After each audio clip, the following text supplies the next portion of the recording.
Hey everybody, I'm Nico. And I'm TK. And that makes me Kevo.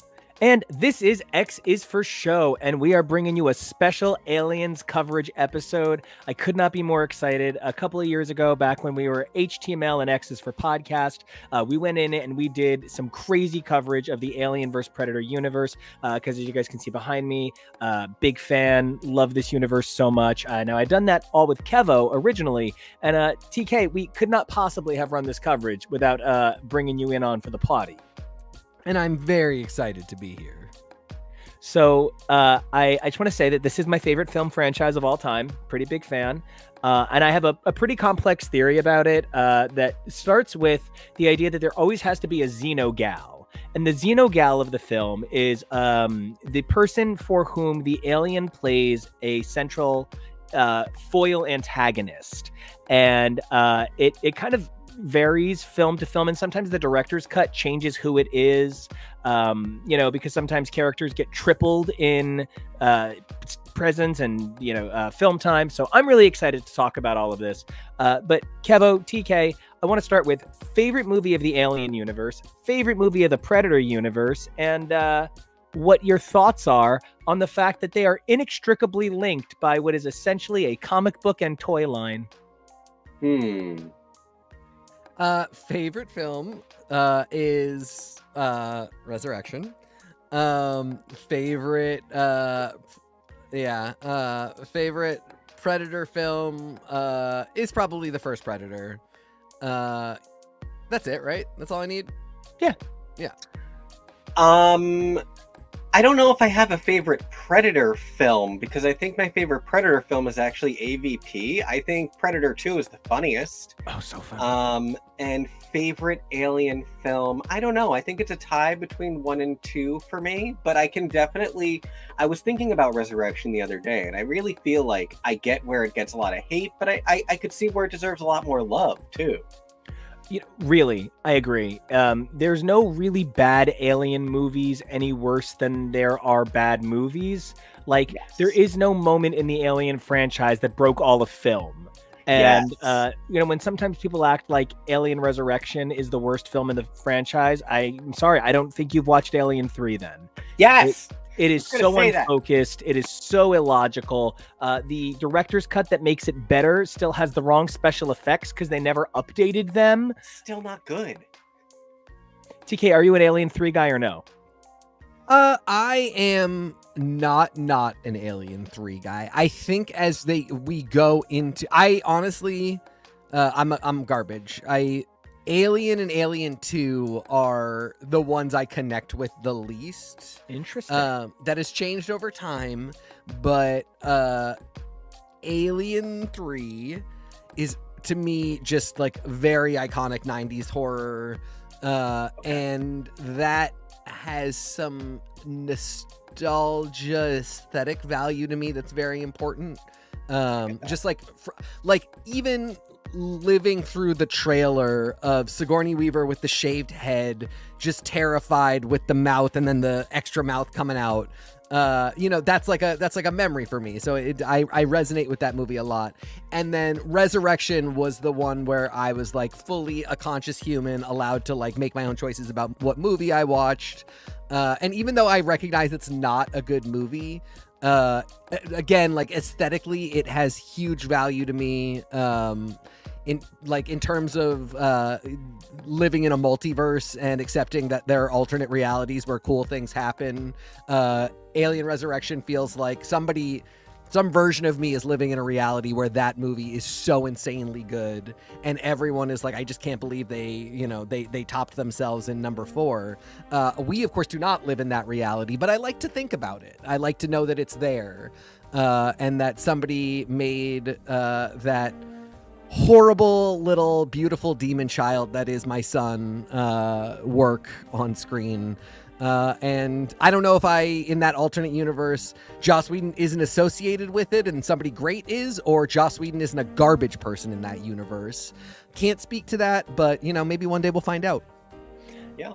And, you know, I think it's when people kind of forget that there's even more than just those 4 films. That's part of why we're here, because, you know, we also covered the comics, we covered unused screenplays, we covered the video games that got adapted into films. Then, of course, there's the 40th anniversary shorts that were each one of them amazing. Some of my favorite Alien material is from those shorts. They were so good. So... And, you know, I know you guys didn't cover this, but it's just gone into my library.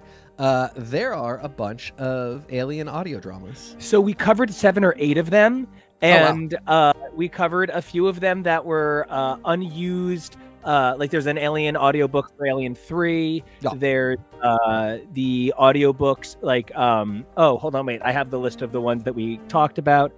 I don't remember covering 7 or 8, so this video coming after this is going to be a refresher for me too. Out of the Shadows, Trilogy of Pain. Yeah. So like we covered a bunch of this stuff. Big fan. So Out of the Shadows is directed by Dirk Maggs, who is like wildly famous in the UK as an audio director. And he is doing all of the Sandman adaptation. And making him like one of my favorite people on earth. I yell at him lovingly on Twitter all the time. And he was saying, like, in response to Romulus coming out, if you guys have liked my work and want to kind of combine those things, check out specifically Out of the Shadows. But he did 2 other ones, like Sea of Pain and like Beach of Sorrow. So yeah, he mentioned all of them, and anyway, I just put them in my library because, as everybody knows, I love audio drama. I love Dirk Maggs. I'm super excited. This is going to be part of my kind of Alien reawakening. And you know, I feel bad because we did this coverage like back in 2019, and since then there's been Prey, which we need to cover. Very excited to talk about it. Now there's, of course, Alien Romulus, and soon we're going to have Alien Earth. And with all of this and the fact that, I mean, we went in and we covered every short, we covered all of the secret films that were released in conjunction with Covenant. We covered the ARG production film elements of Prometheus. There's the, I mean, I have my copy of the Colonial Marine weapon guide somewhere in here. You know, when I talk about Alien being a really full universe, it is things like that, these beautiful audio dramas that are so a part of the tapestry of this universe that I think it's so shocking to me that, you know, Marvel did a couple of runs of Alien a couple of years ago, varying success. And now we find ourselves in this position where the Alien universe is showing up in New Jersey high school plays, and Sigourney Weaver is coming out to cheer them on. And I'm so stoked for what this means. I know all 3 of us are seeing Romulus in the next 24 hours, so we can cover it on this channel. That gives you guys a little backstage understanding of when this was filmed. And I think this is going to be a really cool time to fall in love with horror in a new way for a new generation. And I'm really glad Alien's a part of it.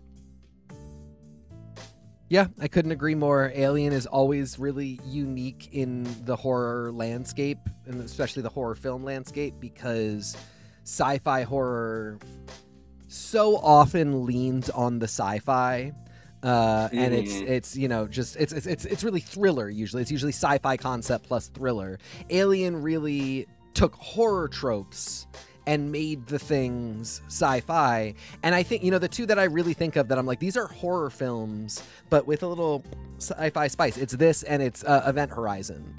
Like, immediately those are the 2 where I'm like, that's really, I'm talking about a horror film, and then they're in space. Like, that's just the fact that they're in space is what it is. But the fact that they're horror is really what's at their core. And it just, you know, it makes me excited to see where this will go, because I think like I look at something like Prometheus and I'm like, that's really more sci-fi, and I think maybe one of the reasons it kind of failed was because it did not honor its horror alien roots completely. And it seems like Romulus, they understood the assignment, so I'm super stoked.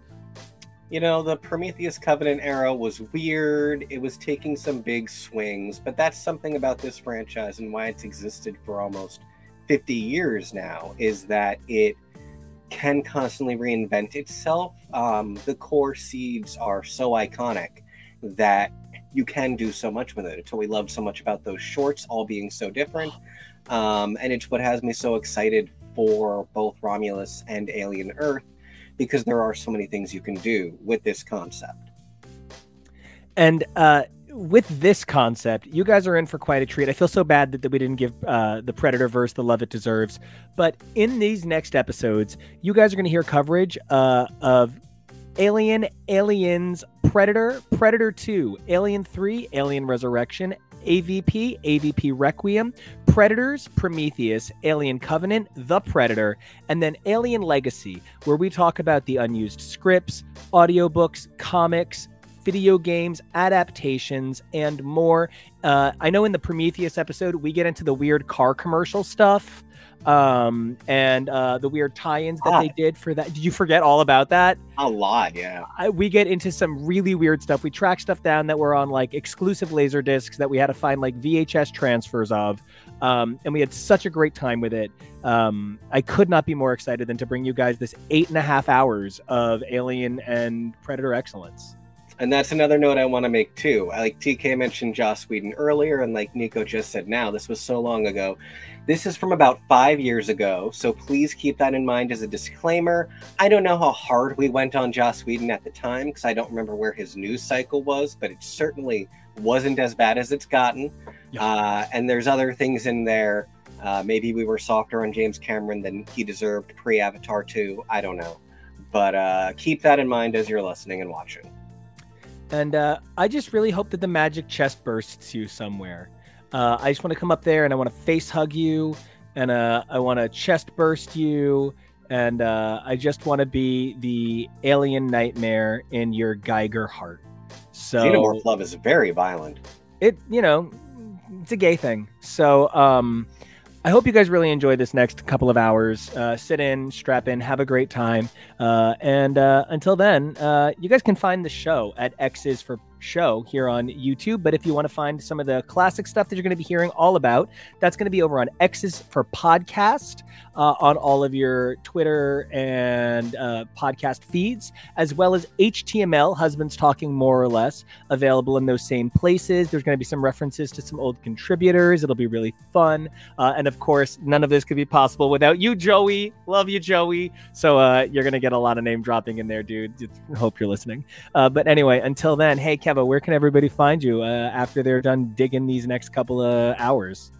As always, you can find me on the socials at Kevo Really. That's KEVOREALLY. Teak, where can folks don't find you, sir?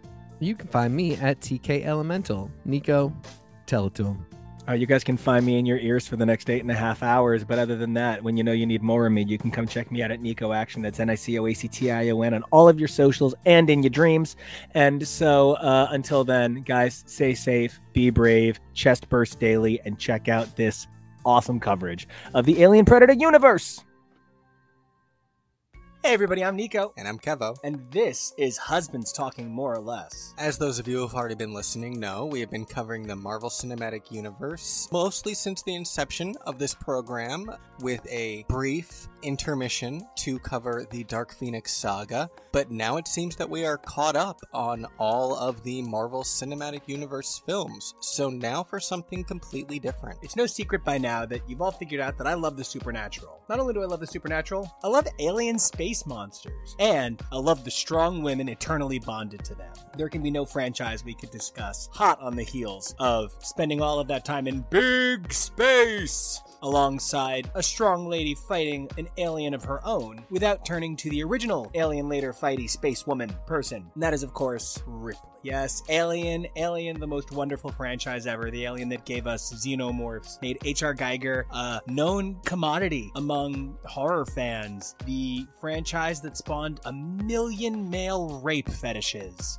It is quite the experience to look at. One of the things that sets Alien apart more than most franchises is that each of the films initially had a different director and writer, which allowed them to have their own identity. Alien the First is a survivor horror film. Aliens is an action-adventure thriller. The third Alien, as you might have heard on my previous review as a part of another show on this network, is not my favorite. And no matter what you think of Resurrection, it's really of its time. The later films get a little mucky, but Alien is by far my favorite film franchise of all time. And I'm gonna be real right off the bat, it's not really one of mine. I enjoy it, and I appreciate how much Nico appreciates it, so I'm sort of here to counterbalance Nico's obsessive love of the franchise. But it wouldn't be just enough to talk about Alien. Oh, no. We need to take this a little bit further. Some of you may remember that there was a movie franchise, Alien vs. Predator. And in order to properly discuss Alien vs. Predator, I, Nico, will for the first time in my entire life watch a Predator film that doesn't feature Alien. Yes, that is correct. We'll also be covering the Predator franchise, as well as a few odds and ends, such as the William Gibson edit of the Alien 3 script, which was recently turned into a very successful podcast, as well as the continuation of the Aliens threads in the form of the games centered around Ripley's daughter, such as Alien Isolation. Now, Kevo, you've seen a lot of the Alien stuff with me, if not all of it. You've seen director's cuts, producer's cuts, theatrical versions. I have made you listen to soundtracks and scores, and here we are staring at the beginning end of another massive production schedule, talking about a multi-part film that interacts through multiple franchises. What are you most excited about taking a look at this franchise project in front of us? I think mostly the fact that it has spanned over 40 years, which is incredibly different from both the MCU and the Phoenix adaptations. And I love that you're bringing up the longevity of the Alien franchise, because that's not the only thing that matters to discussing this franchise. Another major component is the films that weren't made and the alternate versions of the films that were originally planned. Alien 3 went through multiple drafts, with and without Ripley, adding her, removing her, reinserting her into alternate drafts, and the process left the film rather disjointed. Unfortunately, things aren't much better when you look at the end of the spectrum. Prometheus into Covenant is quite the discussion. Whether you love them or hate them, they are films created by the original director of Alien, though I cannot call him the creator of either the Xenomorph or the Alien franchise. Clearly, I'm getting a little ahead of myself. I'm having way too much fun talking about this. Kevo, is there anything you want to say to the audience before we board the Nostromo and take off into big space? Well, I'm glad that you brought up the two different ends of the spectrum. It's going to be really interesting and fun to watch how they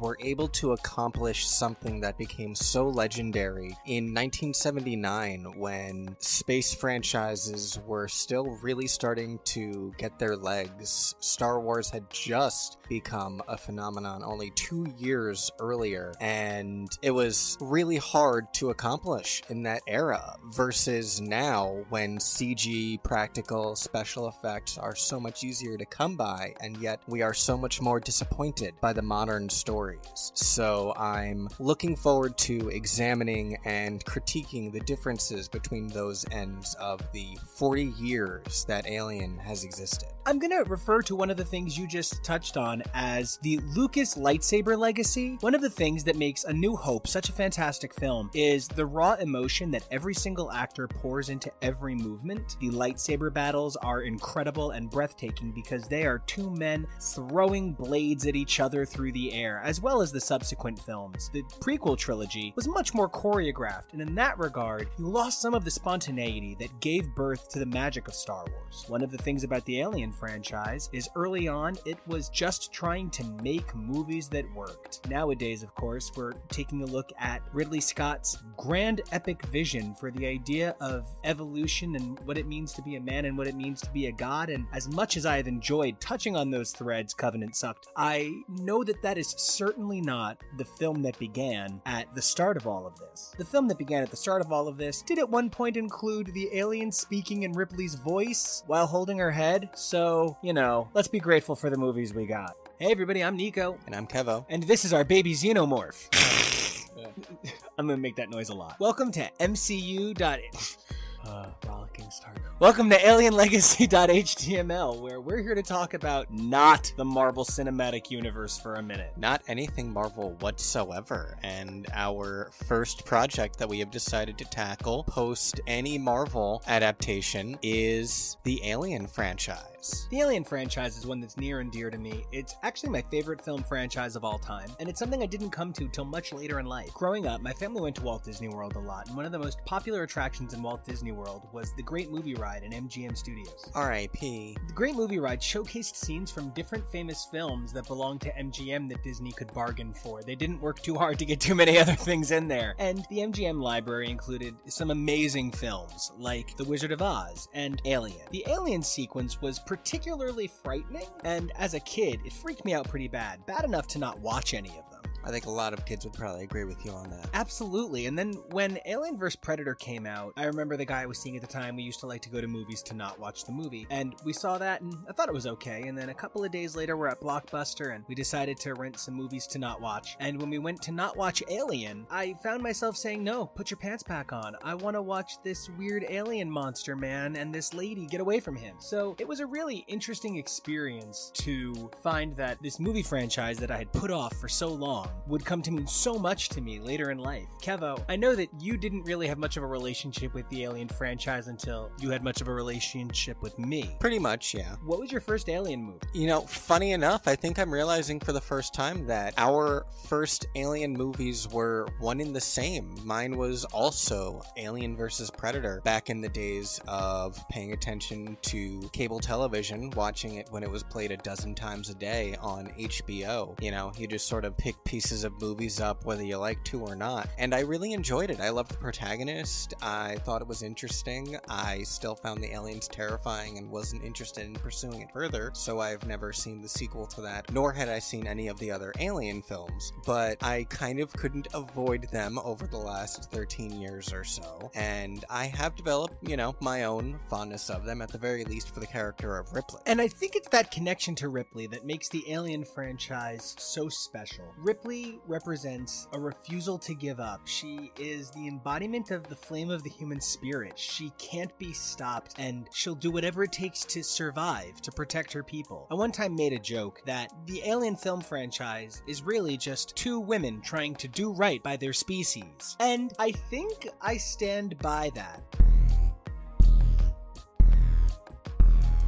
I'm really excited to talk about these films, but of course, there would be no way to talk about Alien without talking about some of the people that worked on it behind the scenes. Of course, it's easy to identify Sigourney Weaver as the face of Alien, and later on Michael Fassbender as the face of the secondary Alien generation of films, but truly, the people responsible for shaping Alien in so many ways are the hands behind the pen and cameras. Each one of the Alien films, for the first four, were written and directed by different creators than the film before. It's hard not to talk about that disconnect in many ways, because as we're going to find with Alien, the original iteration, Star Beast, was a very different creature when it was by Dan O'Bannon and Ronald Shusett than the film Alien, which we got from Ridley Scott. You know, I did my usual Kevo, BTS, looking into all of those fun things, and yeah, you know, I was really fascinated by a lot of the origins of this film, and by the fact that we wouldn't have the movie Alien if it was not for Dan O'Bannon making a sci-fi comedy with John Carpenter. I'm sorry, what? It was after co-writing and co-starring in the 1974 sci-fi comedy film that was directed by John Carpenter, who also did the music for it, that Dan O'Bannon was first contacted by writing partner Ron Shusett. Now, I just want to touch on something really quick. So, I have my taste in strange space fare by an O'Bannon, and I believe, Kevo, you also have a favorite space creation by an O'Bannon? Yeah, and I finally learned that Dan O'Bannon and Rockne S. O'Bannon of Farscape, no relation. That's wild to me. I mean, you know, odds are obviously it can happen, but you would think in terms of major notable sci-fi writer names, O'Bannon to be two such cult science fiction franchises, that's pretty wild. But that is a wonderful, conclusive ending to that, decade-long mystery we've shared? Yeah, you know, I always just sort of assumed when I saw Dan O'Bannon, but no such relation. So at the time, Shusett had already been working on what would later become their collaboration, Total Recall, and O'Bannon had already written 29 pages of a script called Memory, which was pretty much everything in Alien up through landing on the planet's surface. He didn't really have a clear idea of who the alien protagonist would be then, but he got called away from their partnership briefly for an incredibly bizarre nexus of creators and a project that never reached fruition, which was the Jodorowsky adaptation of the novel Dune. Some of the names attached to that have come up before. Obviously, we could not even begin to talk about Alien without discussing the contributions of H.R. Geiger, but I have talked extensively about my love of Mobius over on X's for Podcast, so I would definitely check that out if you like what you're about to hear. Yeah, because it was on this project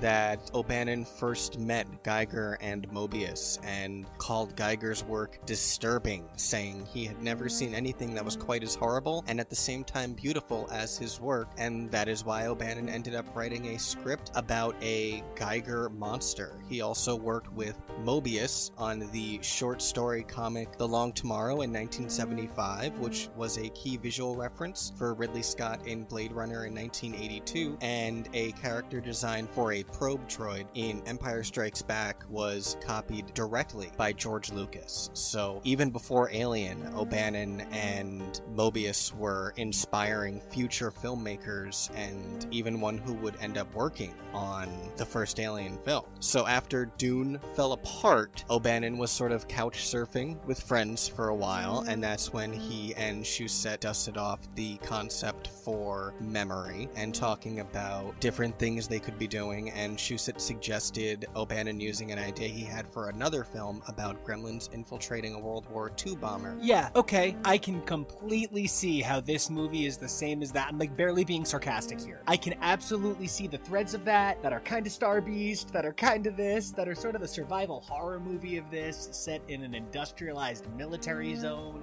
Oh, totally. O'Bannon himself had said that he didn't steal Alien from anybody, he stole it from everybody, and there are tons of places that he and Shusett drew inspiration for the films from, all different ideas mixed together. The idea of professional men being pursued by a deadly alien creature through a claustrophobic environment came from The Thing from Another World in 1955. They drew influences from Forbidden Planet, Planet of the Vampires, even literature. The short story Junkyard was an inspiration in terms of crew landing on an asteroid and discovering a chamber full of eggs. And I think that's one of the reasons that Alien has become so iconic. So many of the things it borrowed from, it paid such loving tribute and homage to, that those visuals became so iconic. And I don't want to jump ahead, but when I think about Alien, one of the most copied scenes I can think of is the acid eating through the hull. Yeah. People chasing through a ship to try and find this thing that's getting ahead of them. Absolutely. And Alien did it so well with its contrast of hard chrome, metal, and dark corners, and all of those incredibly white doors with minimalist red on them. It's very Resident Evil in that regard. And there's such a huge juxtaposition in the set between the gritty work areas and the practically pristine health and living areas. 1,000,000%. It's such a complex narrative. And you know, it's funny to talk again about the things that they were inspired by. When they were pitching the film to several studios, they referred to it as Jaws in space. And in that regard, the ship almost being a character is very similar as well to Jaws. I can see the iconography they're going for. One of the things that the alien can do is open its mouth very wide. And I don't mean that foolishly. I mean it's very shark-like. It's generally a big head, kind of like a shark with that big fucking face, and there is something very shark-like to the idea of the alien. And yeah, I could see this as Jedi Jaws. I completely could. And you know what's funny? Even human inspiration was drawn for the film. Dan O'Bannon has said that the chestburster scene was inspired by his experience dealing with Crohn's disease. That was actually what killed him in 2009. Which, that is really, as somebody who has never made a secret of grappling with chronic illness throughout his life, I know the pain he is talking about, and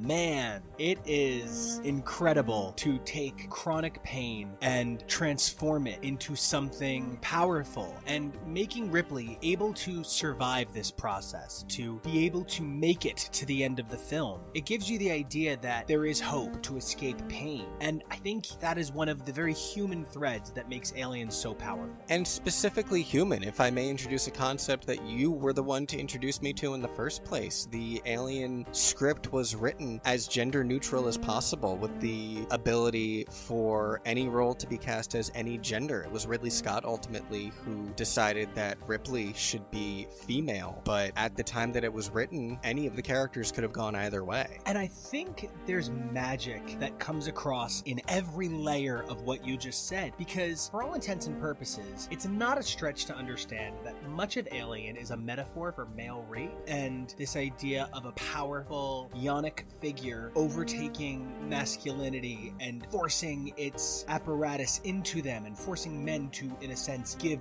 birth. There's something very powerful about that. And if you were to switch the genders for any reason, let's say you decided to make Ripley male and Ash female, that would still work in the context of this film as it progresses. There would still be a very strong sense of male violation to it, and it doesn't suffer from not having it. It's such a complex net of human emotion and human experience that Ridley Scott was able to drive home with his use of sound, space, extended silence. Even the hiring of Ridley Scott as the director, it was sort of kismet. They had met with several directors, and even though things were contentious between the original writers, Dan O'Bannon and Ron Shusett, and the production company that had picked up the film, Brandywine, which consisted of Gordon Carroll, David Giler, and Walter Hill, even though there were a lot of things they couldn't see eye to eye on the script, they all completely agreed that many of the directors that they met with, there was a fear that they wouldn't take the film seriously, and instead it would come across as more of a B movie. And it wasn't until Ridley Scott that they all found someone that they could agree on, which I just think is so honestly fucking bizarre, because so far, Ridley Scott had only had one film so far. His first feature film as a director was a movie called The Duelists that came out in 1977 and set during the Napoleonic Wars. It followed two French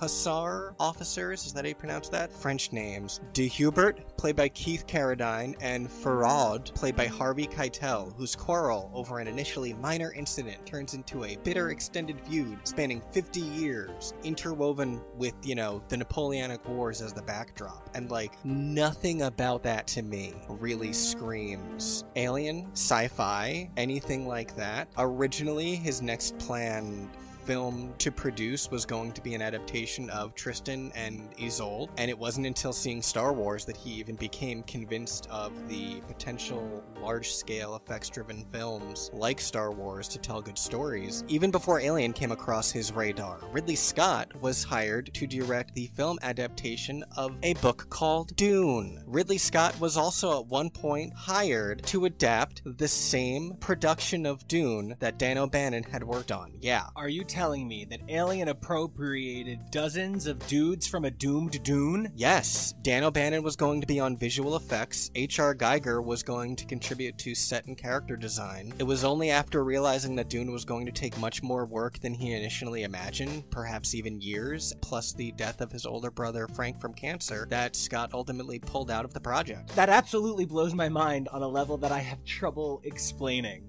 And what's really funny to me, too, is that I don't think that Ridley Scott really hit any major hits in the next few years after this one either. Blade Runner came to be a cult hit, but at the time, it was an enormous commercial failure. The only other things that he was noted for up through 1985 were the 1984 Apple Macintosh commercial and the movie Legend, which I only just really learned about this week and now desperately need to see because it sounds intense. That is certainly a word you could apply.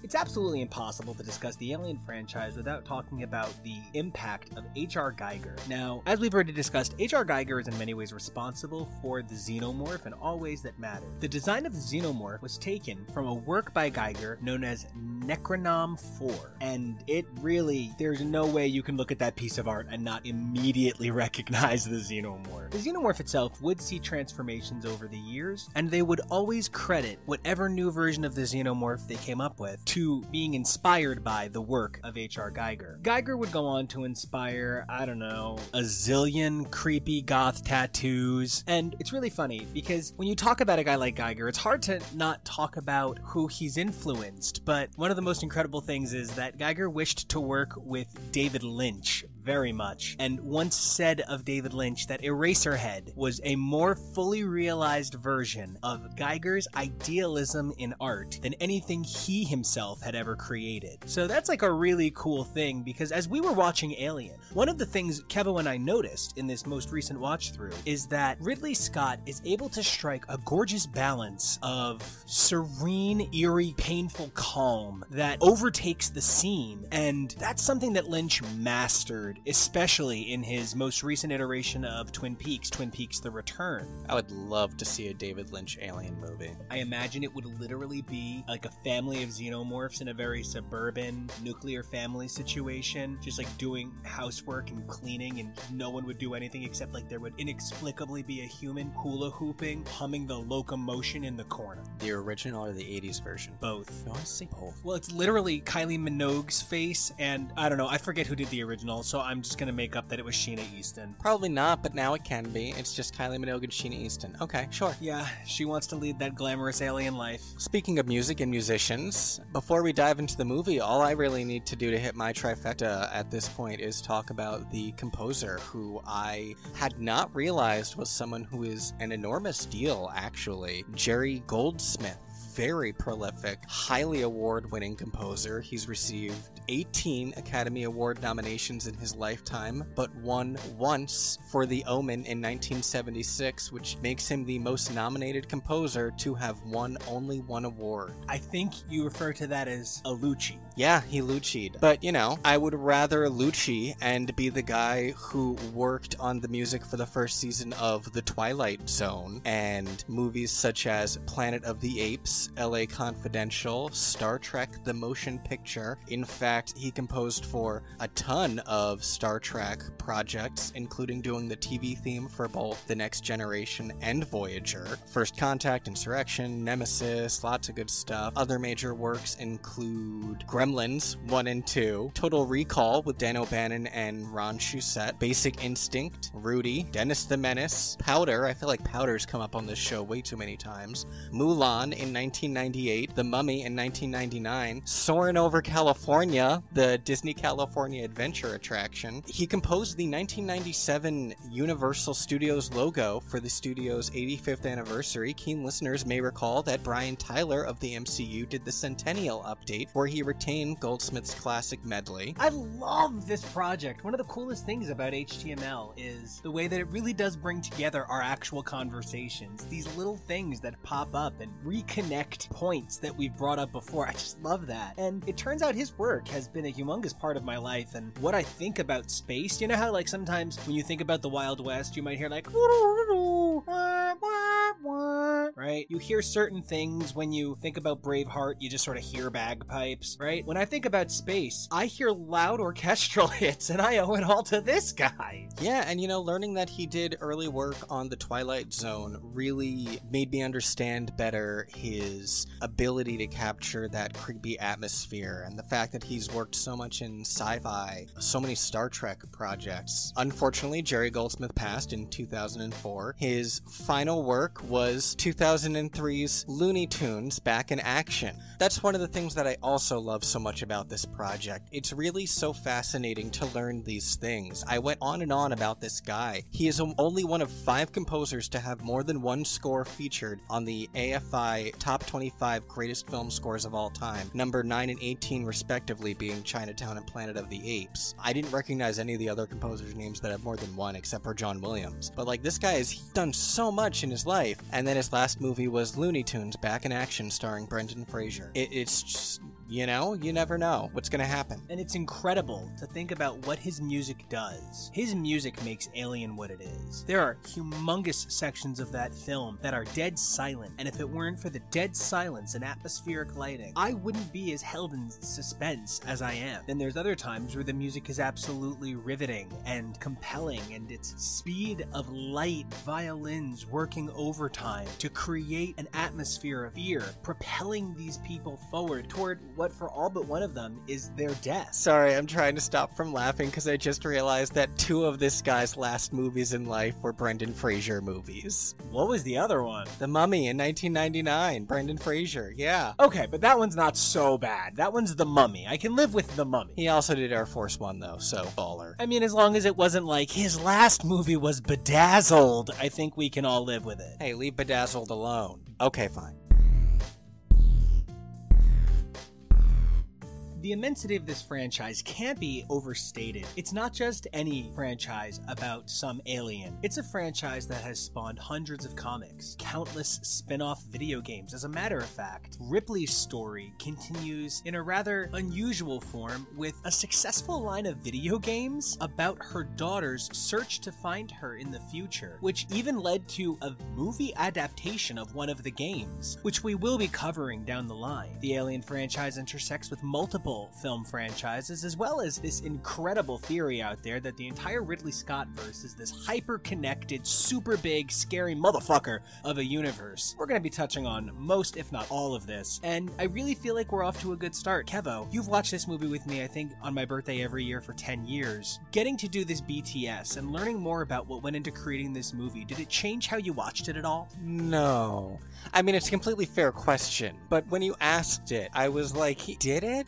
No, it changed how I thought about the movie, but not like the way that I watched it. I was mostly just, engrossed. I was mostly thinking about the movies that are going to come later. We've mentioned a lot of things that are paralleled with Prometheus, and even Alien Covenant. There were a lot of things that I was thinking about in terms of how the alien mythology expands and the iconography is used later, and it's meant to mirror earlier stuff, and I was thinking about that. But the BTS got me thinking about all the, how bizarrely interwoven some of these people were behind the scenes. I mentioned Jerry Goldsmith being the composer, and he would go on to compose for the Rambo franchise, which James Cameron wrote a draft for, and he ultimately wrote and directed Alien. It's just the way that all these people were interconnected at this time in such a bizarre way. It's even more tight-knit than I think we have found the Marvel Cinematic Universe to be at times, which is really interesting. I see what you're talking about there, because listening to you say that all of these guys were basically just waiting for a project to work on together, it's really fascinating. It's also of note that for a show about diversity, we are covering yet another film that features a minority of women and barely any actors or creators of color. As a matter of fact, between in front of and behind the scenes major players, I would say there is one of color actor, and there's 2 women. Don't get me wrong,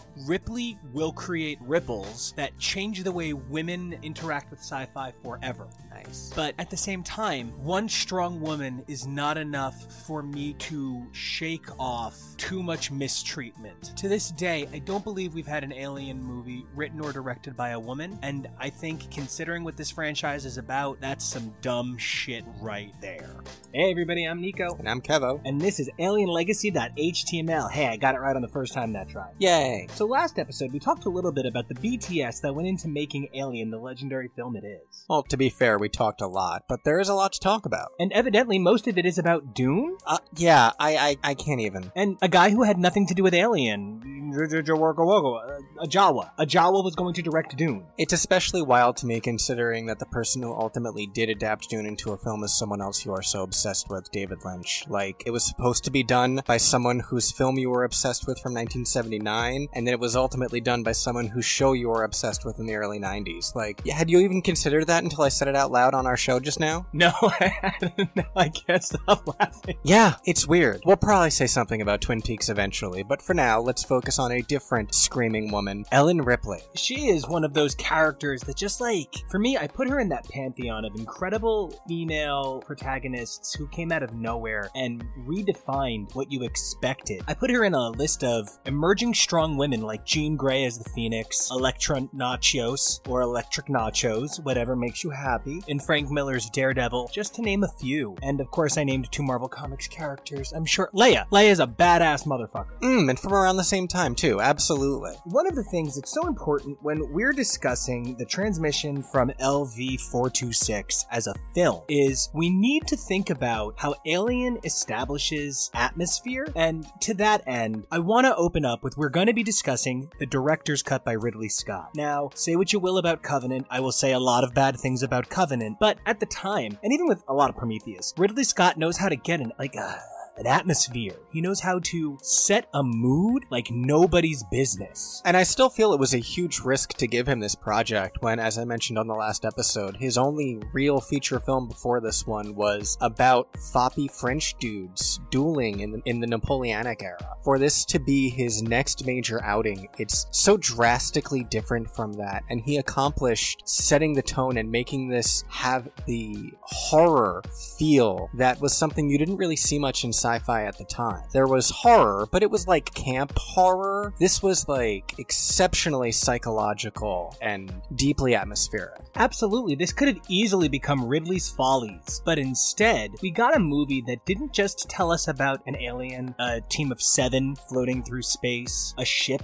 diverted by a political cause. No, it told us a story about the survival of the human spirit. Alien is so much more than its pieces, and I think that has to do with the emotional atmosphere created right from the beginning of the film. From the moment that the logo begins to appear on the screen, each one of those lines slowly assembling to create the name Alien. It's bizarre because we recognize those letters, we recognize those lines, but there actually is something alien to the presentation of it all. It kind of captures the antithesis of the fanciful magic of the Star Wars crawl. The Star Wars crawl is engaging and beautiful and light and exciting and long and big and clear and detailed. And that music, oh my god, when John Williams' score starts, that blare, you immediately feel transported to fucking Narnia Fillory. And instead, here, the music is like, the music could curdle milk. It's almost dead silent, basically, until we find the crew. There's music, but they really employed that concept of silence in space to create a sense of dread as we are slowly led into meeting the characters. Now, I want to talk about how there really are 9 characters in this film.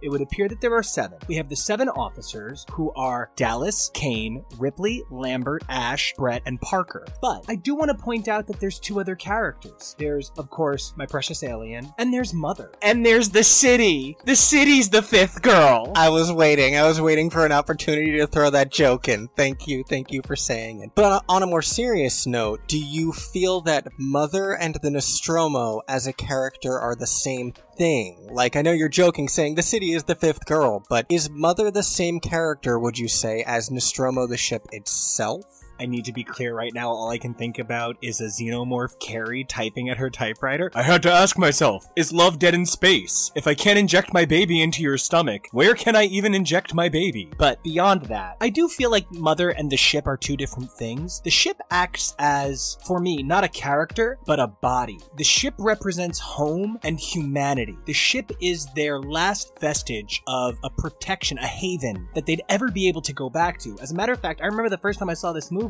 my mind was shocked that they blew up the fucking ship. I was like, no, she's gonna get away in the ship. Obviously, she's gonna get away. Why can't she stop the ship from exploding? Why is the ship still exploding? Someone save the boat! Because it doesn't feel like the ship is ever working against them, which is something that I think a lot of science fiction, especially horror, would possibly do. Even though the computer system is working against them, I feel like Mother more represents Weyland-Yutani as a company, and her being their voice working against the crew. The ship itself, while semi-alive almost, it really is more of a backdrop, a place. Then that's why I even asked if you felt that they were the same character, because I feel like Nostromo is more like the city type character, whereas Mother is almost a being herself. Absolutely. I think Mother communicates with us as an audience by agitating our anxiety. So many of the noises that Mother makes are so severe, whether it's that clicking and the whirring and the beeping, or it's the doors sounding aggressive and hateful.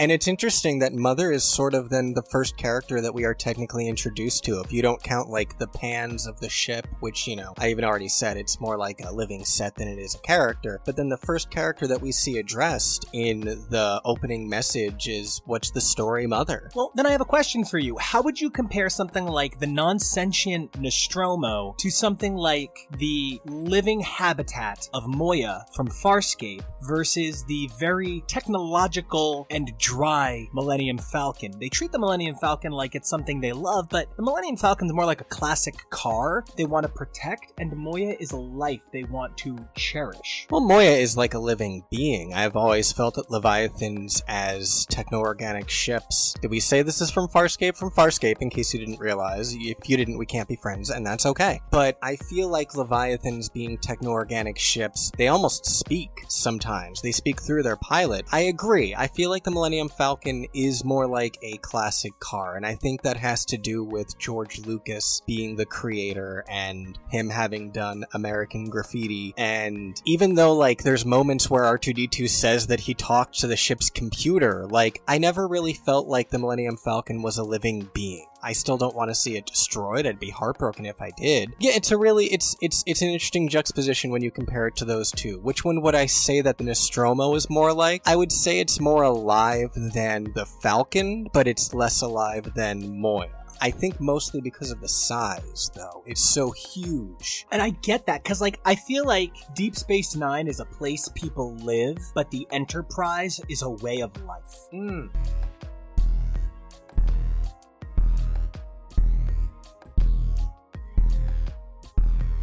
So it's so important that we've set up the idea that your ship is like your way of life, because when the ship receives a distress signal for which Mother wakes the crew up to investigate, one of the things that I've come to think about is that they discover an alien ship and they immediately enter it. There is something about the idea that ship is home. Planets aren't home. Planetoids aren't home. Ships are home. It's a very nomadic way of thinking, and it kind of captures, I mean, they're a freight operation. So it really is long distance trucking, and they're stopping at rest stops and they see there's another truck down. The rest stop isn't the identity. The truck is the identity. And it's so fitting that while the rest of the Alien franchise would focus more primarily on the xenomorphs themselves, Ridley Scott's vision for the Alien franchise is more linked to the idea of the egg and the engineers and, or at this point I guess they're just the space jockeys, and the giant ship. All of this is so incredible, and I think it's made more severe and more off-putting by the fact that the team is broken up into so many smaller groups. Once everybody's woken up from stasis and we get some lovely images of some people in some very poorly fit briefs,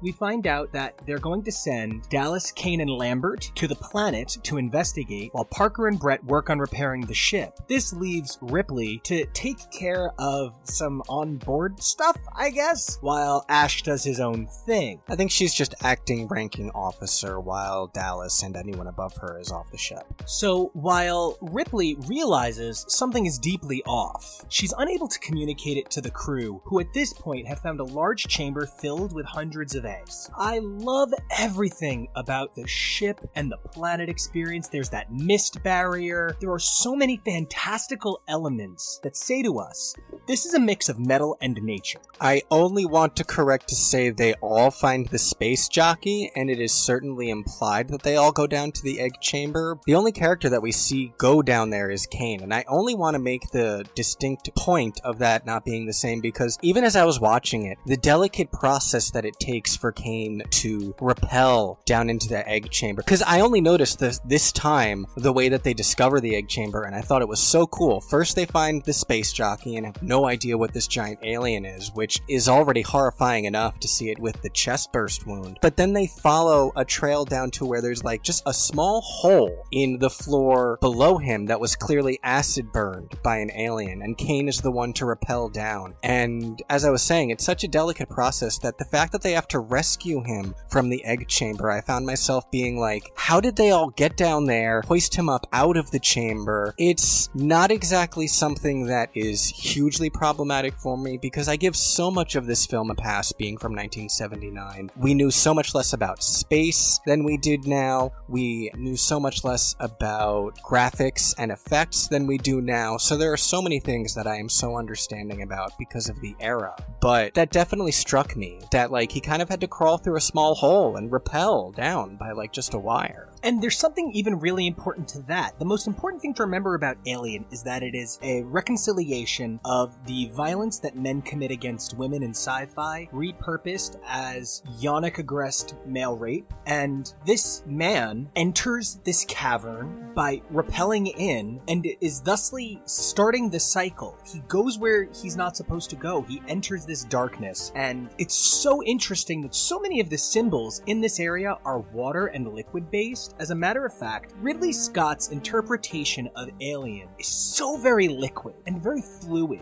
Whether it's the mist, the acid, ashes, bio later on. Yeah, there is the chest bursting has so much fluid to it. The very viscous kind of mucus membrane around the inside of the egg. There's so much moisture, yonic, tide, moon, water, ocean, alien symbolism. And I gotta say, that egg prop, I was really paying attention this time around, and like, it has to be made out of actual meat. That thing looks so organic. You said something that I wanted to ask you a question before I go further on. You talked about him, you know, stumbling upon and disturbing this chamber, but there's something that I've always sort of been a little bit confused on when it comes to the Alien franchise. How on purpose was sending this crew there? Was it really that they just stumbled upon this distress signal and that activated Weyland-Yutani wanting a sample, or did Weyland-Yutani know, send them nearby on purpose, hoping they would have an opportunity to obtain a sample they already knew was there?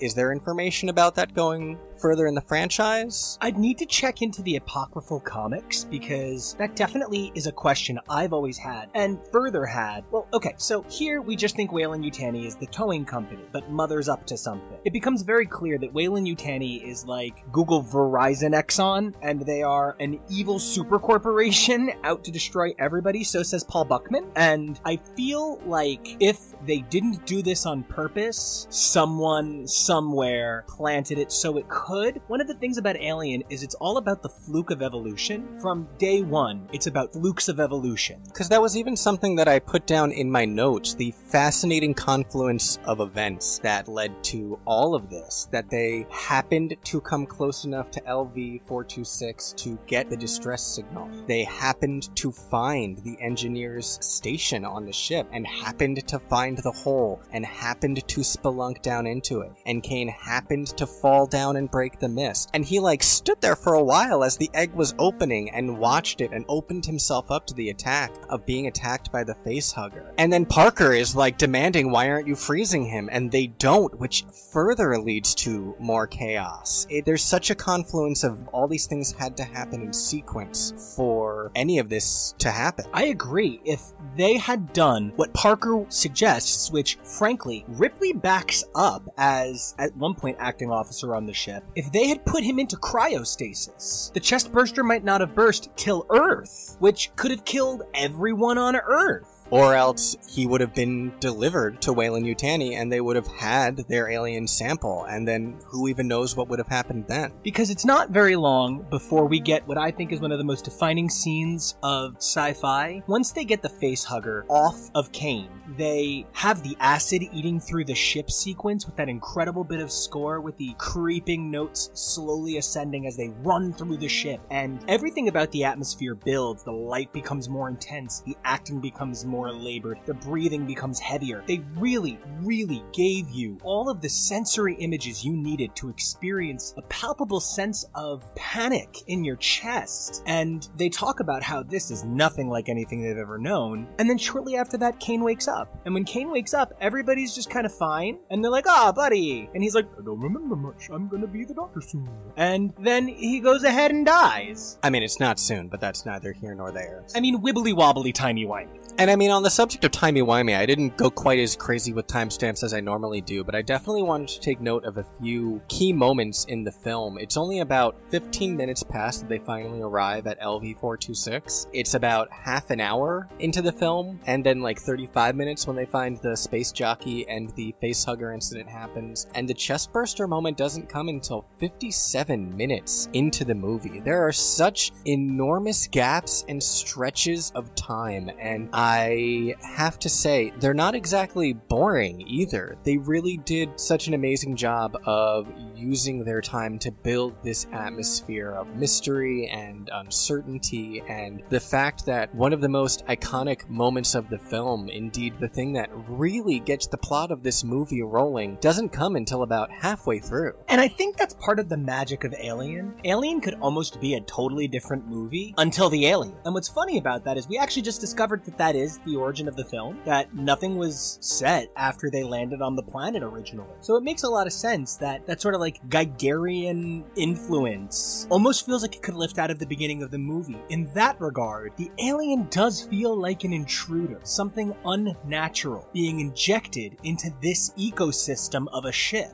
I was gonna make a joke about how that makes the alien like Rasputin in the animated Anastasia movie, but honestly, that's actually a really true and interesting point. I really like that description of the alien feeling even more like an invader into the story because of that. And that's why Ripley had to give it a ha and a hiya. Well, stress is the killer. Or apparently things bursting out of your chest. Iconic scene. Iconic. Do you, as the fanboy, want to talk about that moment for a minute? One of the few things I am aware of is how little the cast and crew knew about that moment going into filming. A lot of those screams, specifically Lambert, were completely genuine because they were told something's going to happen, but we're not going to tell you what it is, and just continue acting, continue reacting. We'll tell you if there's a problem. I love this sequence. This was the moment I remember being like, no, this is my favorite movie of all time. I don't need to watch any other movie ever again. I know this is my favorite film. There's something so beautiful about how Ridley Scott was able to capture this atmosphere of subdued calm. He establishes that this is just a meal, and they're out of the danger zone. As a matter of fact, I would have thought that whatever was going to happen, this embryonic implantation, I didn't know exactly the plot of Alien going into it. I just knew there was like an alien and a ship, and it was a survivor escape kind of thing, and I could recognize the xenomorph, but I didn't recognize the life cycle process. So when all of a sudden, he starts to feel ill, and Kane throws himself onto the table, and immediately Parker tends to him, and Ash begins watching. Oh my god, Ash just watches on the sidelines. It's one of the best parts because he is watching Kane continuously throughout the scene. He is the first one to notice that something is wrong, and they spend a lot of time lingering on his face and making it clear that, you know, there's something more going on there. So when it gets to the point that the blood starts spurting and some of it gets in Veronica Cartwright's mouth, all of the horror on her face is real. Evidently, she needed days to calm down. She was so fucked up by it. Now, I have to assume that some of the shots are pickup shots because they don't go out of character. They don't go, oh god, John's dying, oh god. But there is something so visceral and human. There's something human about the reaction. These are not soldiers. These are not prisoners. These are not science officers in a post-apocalyptic world. This is the only time the xenomorph comes for regular old people. And these people are not built to survive this. This is not what they're expecting. They just woke up from cryosleep. And that's specifically something that they went out of their way, that they really wanted to do for the film, is to give the characters this everyman feel. You mentioned that they feel like truckers, and in my research, that's literally what they were looking for. They wanted to give the feeling of these people are truckers in space. The only actor in the entire film who is really around the age that you would expect someone to be in a thriller is Ripley, but even she was already 29 by this point. Tom Skerritt was 46 fucking years old, which I couldn't believe when I read that, because first of all, woof daddy. But hell yeah, Dallas can get it. But like 46, goddamn. And I think that might even be the beauty of what makes it so unassuming. When you go into Alien, you don't know who's gonna survive. I mean, you have to assume Brett and Parker aren't gonna make it out. You probably even assume Lambert and Ripley are the next to go. You identify with Dallas. Dallas is the leader. You at least identify with him as the narrator or the protagonist, something. But there's this weird sense of nothing's quite right, down to the person you think, the captain, the person that this is all supposed to center around, the man. It doesn't. In that regard, Alien continues to offset expectations over and over. Once the chest burster scene occurs, I don't know what I was expecting, but I know that I had never seen a movie handle anything the way Alien handles it. The moment the chest burster scene occurs, aliens, everybody goes into survival mode. They don't have an organized plan quickly. They don't say, that's it, we're taking this bitch down. There's no empowered logic. This is about animals. This is about animals trapped in a maze. The ship, their home, is now going to be their tomb. And it's because they let this thing in them. The power of Alien as a film is the narrative fear of strangers, of invaders. Now, this isn't new to horror. This is a standard element of horror. Whether it's zombies warning you of mindlessness, or it's werewolves warning you about gay people, or it's rapey vampires. It's xenophobia via aliens coming to Earth. And, I think the most iconic thing about Alien that Ridley Scott and the writers of this film added, the component that they added, the lightsaber of this Alien franchise, if you will, because I don't even think that it's like the face tuggers or the chest bursters. I really think it's the acid blood that makes this beast such a difficult foe that even if you strike it, that's not going to be enough. Its very blood is a weapon. It almost makes it indestructible when it already had that hard hide and the scorpion-like tail, and its method of reproduction is so destructive. But I meant to even say before, when you're talking about them following the blood down through the ship, to me, I think that is one of the most brilliant strokes to put in this film. It makes everything so much more difficult. And I guess I'd never thought of it until I heard you say it back to me, but in that regard, if we're going to continue treating the Nostromo as a biome, that makes the blood the infection. It's almost as if the land has been poisoned, and now not even the ship is safe. And I think, when I think about the sequences that we're talking about, this notion of the acid blood being a defining element, almost like a lightsaber, it goes back to the heart of that statement I said, where Alien's about water. This really could be a ship. This really could be fucking Jaws. And in all the sci-fi franchises that have come before this, no matter how alien the aliens were, blood was blood, or at least innards were innards, but making the blood of this creature be something that is so foreign to us, it seems impossible that a creature could have acidic blood. How is it alive? But that just makes it all the more alien and impossible to us. And whether you find it impossible or not, there's no denying that it's there. You can, try and pretend it's not happening, but that's not going to stop it from killing you. And talking about the blood as a form of infection going through the ship, one of the things that we're used to seeing is home court advantage. That is a humongous element of a lot of these stories. It's the invader, but this is our ship. There is no fucking inch of this ship where they are safe. They constantly don't notice the alien dangling in some chains, hiding in a circuit panel. They know that they're crawling through the ducts looking for him, and when they come across him, number one, it is very, hey guys! But, the alien is everywhere. It's hard to believe it's alien. It's hard to believe there's only one. It's clever. And the idea that even its blood, the thing that makes it, in Buffy, it's everything comes back to blood, because blood is life, and blood magic, and Avatar, blood bending. We even put the power of blood in kids' shows, right? Blood is a humongous thing that propels our narratives forward, because we understand that fluid makes us. When you say that even the way you kill something, make it bleed, you can't do, because it would kill you to get that blood on you. You've taken away one of the only ways of stopping something. Now they can't cut it open. Even if they could cut it open, they can't cut it open.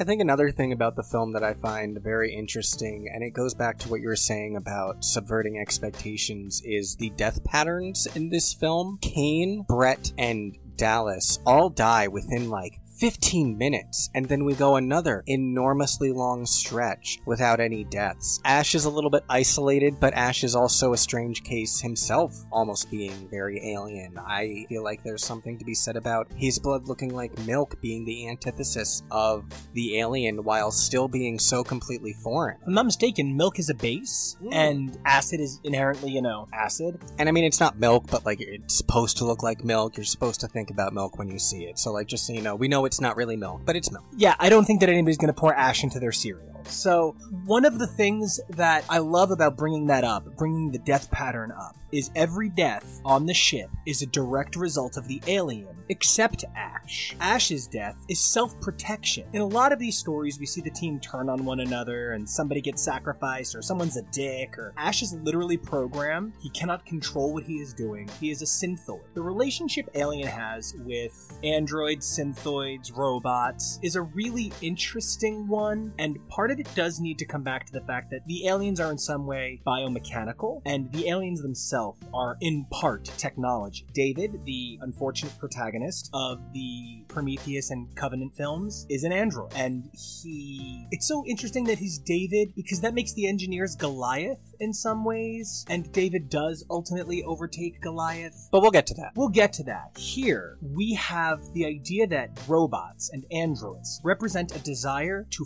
further the human experience via knowledge, and the humans wishing to be willfully ignorant. I almost have to ask then, is the alien an apple? Is Ash the serpent? Is the Nostromo Eden? And is humanity the people residing in the garden? Is this idea that there is something greater than us out there, a violation of the sanctity of what we understand our environment to be? There is no other alien species in Alien. Everyone looks like people. In these films, everyone is a person. Life spread from Earth. That was almost too trippy for me to follow for a sec, but as I'm like letting it marinate and unraveling it in my head, I'm like, you know what? There's certainly a lot of that there. I really get it. The forbidden fruit or the destructive knowledge here is the very existence of non-human alien life, and it turns out to be something hideous and destructive. There's a bit of Pandora's box in there then as well. I think yours is a little bit closer, but you know. At the end of the day though, we're bringing this all back to myths of women destroying men. Pandora's box had all of those evils in it. A woman's box. Eve is the one who brought down Adam. Whereas here, Ripley as the leading female character is the one who is specifically repeatedly being like, no, stop, don't open that door, don't bring that on this ship, etc. In that regard, Ripley is a representative for the defender and the protection of humanity's innocence. Eve is Gaia, trying to defend the Earth from this foreign entity looking to invade it. In so many ways, that makes Ripley the white blood cells to this alien infection that it's such a great metaphor for pathogen war, that Weyland-Yutani wants to harness this as a weapon, this unnatural biological agent that poisons life.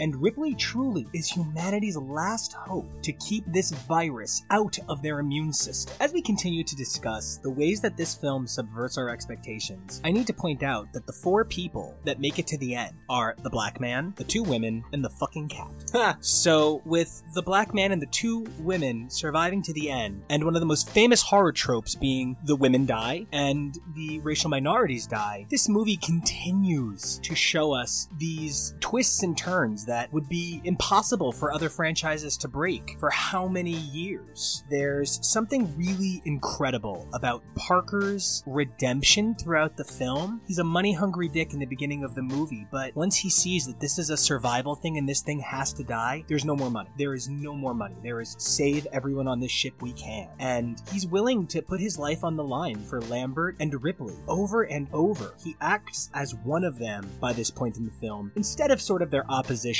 and the thing standing in the way of their success. And I think that goes both ways. I think that we see earlier on the film, Ellen treats Brett and Parker both a little classist as someone who outranks them and has an officer ranking. She's pretty condescending to them, and by the end, they are a little more close to equals. Don't worry, you'll get what's coming to you.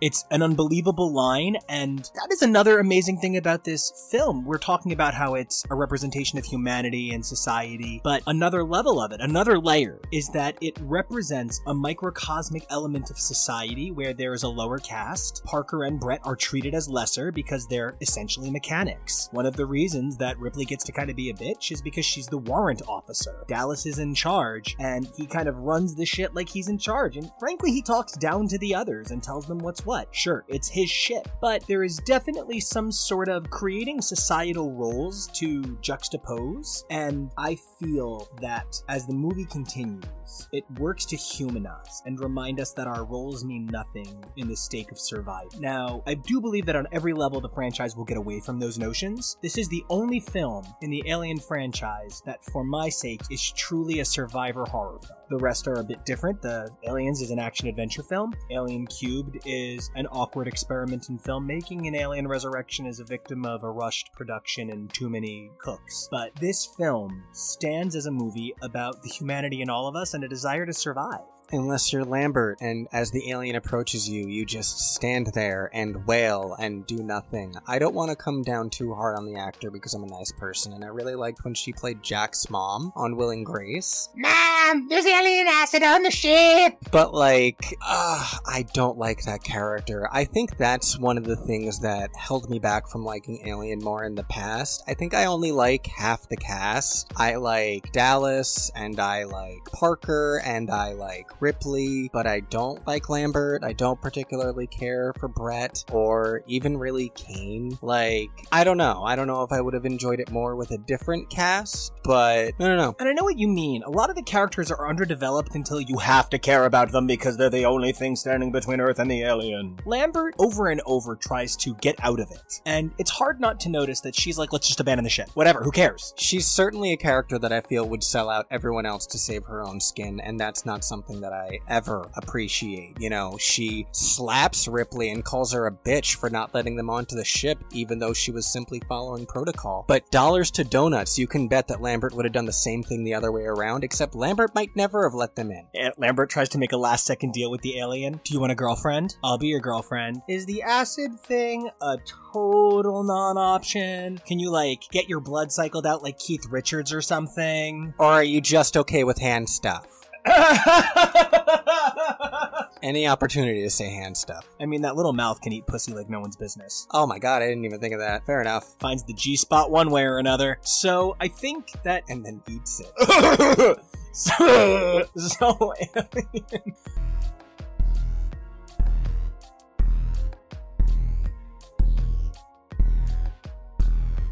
Alien. Okay, so who's dead? Everyone's dead, but Ripley, the alien, Mother, Jonesy, and you know, Parker's death is actually a really beautiful one. He dies trying to stand between the alien and everyone else. He knows it's futile. He knows he's not going to survive, but it's his dying breath is going to be standing up for his crewmates. I don't want to say these women. I don't want to say people he's supposed to take care of. That's not what this is about. This is humans dying to protect other humans, plain and simple. It's the survival of the human spirit. It's fight or flight. It's evolution to survive. And then talk to me about Ripley screaming at Mother. Let's talk about that for a minute. Naming the ship Mother, when this entire film is about life cycle, is an incredible moment.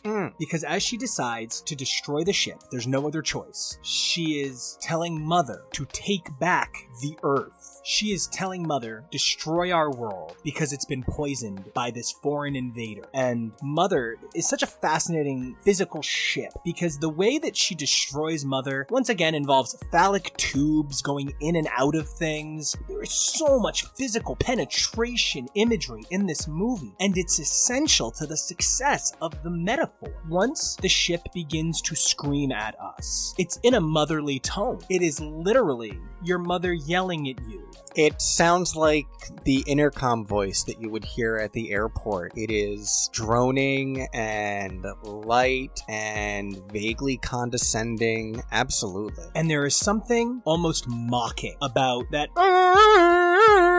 It's taunting. You're going to die. And this is because you were so nosy that you couldn't keep your nose out of other people's business. There is a dramatic hatefulness to Mother's condescension. And once Ripley realizes that she doesn't want to blow the ship, that she wants to survive, and she does that Bambi plea, Mother! Yeah, for real. She is literally screaming at her mom that her mother doesn't know what's best for her. We now see that Weyland-Yutani, in control of Ash and Mother and Father, has led the children astray and invited in this monster. She's literally telling Mother, no, now this is your fault, you bitch. And she has no choice but to strike out on her own. Her community was destroyed by her mother and father's desire for profit. So she has to step away from this. She has to break break free and jettison herself off, she still carries the weight of her parents' mistakes on her, literally in the form of the alien aboard her shuttle. But she blows up her life.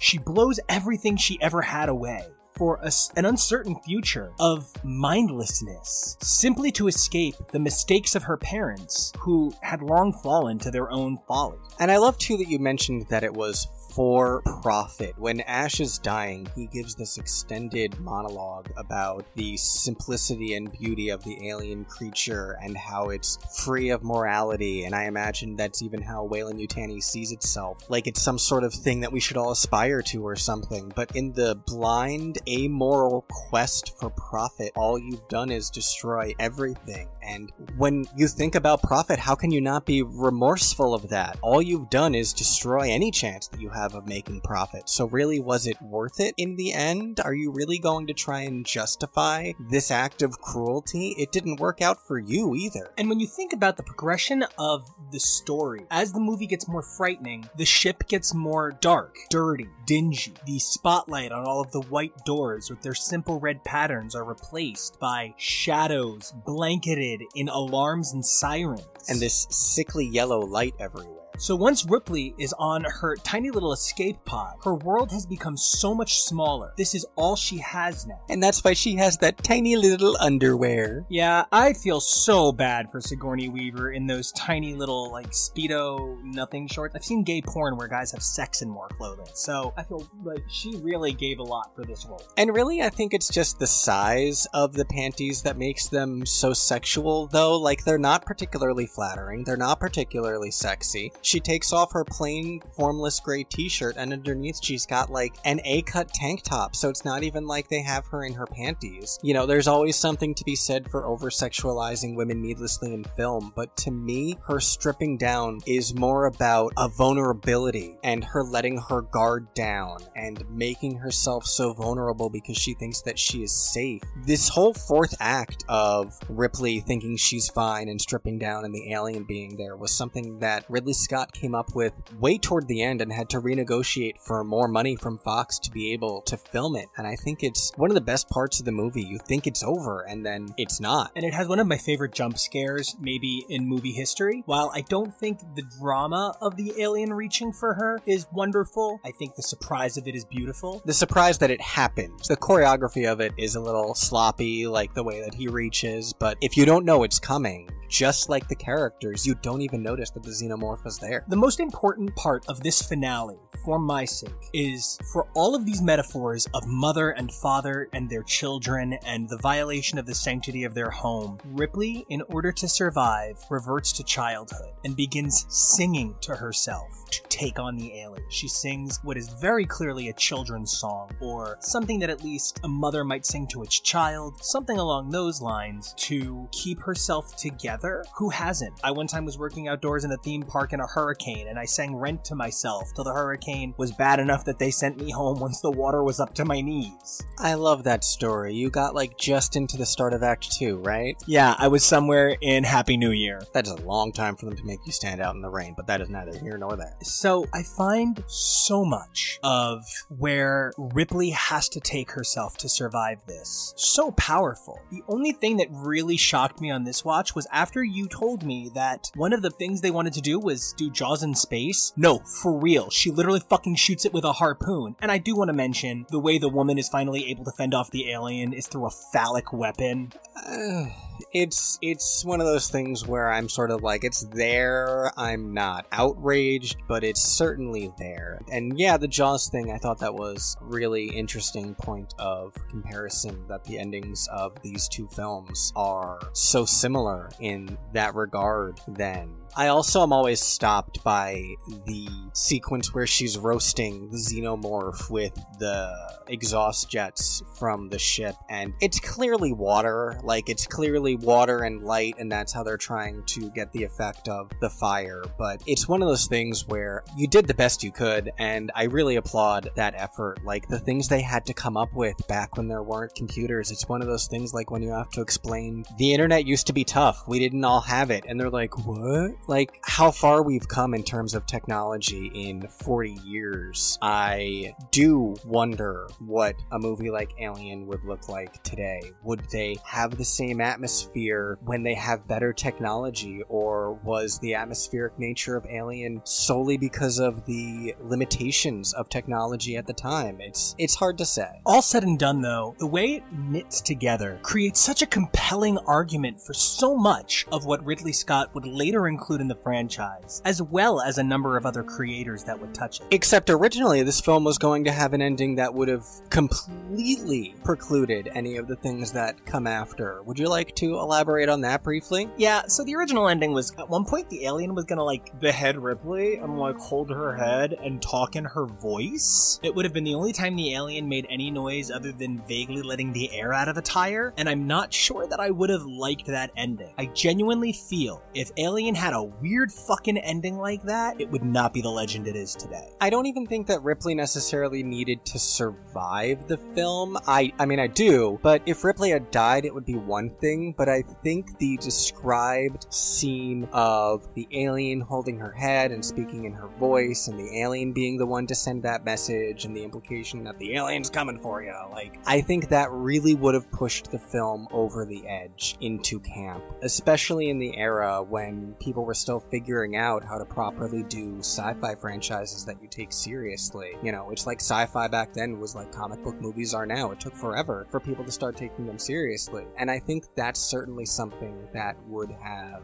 diminished all 116 minutes that came before it. And not just diminished, but so completely invalidated everything we just said about this being a foreign body. I mean, one of the things that a virus does is it reprograms existing cells to behave as the virus, not the other way around. The virus doesn't just suddenly become a different kind of cell, the other cells become viruses. So, if in the end the alien could speak in Ripley's voice, we would lose so much of the power of the alien inserting itself into our world. And I just can't even imagine how James Cameron saw this movie and came up with Aliens, but I'm really excited to talk about it and take a look at some behind the scenes. Aliens is a completely different creature than Alien on every level, so it's sort of the end of this phrase of the Alien songbook. And here's a bit of a teaser for the BTS for Aliens. What's all the more interesting about James Cameron seeing Alien and being inspired for Aliens is that he was actually writing 3 screenplays simultaneously, including Aliens. But I will reveal what the other 2 are next time. I'm, like, on the very edge of my Sulaco over that. So, hey everybody, I'm Nico. And I'm Kevo. And this is AlienLegacy.html. That's right, and we are here today to talk about the epic space adventure Starship Troopers. No, wait, that's not right. You'll understand why I'd be confused later on in the show, though. No, this is the James Cameron movie about the ship that gets destroyed. Oh, Titanic. No, this is about that really famous James Cameron sequel. Oh, Terminator 2, Judgment Day. No, this is the one with the aliens and Sigourney Weaver. Oh, Avatar. I think you get the point we're trying to make here, folks. So, Aliens is absolutely one of my favorite films ever. It's such a tough call for me because every time I watch Alien, it's my favorite movie, and then I watch Aliens, and then that's my favorite movie, and then I watch Mary Poppins, and that's my favorite movie, and then I watch Aliens, start the cycle over. Okay, but, like, Mary Poppins versus Aliens would actually be epic? I can't even imagine the ways she would use, like, sidewalk chalk to cut off their arms and stuff. Just a spoonful of your acid blood. It would be one of my absolute favorite films ever. I also need to point out, tangent, side note, Mary Poppins is actually a really powerful sorceress. We're doing this here? It's a canon that I love. We're doing this here? Fine. Okay. Fine. Different strong lady with an unending bag of aliens. So this is the first time we meet the Queen. Yes. This movie did so much to expand the mythos of aliens and to bring in so many new characters, and I realized that as I was saying that, it's because no one survived the first one.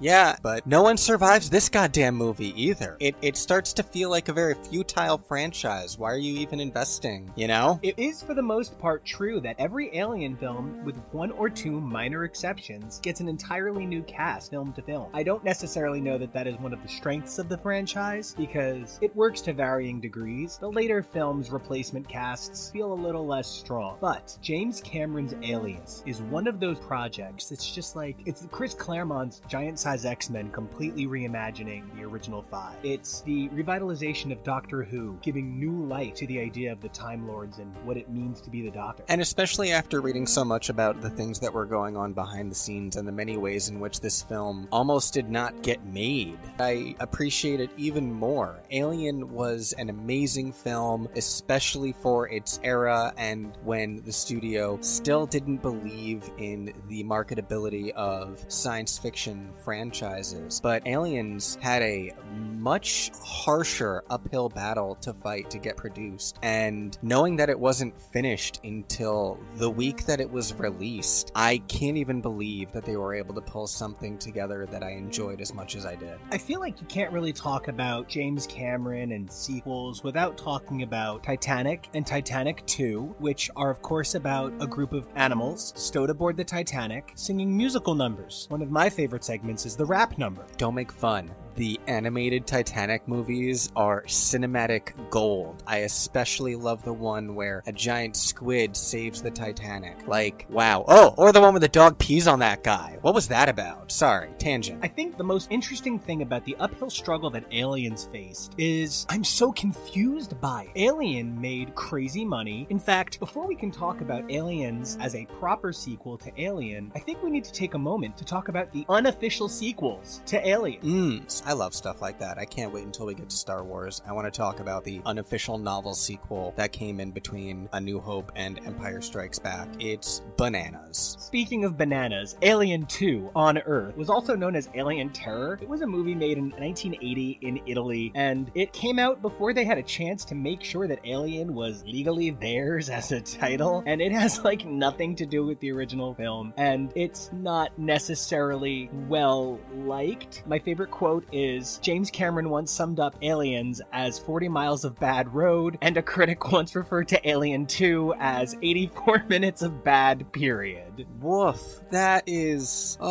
It is absolutely bonkers. It's all new characters, and it just doesn't really work. There's elements in common, such as rappelling down holes, and there's, aliens in it, but it's not a good movie, you guys. That is frightening. The aliens on the cover look vaguely like a skinned Mr. Snuffleupagus. Ugh. It's not a good look. No. But what was a good look was James Cameron, hot off of Terminator, promising he'd be back with a sequel to Alien. Now, okay, I'm going to be really honest. I think I've seen Terminator 2 Judgment Day, the 4D experience, more times than I've actually seen any Terminator movie. I've seen bits of all of them, but I don't know that I've seen any of them all the way through. I've seen segments of the TV show, which I forgot about until today. We watched Terminator 2 in one of my high school English classes. I'm 90% positive it was the science fiction course specifically, but that just feels so inappropriate still. I do agree, and I feel like I maybe need to give former governor of California and Agent Doggett another chance, because I feel like they intersect with so many things I love, and honest to God, Arnold Schwarzenegger is incredible for how hardcore he has come out in support of gay rights, and I think that's incredible, and he is amazing for that, and I just need to give props to, the first real mega bodybuilder for being so pro-queer. But back to Aliens for a moment, I was not aware that in the same way Dune is directly responsible for Alien, that Terminator is directly responsible for Aliens. Yes, very much so. But let's take it back a little bit further than that and start at the very beginning with the first stumbling block that prevented us from getting Aliens any sooner.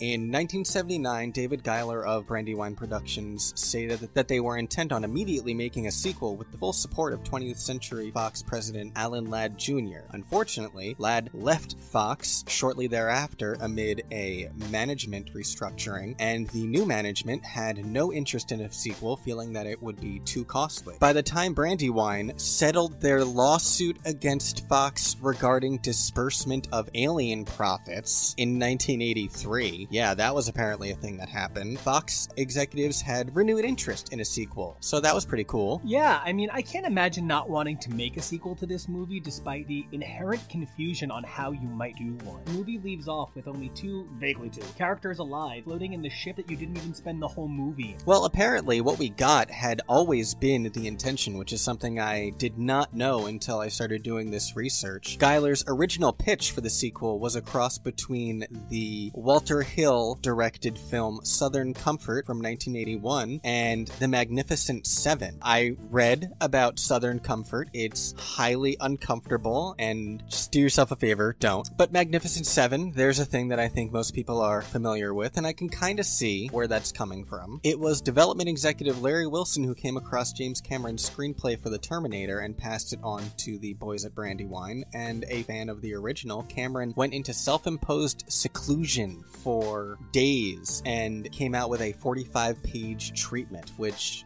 wow.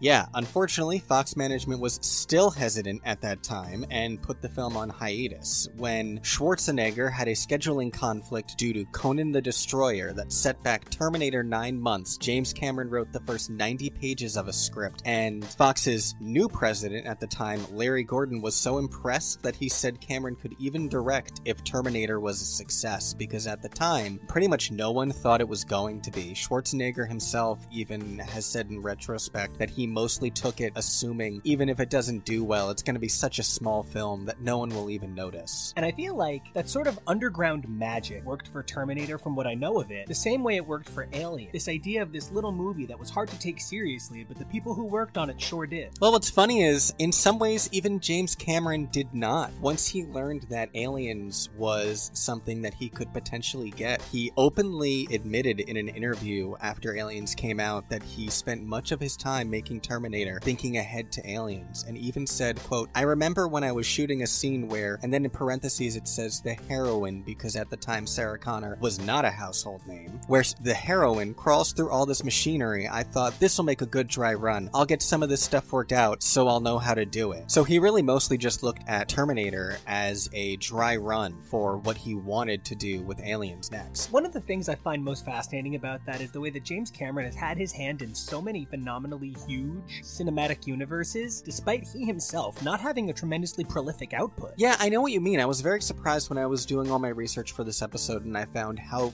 few films he's actually directed in his career. In fact, in the last almost 20 years, the one film that has come out from him is Avatar. That's just so strange. And I think it's so interesting having this conversation about his influences. One of the things that people talked about was they felt as though Avatar borrowed heavily from Last of the Mohicans and Ferngully. At the same time, knowing that Cameron used Terminator to prepare himself for Aliens, and the fact that, you know, Titanic is based on a vaguely true-ish story, kind of. I mean, the Titanic part is real, but, you know, the Jack Rose part, not so much. I kind of wonder where else he took inspiration for some of these films. Well, something he drew heavy inspiration from for this film that I definitely see as a recurring theme throughout a lot of the things that he does is the Vietnam War. The disparity of technology between the superior American firepower and their inability to conquer the unseen enemy in Vietnam, as he put it. A lot of firepower and very little wisdom, and it didn't work, is his quote on the situation. And he illustrated this through the colonial Marines' cocky attitudes and their confidence in their inevitable victory, only to have a rude awakening. Thinking about it, it's actually like he then goes to show the other side of that almost 25 years later in Avatar, where instead of it being from the perspectives of the invading Marines, it's that the natives that are being invaded who are the ones that he's championing. Wow. I don't know that I'm a huge James Cameron fan, but I don't think you can argue there is a lack of art in what he does. I definitely agree, and I don't know that I'm a huge James Cameron fan, but I definitely think I'm a huge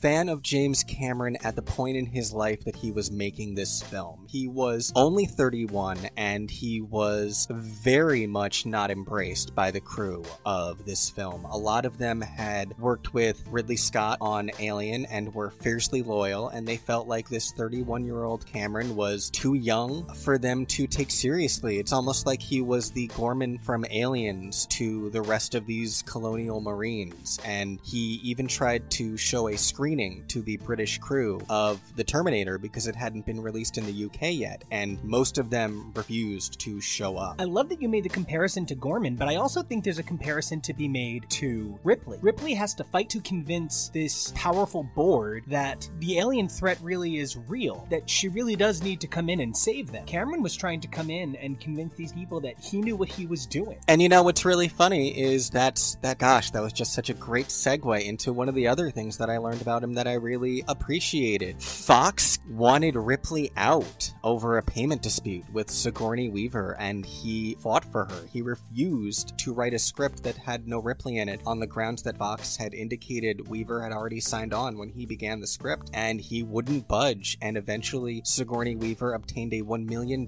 salary for Aliens, which is a sum 30 times what she was paid for the first film. Unfortunately, despite that success for women in the industry, another conflict that was had on the set was Gail Ann Hurd, the producer, the person who had essentially given James Cameron his big break, by the way, by obtaining the rights for the Terminator and helped getting it out there. They basically mocked her and said she was only receiving producer credit for being married to James Cameron. It's one of those things where I just find myself so confused by how it's even remotely possible for people working on a film like this to not see the value in a woman. You should never underestimate someone who is there and has experience. And it's so funny because she was the producer. She was the one who could actually get stuff done. James Cameron was a dreamer who had these incredible ideas, and I am not taking from him his talent, but talent isn't everything. You need some get-it-doneness, and it sounds like Gail Ann Hurd had it. Well, the joke's on all of them because Gail Ann Hurd's production company, Pacific Western Productions, which eventually became Valhalla Entertainment, is best known for producing AMC's The Walking Dead. And in a really fun connection to our show, that production company also produced Ang Lee's Hulk, Tom Jane's The Punisher, The Incredible Hulk starring Ed Norton, and Punisher Warzone. If I'm not mistaken, Punisher Warzone was the film that had writers from the MCU? Yeah, it's the guys who wrote, I think, the first draft of Iron Man. So it's all connected. It's a big tangled web, and we're all going down on this big boat. So I've talked a lot about the difficulties behind the scenes in production with the writer and the director, and now we get to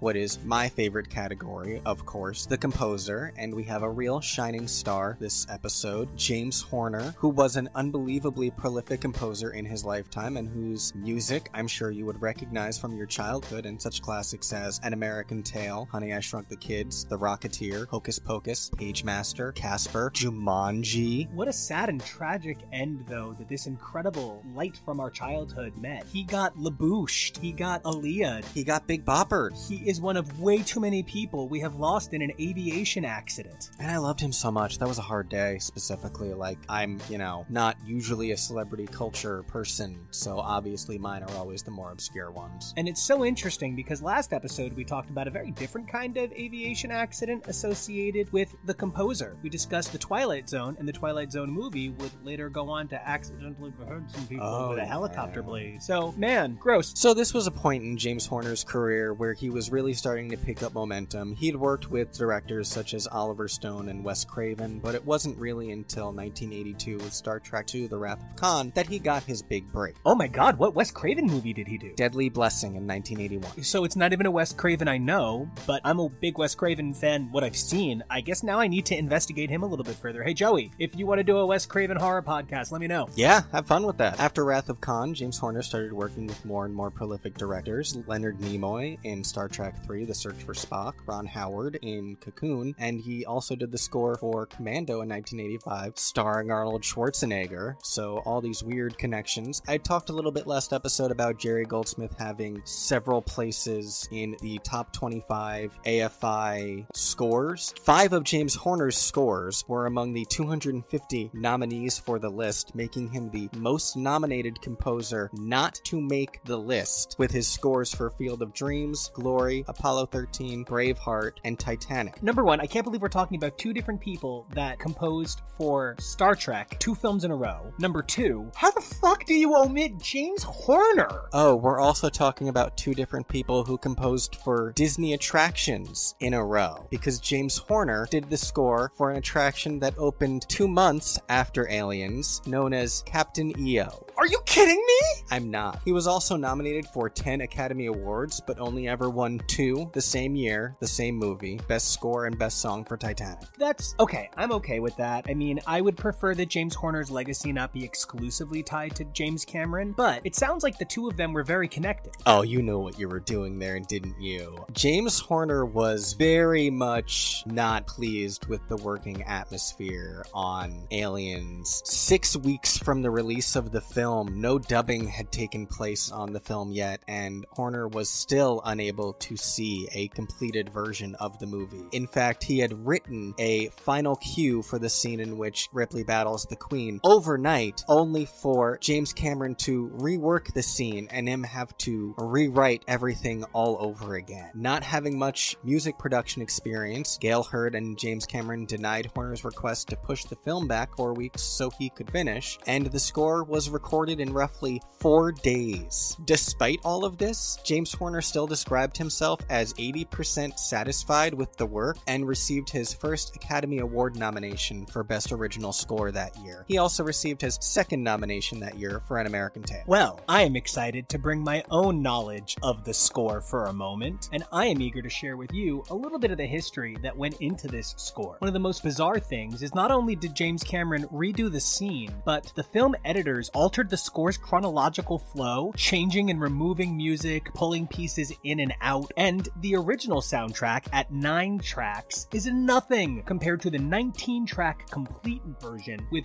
bonus tracks as well. However, none of that beats the fact that this score has been used in over 24 other films. That's wild to me, though, that they were like editing the score around. I can't fathom how they made a coherent movie out of all of this. That's like the director of photography had to be fired because he refused to not dimly light the alien nest in the scene where the colonial marines first arrived there. James Cameron wanted it to mostly just be lit from like their packs to give it an atmospheric, feel, and the guy like refused and they got into a fight and he had to be fired and half the crew walked out until Gail Hurd talked them back in. That's wild. Apparently he also struggled with dealing with a UK crew having set tea times where like production shut down for tea. I wonder if that's something that still happens now, and I kind of can't fathom that it is. For so many of these actors and so many of these sci-fi movies, it takes so long to get into the prosthetics, to set up these explosions right, to get all of these lighting and water and sound tricks down perfectly. I can't imagine everybody just being like, hey buddy, sorry you only have xenomorphed, but you're gonna take a break and sit for a minute because we need to sip some tea. I don't get it. I know that they love their tea over there though, so sure, if it's what y'all want, enjoy that tea. So it sounds to me like both Alien and Aliens have had a striking amount of behind the scenes influences and situations that led these movies to being the incredible creatures that they are. Kevo, was there anything more that happened behind the scenes at Aliens that we should know about? There is actually one remaining factoid that I would say links Alien and Aliens in an utterly bizarre way. There were 3 scripts that James Cameron was working on almost simultaneously. Aliens, The Terminator, and Rambo First Blood Part 2, though it was eventually extensively rewritten by Sylvester Stallone. The score for that film was composed by Jerry Goldsmith. I can't make this stuff up. And actually another weird connection that we can make here is James Cameron was at one point working on a rather ill-fated and internet-maligned Spider-Man script, and didn't James Horner do one of the scores to one of the Spider franchises that isn't Tommy Holly? Yeah, the Andrew Garfield ones, actually. And if you really want to kick this all the way back to the very beginning of this BTS, one of the final things that James Horner worked on in his lifetime was the score for the recent remake of The Magnificent Seven. It was something he had been working on in secret and was released posthumously. So,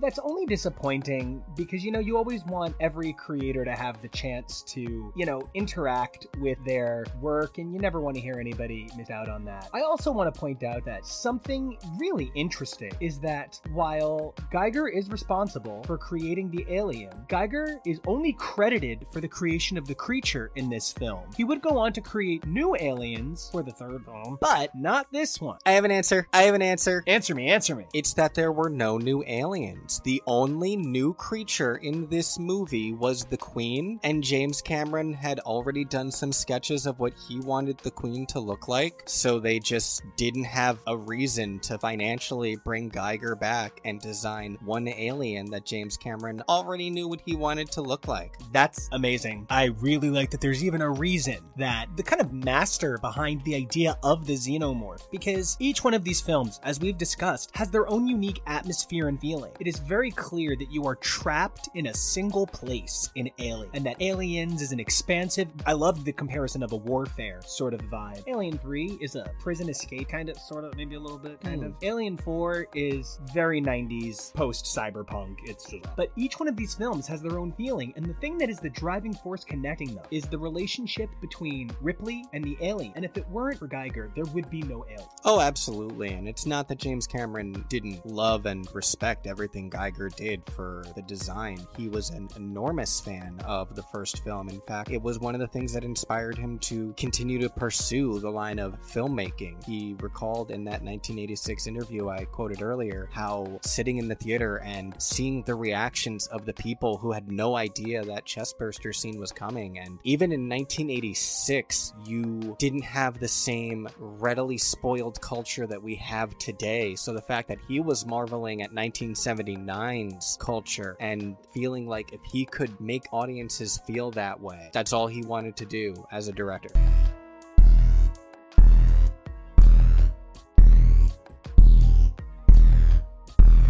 From the very beginning, one of the things we commented on Alien is that it gave us a surreal feeling that we kind of compared to the Star Wars crawl. This opposite idea. The big fanfare is replaced by eerie silence and awkward violins, and the big beautiful blue letters are replaced by these very clean, clear, almost alien forms of lines. But Aliens, once again, uses its title sequence to kind of let you know what movie you're watching. Yeah, I definitely immediately found the opening far less atmospheric, but that's because it sort of just jolts you right into the plot. Yeah, it's that glowing blue. It's that sense of electricity that's being conveyed to the audience by the logo. Cameron is somebody who, as an artist, a very talented artist, is an esthetician. He knows how to make things look beautiful. And one of the best things he did was gave Aliens its own visual identity right away. There's a nod to the first film in the finding of Ripley, but outside of that, it very much feels like its own visual narrative. It's more like it's reflecting the original film than copying it. The way the robot probe finds Ripley, it echoes Kane finding the egg on LV-426, right down to the blue mist. There's an invader that comes to her alien ship because of a distress call and wakes her up, setting the plot into motion. And they're immediately talking about how whether or not they're going to make money on it, which reflects back onto the conversation between Parker and Brett. Are we going to get our share? Good point. Everything Cameron did was from the point of view of a fan. And I actually really love that. This doesn't seem like one of those situations where when J.J. Abrams took Star Trek, he said he only ever took it because he was never going to get Star Wars, LOL. But here, Cameron didn't take Aliens because he couldn't get his hands on Doctor Who. He took Aliens because this was the alien he wanted to talk about. And you know, when you start talking about sequels created by different creators than the original, you need to talk about whether or not it plays on the existing mythos or adds new mythos. I think Cameron did a really beautiful job striking a balance. Nothing he did necessarily made me feel like he invalidated anything about Alien, but Aliens has its own identity. It has its own feel, and it's one of the reasons that it's easy to say these are two separate movies that I love differently. I do not love Alien the way I love Aliens. I think Alien is about the survival of the human spirit, but I think Aliens is about the survival of colony. I think the only thing that Cameron did in Aliens that threw me was how easily Ripley took to military combat, and I think that, if anything, something that he expanded on better than the original, because as you elaborated when I talked to you about it, that's something that we should have gotten from the first film. The idea that that was something that these semi-militarized truckers from space did. That's part of the original canon, and I don't think that was something I fully got from the first film. I think because the cast was so limited so quickly, there wasn't really a lot of people to militarize. franchise. For the bulk of the final third of the film, it was Parker and Lambert, and only one of those people was competent. And that's actually a humongous, striking difference between Alien and Aliens. Alien, none of those people are built for this. Aliens, there's less incompetence, but like Kevo pointed out earlier, the hubris on these characters frequently is the thing that leads to their demise. Aliens is about a bunch of headstrong military officers and agents working to do the best they can with a deeply uninformed sense of what's going on.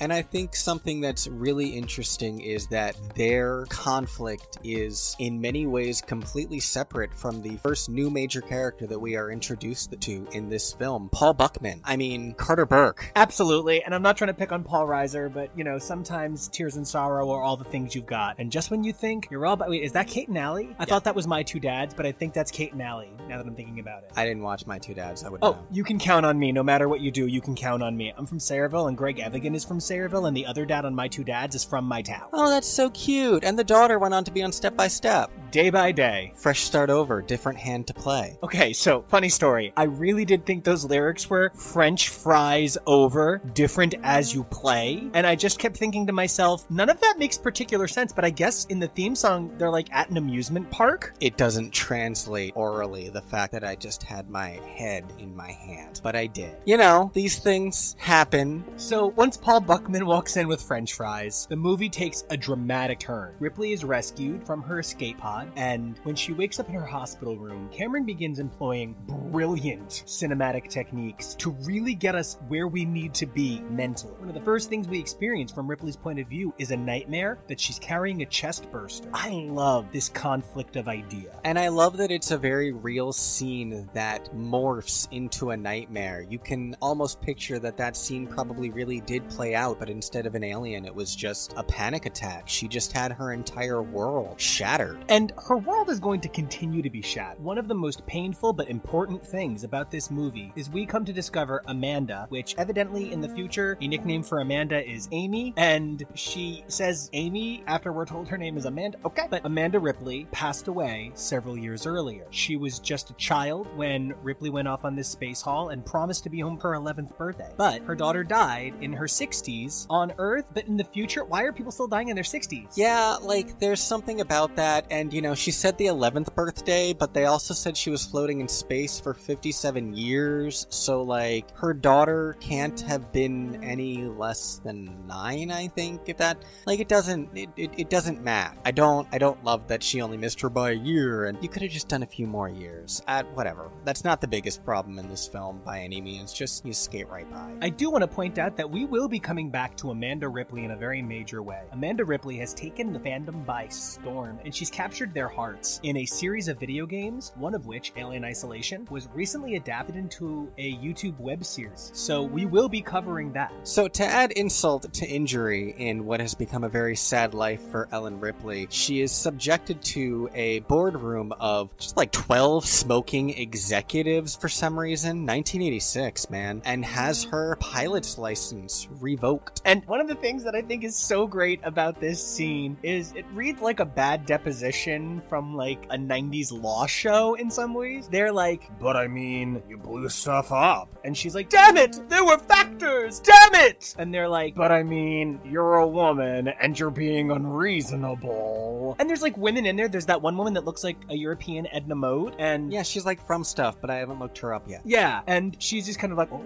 And Ripley's like, damn it, you will all be eaten like my friends. And I just don't understand. Like, we're in the future, and it just doesn't seem like if we're far enough in the future that they can be doing these experiments on xenomorphs, that there would be no way that anybody would believe her. Well, one of the things that I came across in my research, God, that's one of my favorite phrases. There's a philosopher named Stephen Mulhall who has remarked that the 4 Alien films represent an artistic rendering of the difficulties faced by the woman's voice to have itself heard in a masculine society, as Ripley continually encounters males who try to silence her and force her to submit to their will. Scenes like The Inquest, in which Ripley's explanations for the deaths and destruction of the Nostromo, as well as her attempts to warn the board, are met with disdain. However, he does point out that Ripley's relationship with Hicks later in the films illustrates that Aliens is devoted to the possibility of modes of masculinity that seek not to stifle, but rather accommodate the female voice and modes of femininity that can acknowledge and incorporate something more or other of masculinity than our worst nightmares of it. Deep shit. And I gotta say, I only want to add to that Apone. Apone is another character who is hugely supportive of Ripley for the brief time that he is on the screen. And I think there's something beautiful about the way they all just accept Vasquez as a woman who is as strong as a man. They jibe her and they jab her, but they do that to each other. It's no unique ribbing. And while, yeah, there's a couple of lines that maybe feel either kind of transphobic or maybe a little bit homophobic. So I really do like the idea of thinking of these movies as feminist in order to explore ideas in toxic masculinity and sci-fi. One of the things that Ripley learns at the end of this inquest is that there is a shake and bake colony now on LV-426, which I'm really so glad that shake and bake is going to survive to the future. I love shake and bake so much. So we flash to the colony known as Hadley's Hope on LV-426, and really this is just an establishing shot to show that there are people here who are all about to die. In so many ways, one of the things that Cameron does the best is creates landscapes and creates moving locations. When you think about a lot of Cameron's work, it has to do with claiming home and developing home. The Titanic was a brave new way to travel. He's somebody who likes to think about mobility in a very specific way. And I think creating this off-site colony on LV-426 really drove home that this is not Alien, where there was no idea of home. We were just on a ship. These people are trying to lay down roots and create home. And it's so important to establish all of the colonists as a whole as something that we should care about when it comes to rescuing these people. I think the only thing that I would probably change about the opening is that I think it's a little bit too coincidental that Newt's family are the one that discover the engineer's ship. I know we needed to see Newt so that we would sympathize with her later as a character, but I think it probably would have been better if like she'd been the kid on the Weyland-Yutani big wheel or something. But about 21 minutes into the film, we get our first look at our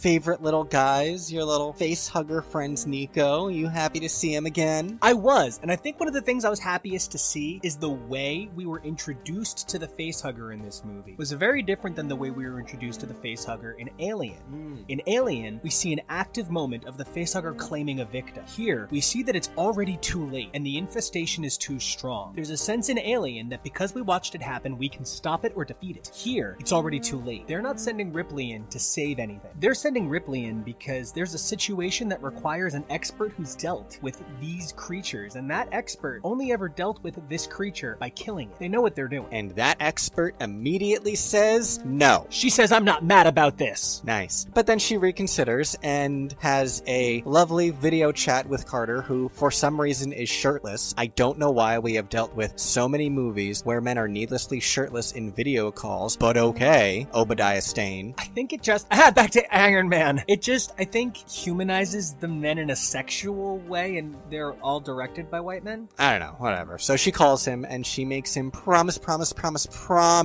that they're gonna destroy the aliens, and he's like, yeah. Weyland-Yutani always keeps their promises. Hey everybody, he's Kevo. And he's also Nico. And this is Husband Talking More or Less Alien Legacy. You didn't see that one coming. I like that. I really didn't. We are currently in part 2 of series 3 of our show. It's a lot of numbers. It is. I really do love the fact that since the name of the first movie was just Alien, which is such a simple title, the fact that the sequel is Aliens, again, just so simple, but it tells you exactly what you're going to be getting without giving away too much, without making it over dramatic. Such a clever way to make a companion piece to the first film. And I kind of want to just say that I can't stop seeing the ways in which that influenced pop culture in a zillion trillion ways. E.T., the extraterrestrial. It's the same idea. You're just giving me this one-word title that tells me everything. And I feel like this was an amazing time for sci-fi. We've talked about a number of projects through this program, like the way that the first Alien is actually a result of a failed Dune project. We've now discovered that Aliens is the result of James Cameron working so hard on Terminator. And something that I didn't get much into in the first episode, I'm now realizing, is that another huge influence on James Cameron's Aliens film was the novel Starship Troopers. You mean the Neil Patrick Harris joint from the 90s? Yes, that is specifically what I mean, and it's evident literally right from the very beginning when we meet the Colonial Marines on the Sulaco. The way that they talk about going on a bug hunt and all their terminology. James Cameron actually insisted that the Colonial Marine actors read Starship Troopers to help them get into character. They even had to go through military boot camp, except for Sigourney Weaver, Paul Reiser, and the actor who played Gorman, because they couldn't make it due to scheduling conflicts, which in a way kind of made sense for their characters anyway. They are the outsiders among this crew. I'm so glad we're touching on the Colonial Marines before we get too far into the movie, because the Colonial Marines went on to inspire an enormous amount of fandom. The Colonial Marines Guide was a highly circulated book that people traded on the internet for years that had details on their exact uniform and proper formations. The Colonial Marines would also go on to get their own video game series multiple times. So knowing that James Cameron put that much thought into it, although it is funny, in the last podcast I mentioned how many things I felt that James Cameron borrowed from, and to hear that he borrowed from another thing to make this movie is kind of funny. Well, if it makes you feel any better, something that's borrowed from this movie is the set that they used for the reactor core went on to be the chemical plant in the Batman film from 1989, so that's pretty funny.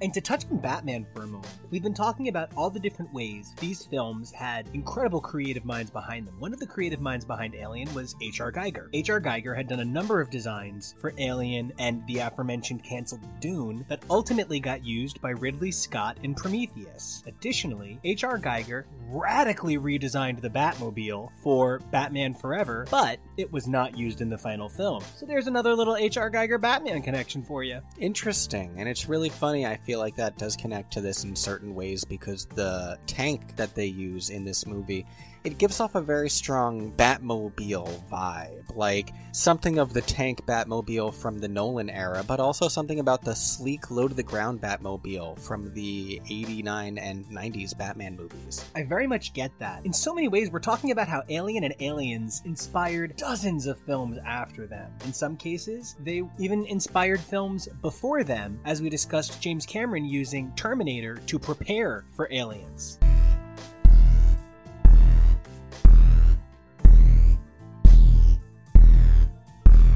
And you know, I like that you made a point to emphasize how important the Colonial Marines are, because I personally really feel like that's where the movie starts. We got this slow pan across the Sulaco that goes on for about 2 full minutes, and it very, very, very strongly evokes images from the first Alien, where we had the same of the Nostromo before the crew wakes up.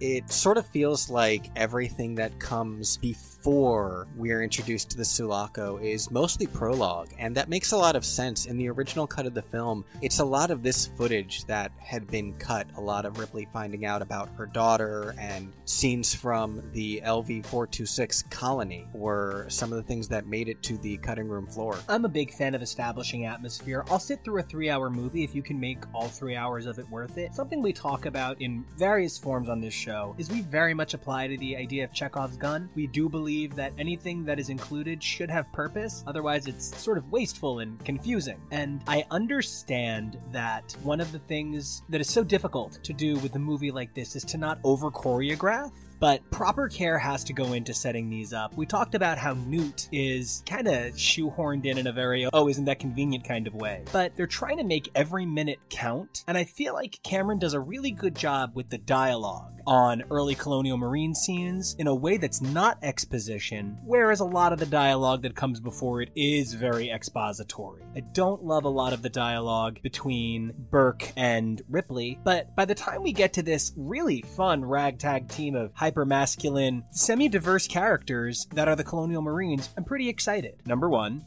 Hudson is just actually too fucking hot. Yeah, Bill Paxton in the 80s, man. Ugh. Oh my god.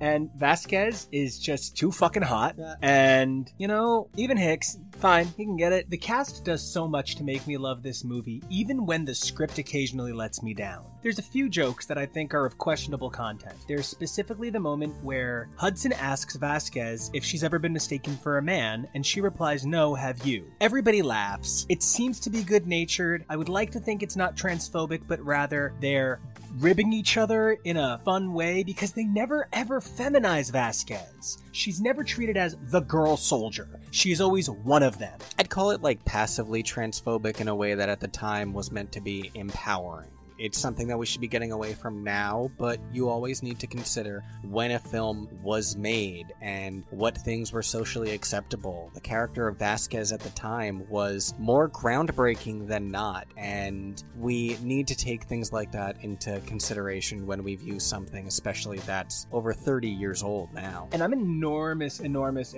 fan of well-handled diversity. I think Vasquez writing in Spanish all over her armor is actually really well done. It's celebratory and decorative, and I actually really like it. Yeah, I think it's just a part of her personality. I am fascinated by the person who plays Vasquez because her name is Jeanette Goldstein because she is Jewish, and she would later go on to star in Terminator 2 Judgment Day, as Bill Paxton, Michael Biehn, and Lance Henriksen had all previously appeared in James Cameron's The Terminator. But then Jeanette Goldstein would go on to be featured in the film Titanic as an Irish immigrant mother. That one mom with the two little kids who, like, she's tucking them in and, like, telling them the story about Tiernan. That's Vasquez from Aliens. It blew my goddamn mind.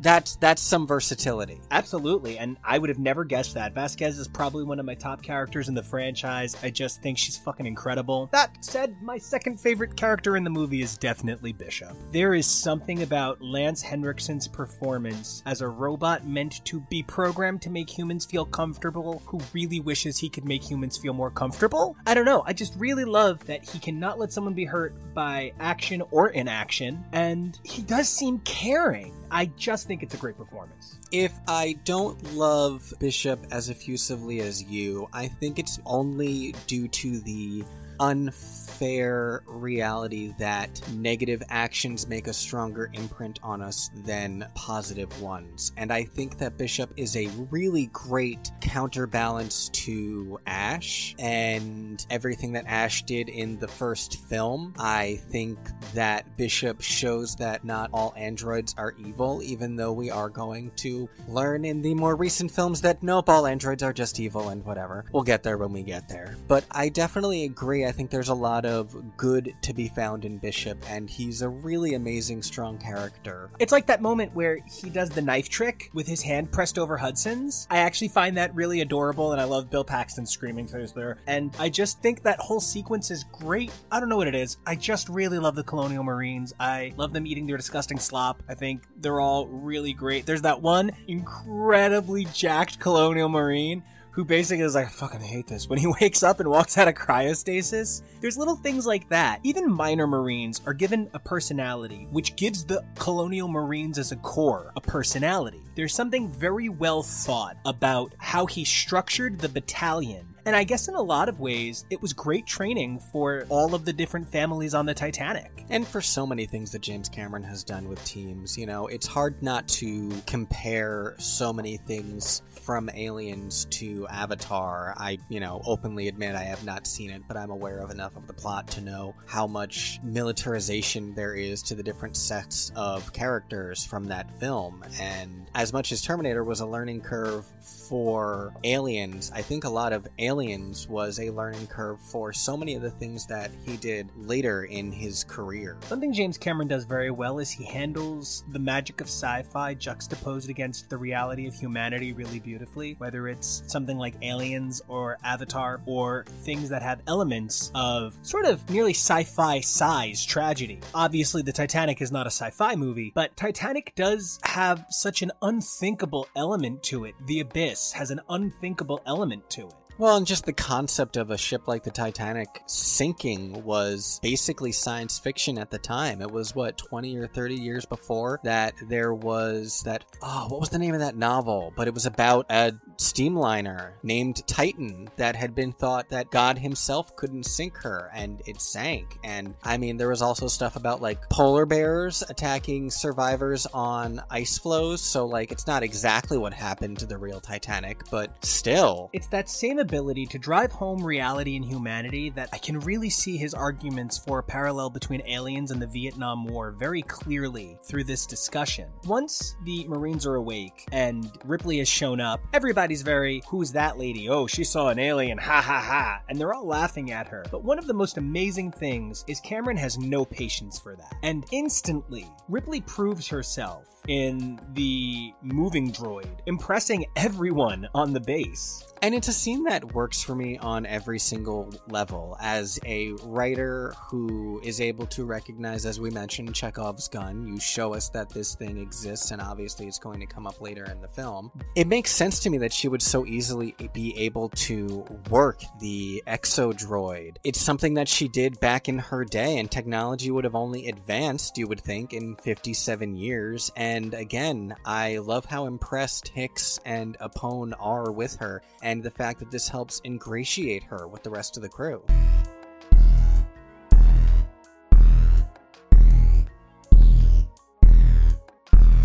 Once the Marines get themselves back to LV-426, it's almost baffling because this does not feel like the same planet we spent time on in the first movie, but it has to be. I really liked that at this point in the film, though, they started to lean back into the atmospheric horror of the Alien franchise, as the Marines are slowly making their way through the main building of the colony looking for survivors, and they see all of these barricades and overturned pieces of furniture. And, Ripley obviously knows exactly what happened, but, these guys have no idea what they're dealing with still. But they like to think that they do. There's this hyper-posturing macho, yeah, we'll blow it up, yeah! And obviously, part of that is the positivity you need to use in order to secure your own success. You need to be sure you're going to win, and I understand the logic there. But there is something to be said about how hardcore Ripley is trying to say, you're all gonna die, and you're doing it wrong. Unless apparently you're like an 8-year-old girl who is hiding out in air ducts. Like, it's science fiction fantasy in the first place, so you always have to suspend your disbelief. The fact that Newt is the only survivor, I have to imagine this child had to have just been days from death. I would not have been shocked if they had said that she ultimately had a chest burster in her or something, because it's so strange that she would be able to evade the aliens for so long. I understand the purpose that her character serves, but we've seen the aliens crawl through ducts. We've seen them use cleverness, and I do not believe this little girl who has a habit of standing right in the way of danger. We literally see her freeze in the face of the aliens over and over. I have to assume it's because the ducts that we see her go through and that Ripley follows her through are specifically very small. The ducts that we see later in the film, when it's all of the surviving Marines trying to evade the aliens, they're so big that they can practically run through them. They just have to scrunch down a little bit. But when they go after Newt, it's something more akin to the horrifying touch tunnel from Liberty Science Center, where it's this tiny little thing you gotta wriggle through. And aliens have that giant penis head they have to worry about, so... Yeah, I guess Bishop crawled through one of the Newt tunnels at one point, and I guess that's an argument to be made. So after that, they investigate the computers of the LV-426 base, and they find a reading that tells them that all of the colonists are located underneath the nuclear reactor, or nuclear if you're Carter. Good job. That's not suspicious at all. Let's go check it out. That actually brings up one of my favorite moments. Ripley is not just good at her job, she's incredibly clever. And she says, hey, wait a minute, what are they armed with? They can't use those under a nuclear reactor. And it's just that level of cleverness that has driven Ripley to be one of the most successful female protagonists of a sci-fi franchise ever. And we also get a moment here of one of the soldiers saying the phrase, I only work here, when talking about being given orders and following them without thinking. And there's a huge theme in this and the first film of zero accountability or curiosity for things decided above your pay grade. The foreman earlier in the film said the same thing when being asked about a colonist's rights to a claim that they found. And it even harkens back to the beginning of the previous film that we brought up frequently of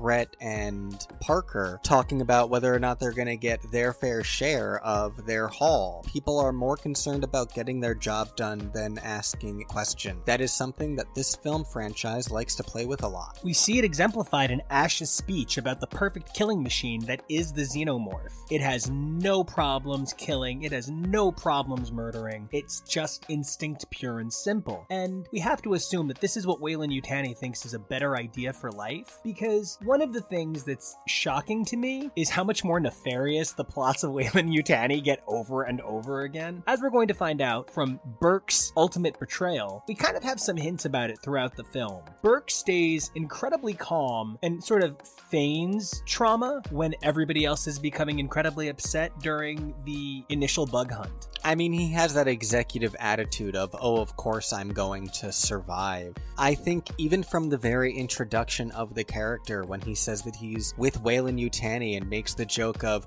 but I'm a good guy, really. She's been asleep for 57 years. She has no idea what Weyland-Yutani's current reputation is, but the first thing that you say to Ripley is, oh, LOL, but I'm one of the good people at Weyland-Yutani. And the look that she gives him, she very smartly never really trusts Burke from the start. And initially, it would seem the Colonial Marines don't trust her a whole lot. It isn't until this bug hunt where they begin to understand her knowledge base is pretty significant. The Marines charge in thinking that they're going to find the colonists, and instead what they find is a colony of some kind. Yeah, it's about an hour and 13 minutes that the aliens first start showing up, and gosh, there are a heck of a lot more in this movie than there were in the first one, aren't there? And the number of xenomorphs alone could explain the enormous jump in budget. This is a lot of really well created costumes and prosthetics. The alien army is so much more ballet inspired in some ways than in Alien. In Alien, I often felt the alien moved so slow. It's like a Michael Myers kind of slow creep behind you. But here, the aliens are gonna fucking fuck you up, man. These aliens are here to eat you. And they're everywhere. One of the things that amps up the intensity of this movie is, in the first one, there's only one. So if it's attacking one person, you know where that alien is. But when they call for an evacuation from the planet,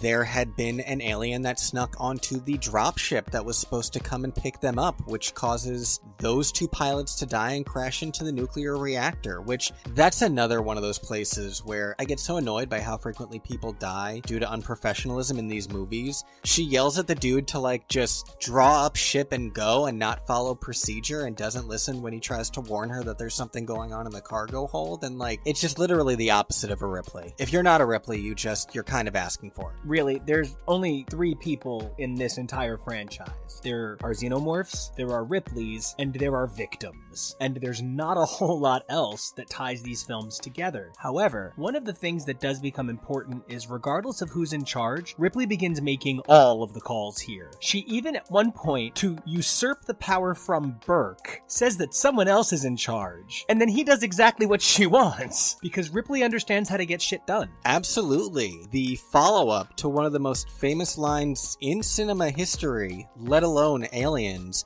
game over, man, game over. Hudson having his horrendous panic attack at this devastating loss of their men. Ripley is the one that calms him down, and it's a really great moment for her because he's not resentful or rude, or there's no comments of the fact that he's helped by a woman or anything like that. It's just a really powerful moment, and he is nothing but grateful for her assistance. There's a similar moment where somebody has to help Ripley let go of the controls behind the ship because she's so braced and she's in such a state of shock. This is a movie about a community and about a colony coming together to survive. We refer to Alien as a survivor film over and over. Aliens is a movie about the humanity in all of us trying to make it together. The focus becomes on you're one of us or you're one of them. And they are not saying you're one of us or you're one of them in terms of you're either a human and a colonial marine or you're a xenomorph. You are either in the name of survival and killing every one of these motherfuckers, or you're one of them. And that's the point at which Carter Burke becomes the odd man out. In Alien, the clear bad guy, other than, you know, the alien, is Ash. Here, it's not Bishop. Bishop proves himself over and over again. Carter Burke, as a human being desiring profit, is the actual villain of Alien. aliens. And I believe I read that there is actually a little bit more footage even where we find out that Carter Burke is directly responsible for sending Newt's family to LV-426 after the inquest out of curiosity of finding something there. One of the things that definitely strikes me as a difference between Alien and Aliens is while Alien makes it very clear that the Weyland-Yutani Corp is fascinated by the xenomorph and interested in knowing more, Aliens has such a focus on the evils of capitalism and the evils of corporation, which I think in many ways we do see again in the form of Terminator's fear of Skynet, which we see in the notion of Avatar and imminent domain and deforestation. So I feel like Cameron has been telling threads of a similar story over and over again, and Alien is just maybe the most he ever dressed it up as an 80s action movie. I could see that.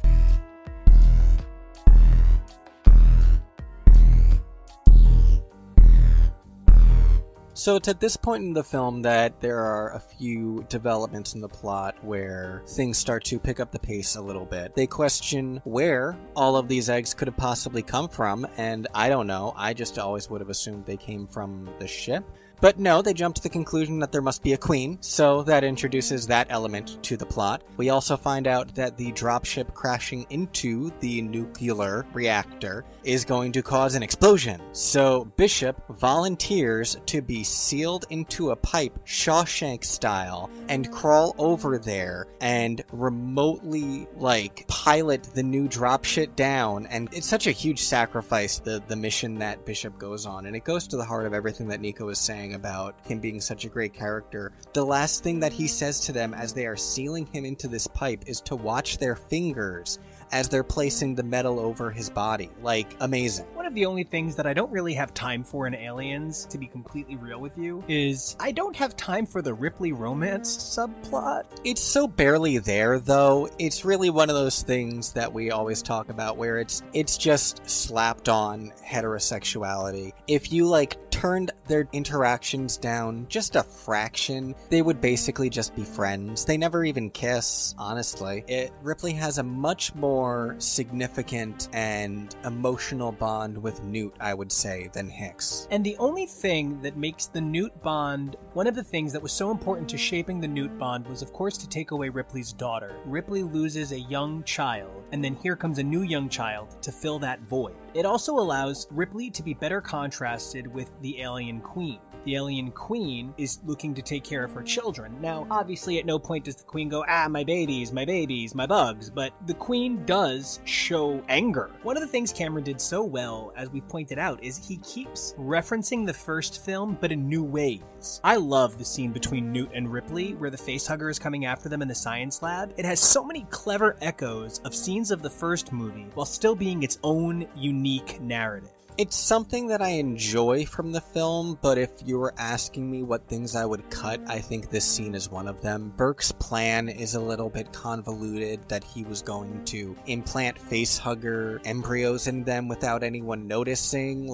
It says to me that Hicks isn't very good at his job, that he has so few civilians that he's protecting that he didn't check the security feed. And also, I love the part where Ripley is like, I'm gonna be watching you through that camera, and it's like an oscillating security camera. This is the security system of the future, an oscillating camera that shows feed in black and white. Goodness gracious. That one part where we were both like, I'm sorry, this blue digital screen and joystick control, it was a little rough. One of the moments that stands out for me is when Newt smashes the table to hold back the facehugger. In that moment, I can maybe understand how Newt has survived so long. Yeah, I get that. And I love Hudson being protective of her. I love the way that they immediately come to Ripley's aid. The scene where they're trying to keep the facehugger from latching on to her. It's a wild animal. Wouldn't it at a certain point just turn and try to attack someone else? But plot contrivance, it's fine, I understand.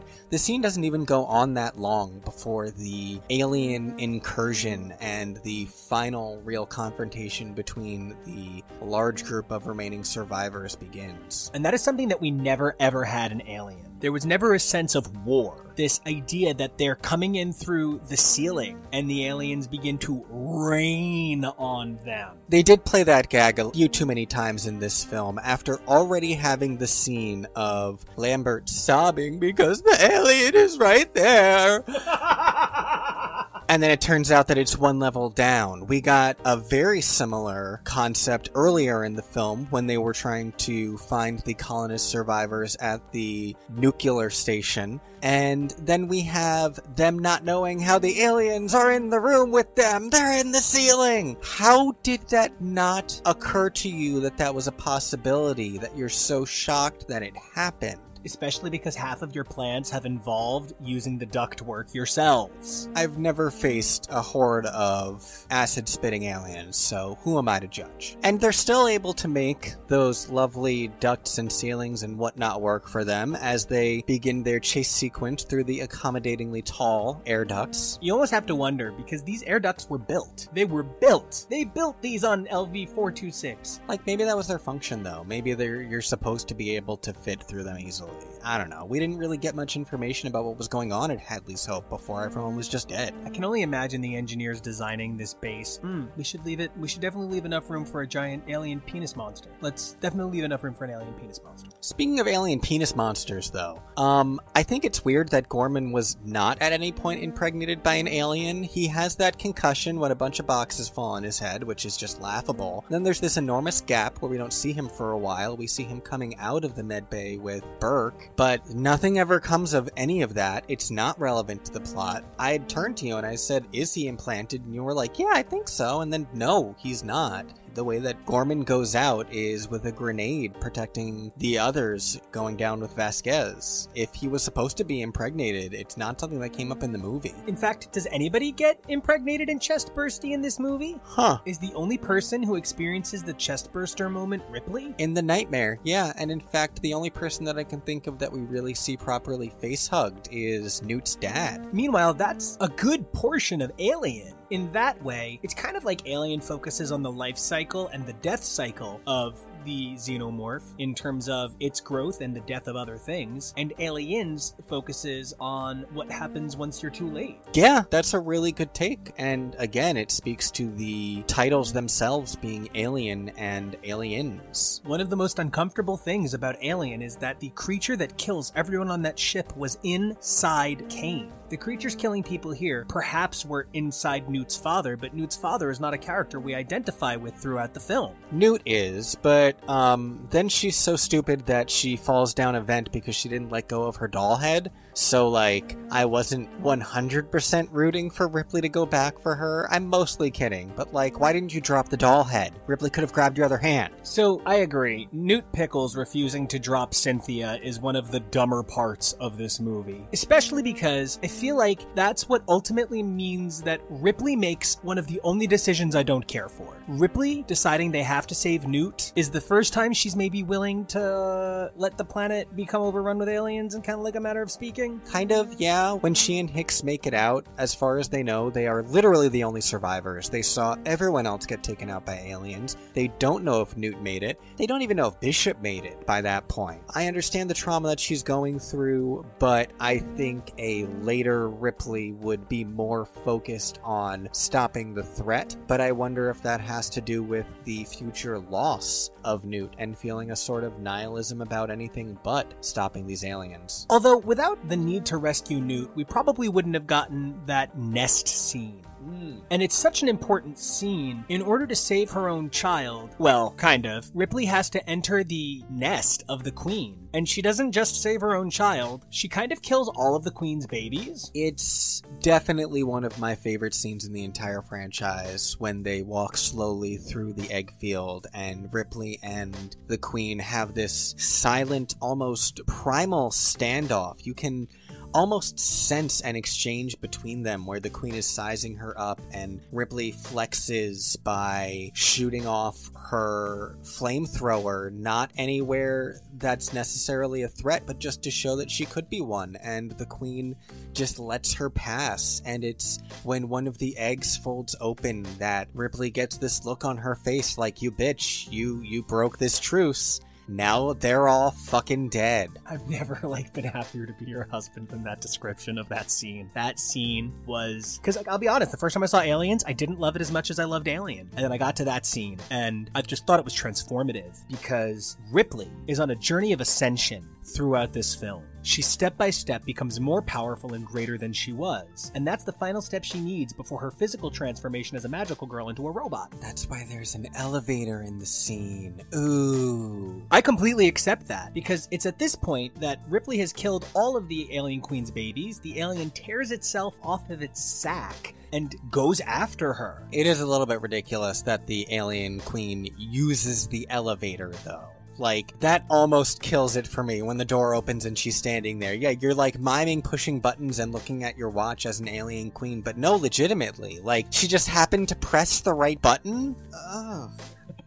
Now I have this mental image that she didn't press the right button, that she keeps pressing the wrong button and doing the jump scare, and has to reset over and over again. What if it went down first, and then she's like, oh, right, it's the other button. Is that how intelligent these creatures are? Is that what you're trying to say, or do you just not want us to think about it? I'll accept either one, but, I need to know which one it is. As if to justify my fandom, Bishop comes in, and it's this moment where you're like, no, the world is a better place. Androids are better, and there's people like Ripley. We haven't lost to Weyland-Yutani yet. And then the queen pops up. Surprise, bitches! Absolutely. And Ripley manages to get Newt on the ship, and then Ripley suits the fuck up. If Ripley putting on the mecha suit did not help prepare an entire generation of kids for Power Rangers, I'm shocked. And I think it was a really smart choice not to have any score in the battle between Exosuit Ripley and the Queen. I don't know if it's because of the things that I mentioned about what a difficult time James Horner had doing the score for this film, or if it was a specific choice. I kind of hope it was, because I think anything that you put against that scene probably would have made it just look kind of silly if there was this heroic fanfare, but,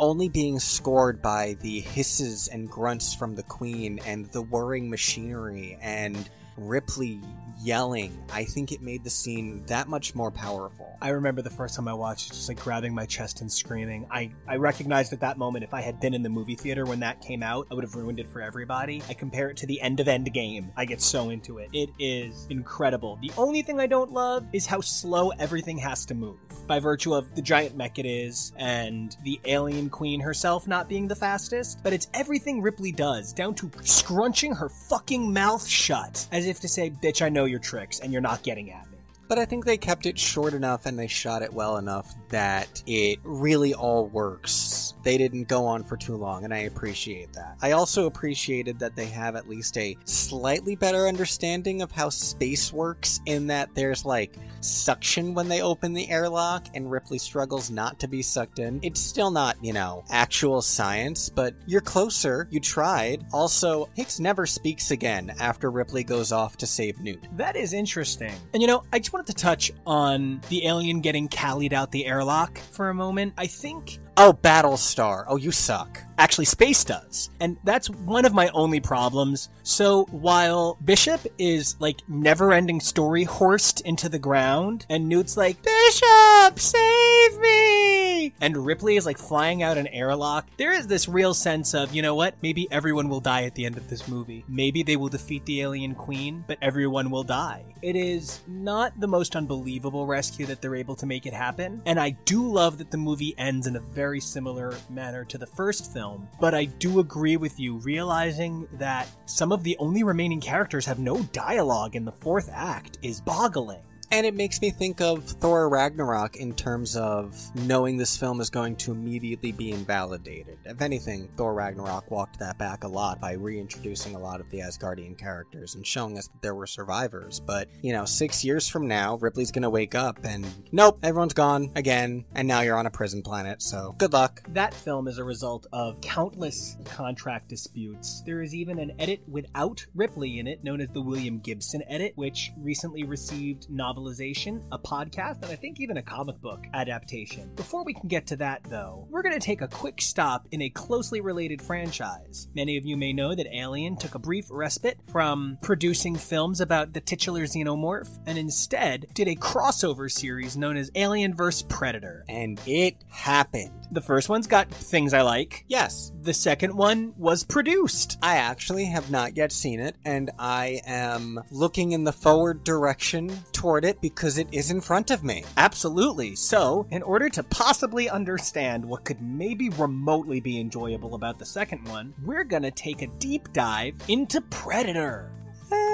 Dive. We'll see how deep the dive gets when we find out whether we like the pool or not. That is a very fair point. Hey everybody, I'm Nico. And I'm Kevo. And I have no idea why we watched Predator. Well, we know why we watched it. That just doesn't make it any better. Well, okay, yeah, two things. Number one, I, kind of get why Tobias Funke was like such a big Carl Weathers fan now. Yeah, I love the Carl Weathers character. And those abs are pretty great too. But the biggest takeaway is Arnold was more beautiful in this film than any bodybuilder in history. Yes. Oh my god.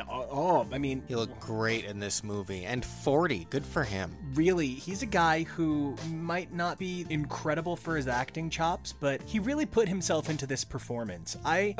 Two things. I really like Carl Weathers and I really liked Arnold Schwarzenegger. So I paused for a second because there's this Fiona Apple cover I love. Fiona Apple covered Bill Withers' Use Me in concert one time, and she starts it off by going, "You like Bill Withers? You like Bill Withers? I'm gonna play Bill Withers." So I keep just going to go, "I like Carl Weathers? Y'all now I like like Carl Carl Weathers?" Well, I guess we should talk about why we're here. This is alienlegacy.html, husbands talking more or less, where we like to take a look at a sci-fi franchise and tear it apart and put it back together again. Yeah, I like that. Yeah, we love to find the rich tapestry that these sci-fi universes make and the way the narrative connects with its audience and fandom. We also love to cover some of the behind-the-scenes stuff. Alien is my all-time favorite film franchise, and as such, we're celebrating with Alien Legacy, where we take a look at the history of this franchise as it is now entering its 40th amazing year and re-entering theaters as such. Of course, Alien ties to Predator thanks to Alien vs. Predator, both successful comic, toy, and film series. So we decided it was time to take a look at the Predator film franchise. And okay, we looked at it.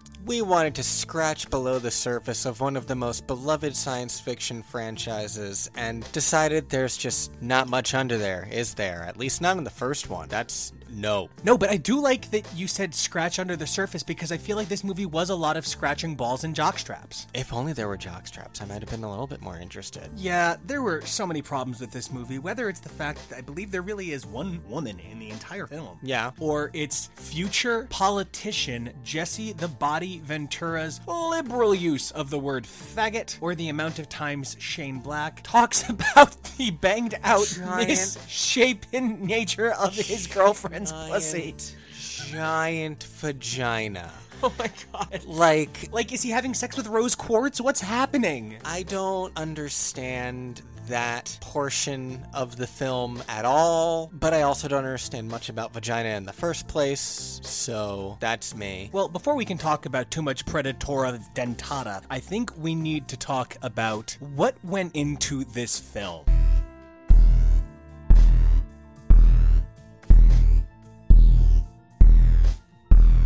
I was really fascinated by some of the ways Kevo said the film came into focus and what brought this movie about, the many layers in the BTS that came together, because objectively, I think this movie might have created the mega muscle superstar buddy up movie. These sort of Fast and Furious and was Red Dawn? Lethal Weapon, kinda? Yeah, oh man, I love Lethal Weapon. It's such a fun team-up movie where Bride of Nine Spiders and Tiger's Beautiful Daughter and Steel Serpent all team up with the Iron Fist. Wait, no, that's the Immortal Weapons of Kunlun. Wrong show. Wrong show. But Lethal Weapon, I'm actually not sure when that came out. I know it was vaguely the 80s. It was definitely during a period of time where it was okay to have a volleyball montage to a vaguely homoerotic song. I mean, that's what the 80s were all about. Apparently it came out like 3 months before Predator, so it's around the same time. I think Predator was just part of the boom. Now I'm thinking about it, and I feel like Lethal Weapon could be an accidental mistranslation of the title into another language. I get that that. I totally get what you're saying. Your ancestors come back to life.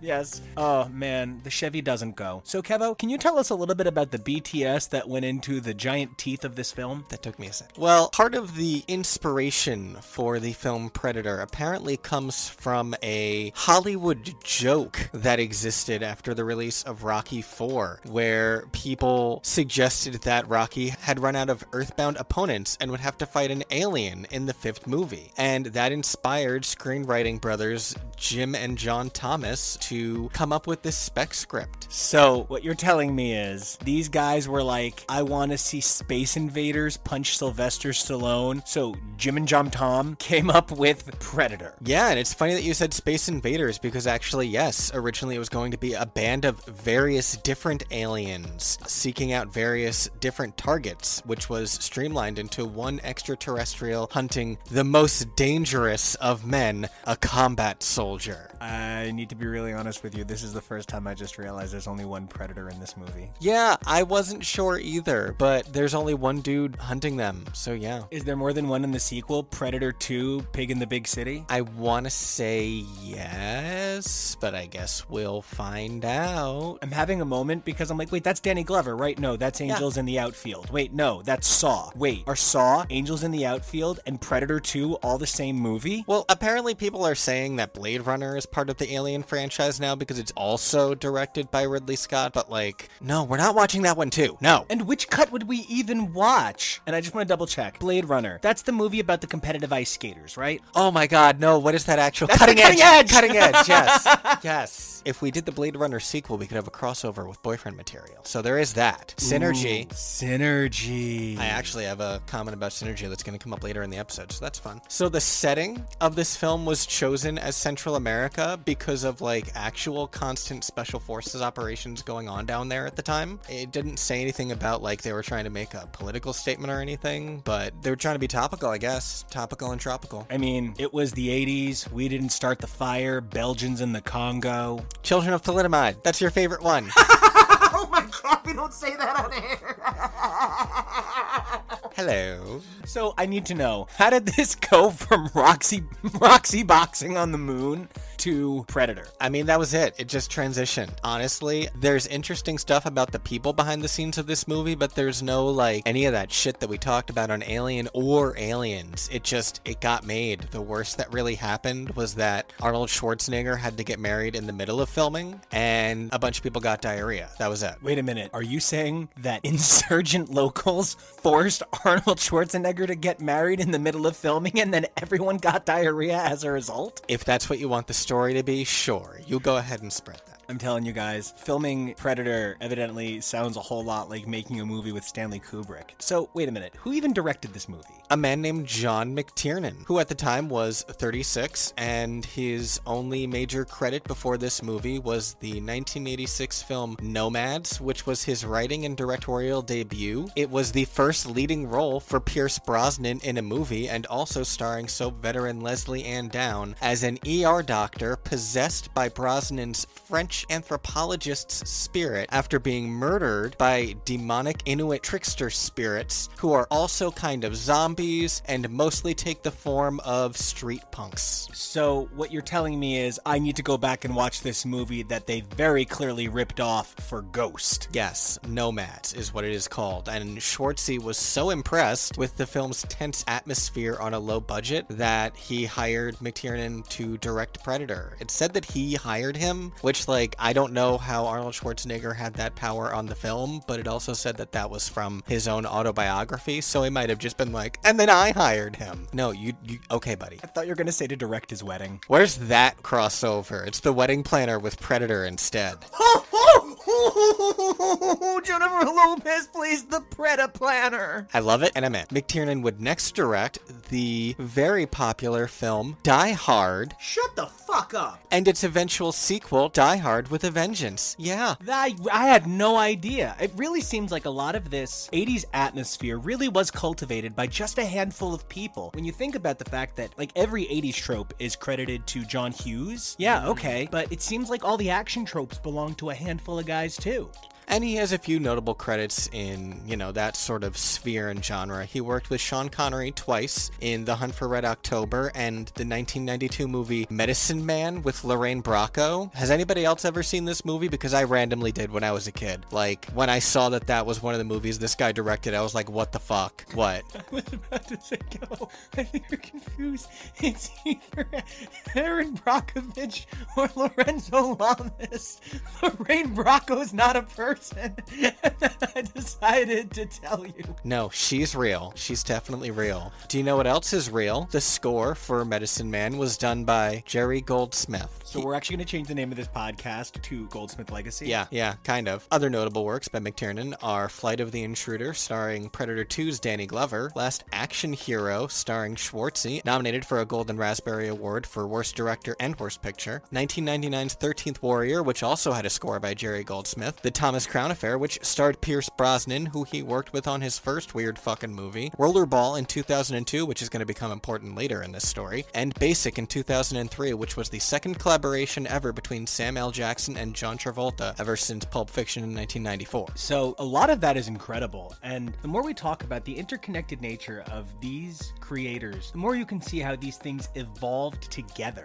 Yeah, he definitely was a pretty prolific guy, but then things dropped off when he was convicted of making a false statement to the FBI about hiring a private investigator to illegally wiretap Charles Roven, producer of Rollerball, and more recently, the DCEU film franchise. This guy illegally wiretapped someone else in his industry and then lied about it to the FBI? He also wiretapped his ex-wife, apparently. So this guy is actually Predator. Ha! Nice. Sure. He served 328 days in prison, and served out the remainder under house arrest, and while in prison he filed for bankruptcy, first Chapter 11 and then Chapter 7. Despite all of this, he managed to write a possible sequel to the Thomas Crown Affair called Thomas Crown and the Missing Lioness. So you're saying he wrote Chapter 11, then Chapter 7, then Chapter 2. Nice. Yeah, so that's John McTiernan. He kind of faded into obscurity somewhere in the mid-2010s. No one really knows what he's up to right now. That's a tangled web he wove. Wow, that's incredible. Unfortunately, the story of the screenwriters isn't quite as exciting, but it's still kind of funny. Probably better for them than it's less exciting. Yeah, I know, right? They also wrote the sequel to Predator, Predator 2, so we're going to be talking about them again. The 1998 film The Rescue, 1996 film Executive Decision. They contributed to the screenplay for 1999's Wild Wild West, for which they co-won a Golden Raspberry Award for Worst Screenplay, so a lot of Razzie nominees made this film. I actually want to talk for a second. So Predator has a very famous comic book line as well, and we've seen Superman face off against Predator. Recently, Batman faced off against Predator. At the comic shop this week, I saw a copy of Archie versus the Predator 2. Absolutely. And Predator is, oh my god, I just so desperately need them to write like a sexy teenage Predator into Riverdale.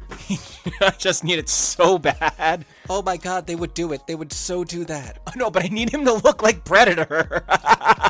No, it's like a super jacked body, and then the head is still like a Predator head with the dreads and everything. Yeah. Absolutely. So Predator has a very famous comic run and line, and it's actually part of what made Alien vs. Predator possible. But on the subject of Wild West, and I just think this is fascinating, sometimes things wind up fucked up for reasons you don't realize. It turns out there was going to be a Wild Wild West tie-in promotional comic at DC, and they had gotten well underway in producing it when it was discovered at the last minute nobody got Will Smith's permission for his likeness, and it would have been too much work to renegotiate the contract. It's not so much that Will Smith mean-spiritedly said no, so much as it's a business, it's an enterprise, and you play by the rules. And you have to protect your own image. Absolutely. And DC, not very interested in having a comic book adaptation of a film missing its star, because no offense to Kevin Kline, I don't necessarily think he was the young hip draw. Nah, sorry.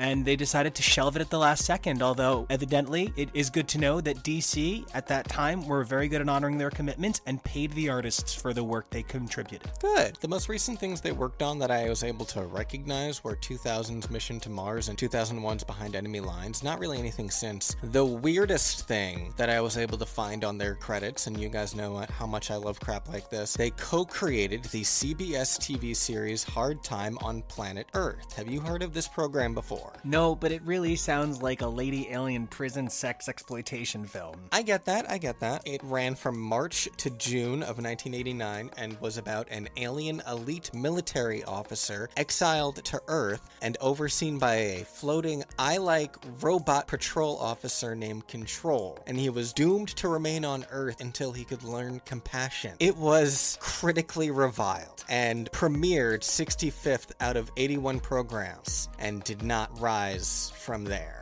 I found a pretty decent length review from 1989 that opens with about 20,000 RPM. That's how fast I figure Walt Disney has to be spinning in his grave. Apparently there was an episode where the characters went to Disneyland and the reviewer was so sickened by what he described as Hollywood's latest biz buzzword, synergy, calling it a shameless plug, and just did not have anything nice to say, gave the whole damn show an F. Woof. Yikes. It's like, every now and then I'm like, man, Cop Rock, underappreciated classic. And to touch on something you mentioned before, Last Action Hero, in hindsight, the work is actually a lot less reviled than it was at the time. Last Action Hero is now considered a rather kind of cult classic-ish film. So it is one of those things where, cool, sometimes, hindsight, things look way better. And sometimes, hindsight, things are still bad. And it's a very fine line between nostalgia classic and garbage, honestly. It really is. The final major prong of my trifecta is composer, and it is a name that I don't really need to spend a lot of time talking about because we've talked a lot about him already. Alan Silvestri. That's the cat that chases Tweety Bird, right? Ow. No, I mean, absolutely, Alvin. I just called him Alvin Silvestri. Alvin Simon Theodore. So, evidently now, this is a mashup between Alvin and the Chipmunks and Sylvester and Tweety. I'm in. Cartoon All-Stars to the rescue! Cartoon All-Stars to the rescue! The Predator's on drugs and we have to get him off! Perfect. But I think the thing... Oh my god, Arnold just starts showing up. I don't want you doing drugs. And the Predator's like, okay. Get to the chopper. Where there is methadone. So, I think, yikes. Okay, Alan Silvestri, he did Avengers. We liked that. He was just coming off the success of Back to the Future when he got this job, and this was like his first major action movie, and I thought it was okay. I don't think it's my favorite score of his by any means. I actually really loved it, and I thought I thought it sounded like an 80s new wave dance synth top 40 version of a good score. Interesting. Like, it was definitely of its time, and there were humongous problems with it, like all over the place. But I actually thought it was like fun, and the score was ... exciting. I wonder what the film would have been like with a different score, though. I'm not sure it fully matched the film. Like the score from Mary Poppins? Ha. You don't like my jokes today. Predator makes you salty. Final fun fact on composer, Alan Silvestri would go on to score James Cameron's 1989 film The Abyss. So again, everyone's just all connected. Like, ooh, apparently, James Cameron had even more influence on the film because on a plane ride to Fox Studios, makeup effects artist Stan Winston, who was working on the film, was sketching monster ideas sitting next to James Cameron, and Cameron suggested that he had always wanted to see a creature with mandibles, which, you know, became part of the Predator's iconic look, so that didn't even come from the people who worked on this movie. Sure. And it's with that I think it does bear some saying that Predator, while not a ripoff of Alien, feels in a lot of ways like a strong parallel to the Alien franchise. Yes. I felt watching this movie like they took all of the ideas of surrender of gender from Alien and threw them out the window in favor of toxic masculinity, which was never praised. Yeah, to borrow the vernacular of the time, it did sort of feel like someone saw and enjoyed Alien, but said, now let me make one that isn't for fucking pussies with guns and big dudes and shit. I almost said hot dudes, because, like, I'm gay, but you know. There was a lot of hot dudery in this movie. It was like, I get it. It was definitely like looking at the most woofed page on Scruffed, only there weren't enough Middle Eastern doms. Nice. Topical.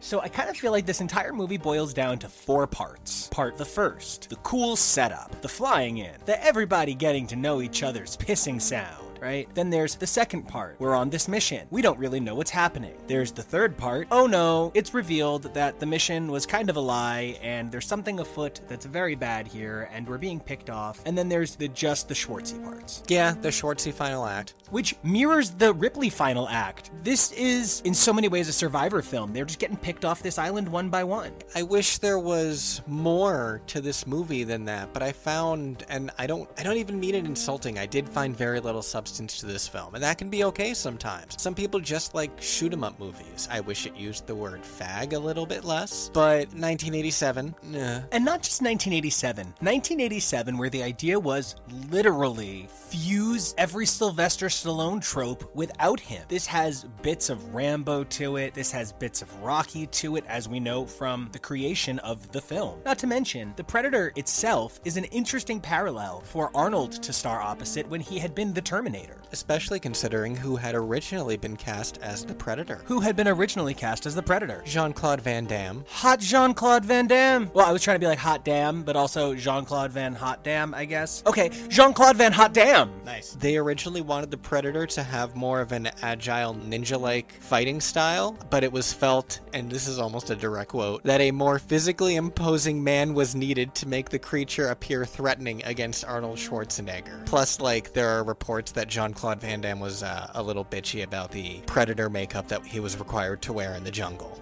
Every now and then something comes along where you're like, yeah, okay, everything's coming into focus now. Like when you find out that Mariska Hargitay was going to play Dulcia in Mighty Morphin Power Rangers the movie, and you're like, holy crap, my entire world would be different. Absolutely. If Benson and Stabler showed up and started investigating Zed and Rita, I would think that the Power Rangers job time would have been cut in half. Chung chung. It feels like this is the first movie in some time where we're really not talking about like the plot of the film, because there's not a lot of plot. It really is a pick 'em off movie, and that's okay. I'd never seen Predator before.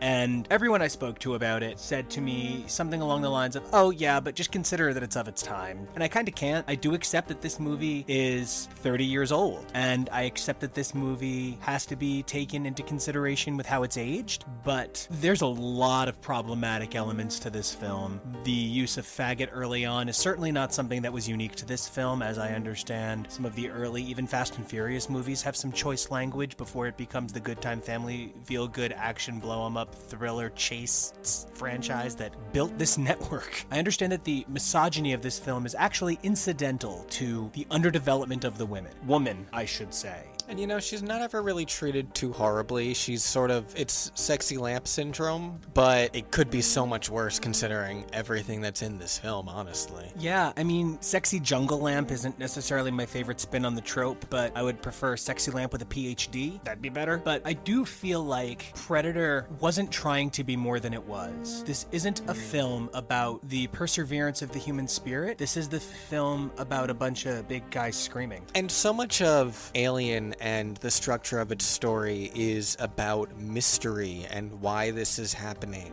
Not just in terms of how they got themselves in the situation, but like the alien life cycle itself is a complete mystery. Under the surface of Predator is just, it's exactly what it is. It's the Predator is hunting them. There is no further information about why specifically here, why specifically now, why he chose them. It's all just, they happen to be there, kind of. There isn't anything deeper to look at. I did walk away with a couple of interesting points from the film, though. Number one, if I ever need to get through an infrared heat sensor, I'm just gonna lather myself up in some conveniently available mud and get through no problem, because space technology is fooled powerfully by mud. Big mud. Other thing I walked away from this with, I was okay with everything about the Predator till the laughing.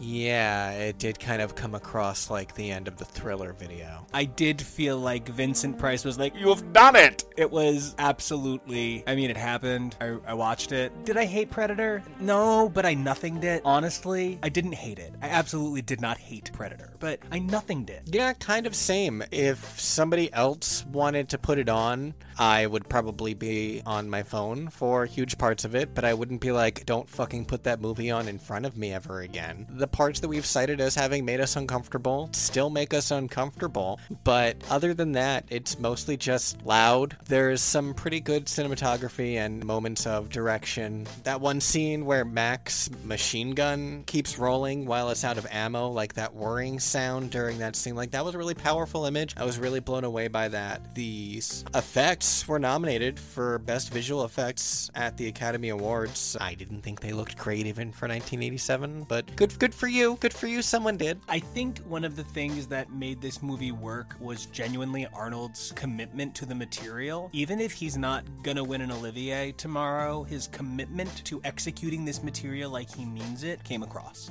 Yeah, I agree. So it's been great trying to barely talk about Predator as much as possible, and I guess we're gonna do this again next time for Predator 2 Electric Boogaloo. Let's see how little we can talk about that movie.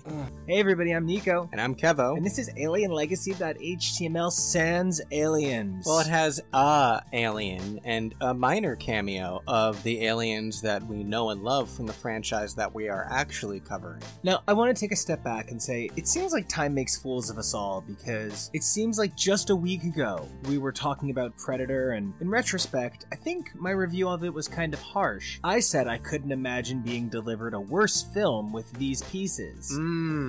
And here we are. You know, and I was so hopeful. I was so excited because I love Danny Glover. I love the trope of putting odd things in an urban setting. It's why I loved the first season of The Walking Dead and nothing that came after. I love Bill Paxton. I love Bill Paxton. And, you know, Gary Busey was in this. Gary Busey has teeth. Last week we said that we were going to have difficulty doing a full episode because there just wasn't a lot of plot to it. This week, it really feels like Predator 2 suffers from an overabundance of plot, but it is plot that I do not care about, and if pressed for details, would probably not be able to quote back to you with a stunning amount of accuracy despite having just watched the film. I feel like if you fed 1,000 hours of Predator 2 into a computer and made it write a script, it would write Predator 2. It would just be the word fuck and a lot of shooting over and over again. That's all it would be.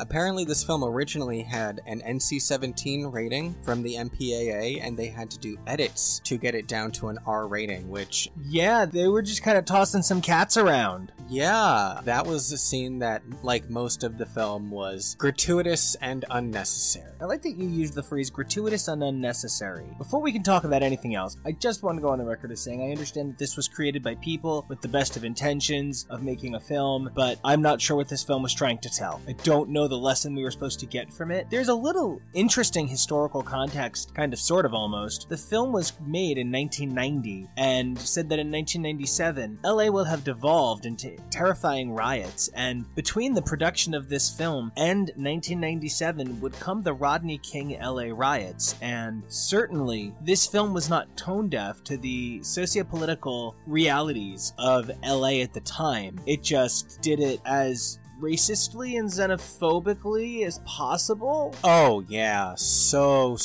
much racism and xenophobia in this movie. King Willie, the voodoo king drug lord, was baffling to me. It seemed like it took a lot of effort to get that racist. Kind of, yeah.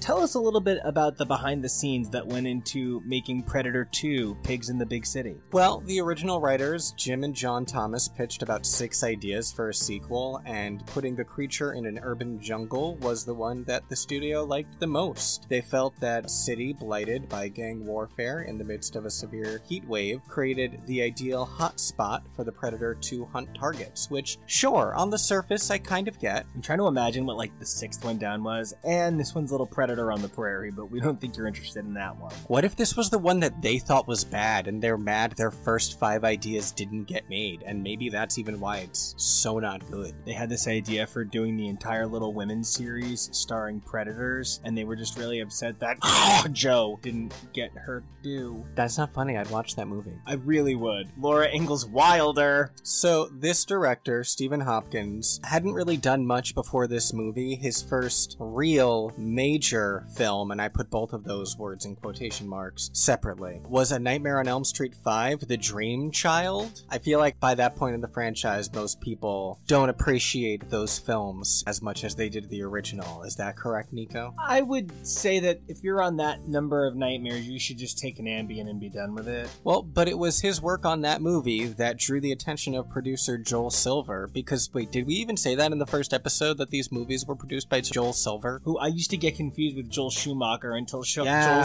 Schumacher explained that his Schumacher has been Joeled something like 20,000 times. Yeah, well, there is that. Silver is also the person who brought in Danny Glover and Gary Busey after having worked with them on Lethal Weapon, much like he brought in most of the people who had been on Commando for Predator, because he produced that as well. So, like, it's just people circle jerking off bad ideas at this point. Schwartzy did not return due to salary disputes, which is really interesting that it was the same thing as the Alien sequel, but here, no one fought for him and they just moved on to Danny Glover. I mean, if the joke's on anybody, it's probably on Predator 2, which is a footnote in the annals of sci-fi history, while Arnold would go on to make Terminator 2 Judgment Day with James Cameron not too far after that. Yeah, that's really true. James Cameron, who is another director who has worked on this franchise, the Alien franchise before. That's fun. That's cool. That's hip. There's actually a quote on the Wikipedia article that specifically has the phrase, "The main Predator was designed to look more urban and hip than its predecessor," so that's why the word hip is just stuck in my head, and if that's not quintessential 1990s, I don't know what is. So we need the Alien to look a little bit more urban, so could you graffiti it and maybe give it a Discman? You know, I wouldn't have been surprised. I really would not have been. After this, composer for Predator and Predator 2, Alan Silvestri, would go on to score Stephen Hopkins' next 2 films as well, Judgment Night in 1993, starring Emilio Estevez, Cuba Gooding Jr., Jeremy Piven, Stephen Dorff, and Dennis Leary. That's a bunch of names. That's like a whole lot of names. Yeah, and the next movie after that, in 1994, was Blown Away, starring Jeff Bridges, Tommy Lee Jones, and Forrest Whitaker.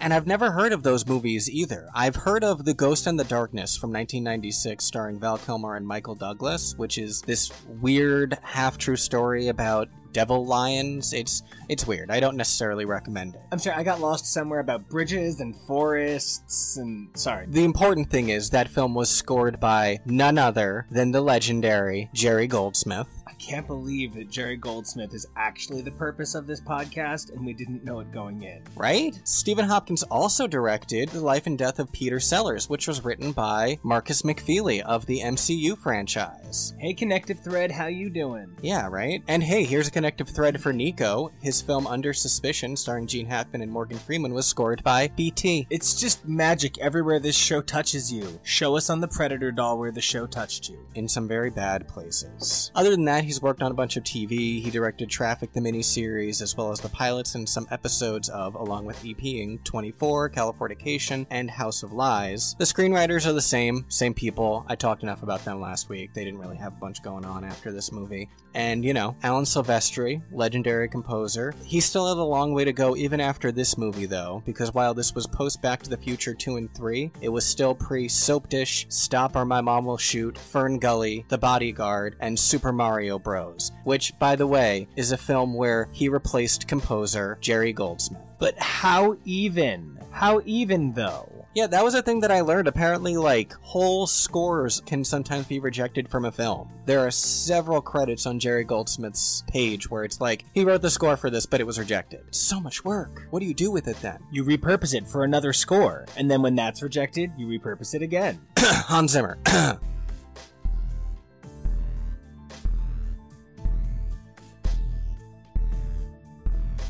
My review of Predator 2 is Predator 2. I streamed it. It's a movie that we watched. Predator 2. There were mathematically more predators in this film than in the first one. I'm pretty sure there were actors in it. Predator 2. We in fact complied with union rules and had a craft services table. There were about 5 shots in this movie that I actually liked, honestly, and that's genuinely about it. Honestly, the only shot I would have liked in this movie was the one I saved for myself at the end. Nice, I thought that was gonna get dirty, instead it was dark. It was very dark. This movie just bugged the shit out of me. Okay, so here's my actual thing. Predator is a canvas you paint on, and you paint a movie onto Predator, because Predator is about hunting. It's about the secret hunter that is injected into an existing situation and complicates it. Right. The Predator is not the actual subject of the film. He's here to kill the subject of the film.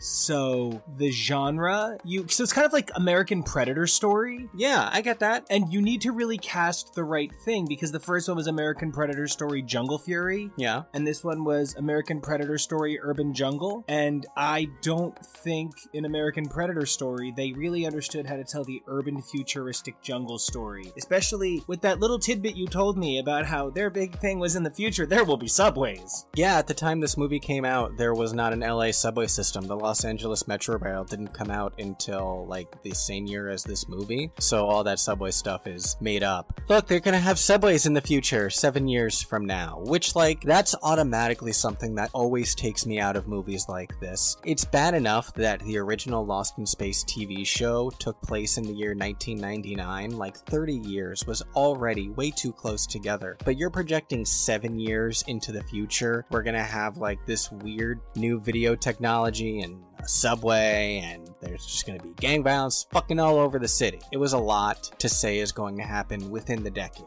And the balance of that is, while a lot of that did happen, the subway came later that year, and we did have more technology later on. I think what bothers me is the foolishness of the need to include voodoo.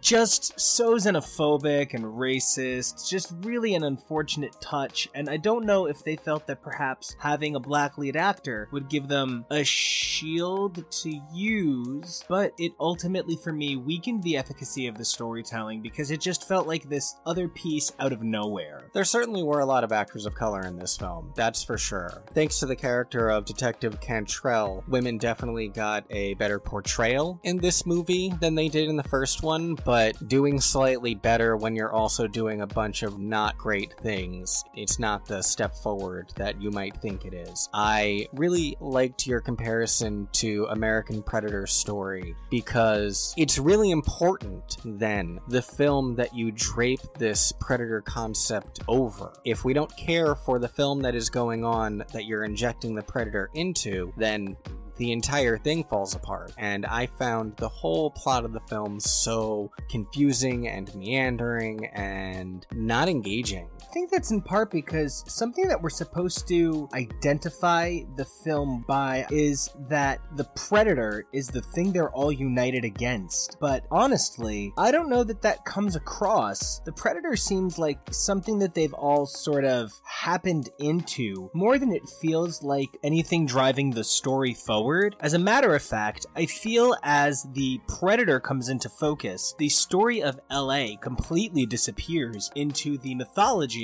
of the Predator that they're trying to create. I appreciated a lot of what they were putting forward in the mythology, and it actually explains where a lot of it comes from, because in Alien vs. Predator, which I've already seen, I was kind of like, the fuck? But this helped me understand a lot of it, and I feel like the mythology of Predator, handled in a more competent film, would have gone a lot further. This film just really didn't feel like it understood the story it was trying to tell. I agree, because I see what you're saying about how this really developed the Predator mythos more, but only about 10 cumulative minutes of this film really did that. I found a lot of the Predator's motivations still sort of confusing, even with the lovely method that they employed here of him using a yak back, basically, to quote people's speech back to them. Loved hearing a Predator say the word motherfucker. That was needed for this movie, obviously. Was he just going to continue killing people in LA? I thought, like, don't Predators have, like, goals? At a certain point, isn't he like, okay, I'm done with this hunt, or no? It's hard to understand his motives when you have a character who can't talk. even to himself, let alone to exposit to the other characters. I also was not a big fan of Danny Glover could stand toe-to-toe with a Predator. Maybe this Predator just wasn't as tough as the Predator from the first one, because I'm not, like, knocking Danny Glover. No, but he was 44 when this movie was made, you know? Yeah, but I think my favorite part was at the end of the movie after the baseball game when he adopted the two little Predators. No, that's Angels in the Outfield, right? You're right. You're right. No, this is the one where at the end, he and the Predator escape by sawing off his leg. Oh, that's Saw? I never saw Saw. I'm glad that I had to mime the bit to you, and I'm going, Saw. I guess at some point I'm gonna have to see Saw, huh? I mean, I'll see Saw too. But no, not Saw. But Saw. Oh, but this isn't Saw. Got it. I feel like it's losing meaning. Anyway, better call Saw.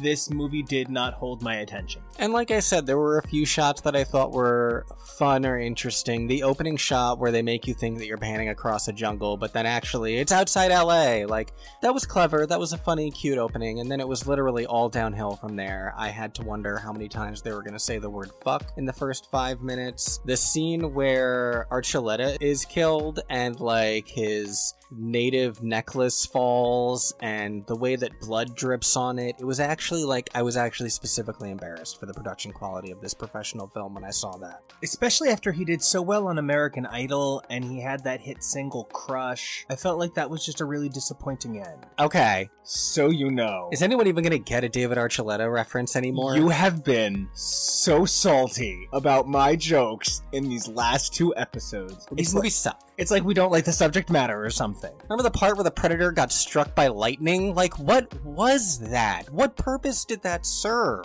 Real badasses get struck by lightning. I guess I'm picking up fetal heart signs through this woman's clothes. Like, that's not a thing. What if he was just a really big Back to the Future fan? I mean, ironically, Alan Silvestri, Back to the Future. Ironically? That's not. I mean, I feel like language has lost all meaning in these films. So Predator is our first post-verbal film discussion. So I guess the only thing left to talk about as we wrap up the first 2 Predator films is its relation to the Alien franchise and how we feel that it connects, which at this point isn't very much, at least on screen. The only visual connection between the 2 universes is a xenomorph skull trophy seen toward the end of the film that was put in because production designer Stan Winston worked on both films and knew that Fox owned the rights to both films and thought it would be a clever little nod. One of the things I love about that is the mystical synergy of how that all comes together. The actual origin behind the Alien vs. Predator line was a successful series of comics that were produced in the late 80s, starting with November of 1989 in Dark Horse Presents 34 through 36. The idea had been in concept for some time. It usually takes at least a year for an idea to go from franchise concept to comic print. It's a very long, arduous process where things have to be signed off by 1 million people 1 million times. And so it's really magical that the comic franchise sort of gave back to the film franchise that helped create it. And you know, you made an interesting point to me about the fact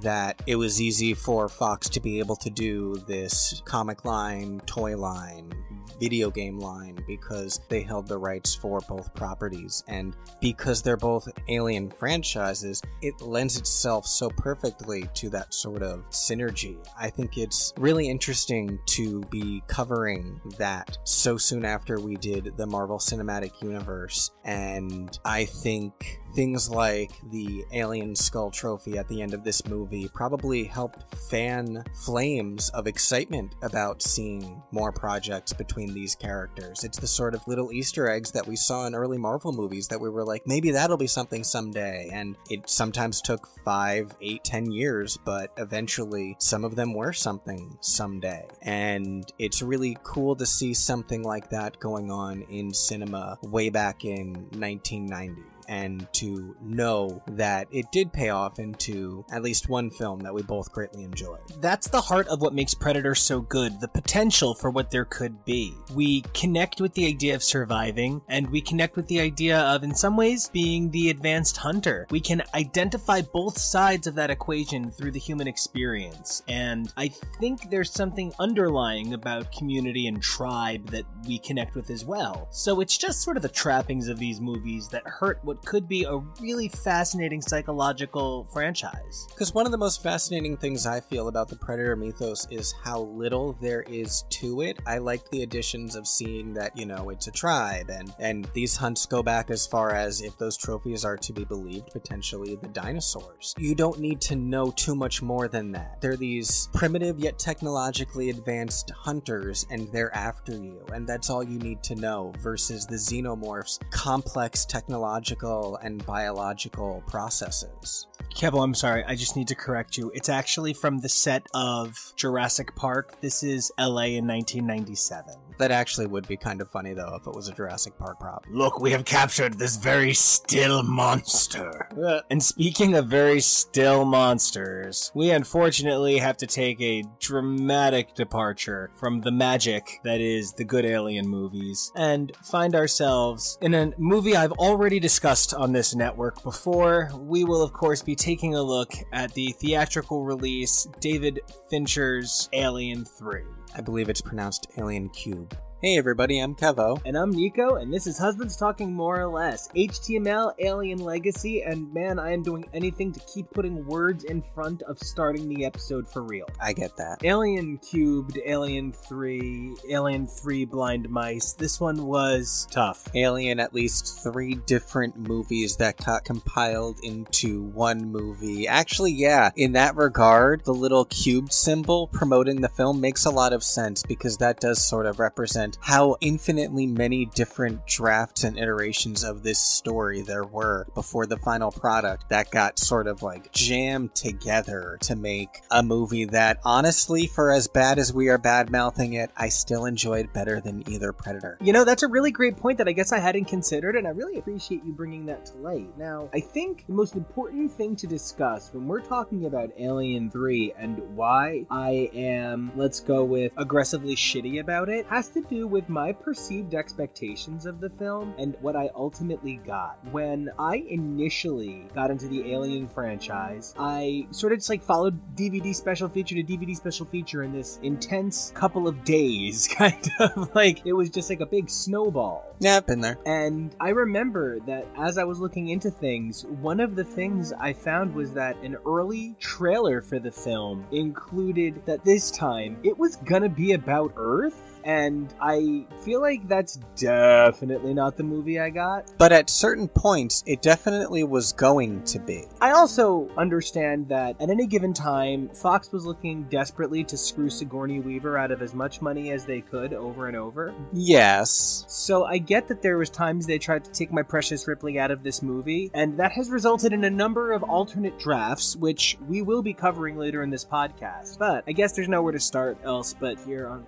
Kevo, fine, just Alien Cubed BTS, just get it over with. Well, there's the good, the bad, and the ugly. Composer for this film, Elliot Goldenthal, is the partner of Julie Taymor, both romantically and professionally. Yeah. Oh shit! Now I need Alien the musical. Actually, that would be kind of fun, because she's Spider-Man Go Turn Off the Light, right? Yeah, she is. And she's Lion King, and I think she's producers. I mean, she's fucking Julie Taymor. Yeah, his first major professional work that came out before Alien Cubed was Pet Sematary in 1989 by director Mary Lambert, and then shortly after Alien Cubed was Interview with the Vampire in 1994, which was nominated for an Academy Award, Golden Globe, and Saturn Award. That's, you know, and what's funny is like the trajectory on it makes kind of like sense. Shitty horror movie, but from a great dude. Shitty sci-fi movie, but from a great franchise. Shitty film adaptation of a great novel series. I see this guy's trajectory. And then following that trajectory comes Batman Forever in 95 and Batman and Robin in 1997. So yeah, that kind of tracks along with everything that you're saying. It's attempt at taking over and helming a much better franchise from other people. Not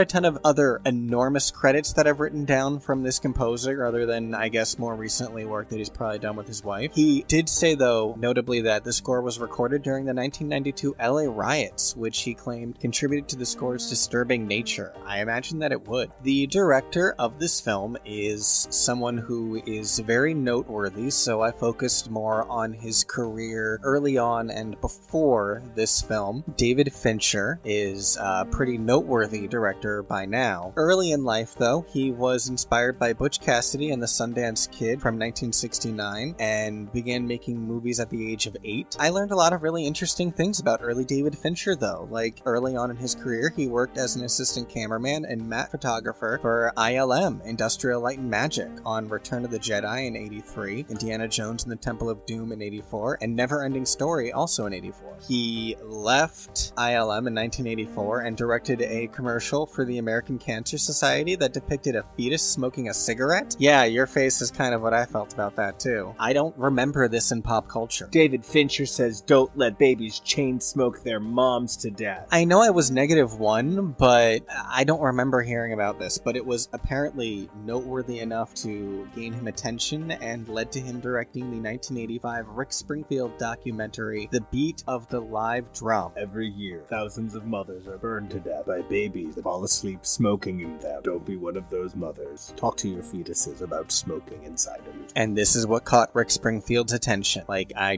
guess. I don't know. I imagine that is where the name of his production company that he co-founded came from, though. Propaganda Films. There are a lot of really interesting things that came out of Propaganda Films that I hadn't realized, like the 2002 film adaptation, 1999's Being John Malkovich, 1997's American Werewolf in Paris, the Nickelodeon TV show Salute Your Shorts, the ABC television show Twin Peaks, and the Fox television program Beverly Hills 90210. All of these things came from Propaganda Films. Huh. I desperately need the cast of 90210 to go to a summer camp that's like super duper magical and has creepy fucking owls, and I need it to be a Lynch Fincher, or as I'm gonna call it, nope. Next factoid.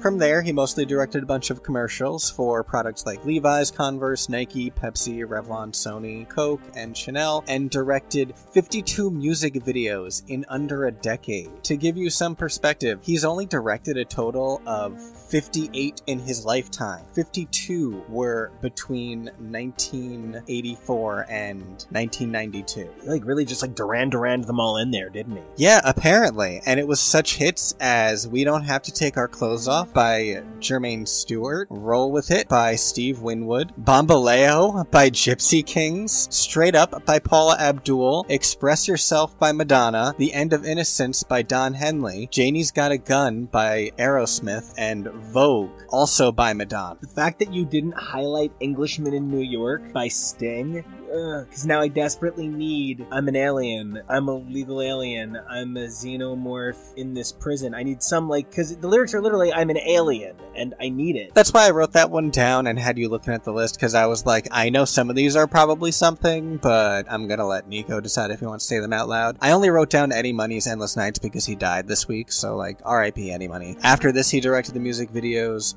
for Bad Girl by Madonna in 1993, and In This Century, Only by Nine Inch Nails in 2005, and Suit and Tie by Justin Timberlake and Jay-Z in 2013. A little context on the era of Madonna he directed. We might think of Madonna now as cotton candy jukebox acid, but at the time, there was a time at least, that Madonna was a revolutionary artist breaking ground with her every move. The music videos are from the era of her career, specifically Like a Prayer, The Immaculate Collection, I'm Breathless, Erotica. This era of music videos, roughly 1988 to 1993, were very daring and really bold. After that, she kind of got into a little bit more of an artistic phase with Bedtime Stories and the bid for Evita with music videos like you'll see from Something to Remember. But at this point in her career, Madonna was making really artistic mini-movies to get a little bit more credibility as an actress. Bad Girl is a very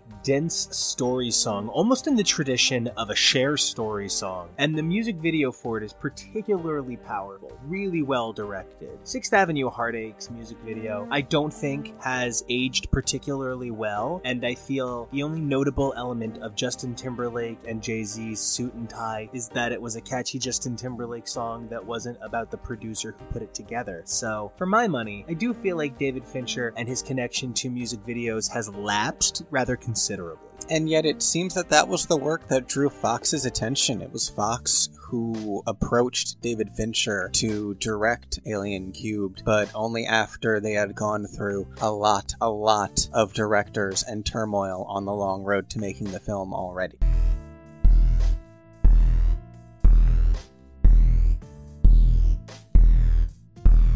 I am going to specifically highlight the people that are credited with the script and story first before we get into the deeper BTS of what exactly happened. First and foremost are the Brandywine boys who helped make this whole project possible, David Giler and Walter Hill. One of the things I love the most about hearing that those two were at least a part of this film is whether or not I like the outcome, there's at least a connection to the people who initially conceived it. So if somebody made this ship blow sky high, at least it was like the guys who built it. Right, and their effect and influence on the script of this film was kind of touch and go, but they are the ones who conceived the initial storyline that is in absolutely no way what the story ended up being, but they did take the final pass on the script, so like that's something at least. The number of versions of this script is so baffling. It really is. Walter Hill worked a lot with Nick Nolte in his career. That's something that I wrote down at the top there. He wrote The Warriors from 1979. He co-wrote it and directed it. Yeah, that, The Warriors. In 1982, he co-wrote and directed 48 Hours, which was, I guess that's why I wrote that note down, starring Nick Nolte and Eddie Murphy, which was Golden Globe nominated and Joel Silver's first film as a producer that eventually spawned a sequel in 1990. Joel Silver, who I no longer confuse with Joel Schumacher. No, good. But as a lesson in not getting too cocky, the 1986 film that he co-wrote and directed, Blue City, starring Judd Nelson and Ali Sheedy, was nominated for a Golden Raspberry for Worst Picture. We have a lot of Razzie nominees. I think that has to do with the way that sci-fi, fantasy, and action are generally mistreated by critics associations, especially during this era, despite the fact that the Avengers films have gone on to outgross the Catholic Church. It seems like they're never going to get a legitimate nomination in a major category. Blue City was a drama, though. Sorry about it, guy.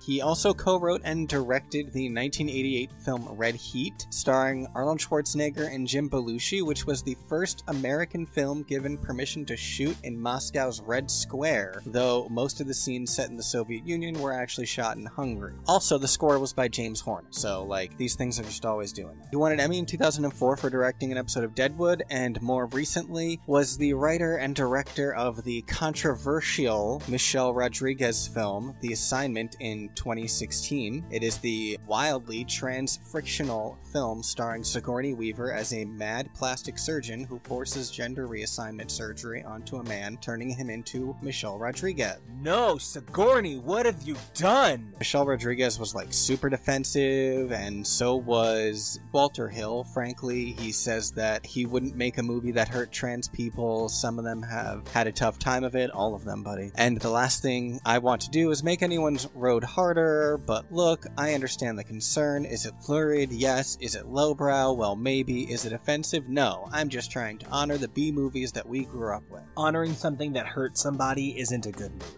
As for David Giler, he has a lot fewer credits and even fewer notable ones, really. He wrote an episode each of The Man and the Girl from Uncle in 1967, which the themes for that were composed by Jerry Goldsmith, so that's why I wrote that down. Magic! Also because there really are just so very few credits. He co-wrote The Money Pit in 1986, that Tom Hanks movie. Apart from that, his biggest credit on his filmography is one that he even shares with Walter Hill, which was co-executive producing Tales from the Crypt, along with Joel Silver, Richard Donner, and Robert Zemeckis. Interesting. I never would have thought those people came together to make Tales from the Crypt. Me neither, but I kind of love it. It makes it a lot more special in that way, and I think it's pretty cool that two people whose most major work, frankly, is the Alien franchise were even included in that. So they have their mark on something else that isn't just Alien. That's nice for them. Also taking a pass on the script was scriptwriter Larry Ferguson, who wrote Highlander in 1988. The director of Predator 2, Stephen Hopkins, was second unit director on that. I think I might have said something about that on the Predator 2 episode even, so I just felt like writing that one down. He wrote Beverly Hills Cop 2 in 1987, which had an uncredited script pass by David Giler. He also wrote The Hunt for Red October in 1990 by Predator 1's director John McTiernan, and I thought that was pretty interesting. And then I saw that he wrote the script for Rollerball in 2002, as in wiretapping scandal Rollerball. Fascinating, interesting stuff right there. Apparently he also appeared in Last Action Hero in 1993 as himself. I don't know, but now I want to watch to find out what that could mean. Yeah, that's fascinating.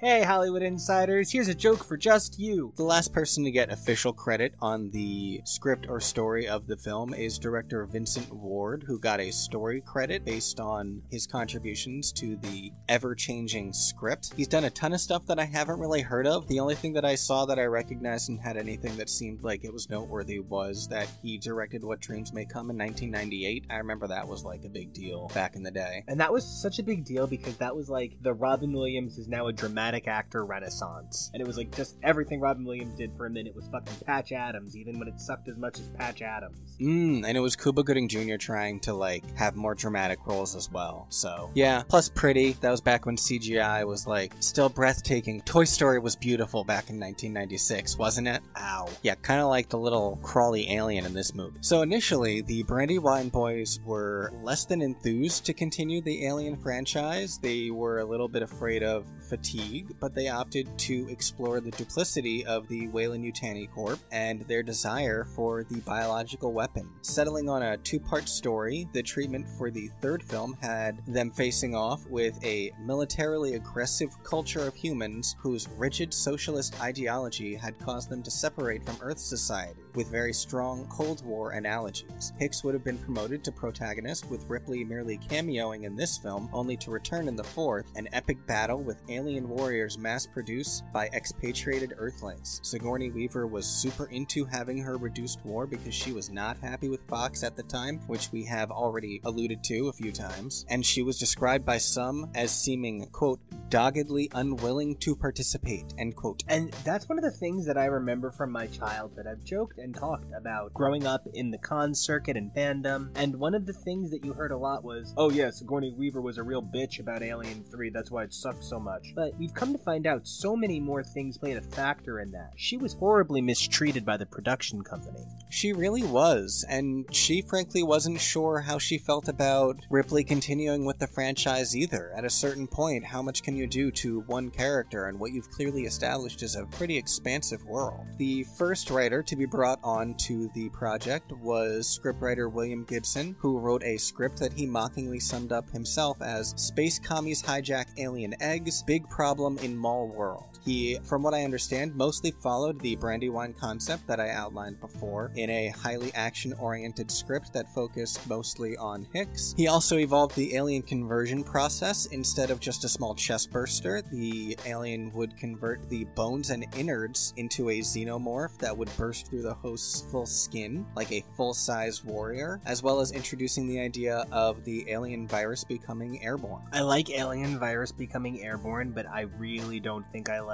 Oh, and also some of us turn into giant xenomorphs. That's it. No. It just feels like out of nowhere. It feels like he was trying to do a little too much, a little too sudden. Oh, is that how you feel about the William Gibson version, eh? Then let me tell you a little bit about Eric Red, who described his own draft as utter crap in the end. It was set mostly in a small-town USA city inside a type of biodome in space, and culminated in an all-out battle with townsfolk facing hordes of alien warriors. It was the first screenplay to introduce a genetically mixed alien-human. It reuses the alien virus concept from the Gibson draft, this time giving rise to alien mosquitoes, cattle, dogs, and chickens, and even gaining the ability to infect matter and technology, culminating in the space station itself being transformed into a giant alien-like creature. No, I like that one more. Ah! It's bonkers batshit, but I like it more. Also, it's weird the number of pieces of that would ultimately show up throughout the franchise. Agreed, but then director Rennie Harlan was not as happy as you were with that and walked out on the project to direct Die Hard 2. Another Die Hard? Yeah, another Die Hard. This also led to the Brandywine boys firing him and abandoning plans to develop both sequels simultaneously. I don't necessarily like that story so much as, alright, that's somehow less annoying to me. I don't know why. I guess because I just don't like the idea of like angry colonized Earthers. That's just not my shit. And it's weird, but it's not,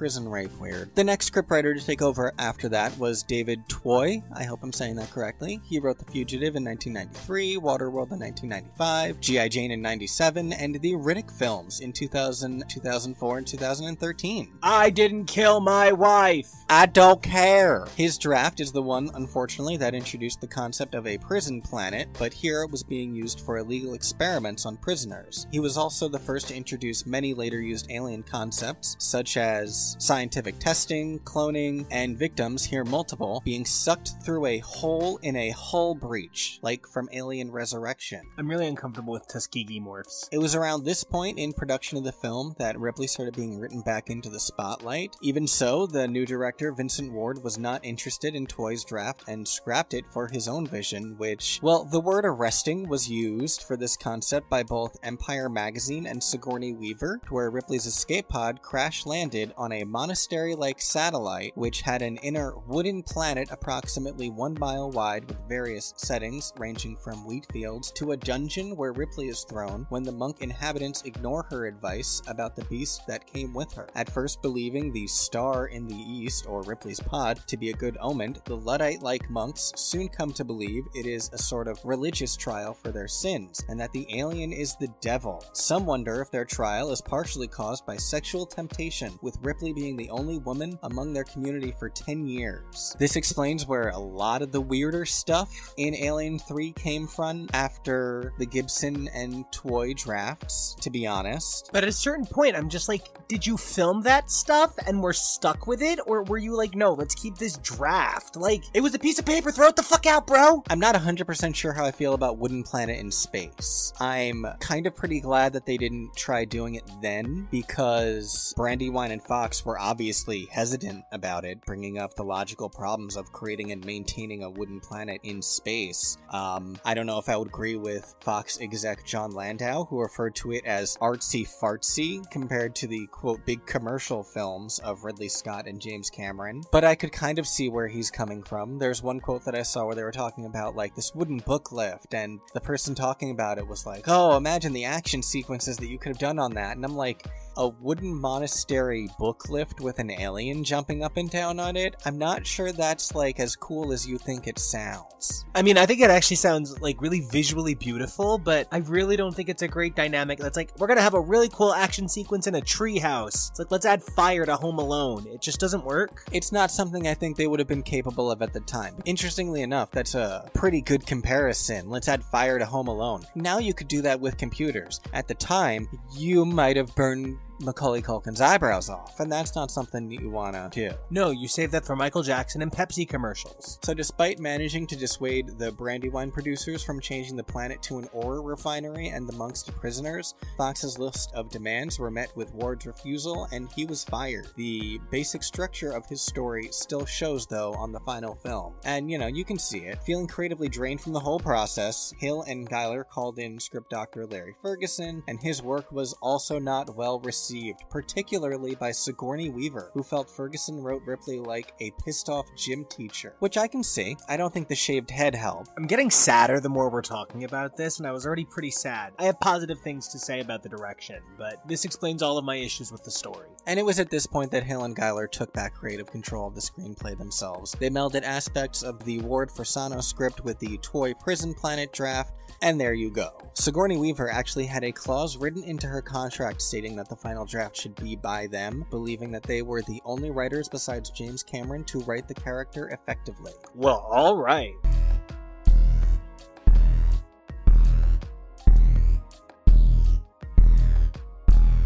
I've already been a part of an amazing dissection of this film over on Third Time's a Charm with host Mike and guest host Chris podcasts, where we took a look at some of the themes in the film, like the overt religion, misogyny, and attempts at feminism. But here, we're looking at the film in terms of a greater context. Now, the first thing I need to say is watching the director's cut, well, I guess it's the producer's cut of this film, I was pleasantly blown away by how much I finally appreciated what the visuals were going for in this movie.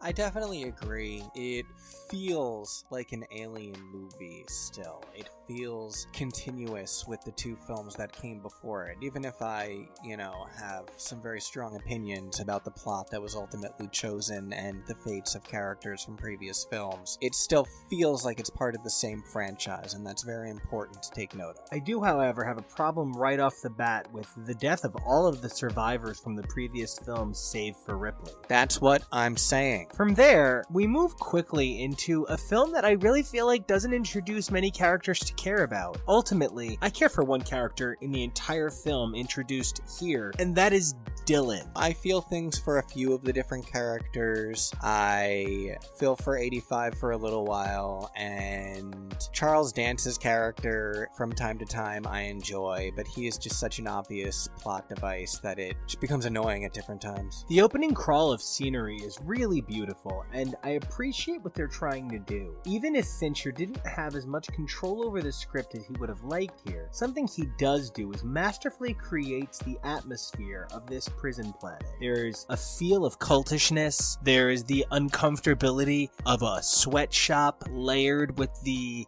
pain of confinement. It actually is a really visually well layered film, and in that regard, I think it's a really beautiful film using a really horrendous script. The general plot of the film is that Ripley crash lands on this prison planet and has somehow brought the alien with her. The prisoners are tricked, convinced, totally opt to kind of protect the alien at some points. Sometimes they're against it. But at the end of the day, it's all Weyland-Yutani and a complicated series of lies once again trying to get their hands on the alien. It feels no different than the plan in Alien, which feels no different than the plan in Aliens.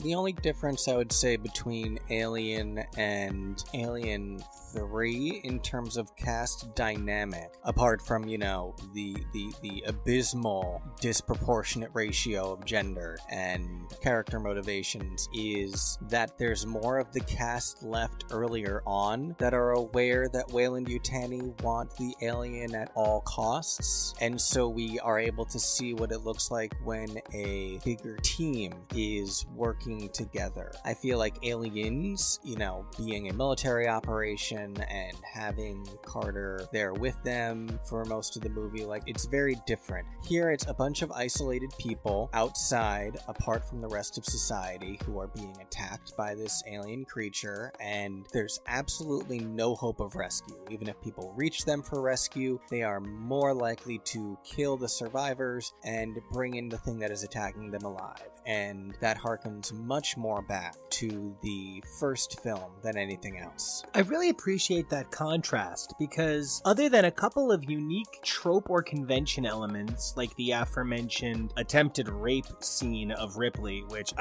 other than I really thought Dylan showed himself to be a good guy in that sequence, I can't even figure out what anybody would have found was the redeeming element of that sequence that it had to make it into the film. You could, in some perverse, backwater, fucked up way, think that scene is relevant because it helps support one of the male leads, but that scene offers nothing else by way of story, and honestly, that's kind of the full plot of this movie. It's stop the aliens from getting off the planet by properly blowing up every way of getting off the planet and maybe killing ourselves. That's it. That's the plot of the movie. The plot of this entire film is the last 5 minutes of Alien. I enjoyed the ways, though, in which this film's plot were so severely affected by random chance, I guess is a way I would put it. There's the sequence where they are trying to capture and blow up the xenomorph, and there's that giant explosion in the gas tunnel because one of the prisoners is attacked by the aliens and he drops his torch.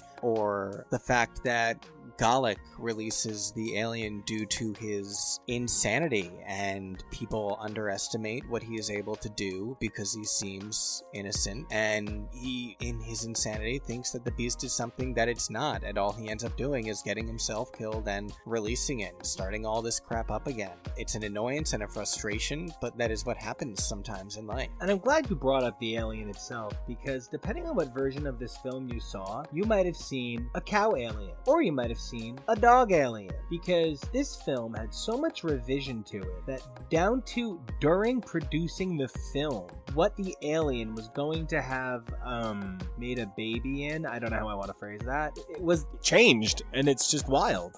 Gestated in. The only other things I think I really have to say about the meandering middle that is this middling film are, there are certain things that just always stick in my craw a little bit. The moment when one of the prisoners refers to Ripley as Shirley Temple, I just feel like this is like 2179 or something by now.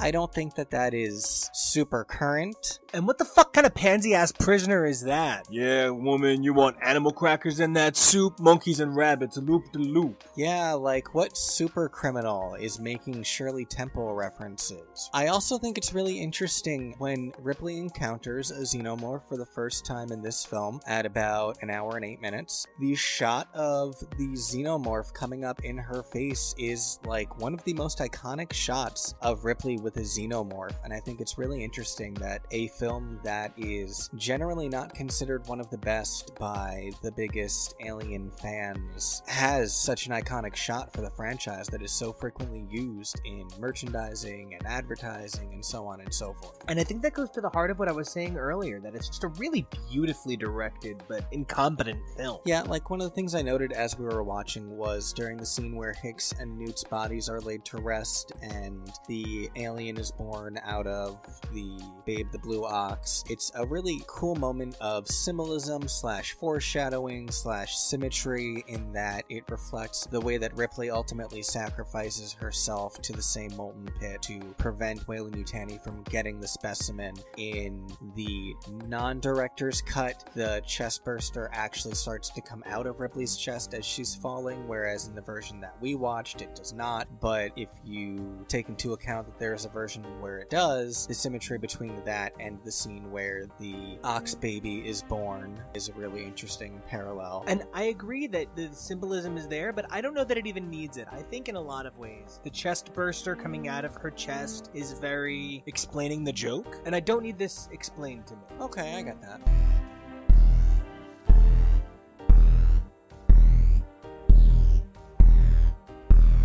I'm so glad we watched Alien 3 together, because I feel like this is the first time that I genuinely almost liked it. Yeah, there are certainly redeeming qualities to the film for sure. The last time I watched it, like I mentioned, I watched the original theatrical cut for Third Time's a Charm, but there's something about the producer cut, the Prison Planet cut, the awkward, uncomfortable murder cut, that really feels a bit more like an Alien movie. And now that we know all of the complications that went into making this film as opposed to the first two, how disjointed and confused it is really makes a lot more sense, and I'm very much looking forward to the much deeper dive that we plan to take into what did and did not get made for Alien 3. Something you said that I thought was just absolutely tremendous was you'd pointed out that it feels so much like Alien, Aliens, and Alien Cubed are one trilogy, with Resurrection, Prometheus, and Covenant as another trilogy. And down to their names, Alien, singular, Aliens, plural, Alien Cubed, 3 of them. Resurrection, a story of sort of like mankind discovering mythology and Jesus, and Prometheus, and mankind discovering fire, and it's a story of creationism again. And then Covenant, which is a beginning of a promise. It really does feel like 2 separate trilogies. The word covenant also really evokes thoughts of the Ark of the Covenant, because it's something that you shouldn't look at. Hey everybody, I'm Nico. And I'm Kevo. And this is AlienLegacy.html Resurrection Edition. We have sailed the many waves of space on the Nostromo. Yes. We have survived the alien apocalypse aboard the Sulaco. We've dealt with Alien 3. I believe it's pronounced Alien Cube. Made that joke last time. It's still true. I believe it's pronounced Alien 3. And Now, here we are at Alien Resurrection, which I've described Alien 3 as a bad movie directed beautifully. This is an alright movie directed horribly. You know, it's funny, we spent so much time talking about the reasons that Alien 3 went wrong because it was so many different drafts and ideas, but this film didn't go through that, and instead it suffered from many of its creators having different visions for what it and the future of this franchise would be. So a different sort of conflict of different motivations, and no better for it, that's for sure. One of the magical things about Ripley's journey is it is about ascendance. She's an average woman. She doesn't expect anything like this to ever happen to her. She's a part of a non-military vessel. She's essentially a long freight hauler, and she winds up the central figure in this tapestry of survival. It's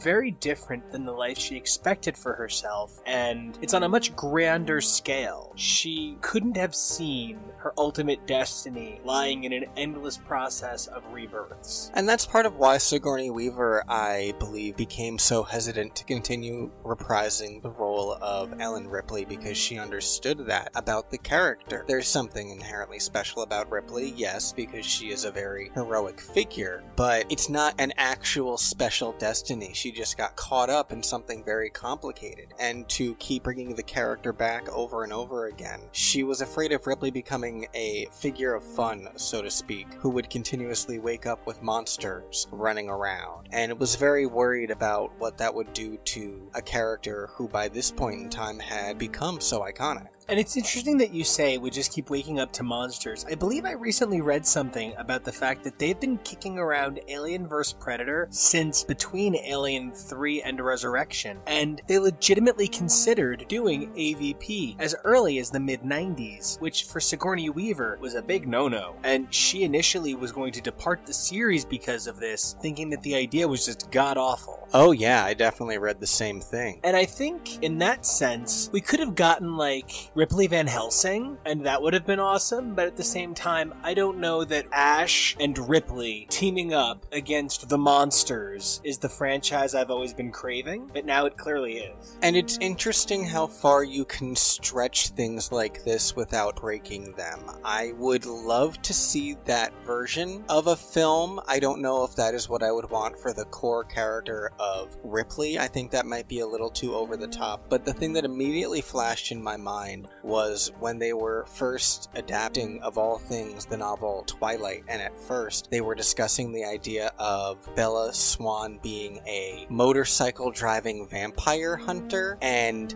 ultimately they went with a deeply faithful adaptation of the book. That's arguable for people who care more, but it's fairly faithful to the book anyway, more so than vampire hunters. It's interesting to think about the ways in which people would interpret characters and concepts and properties that completely reinvigorate and reimagine a character like that. That would be such a different Ellen Ripley if she was some kind of Van Helsing alien hunter. I would enjoy seeing it. It would just be such a dramatic departure from what the franchise is and who the character starts as. For sure who the character starts as, but by this point, isn't she already the Van Helsing of xenomorphs? Isn't she already Ripley, the xenomorph destroyer, kicking them all straight out the airlock? Ripley the Xenomorph Destroyer. That sounds like a title of something already by a writer I might know. Oh, I know this one. That's Martha the Immortal Waitress. Yes, that's exactly what I was thinking of.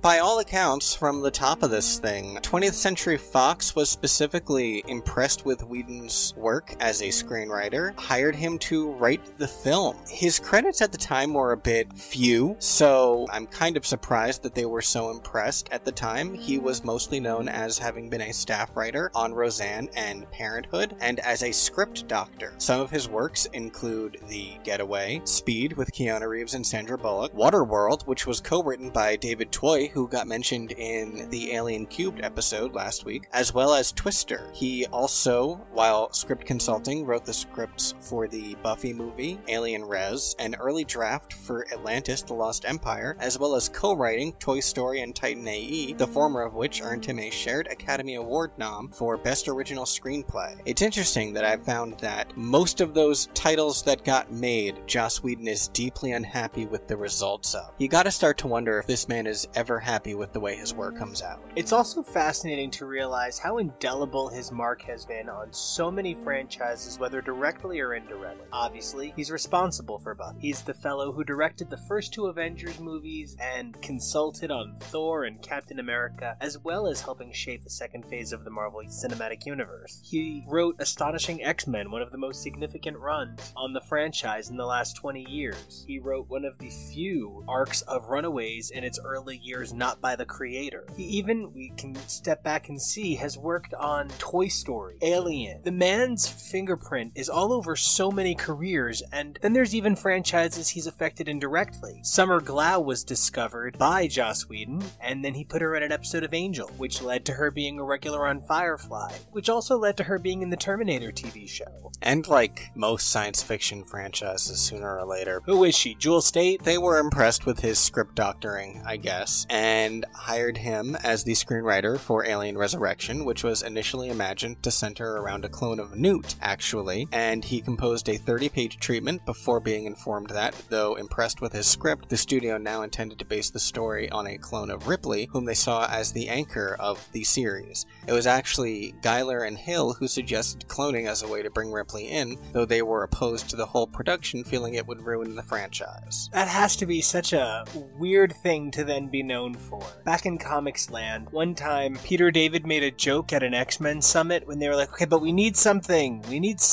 What can Magneto do that's just crazy? And Peter David jokingly was like, he could just rip Wolverine's adamantium out of his skeleton. And everybody was like, run with that! And Peter David was like, what? No, don't do that. What? No, don't do that. It kind of sounds like they were like, I mean, I wouldn't bring her back. If you did bring her back, I guess you should go with cloning. I mean, it at least worked enough for Sigourney Weaver, who was impressed with Joss Whedon's script and thought the clone aspect would be interesting to explore as an actor. So on top of a co-producer credit, Weaver came in for a reported $11 million on this film. And she's worth every penny, if for no other reason. At this point in history, I don't think there was another woman anchoring a multi-year sci-fi franchise. If you take a look at Star Wars, it's Harrison Ford. If you take a look at Indiana Jones, it's Harrison Ford. If you take a look at Terminator, it was Arnold. If you take a look at Jack Ryan, it was Harrison Ford. I feel like I'm noticing a theme. Get off my plane! There were a handful of other superheroes, like Batman, who by this point had had 3 films, and its ill-fated nipple-bound 4th film was on its way. But Ripley really did represent a very different idea in action films, and there was no denying the box office receipts. The films were hits. And especially after the third time that Batman got changed over in less than 10 years, there was something very powerful about the fact that Sigourney Weaver was still coming back almost 20 years later to continue playing this character. Still doing an amazing job, still looking amazing, everything. The producer's first choice for the director of the film was actually Trainspotting director Danny Boyle, who had a meeting with the effects supervisors but decided he was not interested and instead went on to make A Life Less Ordinary with Trainspotting writer John Hodge instead, which is a film that also features Dan Hedaya in a version of Heaven that's a police station where angels are also matchmakers, and Holly Hunter is attempting to match Ewan McGregor and Cameron Diaz. I hate that so much on paper, I want to set it on fire. Yeah, I know. I ultimately can't tell who got the worst deal out of this. You didn't really dodge a bullet, you moved aside and got hit by a different one. At least it was your own bullet. Speaking of bullets, Bryan Singer was approached to direct in 1995. I don't know why that didn't pan out exactly, but ultimately the honor went to Jean-Pierre Jeunet, who to American audiences is perhaps best known for writing and directing the 2001 film Amelie, starring Ajay Tatu. I sort of demand Ailey Amelie now. Yeah, okay, I'm into that. I just need stills from Amelie with a xenomorph spliced in. As long as Ajay Tatu is still playing the character. He would also reunite with that actor for his film adaptation of A Very Long Engagement, which I loved. The thing that drew the attention of 20th Century Fox to him as a director was the 1990 film The City of Lost Children that he made with frequent collaborator, designer, and comic book artist, as well as co-director, Mark Caro. It is a dark, multi-layered fantasy film about a mad scientist who steals children's dreams so that he can live indefinitely, starring Ron Perlman. Not as the guy stealing people's dreams, though. Oh, good, because I love my precious Ron Pearls. Yeah, no, he's the good guy in it. The success of that film led to the invitation to direct Alien Resurrection. Partner Mark Caro declined to be involved, though eventually did end up assisting for a few weeks on things like design and whatnot. The producers felt that he had a unique visual style. Jeannot was surprised, thinking the franchise had already finished with Alien 3, and believing that making a sequel was a bad idea. He, however, accepted the project with a budget of $70 million. I get it, but apparently he needed an interpreter on set as he did not speak much English when filming began. That does in some ways explain a lot. We're gonna call that Roxette syndrome. For those unfamiliar, Roxette didn't speak English at the time of the height of their popularity, and instead learned their songs phonetically, the way Justin Bieber learns Spanish, or Avril Lavigne learns Japanese for a song. I do have to say, in defense of the crew and the director and everyone, he brought in his own team, as many people do, his own French special effects supervisor and cinematographer, both of whom he had worked with on City of Lost Children, but the crew watched a bunch of the latest science fiction and all of the Alien films as reference material, and not only that, but obtained production reports from Alien films to study the camera setups. So, like, that is some pretty serious dedication to making sure that you are staying faithful to the vision of the film. It explains why we noticed a bunch of beautiful visuals in a movie that is directed like... You know, now that you say that it's directed by the guy who did Amelie, I'm like, yeah, it's directed like a magical non sequitur fairy tale. Well, and part of it is, for better or for worse, he was given a ton of creative control in making the film what he wanted to, so he really leaned into the dark comedy aspect. And not only that, but was encouraged to include more violence by the studio, which 1997 makes sense. Disappointing, because that's not exactly what Alien is about, even though it's a franchise about things bursting out of people's chests. And that's sort of the trade-off. By making this film series across so many decades, you're subject to the whims of the decade just as much as you're subject to the storytelling of the director. The 1970s were about terror and new. We saw the idea of exploring new science fiction modalities in Star Wars, and it was juxtaposed against the backdrop of classic serials. We saw the Summer of Fear in Jaws, and Alien, which homogenized the two ideas. Throughout the 80s, we saw the rise of the action hero, and Alien responded in kind. The 90s, especially the early 90s, were about gritty, graffiti, and puke. So that's what Alien Cube was about. And here, Alien Resurrection is very much that inflated, high-stakes 90s kind of Armageddon. I just, don't want to chest burst a thing is the only thing missing from this film in some regards. Well, here's a fun fact. Filming for this took place from October 1996 to February 1997 and had difficulty securing studio space as the major Hollywood blockbusters Titanic, Starship Troopers, and The Lost World Jurassic Park were all filming at the same time. So that gives a little more perspective and insight as to some of the films that were coming out even around the same time. It's so fascinating that you would say Starship Troopers when we know as a fact that James Cameron provided a set with copies of Starship Troopers for Aliens. Yeah, exactly. I also thought it was really interesting to see that filming wrapped in February of 1997, which means it was only about a month before Buffy the Vampire Slayer debuted on the WB network. And I imagine that's part of how Joss Whedon was able to skirt some of the blame for this creature. Probably, yeah. Another fun fact, this was the first film of the Alien franchise to be filmed outside of England. It was a decision made by Sigourney Weaver, who believed that the previous film's travel schedules exhausted the crew. I get that. We even talked in the Aliens episode about how having to break for tea really affected production schedule. So, the last prong in my BTS trifecta is composer, a man by the name of John Frizzle. His only major work, and I put major in quotes, before this really was Beavis and Butthead Do America in 1996. He had a few notable works afterwards, such as I Still Know What You Did Last Summer, Office Space, Teaching Mrs. Tingle. A personal favorite for me, Josie and the Pussycats in 2001. That was pretty cool. A lot since then has mostly been like minor horror fare, including the 2011 masterpiece The Roommate, starring the incomparable Leighton Meester. And Minka Kelly, we saw that for my birthday! Yes, we did.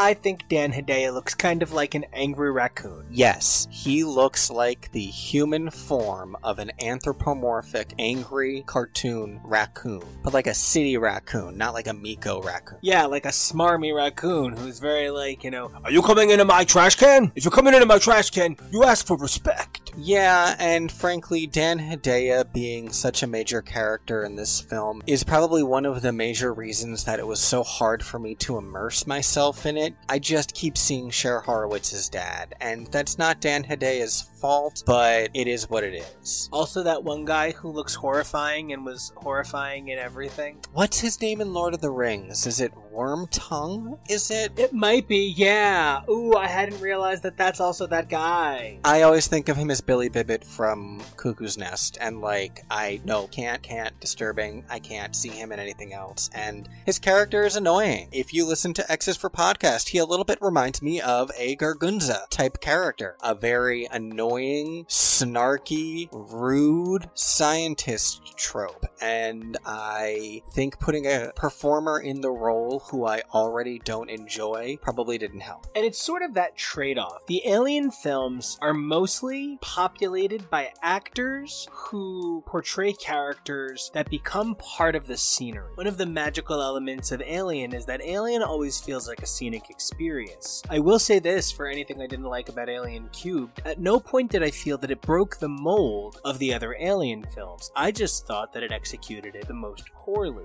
Here, I'm confronted by a film that misses the fucking point of being an Alien film. It has every point of being a Joss Whedon film, and it has every point of being a Jean-Benet Amelie film, but it doesn't hit what I need in an Alien film. Each one of these characters is trying to steal the show from the beginning, and we have this extended, hyper science opening, and that is completely counterintuitive of films 1, 2, 3, 5, and I don't know, it's not even that it's a great script, it's an okay script. It's an okay script that was directed poorly, but this direction could have been better on a better script. I don't think Alien Resurrection sucks the way other people think Alien Resurrection sucks. I think it's kind of like the alien-human hybrid. It's an unfortunate creature that is a product of the storytelling of its time. There's great ideas in there, but it, for the most part, is very WPIX Sunday at 2 o'clock. I really don't disagree. I almost wish that Ripley was played by a different actor, especially since she is simply a clone of the original and a hybrid at that, so not necessarily would have to look 100% like Sigourney Weaver. I think that would maybe help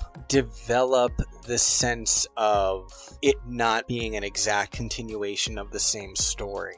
Something that I'm going to be talking about a lot when we get into Star Wars.html is my feelings about The Phantom Menace are, if you view it as a Star Wars story instead of a Star Wars episode, it's actually not as horrible a movie. If you try and insist that it is necessary to the main narrative of the Star Wars episodes and this Skywalker saga, it's plotting and even annoying. But if you're just viewing it as a story that exists in the same universe that, has ties to the original and the ongoing bigger myth arc of the franchise, sure, then it can be, a fun romp. This isn't really a fourth point of a quadrilogy. It's an alien story, if you will. And I love you saying it's an Alien story because the Alien franchise is going to become populated by that notion, Alien stories. We will get the David two-parter, we will get the AVP two-parter. Amanda Ripley has her own successful franchise, and evidently James Cameron wants back in, and Ridley Scott's doing a third film in the Prometheus line, as well as a possible YouTube Red series. I mean, I'm into it. It's just, they're always so up and down with all these different, we're gonna do it, we're not gonna do it, so I want to see more. This film, at the very least, proves how much potential there is to grow in many different directions for the story. I love that you brought up The Phantom Menace, because when I think about The Phantom Menace, the production and the design work and the writing on The Phantom Menace probably fell around 1996, 1997, so that filming could take place in 98 for a 1999 release. 1996 marked the 100th anniversary of the Olympics, and the entire world celebrated the the 100th anniversary at the Olympic site in Atlanta, Georgia. There was a sense of yes we can, that we were building toward the millennium. There was a positivity and an excitement. There was a joy. But any massive excitement is met by an equally excited idea of counterculture. Now that is not to say people anathema to the ideas proposed by the majority, but the underbelly of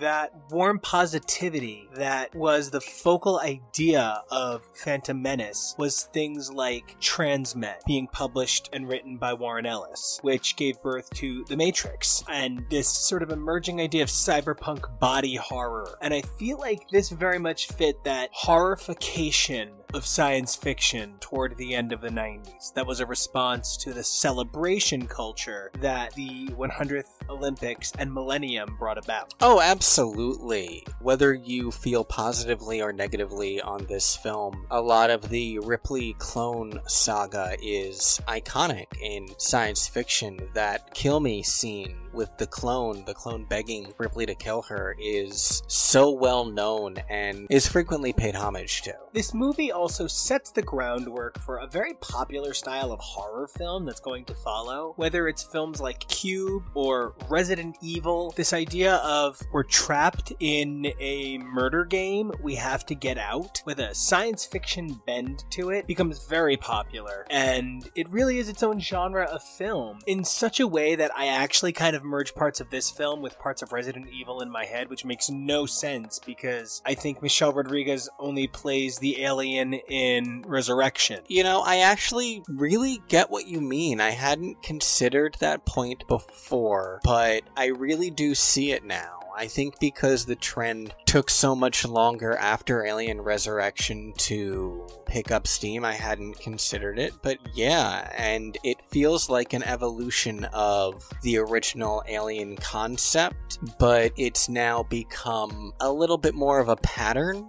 than it started as, obviously, because when it started it was still, you know, a fresh new idea. It's sort of like how seasons of Power Rangers have become more cookie cutter now. At the beginning, it was a brand new thing, but now it's just, you know, what is this alien attacking people and everyone dying story? And it's in that vein that I'm glad we're taking a look at this film as something different than the others. Alien is a story of a group of survivors trying to ensure that no one else meets their same fate, whether it's kill the alien or blow up the ship. Aliens is the same idea. They will defend their new home, or they'll blow it to fucking pieces to make sure these aliens can't get off the ship. With Alien Cubed, it's the same thing with a prison colony. But with Alien Resurrection, the threat is a deeper, more pervasive idea. The threat is, we've already failed. The aliens have been assimilated by the science team. The actual bad guys of Resurrection are Weyland-Yutani, not the aliens. And it's a strong disengagement from the central idea of survivor horror. And it's what starts the new cycle for me. Prometheus, also not about survival horror, also more about how Weyland-Yutani is evil. Covenant, the same deal. I find those contrasts important because the first series is the Ripley cycle. 1, 2, and Cubed are the Ripley cycle. And you know what? I'm going to start giving Cubed a pass because when viewed as a trilogy and Resurrection the kickoff to Prometheus and Covenant, we really are looking at the discussion of evolution. Alien Resurrection represents evolution at the end of the line. Prometheus is going to represent the beginning stages of that evolutionary line. I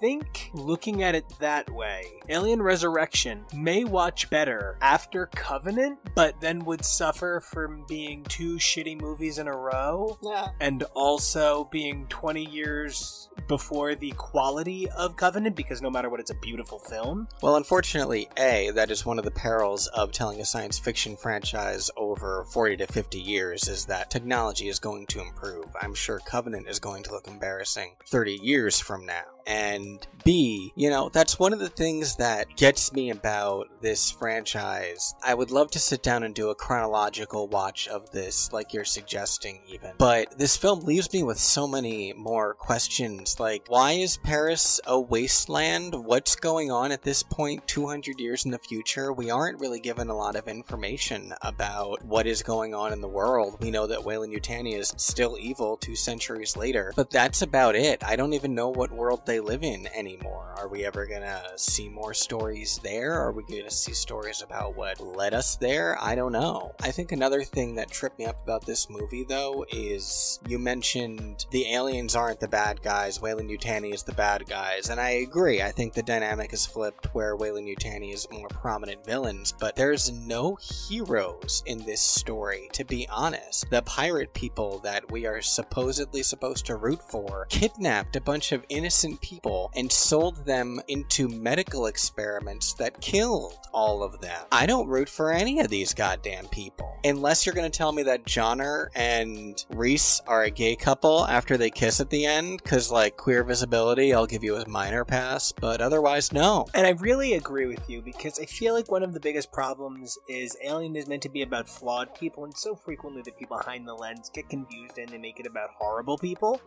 and that is not nearly the same thing. What you said, when you said the word pirates, I don't know how it jogged this into my memory, but I immediately jumped to Rogue One for some reason. And there's like really minor parallels, like there aren't really parallels, but there are some parallels, and I think where I'm really like about it is Rogue One represents one small group of rebels trying to get their hands on this thing they need for this one plan. And when you said, imagine this is just an alien story, in my mind, this is one of 75 centers that are growing Ripleys, and I bet there's 25 centers growing Newts, and I bet there's 50 centers growing Hickses, and they're set up all over space. And if you think about this as one story, I love it. I love all of that, and I really love you drawing the comparison to Rogue One, because I think in many ways, the ways that Rogue One mirrors Star Wars A New Hope are similar to the ways that Alien Resurrection mirrors Alien. Unlike the crew of the Betty in Alien Resurrection are sort of the antithesis of the crew of the Nostromo, where the crew of the Nostromo are, as we discussed, large freight haulers. These people are pirates. They steal from people like the crew of the Nostromo. The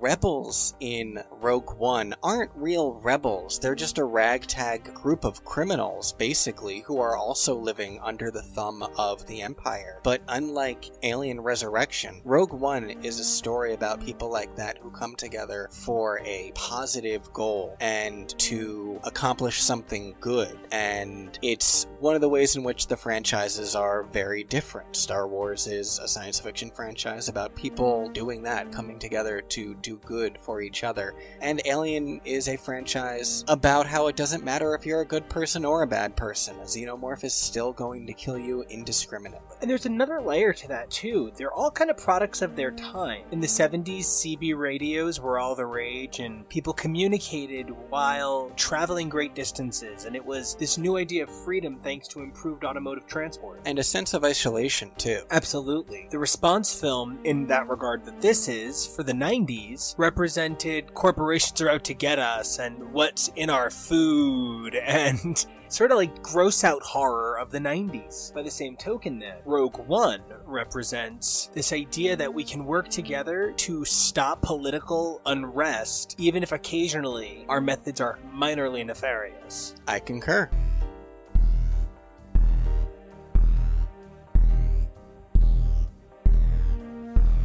While we've talked a lot about the thematic similarities and continuities between the Alien films, it really does seem like standing here at the back end of Alien Resurrection, like there's no arguing it. Alien Resurrection is the beginning of a new era for the Alien film franchise. I do completely agree. I think that it is the first step toward the series becoming a wider franchise that can function even without Ellen Ripley, because despite Sigourney Weaver having starred in this film, she's not really Ellen Ripley. Ripley. She's certainly not Ellen Ripley in any way that counts the way Ellen Ripley counted in the previous films. I think in the end, I really thought I was going to go into this movie liking it and Alien 3 the same I'd liked them in the first place, but honestly, they've both kind of gone up and down this watch. I do feel ready to say goodbye to Alien Resurrection. I don't feel the need to come back to this film anytime soon. I do agree with that. I believe the next time that I come back to it, it will be with a better attitude and fresher eyes, but I am good to lay it to rest for the time being. Absolutely. The next few Alien films are going to focus primarily on the idea of evolution instead of the notion of domination.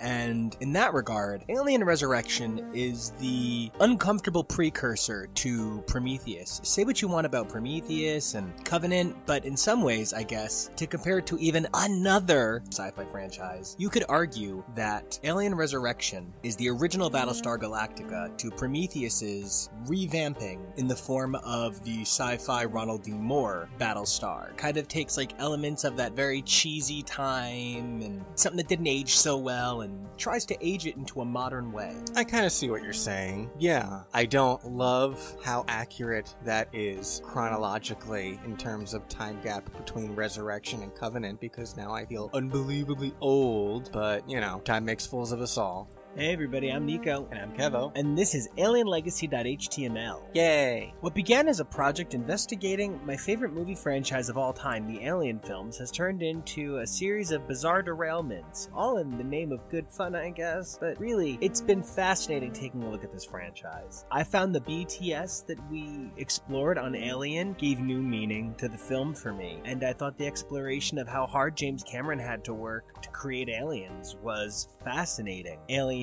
Cubed was challenging, but like we said, each one of those films defined sci-fi horror for their decade. So then when Alien Resurrection was pumped out a little too early, it of course was riddled with the sort of repetition that doesn't lend itself to legacy and trope, but rather feeling overused and rehashed. From there though, we were able to see a lot of the themes that are going to appear in Ridley Scott's later two Alien films, Prometheus and Covenant. And we can even sort of hazard that they're kind of their own trilogy. But we're going to take a break from all that and further explore the threads of Predator. Now, we did not love Predator in our Predator watch. No, not especially. Then we really didn't love Predator 2, Pigs in the Big City. But we do love Danny Glover. And we really love Bill Paxton. We really do. There was just a lot of problematically toxic masculine jokes throughout the film. Both films, really. So it's with all of that in mind that we're taking a look at AVP a little wary. Yes, it's definitely with good reason. And what's fascinating is this isn't a franchise that you can even say was born of the mighty Hollywood machine. No, this was born out of a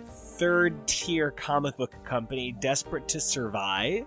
Yeah, and even if you wanted to say that the original comic story was some sort of cash grab, well, that didn't force anyone into making this film. It's just something that really picked up steam through the fandom more than anything else. Chris Warner, who was one of the artists and editors on the early work for AVP Comics, is mostly credited with the concept of combining the two worlds. It all kind of came from the fact that Dark Horse Comics had the rights to both. They had run a story about aliens, and Dark Horse Presents number 34, Predator and number 35, and decided to combine them in number 36. And I mean, something like that does just sort of feel inevitable, especially when you find out that they both belong under the same house. You know, Flintstones and Jetsons, it just makes sense. Whether or not you are a big fan of this sort of serial monster wacky races that AVP represents, the names of the creators associated with at least the comic book side of this is crazy. Whether it's X-Men Super Scribe, Chris Claremont, or Barbara Kiesel, Alex Maleev, Ian Edgington, or any other of a number of names, these comics had some real creator credibility, and most of these stories were published well before the film came out, with the height of the line being in the mid to late 90s. Something I think that's really fun as well is that in a lot of ways the overarching plot of the Alien vs. Predator film that we got really followed along with the important story beats of the first Alien vs. Predator comic book story, and I like that a lot. Especially because because the threads that it follows up on feel like some of the only threads true to Alien in this franchise. So the story of the original Alien vs. Predator comic from 1989 takes place on Ryushi, a recently colonized planet, and centers around Michigo Noguchi, the Chigusa Corporation's administrator of the colony. Unbeknownst to the colonists, Ryushi is the traditional hunting ground of the predators who deliver alien eggs to gestate in the native cattle-like creatures. Unbeknownst to the predators, their captive alien queen has slipped an egg containing the seed of another queen into their ship. The predators are surprised to find the human settlers, and after their leader, Broken Tusk, is incapacitated, change their plans to hunt the humans instead. When the queen egg matures, an alien colony quickly establishes itself. While the predators focus their assault on the settlers, Broken Tusk sides with Michigo and the humans when their intervention saves his life. Mortally wounded in battle against the aliens, Broken Tusk marks Michigo with the symbol of his clan, recognizing and admiring her courage. While the human survivors are evacuated from the planet, Michigo waits for the predators to return, and recognizing Broken Tusk's symbol, they accept her into the hunt. So I feel like what you're saying is this is basically the same story as the film, minus the appropriation? And minus... Earth. Yeah, I was gonna say minus, and then I realized I wanted to say plus outer space, but yeah. You mean plus Big space! Plus big alien space, yeah. And in so many ways, no, like, for real, that is the plot of this film. It's really funny because I don't want to be deeply insulting of Alien vs. Predator, but it's kind of like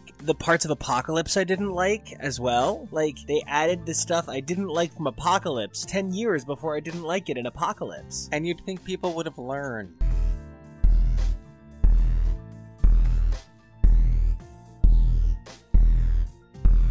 Honestly, just the road of getting AVP out the door was so rough because so many people didn't take the concept seriously in the first place, so I imagine that was even part of it. It couldn't have helped that series star Sigourney Weaver disavowed herself of the project in its earliest stages nearly a decade earlier. Yeah, she definitely said things like, "This is why I wanted them to kill off my character in the first place." When asked if he ever saw the film, Ridley Scott laughed and said, "No, I couldn't do that. I couldn't quite take that step." Before AVP was greenlit, James Cameron had actually been working on a story for a fifth alien, potentially using Ridley Scott's story concept to go back to where the alien creatures were first found and explain how they were created. But then learning that Fox was planning on pursuing AVP, Cameron ceased work on his story, believing the film would, quote, kill the validity of the franchise, and saying, "To me, it was Frankenstein meets werewolf." This comment was lampooned in the film, with a screen showing footage from Frankenstein meets the Wolfman early on. After viewing the film, however, James Cameron ultimately remarked, "It was actually pretty good. I think of the 5 Alien films, I'd rate it third. I actually liked it. I actually liked it a lot." Which, that's interesting. That means he's probably putting it third after his own and the original. Honestly, me too, though. Me too. Up through now, this is easily my third favorite of the 7 movies we've watched. Yeah, I really liked this way back when, this is another one of my this was on HBO all the time movies, so I just caught it over and over again. I was never really a horror person, I'm still not especially one, but when a movie is on over and over again on a cable channel in the early 2000s and there's nothing else on TV, sure, you end up watching it a few times, and I thought it was fun. I liked the characters, I liked the story, and the story I liked is the basic plot structure that it followed from the comic. The only thing I will say is I feel like Alien gets heavily shortchanged as a franchise. Now, there's things about it where I'm like, I don't know if this can exist in a post-Prometheus world, but I'm willing to let them both coexist. Whatever, we all know that the xenomorph can spawn uniquely in different creatures, so maybe this is just a real lame-ass strain of xenomorph. Or like one that is specifically bioengineered for this purpose. It's something that does beg questions, but they're not overwhelming questions. They're ones that you can easily work out for yourself in a lot of ways. Well, there was one stop on the road to making an AVP movie before it fell into the hands of Mr. Mila Jovovich. Screenwriter Peter Briggs, best known for 2004's Hellboy, wrote a spec screenplay in 1990 to 1991 based on the comic and successfully pitched the concept to Fox, but the studio was focused on Resurrection and did not move forward until 2002. By then, producer John Davis wanted to give the film an original approach by setting it on Earth, which explains where the colony stuff went. A draft by James DeMonico and Kevin Fox involving human researchers discovering a crashed predator ship and using its cargo of alien eggs to breed xenomorphs in hopes of luring more predators to Earth to steal their technology was also rejected by Davis. Thank God. Yeah, right? Paul W.S. Anderson pitched Davis a story he had been working on for 8 years. He had been influenced by the writings of Erich von Däniken, the Swiss author of several books about extraterrestrial influence on early human culture. Did you just say Hunter S. Thompson was really influenced by Kurt Vonnegut when making this movie? We're gonna go with Erich von Däniken on this one. So, von Däniken was one of the main figures responsible for popularizing the paleo-contact and ancient astronaut hypotheses, and Anderson wove into the story this guy's theories about early civilizations being aided by aliens in building the pyramids. Producer John Davis was impressed, and Anderson began work on the film after completing the script for Resident Evil Apocalypse. Ooh, another Apocalypse tie-in. I'm gonna be honest, I love the Resident Evil movies. I really fucking love them. I think they're great. I think that each one is a different experience to be had, is sure a thing, but I think they're great movies. They're a lot of fun. Again, not a super horror guy, but I think you've shown me a few of them, and I had a decently good time. 3 of them, apparently. It was quite a while ago. We'll probably catch up on them eventually. Paul W.S. Anderson's first major motion picture was Shopping in 1994, which he wrote and directed, starring Jude Law in his first feature film role. He next directed 1995's Mortal Kombat, having played the game a lot in arcades. Anderson admits he knew nothing about visual effects or fight scenes and had to learn on set from books and more experienced members of the cast and crew. He then went on to direct Event Horizon in 1997 and Soldier in 1998 before landing the 2002 film adaptation of Resident Evil, where he met his wife Mila Jovovich. And now here we are with him on AVP. The many layers of that onion are just incredible. If for no other reason, after he directed Mortal Kombat, they saw fit to give him another video game movie. I just know. And yet it paid off. So, like, that just goes to show maybe the problems with Mortal Kombat weren't with him. And I think part of what really fascinates me is we're talking about a film that struggled to get acceptance from the start. And it was so branded this foolish notion, but here we are in 2019. And we just saw how many crossover franchises come and go so quickly because it became all the rage to create a crossover franchise. And I just find myself wondering if Alien vs. Predator would play very differently now. And, you know, I really would love Alien vs. Predator vs. Freddy vs. Jason vs. Michael vs. Dracula vs. the Wolfman versus the Mummy versus Ann Coulter. I would just put all of those monsters in one room. And the thing is, it really sounds like Anderson was trying here from everything that I read. He was very conscious of contradicting continuity of the franchises, which is why he chose to set the film on the remote island in the Norwegian Antarctic, both for the hostile environment, which is probably the closest to an alien surface you can get, as he described it, and to keep the story from intersecting with the modern world. He wanted the regular shifting of the pyramid's rooms to evoke a sense of claustrophobia similar to the original Alien film. 70% of the scenes were created using suits and puppets and miniatures rather than relying too heavily on CGI, and he heavily praised the Alien director Ridley Scott and Predator director John McTiernan for their abilities. He really went into this lovingly. That's even why the very first actor who was cast for this film was Lance Henriksen. Okay, I'm really glad you brought that up. Is there anything on how they got him? They were just like, your character is one of the most confusing parts of this franchise. Let's see if we can't make it more confusing. Well, here's how he described it. When the Bishop android is created in 150 years' time, it's created with the face of the creator. It's kind of like Microsoft building an android in 100 years' time that has the face of Bill Gates, which, I don't know, I don't think they wouldn't do, especially because they'll probably have the rights. I just imagine they'll cast Scarlett Johansson. But it was an attempt to keep continuity with the series by including a familiar actor. And, you know, I kind of get it. I don't think that it breaks the franchise or continuity or believability any more than him appearing at the end of Alien 3. In fact, I think Alien 3 is probably weirder and more confusing for me. You know, and in my head, I'm like, I really do feel good about Resurrection Alien, Prometheus, and Covenant being its own trilogy, so now in my head, I'm like trying to splice up the Predator movies into a trilogy, and I'm like, okay,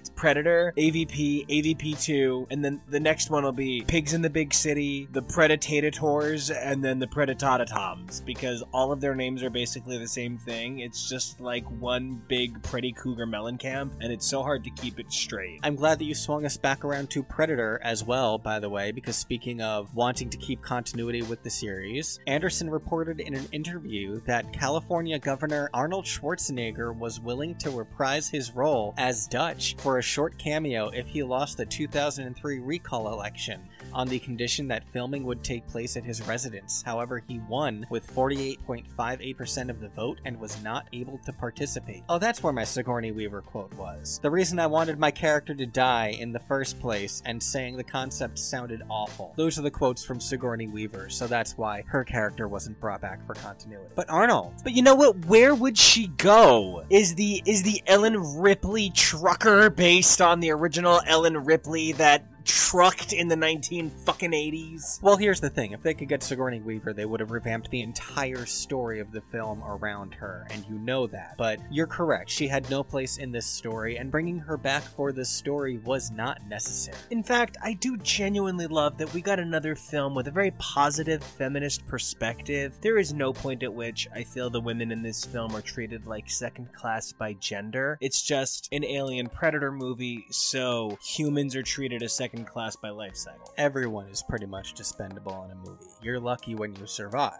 Speaking of survivors, here's something interesting that I found in my research. So, the only reason that Dan O'Bannon and Ron Shusett are given story credit on the film is based on elements from their work on the original Alien, not an actual contribution to the story of this specific film. Meanwhile, writer Shane Salerno, who will go on to write AVP Requiem, basically co-wrote this script with Paul W.S. Anderson, even staying on for revisions throughout the film's production. But it's only in reading about behind the scenes stuff that I discovered this information. He doesn't have a credit on either the script or the story. So despite being so heavily involved in writing this script, his work was not deemed significant enough to get credit, but Dan O'Bannon and Ron Shusett were. So it's sort of like he got Norton hulked, but they got Stan Lee credited. Yeah, sure, if you like. That's really interesting the way all of this right stuff falls out. And the way these decisions are made and the arbitration of who gets what credit, you know. There are so many hands that touch these stories behind the scenes that aren't necessarily in the credits. I guess the last bit of BTS is what is always my favorite, which is the composer. For this film, it is Harold Klosser. Both of Klosser's first major works were released in 2004 with this film and The Day After Tomorrow, and he won the BMI Music Award for both scores. I had a visceral reaction because I'd been going to compare so many of the shots in this film to The Day After Tomorrow visually, in terms of hyper relying on massive snow and heavy embankment to create a sense of isolation and fear. I get that, and this guy does a lot of really epic scores. His next two major films were 10,000 BC in 2008 and 2012 in 2009. That was a lot of numbers. I know, you just made a face. I'm so sorry.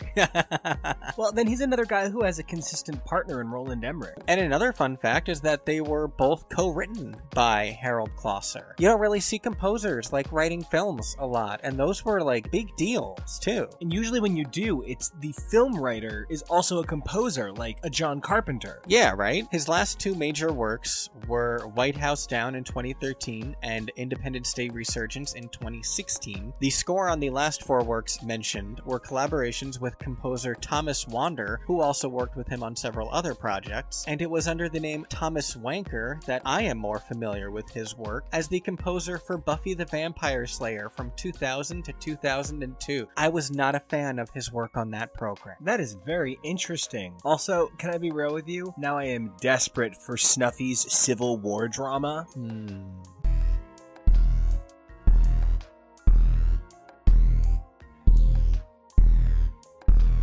rather than respond to any one part of the film specifically, I want to start by responding to the film as a whole. The magic of an Alien movie is a somewhat unlikable cast forced to put aside their differences to try to survive a horrifying situation, although I will say, in Aliens, the Colonial Marines all love each other very genuinely and very clearly from the beginning, so it's not so much that the Colonial Marines need to be taught how to love each other, it's more they have to come to accept Ripley. There's a different kind of brotherhood when it comes to the Colonial Marines that just comes from the military aspect of the film overall. It's a different kind of brotherhood and camaraderie than you get from space truckers in the first Alien movie. Absolutely, and they do such a masterful job giving me an idea of the playing field that all of this is on. And yeah, there's some stuff that I don't like. It's all very heavy-handed, like, oh, you need me and only me and no one else can solve your problem? I am coming then. Do you know what they call that moon up there? It is a hunter's moon. LOL. So there is some real stupid stuff like that, but on the whole, this really is an exciting, engaging action film. There's a strong female presence. The male presence is not exclusively toxic. There's connections to the idea of Weyland-Yutani as well as the xenomorphs, and I genuinely like what it adds and expresses about the Predators, but it is more of a Predator movie than an Alien movie.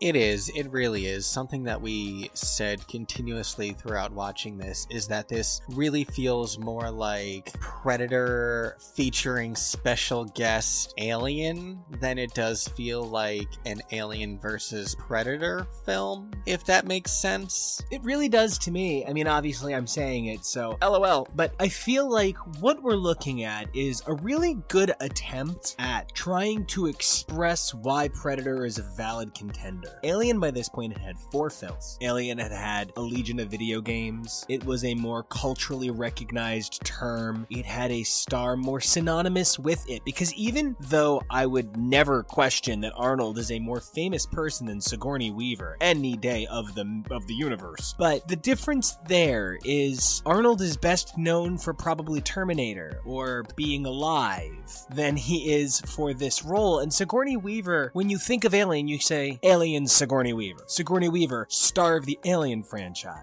So Alien had so much going for it that Predator needed a shot in the arm. If you're a hipster, you'll want to say Sigourney Weaver from Ghostbusters, but that's about it. You might know her from her other popular sci-fi film where, so she's a con artist and she stars opposite a young woman who's an alien and they rip people's hearts out, Jennifer Love Hewitt, Heartbreakers. Yeah, you try and talk Joey into getting a Jennifer Love Hewitt podcast. Go ahead and try it. I called the party of 5 years. And you know, the thing about the character of Lex from Alien vs. Predator and not Heartbreakers is that she really is like a cross between a Ripley and a Dutch. She's a strong female character whose training makes her competent at handling a situation like this, even though that's not what the training was for. And a ridiculously powerful badass who does things like climb frozen waterfalls and saves someone from falling down a mine shaft using only a pickaxe. Like, that opening sequence where she's climbing a frozen waterfall was so over the top, but I also kind of loved it. But I also kind of have to question, how was that guy just waiting for her at the top of the mountain? Wouldn't she have heard the helicopter coming and landing? And also, how did she have cell service out there?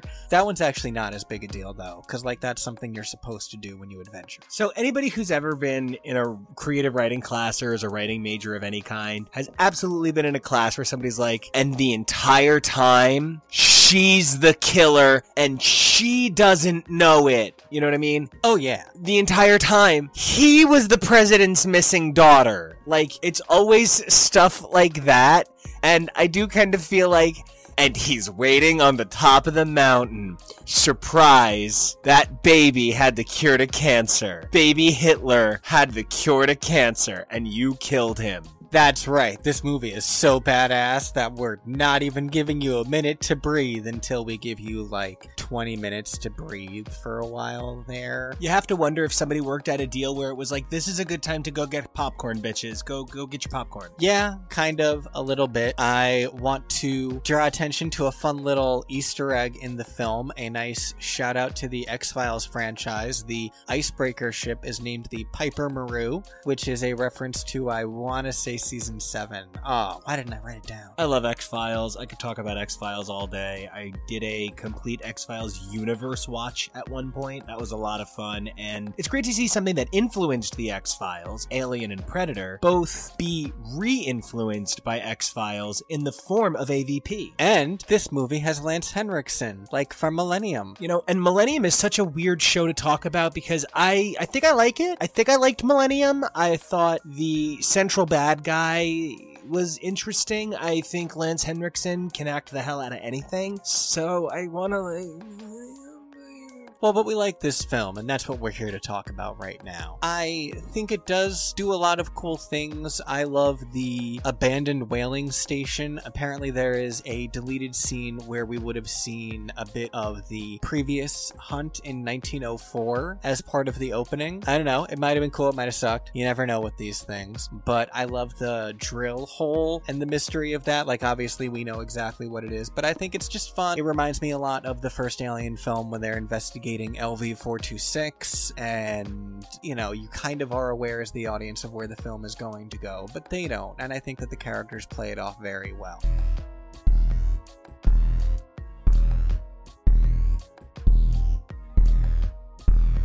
Like we said, this film is very much like a Predator movie, but I feel like it's with an alien ensemble cast, you know? If this movie was directed and edited differently, I would have really believed that it could have been released as a Predator film, and then an hour and 20 minutes, the Xenomorphs show up. That they were the thing that was rattling around like a fucking Cerebers in a basement, you know what I mean? I really think the least important part of this movie is the Predator versus the Xenomorph. I actually think in a lot of ways a different monster might have sufficed better than the Xenomorph, but what we get is actually a really interesting movie about shared culture and learning to bond. Like, I just really find myself compelled by the lead.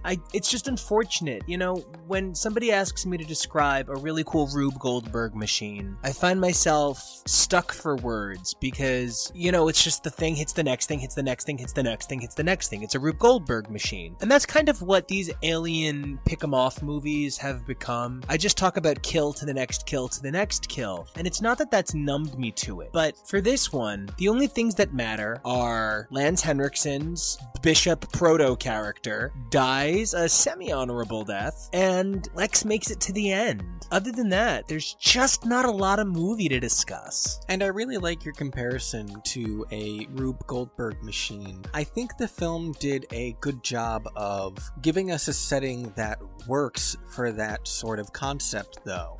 The Aztec Pyramid, to me, evokes images of the World's Fair Hotel, informally known as the Murder Castle from the 1940s, where H.H. Holmes would trap visitors in the walls of the hotel, and they would be subjected to a series of different, like, traps and rooms and twists and turns, and that's sort of what we got here. It was, instead of just being a very complicated set like a spaceship or a full colony or a weird outer space oil rig, here we have a set that's like that, that's also reconfiguring itself at the same time. So it puts a fresh spin on what had been becoming incredibly dull. So they sort of Hogwartsed it. Oh, because the stairs? Sure. You just gotta find the magic where you can. The next thing you know is Xenomorph is gonna be running around going so it's gonna be, I would fucking love a Xenomorph at Hogwarts. It's like a whole new take on a Connecticut Yankee in King Arthur's court. AVHP.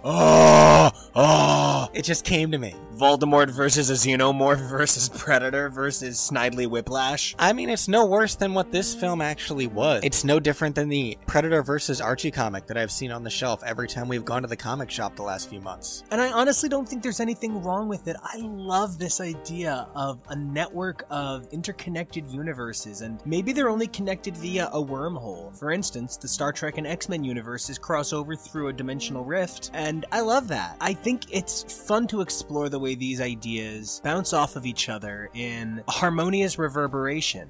That said, this was a harmonious reverberation, and the next one is an exploration in what happens if, you know, we said that Alien Resurrection had a little too much 90s gross out humor to it. AVPR is just it's like a low budget horror movie. Mid-2000s snarky horror gore without substance. Yeah. Woof. Hey everybody, I'm Nico. I'm Kevo. And this is alienlegacy.html, and hopefully this is the least good movie we ever do. I just don't see that happening, brother. I just don't. But this really set the bar. It did. It definitely set the bar. I don't know what direction to indicate the bar is, though. Prepositionally speaking, is it up? Is it down? Where's the bar? Dabari? No, wrong show. This drove me to Dabari.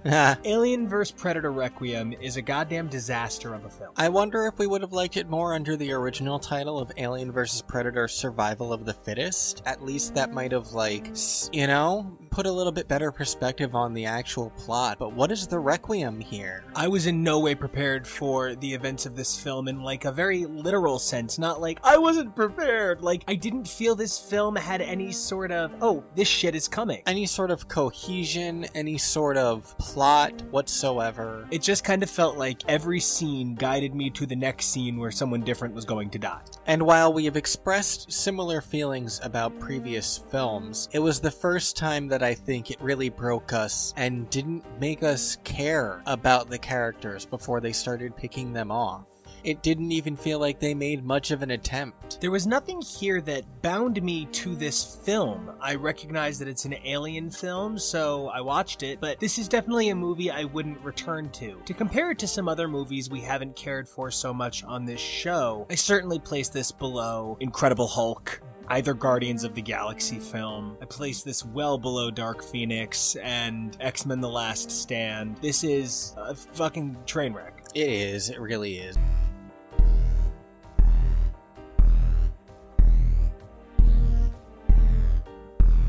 What's interesting is, as I mentioned on the previous episode, the screenwriter for this film, Shane Salerno, was heavily involved in writing the script for the first Alien vs. Predator film. So, he was even a part of the previous incarnation, so you do kind of gotta wonder how it all went horribly wrong. This guy doesn't really have a lot of credits under his belt, though. He was involved in the writing of Armageddon in 1998, Shaft in 2000, and Savages in 2012, and he has some pretty major work upcoming, as he was chosen by director James Cameron to work on the 4 sequels to Avatar, set to be released in 2020, 2021, 2023, and 2025. His other major notable work was spending 10 years writing, producing, financing, and directing the documentary Salinger in 2013, in addition to co-writing the companion book with David Shields, which became a bestseller. It's so crazy that the guy who directed the sequel to Alien would pick the guy who directed the sequel to Alien vs. Predator to be part of the sequel to Avatar. Doesn't it? And another really bonkers name to be involved in this film. Do you know who composed the score for this film? James Horner. Brian Tyler. Close enough. This was after the Fast and the Furious Tokyo Drift in 2006, but before Fast and Furious in 2009, for those of you who listen to the Too Fast, Too Furious podcast. That's bizarre. How do you go from being involved in what is truly one of the most successful franchises of all time, Fast and Furious, to, I guess at that point it wasn't yet what it is now, but it really is sort of like a sidestep. Here's something else that's fun. This was just before Brian Tyler's work on the film Rambo in 2008, which used themes by Jerry Goldsmith. And Brian Tyler's most recently released work is in Rambo Last Blood this year in 2009, of course also using themes by Jerry Goldsmith. So many of these films are so tied into so many of these other films, and there's just so many legacy franchises at this point. I am starting to definitely feel like it's hard to escape franchises. Feels like a lot of the same people running in a lot of the same circles, which I don't think that we are bringing any kind of grand revelation about what Hollywood is, but it is baffling when you actually start to study these things, how many names you see come up that most people have never even heard of. Most women who shop in these stores have never even heard of Michael Kors, but they're still wearing his clothes. As for the figures who many argue are the most important on a film set, the directors, the brothers Strauss, as they collectively self-titled, are Greg and Colin Strauss. Inspired by Terminator 2 Judgment Day, brothers Colin and Greg moved to LA to break into the film business. After an unsuccessful attempt to find employment at Industrial Light and Magic, they worked on the X-Files film and founded Hydraulics, which is their production company, which has a number of incredible notable credits under it. And what's important to note is they actually came out just before similar production company Oryx, but most people don't realize that because Oryx became more well-known. It's interesting that Terminator 2 Judgment Day was the thing that inspired them to break into the film industry, because one of the first films that Hydraulics worked on was Terminator 3 Rise of the Machines in 2003. It also worked on Looney Tunes Back in Action in 2004. R.I.P. Jerry Goldsmith. So we should just rename this the Jerry Goldsmith James Cameron podcast at this point. They also worked on The Day After Tomorrow in 2004, which has the composer from AVP. Constantine in 2005, which you don't love, but you love the character of Constantine. And Cage Club, Keanu, what? They've worked on 5 different Marvel movies outside of the X-Men franchise, including both of the original Fantastic Four movies in 2005 and 2007. I'm sorry. I think you mean the second and third Fantastic Four movies. You're right. I'm so sorry. As for the MCU, the films they worked on were The Incredible Hulk, Iron Man 2, Captain America the First Avenger, and The Avengers in 2012. On the X-Men side of things, they worked on The Last Stand, Origins Wolverine, First Class, Days of Future Past, and Apocalypse. Kind of hard not to notice that they haven't worked on any Marvel movies since Phase 1, and since then they've worked on some subpar X-Men movies. It's true, but here's a fun note. They worked on Fast and Furious in 2009. I'm starting to think it was a mistake not having Joey on this podcast. A little bit. As for the television side of things, they did the effects for the television series Criminal Minds for 15 years and are currently doing the effects on the Netflix hit Stranger Things. Interesting. It is. Am I name dropping a lot of different franchises to stall for time? Only a little bit, because these guys don't really have much to say, to be honest. They unsuccessfully pitched an idea for the first AVP film, and despite being turned down for that, were still deemed worthy of coming back to direct its sequel. And that's not to say that these guys are why this is such a bad film, because at the end of the day, they could have had a really good pitch for this movie, and just all the wrong things came together to fuck it. And as I mentioned on the last episode with the director Anderson, these guys did really have good intentions. They wanted to film as much as they could on camera without resorting to CG. They stated that other than the exterior spaceship shots, there are no pure CG shots in the entire film, and that CG was only used for the alien tails and inner jaws, as opposed to when they required puppeteers and wire removal in previous films. So they wanted to stay genuine to, doing things with practical effects and whatnot. Honestly, I found a lot of the special effects in the previous movie disappointing, so I'm glad to hear that. That's a redeeming thing about this film. But on the other hand, these are the guys who directed the music videos for Vitamin C's The Itch and Nickelback's How You Remind Me, so, I just love dropping these things to watch your face. Yeah. Much like the appearance by Lance Henriksen in AVP, the brothers had wanted to have another actor reprise their role for this film. They were looking to have Adam Baldwin return from Predator 2, but they were unable to make that work, so there's just nothing. There probably wasn't enough right-wing nutsism on the set for him to show up. Cannot confirm.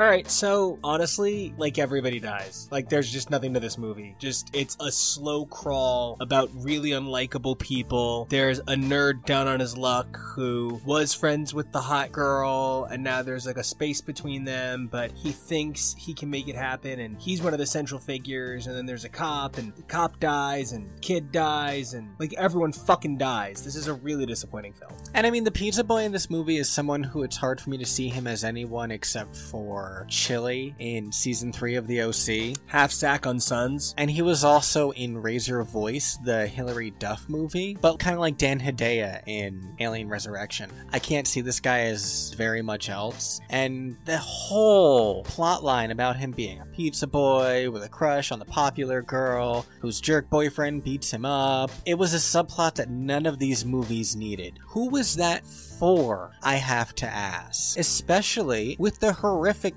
death of the cheerleader, popular girl character. Like, I think that might be one of the most gruesome random deaths of the entire franchise so far. And you know what? You're right. I actually think the nerdy guy survives. Yeah, it's the nerdy guy, his brother, the war veteran mom, and her daughter. Those are the only survivors. And it's basically like an entire town is wiped off the map. Is the town named Requiem? Is it a Requiem for the town? Is it like Requiem Heroinsville or something? I don't even understand what we're supposed to get from this film. If the last film felt like it was appropriative, this film in some ways feels like it's exploitative of small towns in the middle of the country. And in a way that I don't necessarily feel is genuine to them. This really felt like, what if Friday Night Lights had an alien invasion and everyone died? You know, and it was things like how vibrant the homeless population in Gunnison, Colorado was. I looked it up and they have a population of less than 6,000. That's not exactly a vibrant metropolis. And it feels as though the film was created explicitly to maybe hold the AVP moniker rights or something. Like, I even understand when horror movies go low budget for a cash grab or anything, but the tagline for the first film was no matter who wins, we lose. The tagline for this film should have been no matter who wins, the audience loses, because this was not a Predator film or an Alien film. This was a pick 'em off film, and the survivalism was the star here. I feel like this film had a much stronger alien presence than the previous one, with the alien having more free reign as opposed to being very limited by the predators in the pyramid. But at the same time, these aren't really aliens. They're this weird xeno-predator pred-alien hybrid, as it's referred to in the wiki summary, pred-alien, which in and of itself, it's gross. The pred-alien, the way that it gestates and the fact that it impregnates pregnant women and like all of that stuff. The child death in this film was horrific. And what's interesting is there's even things that I think are meant to mirror aliens in this movie. There's things that are like, what if aliens had happened on Earth? But it doesn't work. Or if we'd gotten a better look at the siege of Hadley's Hope, perhaps. At the end of the day, I walked away from this movie none better for having seen it a second time. No more understanding of what went into it. I just found this film to be very hollow. Yeah, I feel like the thing that makes this horror more than sci-fi horror is the extremely large cast and the number of characters introduced exclusively as fodder. And the fact, frankly, that there is no real hope or positive goal. Everyone dies except for these 4 people who didn't trust the government. I'm not sure what the message is there. I will say, though, there's a line in the film, the sheriff says, "This doesn't happen here," which is such a cliche, especially in things that take place in Middle America. But it really made me think about this setting and the framing of this story and how the Middle America Rocky Mountain range is in a lot of ways like a foreign planet, even on Earth, to a lot of people, where they truly believe things like this don't happen there. And in that way, I respect the film's overall message being literally nowhere is safe. It's not necessarily a setting that most people would think to put a science fiction film, especially one like this. But the execution and overall story, it didn't come together in a way that I enjoyed. I very much agree with that assessment.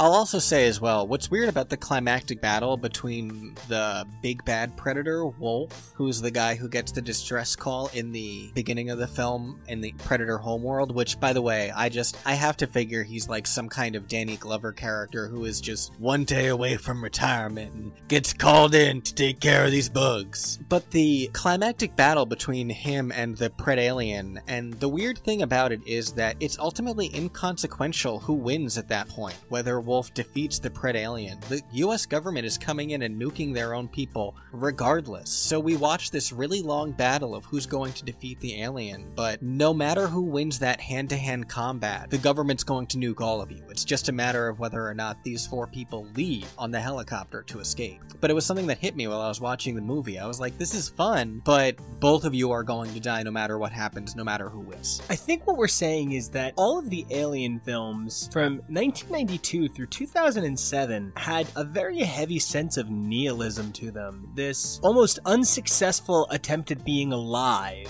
and it's this pervasive idea that things will never get better, really through Prometheus, which is about the possibility of rebirth. And I even made a note that in light of all of that, it's bizarre that they didn't just outright kill the survivors. I'm surprised that the military team who greets the survivors didn't just kill them, because that's the sort of, exactly as you're saying, nihilistic sci-fi horror that we were seeing coming out around this time. Plus, you know, the tag that they put at the end that were starting to creep up more and more, even pre-Marvel tags, of the businesswoman being named Ms. Yutani, and ooh, what could happen next? But see, this is around the time where those tags were made and none of them were delivered on, as opposed to now when it's like about 50% of them make it to another film. I have one regret that the X-Men franchise is getting that hard reboot. It's that the final tag of substance was the promise of Mr. Sinister finally appearing, and then I didn't get it. But conversely, that means that they didn't ruin the character and he can be brought into film even sooner. How exciting. And speaking of opportunities to take another chance at things, I think that the Alien vs. Predator franchise does deserve another shot. It was not a bad franchise, it just had a good movie and a horrible movie. But at the end of the day, it really could be turned into something special. The comics have managed to survive for like 30 years based on how possibly special this franchise could be. And the fact is, at its surface, the whole concept of Predator versus Alien as a story is itself just a trope or a device that you can frame around any number of stories, and it's a matter of choosing the right one. I know that that's cliche to say, that's true of any film, but especially when you're talking about something like this, it matters what narrative you use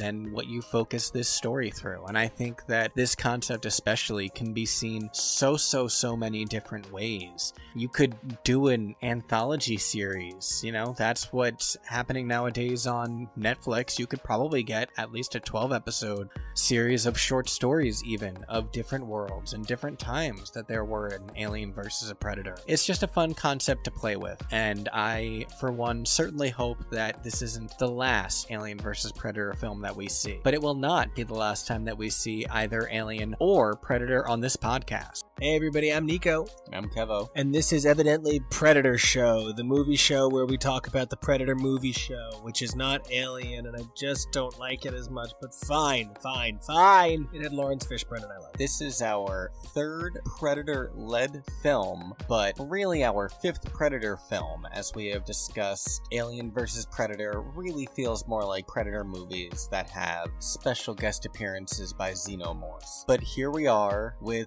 2010's Predators, starring Adrian Brody for some reason. Before we talk about Adrian Brody and his HGH physique for this film, I want to step in for a moment and say I'm now imagining this sort of like backstage war where originally this was going to be a Predator film and they couldn't believe it, but they got Xenomorph to guest cameo, and they didn't just get Xenomorph, they got Xeno Queen, and Xeno Queen was like, no, I need a bigger trailer. And the Predators were like, no, we get the biggest trailer. And so the deal they came up with is the 3 Predators, 3 trailers, each come to a space larger than the Queen's 1 trailer, but the Queen has the single largest trailer. And she's kind of like, in my head, she's kind of like Prince, but she's Queen, right? And the Predators, I guess I kind of see the Predators like a Hemsworth family, maybe, from like the Predator equivalent of Australia. Are they Australian or Kiwi? Which one are they? Australian. Terrific. So I imagine they're from sort of like the Predator equivalent of Australia. It's a very oceanic kind of vibe. They're like normally surfer guys. They're very laid back. They're very crunchy granola. And so all of this is going... Hence the dress. Oh, absolutely. So all of this is going on backstage. And the Queen is like trying not to throw her weight around, but like she's trying to kind of be like, I was haunting space multiple times before you guys ever had a single film. And, you know, she's also about family because her kids are in all of her films, all of them. And I just feel like there is like a Vernon Fosse kind of Ryan Murphy kind of story to be told here. And I want to see it. I want to see that film. And then maybe we can do a spin-off of Mommy Dearest and maybe 3 Predators and a Little Martian. And I just feel like there's a lot more film franchise crossover potential TV adapt Disney Plus. Disney Plus would love something like this. This is award fodder. I really think that if Disney were to lean into this, and I mean really lean into it, you've gotta fall over. But I mean, if Disney were to really lean, they could just decide of get away with it. And there you have it. Man, you have a sense of style that I cannot duplicate. And you have a sense of style that you cannot duplicate. And that's pretty cool. So, while that's potentially where the Alien vs. Predator franchise could have gone, we're still here to talk about Predators. So Kevo, talk to me about the BTS for this film. Oh, because you need a minute?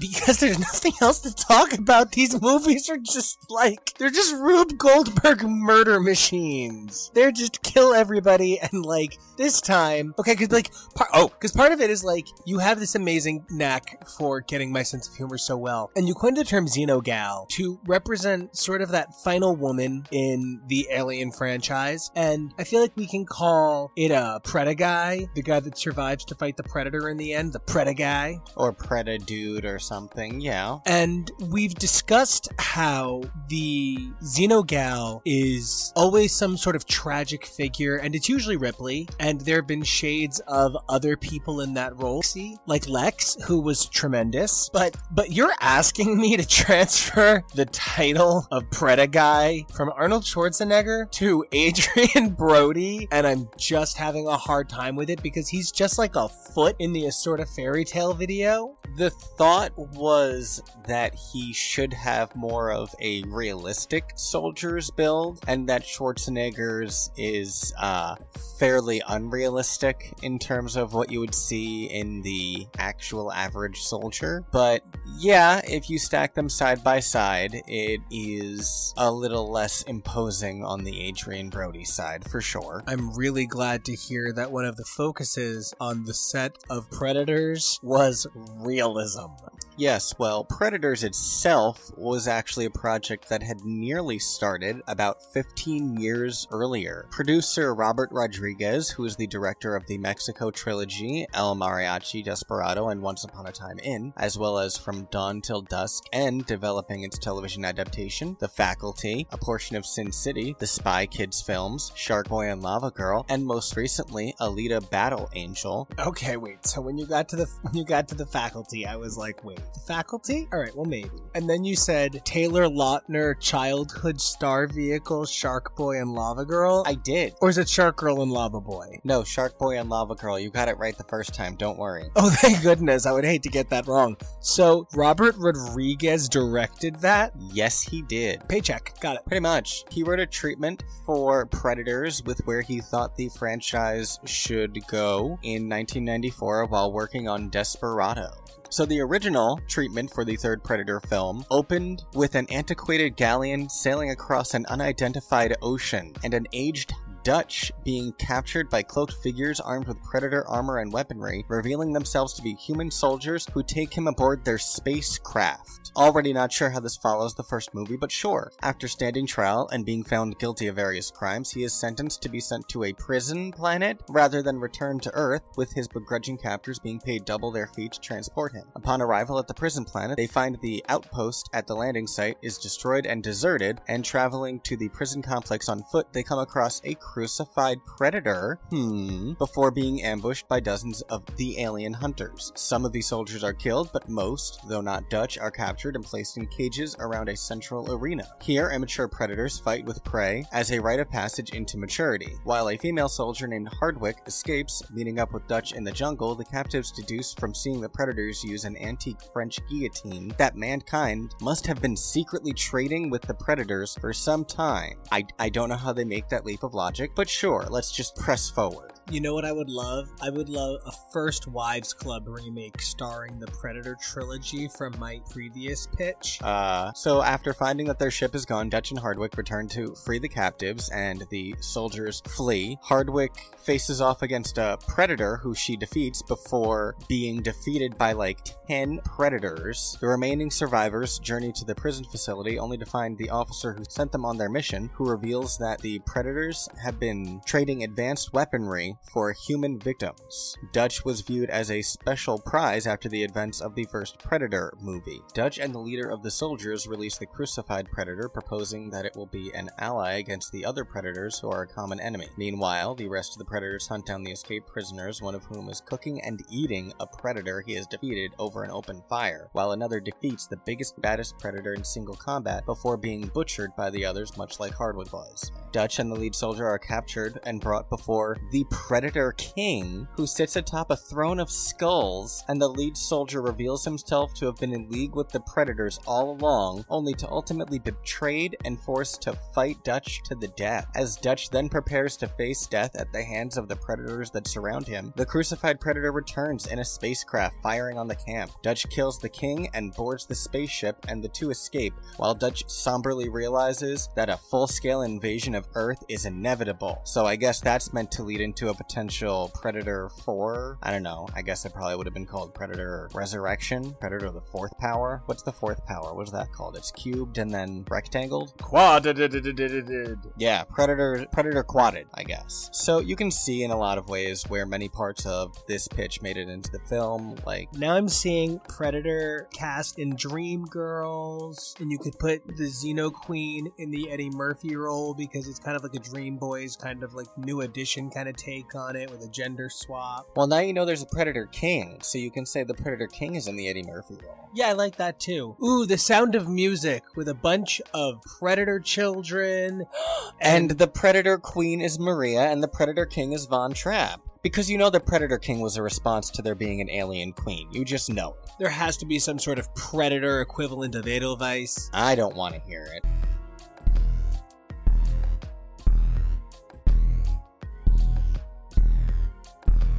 Many parts of the original pitch made it into the final film, such as the central theme of humans being captured by predators and used as prey on an alien planet, the inclusion of non-human prey like the insectoid alien that attacks the group before being killed by Lawrence Fishburne, the early templates for the Berserker Predator and the Crucified Predator, as well as the role the latter plays in the film. But this script was much grander in scale, requiring more than 50 predators, as well as a larger group of humans and non-human prey alike. It wasn't until 15 years later, after unearthing Rodriguez's script, that 20th Century Fox executive Alex Young reached out to consider using his treatment to revive the Predator franchise. Well, and with all the changes to Predator actor law by that point, I mean, the Predators Actors Union had lost so much power due to intergalactic war and space treaties. You're cute. Apart from producer Robert Rodriguez and the composer John Debney, who we've mentioned on this show before, there aren't really any huge notable figures behind the scenes on this film. John Debney had worked with Rodriguez before on Spy Kids, Shark Boy and Lava Girl, and Sin City. He had also done additional music for a little film called Looney Tunes Back in Action. That movie sounds a little familiar on this segment of the show, doesn't it? I'm starting to think that movie is part of some sort of intergalactic space curse. I don't disagree. At the time of this movie, John Debney had just done the score for Hannah Montana the Movie, Valentine's Day, and Iron Man 2. I kind of can't believe all of those go all at the same time, and what a weird spread of films to have done all right on top of another. Right? Plus this one. Writers Alex Litvak and Michael Finch had been hired to do rewrites on Rodriguez's concept. This is their only co-writing venture and first major screenplay for both. The only other screenplay on Alex Litvak's side is 2011's The Three Musketeers, and the only other major film of note under Michael Finch was co-writing 2017's American Assassin. That was the Dylan O'Brien vehicle? Yes. That thing ran out of gas. A little bit, yeah. The director was a guy whose name looks like Nimrod, but it has an accent over the O, so it's Nimrod, I guess, and tall. His first major work was writing and directing the 2003 Hungarian comedy thriller film Control about subway train ticket inspectors, which won numerous awards. Sure. In 2007, he directed horror film Vacancy, starring Kate Beckinsale and Luke Wilson, and then in 2009, directed heist action thriller Armored, starring Matt Dillon, Jean Reno, Lawrence Fishburne, Skeet Ulrich, and Milo Ventimiglia.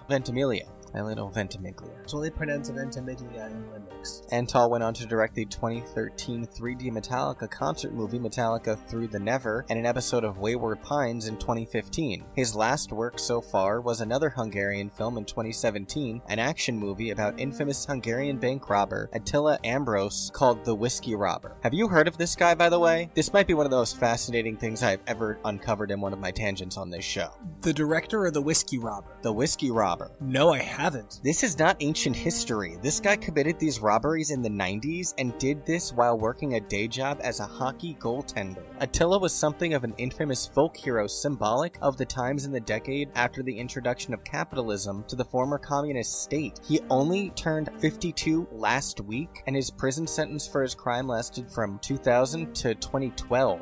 And my favorite part of all was that on his Wikipedia article, in the little corner profile box under title, it says bank robber. Bank robber hockey player? I think you should also get the title of People's Hero. Yeah, and apparently so does the nation of Hungary. I might need to check out the Whiskey Robber now, but I guess in the meantime we'll talk about Predators.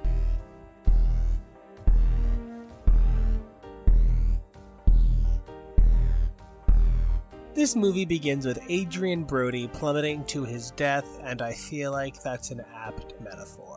It was quite an engaging way to start a film, I have to give them that. And it's pretty interesting that the entire film then takes place on this alien planet. We don't see anything to do with Earth. In that regard, this film was a welcome change to the, I don't want to say necessarily redundant format of the Predator franchise, because I don't know that the Predator franchise was ever really franchisey enough to be a franchise. Like, having gone back and watched these movies, Predator 2 was kind of dumb, and other than AVP, if you take out Predator 2, what was the other Predator movie for like 30 years? Yeah, a lot of people who were creatively involved with this film feel very strongly that this should be viewed as a sequel to Predator, and that Predator 2 should be mostly ignored, like from Robert Rodriguez to the director to Topher Grace, apparently. Like, yeah. Well, I'm really glad to know what Venom thinks about this movie. I know, right? I didn't want to not like him in this movie because I don't ever want to hold against him the fact that he's Topher Grace, but unlike Danny Trejo and Mahershala Ali, who, when I see them, I shout their name out because they are so recognizable,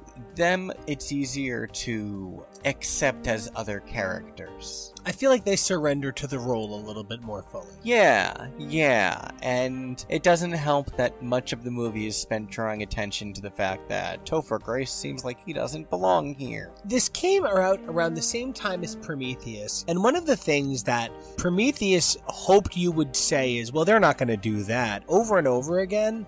And maybe it's just that the timing of the films is so similar that there were similar things going on in movies, but this was another film where I felt like they were like, don't assume the obvious thing, don't assume the obvious thing, and then we're like, no, here's the obvious thing, we fucked up with you, it's really funny, haha. Although I will say, the one that I think they played pretty well, even though I had read the wiki summary so I knew it was coming in terms of plot, I didn't think that the ultimate reveal that they were on another planet was too clunky. A lot of times it's very much so, and a lot of times, yeah, it's very, and the planet didn't know it was the president's dead daughter the entire time. Yeah, kind of exactly. They didn't miss any obvious signs before ultimately seeing the full sky or anything like that. It all played out pretty well. And it was pretty much the most engaging Predator film as far as all of the ones that I've watched so far. I agree. I would probably put this in second place of the Predator 5 we've watched so far. And considering there's only 6 Predator movies, the worst this can be is slightly above average. It's true. Unfortunately, it did still suffer from a lot of the pratfalls of the films that came before it, like clunky dialogue and weird character motivations. I loved the character of Isabel being like, I've never seen this jungle, and I've seen most. Like, I think if what they were trying to go for was hinting that this could be an alien planet, they should have done something like, I've never seen vegetation like this before, but she kind of made it sound like, I've seen all the jungles. I know where the trees go. I know which rock is where. I'm actually friends with all of the Fraggles, including Goldberg, the forgotten Jewish Fraggle. Okay, sure, why not? I also love the part where Topher Grace identifies the chemical on the plant. Like, hello, yes, I am a medical doctor who can recognize alien chemicals on site using only a scalpel. It was a very scientific procedure. There are a lot of really weird leaps of logic, and I don't know, are we supposed to like Adrian Brody's character of Royce? I think a lot of the characters are supposed to be mysterious and confusing and fascinating, and I don't know. For my sake, it didn't come together the way they wanted it to. I frequently found myself interested, but I never found myself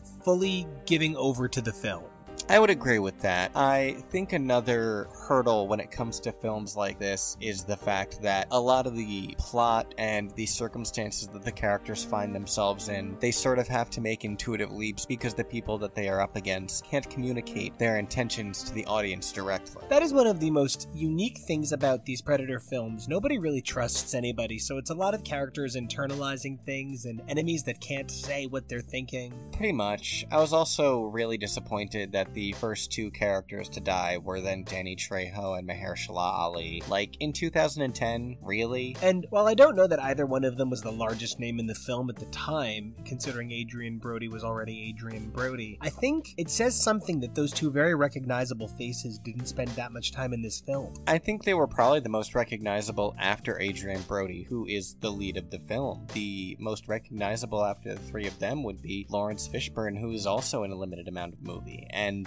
weird? I don't know. The film really slowed down for a while there. I was engaged enough to, like, be interested for a while, but especially around the time that Lawrence Fishburne's weird Gollum character held them captive, I was just really struggling to get through. And then the Hanso guy faces his predator down with a katana in a field of long grass. Are you kidding me with some of this stuff? And I'm only really pointing that out because, like, I don't think the Russian guy did anything stereotypically extra Russian when he was facing his predator, you know? And then the woman is the voice of kindness in the entire movie, which is a little reductive. And that so much of the film boils down to, in the end, there was nothing subtle about the metaphor of, we're all the predators. It was very on the nose. One by one, everybody revealed that they were a murderer. It was just so crawling toward its inevitable conclusion, and I'm gonna be honest, I don't think the ending made any sense.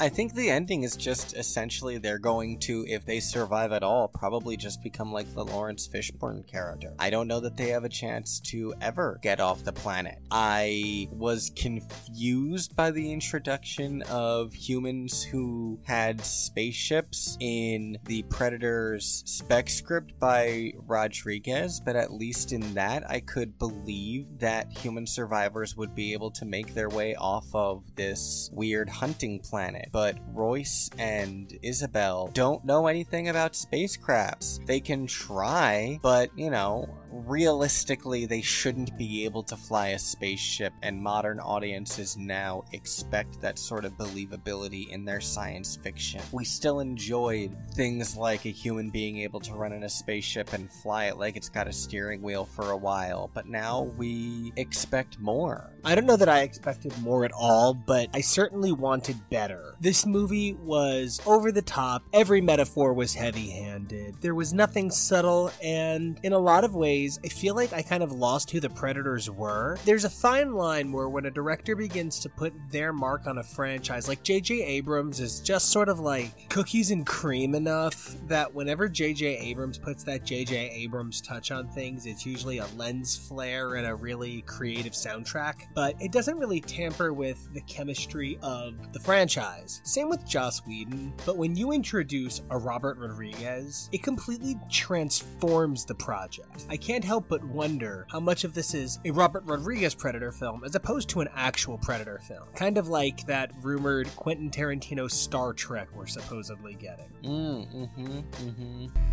Hey everybody, he's Nico and I'm Kevo. And this is Husbands Talking More or Less AlienLegacy.html. Yay. While HTML is a show where we look at the history of a franchise and keep our eyes on what's going on in it now, Prometheus is a different subject for us altogether, as Prometheus is explicitly focused on evolution from the point of view of the future past, mostly? Prometheus was really confusing when it was coming out because they were very dodgy. Was it going to be related to the Alien franchise? Was it going to be a tangent branch of the Alien franchise? And unfortunately, all of that was part of the marketing ploy. They wanted to be vague because they wanted there to be mystery and intrigue, and they wanted people to be excited about the project. But instead it just kind of confused everyone. I personally put Prometheus at a strong number 3 of all of the films we've watched so far, which, for those of you playing at home, would be Alien, Aliens, Prometheus, AVP. Okay, yeah, I think I agree with that. Sometimes I feel like AVP is a little over Prometheus for me, but I think that might be personal affection over actual critical analysis. I think it comes back to something you mentioned a number of times during the viewing process, and that would probably be Shaw versus Lex. Yeah, I really don't like the character of Shaw in this film personally, and I feel bad because I really enjoy the actor and I enjoy her in other things, but I don't like this character. She is a difficult character to get behind, and that's partially because Ridley Scott was so focused on the emotional realities of dealing with our creators, whether it was in a direct method and talking about parents and progeny, or it was an indirect method and talking about a bigger picture. But in order to understand that bigger picture, we're going to be taking a look at the BTS on Prometheus, as well as the 4 shorts associated with the film and the movie itself. Let's get things rolling. Kevo, tell us a little bit about the goings-on that made Prometheus unbound.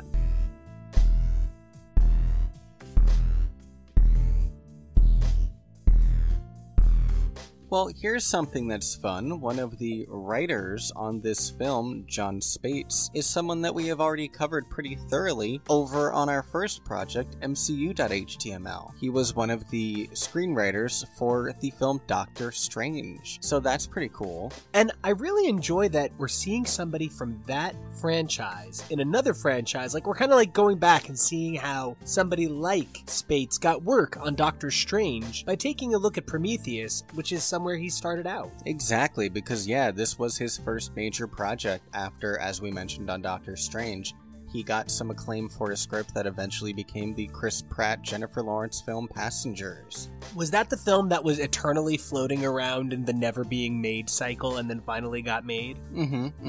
Oh, that was this guy! Yeah, that was this guy. Ridley Scott hired him to do the script for this film. At the time, Ridley Scott was fresh off of the 2010 adaptation of Robin Hood, starring Russell Crowe, but right before 2014's Exodus: Gods and Kings, where Sigourney Weaver played an Egyptian queen. Sigourney, no, you have to stop. This is a trans appropriation, and this is now cultural appropriation. Darling, stick to shooting aliens. It's not great. I still love you, but yeah. The script that John Spates wrote, which at the time was titled Alien Engineers, was in most ways pretty faithful to the film we ended up seeing. The final product only differed in a few ways. For one, Shaw was named Watts, the ship was instead called the Magellan, and the planet was straight up just LV-426 this time. I think there are some really interesting things in the changes you're talking about. You said it's not a lot of changes, but they're significant enough changes that I'd be interested in seeing that original adaptation. I would too, especially knowing how much tends to change between script and actual screen in terms of production, so I'd be interested to see what the director might have done with the little tweaks here and there, even though the structure of the story pretty much remains the same. Like, even from the opening scene, when the engineer sacrifices himself on Earth, humanity clearly exists on Earth before engineer interference, because a primitive human female watches the engineer's ritual. Here he dissolves into a swarm of small scarab-like insects, and one bites the primitive female on the back of the neck, infusing her with DNA of the dead engineer. It's not like a completely foreign idea. It doesn't not line up with what we saw, but it is a very interesting take on what we saw, and just like in a different enough direction that it has probably a little bit more Garden of Eden, Snake kind of overtones to it than the sort of Prometheus Greek tones we got here. I definitely agree, and I think while you could debate whether humanity existed or not when the engineers appeared on Earth in the final product, in this version it's a lot more clear that humanity just straight up was already there. I feel as though humanity can't be at the start of Prometheus the film, because I think part of what we're supposed to be understanding is it's so untouched and the engineers are such a perversion of that natural beauty, but that's probably just me projecting what I want from the film. No, I think you're probably right. I think we are supposed to more clearly feel that the engineers were influencing human evolution and progression from before we even existed. Another major difference is that Watts, or Shaw, and Holloway make their appeal for funding directly to Peter Weyland instead of seeing the voyage already happening and having the recording and Weyland showing up later. Here, Weyland doesn't show up later. We only see an interaction between Watts and Holloway with him at the very beginning. I think it's really interesting that the role of Weyland was different in the original draft, because something that changed my entire experience with the film was watching the 4 shorts attached, one of them being a TED Talk from 2023 given by Peter Weyland, and it just massively explained huge chunks of the film to me. I don't know that it completely absolves the film of some of its lack of clarity, which ultimately is one of its failings, but they certainly did infuse the film with more perspective. And I think some of them, if they had been included in some way, shape, or form a little more in the actual produced film, might have enhanced the film. I wonder if maybe the film is a little bit lacking without that information, and it's, you know, a risk you take when you're a writer who enjoys that sort of apocryphal behind-the-scenes videos that are actually really important to the plot writing. But we will get to the writer who probably is the one who favors that sort of storytelling shortly. You know, while we're talking about all of this, I just want to say I almost wish that all of the shorts could have been fused into the film and it could have just been 2 movies at this point with all of the amazing you're bringing to the table. Well, get ready for this doozy, because this one I definitely found incredibly interesting. Rather than being poisoned by David and that being how he is infected with alien DNA, here Holloway simply falls down a shaft while exploring the pyramid and is separated for the rest of the team, eventually found wandering aimlessly with no memory of what happened. And then here an alien bursts from his chest mid-coitus. Which, you know, that's a graphic storytelling choice, sure. There's even, like, concept art of what that would have looked like, and the concept art is hanging very blurry, but definitely there, dong. Kind of generous, you know, good for Holloway, but something about, I mean, I understand it's all about life and death and the cycle of rebirth, and there's all the heavy-handed metaphor of what does it take to make life, and so I get that it's that sort of, like, it's lives, lightning crashes, the old mother dies while the child is born, and Ed just sits there in his rocking chair screaming. I understand it, but that's a little too much. I also am really intrigued by the lack of David's involvement in his death in this version of the script, because the character still has the motivations later in the story of wanting to help the engineer in wiping out humanity on Earth. So even though I feel that motivation in the final product was less explicit to me, him being a morally ambiguous and dubious character is still clear in the final product of the film and the fact that he's the one who poisons Holloway. Wow, I love everything you're doing to this film for me. Here's something that David does do, though. Rather than Watts being impregnated by the infected Holloway, here David attacks Watts with a face hugger. Though she does make it to the med pod, the chest burster actually does burst from her chest in the middle of surgery, killing her. However, the MedPod systems manage to save her life and repair the damage. She manages to shoot the creature before it can kill her, but not before it kills another crew member. I can't believe I'm saying this. The self-administered robot alien abortion is a better take.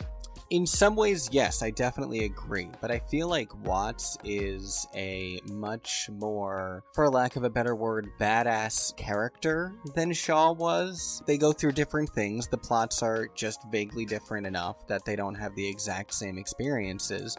But, like, not only did she kill that xenomorph, she goes on to kill the Holloway xenomorph that burst out of his chest, and she also kills an engineer xenomorph, because in this version, even though Wayland is not present for it, a lot of the final act does play out the same way with the engineer intending to return to Earth and wipe out humanity. It's killed mid-flight by a chest burster, though, which is what allows Captain Janek to ram its ship.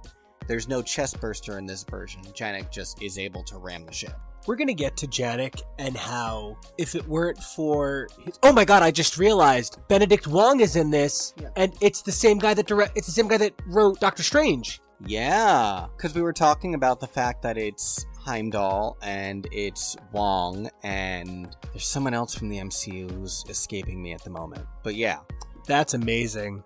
Funny enough, Ridley Scott was influenced and inspired partially by a writer who we've mentioned on this show before, whose name I still have not looked up how to pronounce, Eric von Daniken, the Chariots of the Gods guy, the same guy that the story for Alien vs. Predator was influenced by. The dude who's like, the Norse gods were really just aliens? Mm-hmm. We're gonna call him Captain Stargate. Ridley Scott is quoted as saying, NASA and the Vatican agree that it is almost mathematically impossible that we can be where we are today without there being a little help along the way.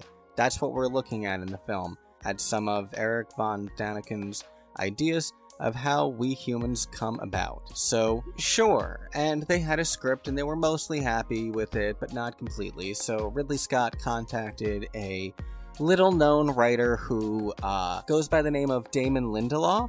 Have you heard of this guy? No, I'm lost. I guess I would say he's probably best known for his work on Kevin Williamson's 1999 series Wasteland, or perhaps the MTV series Undressed. Weird. I have to imagine some of these credits are just leftovers that other people didn't want. Well, maybe he's known for his work on Nash Bridges from 2000 to 2001, or Crossing Jordan from 2001 to 2004. I wonder if he'll ever start to trek over to more sci-fi.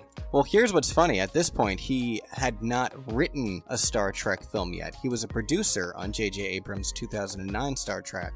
His only major screenplay before this one was Cowboys and Aliens in 2011, which was co-written by many other people and directed by Jon Favreau. And as we know, that means that Jon Favreau pretty much wrote most of it. Or let everybody in it write it for themselves. Kind of, yeah. So Ridley Scott contacted Damon Lindelof and asked him to review Spates' script. A messenger arrived within an hour to hand-deliver the script and inform Lindelof that he would wait outside to return it as soon as Lindelof was done reading it.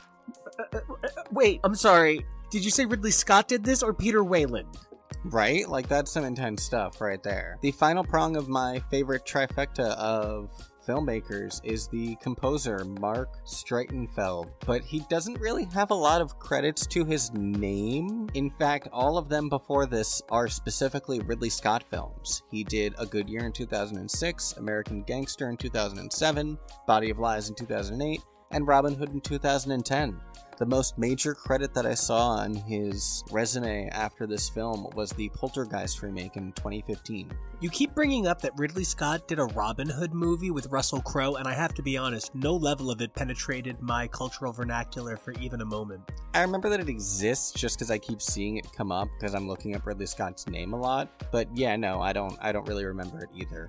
I do have to say, even though he doesn't have a ton of credits, we really did enjoy Mark Streitenfeld's work in this film. And while doing my research, I discovered that not only did he begin writing ideas for the score immediately after reading the script before filming even commenced, but to create the unsettling sound that we get, he provided the orchestra with reversed music sheets to have them play segments of the score backwards before then digitally reversing it. So that's why it has that unsettling sound to it. But also, there was something majestic about this score, like an eagle covered in a venom symbiote. It was darkly majestic. Like that moment when Queen Tilda is like, "You will have a queen!" in, I almost said Forest Hills of the Rings Gump. I have no idea what the fuck movie I just invented. I really don't either. Mama always said life is like a box of elven chocolates. You're gonna live a really long time while your human lovers die. But so delicious. Other fun fact for me though, the score was conducted by composer Ben Foster, who I know from Doctor Who. He wrote a bunch of stuff for Doctor Who and Torchwood. He's super cute too. Didn't he play Angel in X-Men 3: The Last Stand? No, get out of here. I do think that a lot though.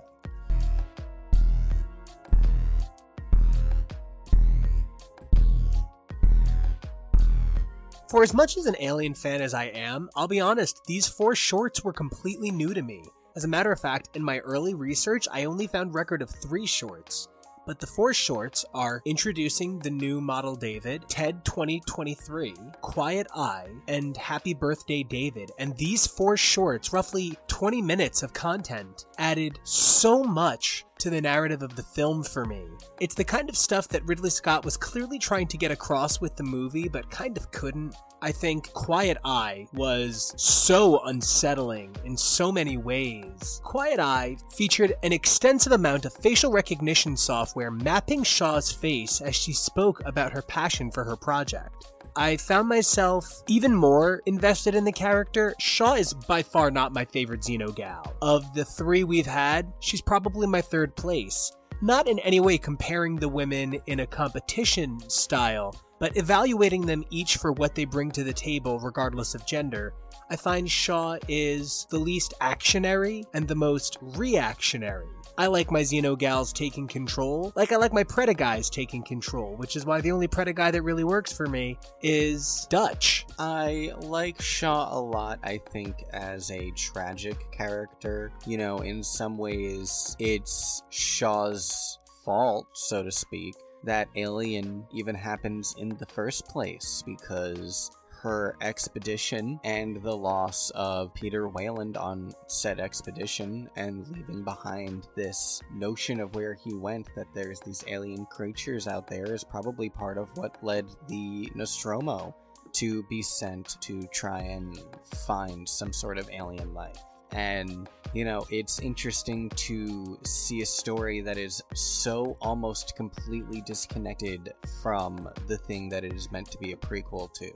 That disconnection, though, powerfully strengthens it. One of my fears had been that Prometheus would be little more than the Phantom Menace. We would see the origin of the alien in a way that would let us down. If I feel something is a strength of Prometheus, it's how strongly it stands on its own, independent of the Alien franchise. My favorite and yet least favorite of the prequel shorts was certainly TED 2023. TED 2023 was a TED Talk given by Peter Wayland, with the reveal that he's Peter Wayland coming at the end. And he talks about a lot of the same quotes that we hear in the film, and in some ways I almost wish this opened the movie. I feel really like these 20 minutes of scenes, while they don't all make sense in the course of this film, and that must be why they were cut, these weren't treated like webisodes where the backup characters appeared more than the main characters. This wasn't some sort of Degrassi after-school daycare special. These had Idris Elba and James McAvoy and Queen Cheekbones. Oh, did I mean Michael Fassbender? Do I think they're the same person by name? Oh, I thought you were trying to say Logan Marshall Green, and that's why you said James McAvoy. But yeah, you said James McAvoy and you meant Michael Fassbender. But yes, Michael Fassbender. Wait, and Logan Marshall Green was the original Trey on the OC? No, he was the second Trey on the OC, but yeah, he's the one from What You Say. So, what you say about these shorts? How did you feel they played into the narrative of the film? Did it hurt stretching that far? Look, I only meant well. Nice. Okay, you redeemed it. That was good. Of course I did. Get the fuck out of here. I think, for the most part, they probably enhanced the narrative in more ways than not, and I wish they had been a little bit more integrated into the film. I think featurettes are the coolest thing in the world, but you also want to make sure that you are making a complete enough film on its own that you don't need the shorts to enhance the story or make the story make more sense, you know? It's like an outfit. If you need to put the shorts on, the shirt's probably not long enough. Yeah, okay. So my gay little heart could barely handle going to see this movie the night it came out. I brought a group of my friends because my heart just couldn't take it. And I remember walking out of the film being like, I'm changed!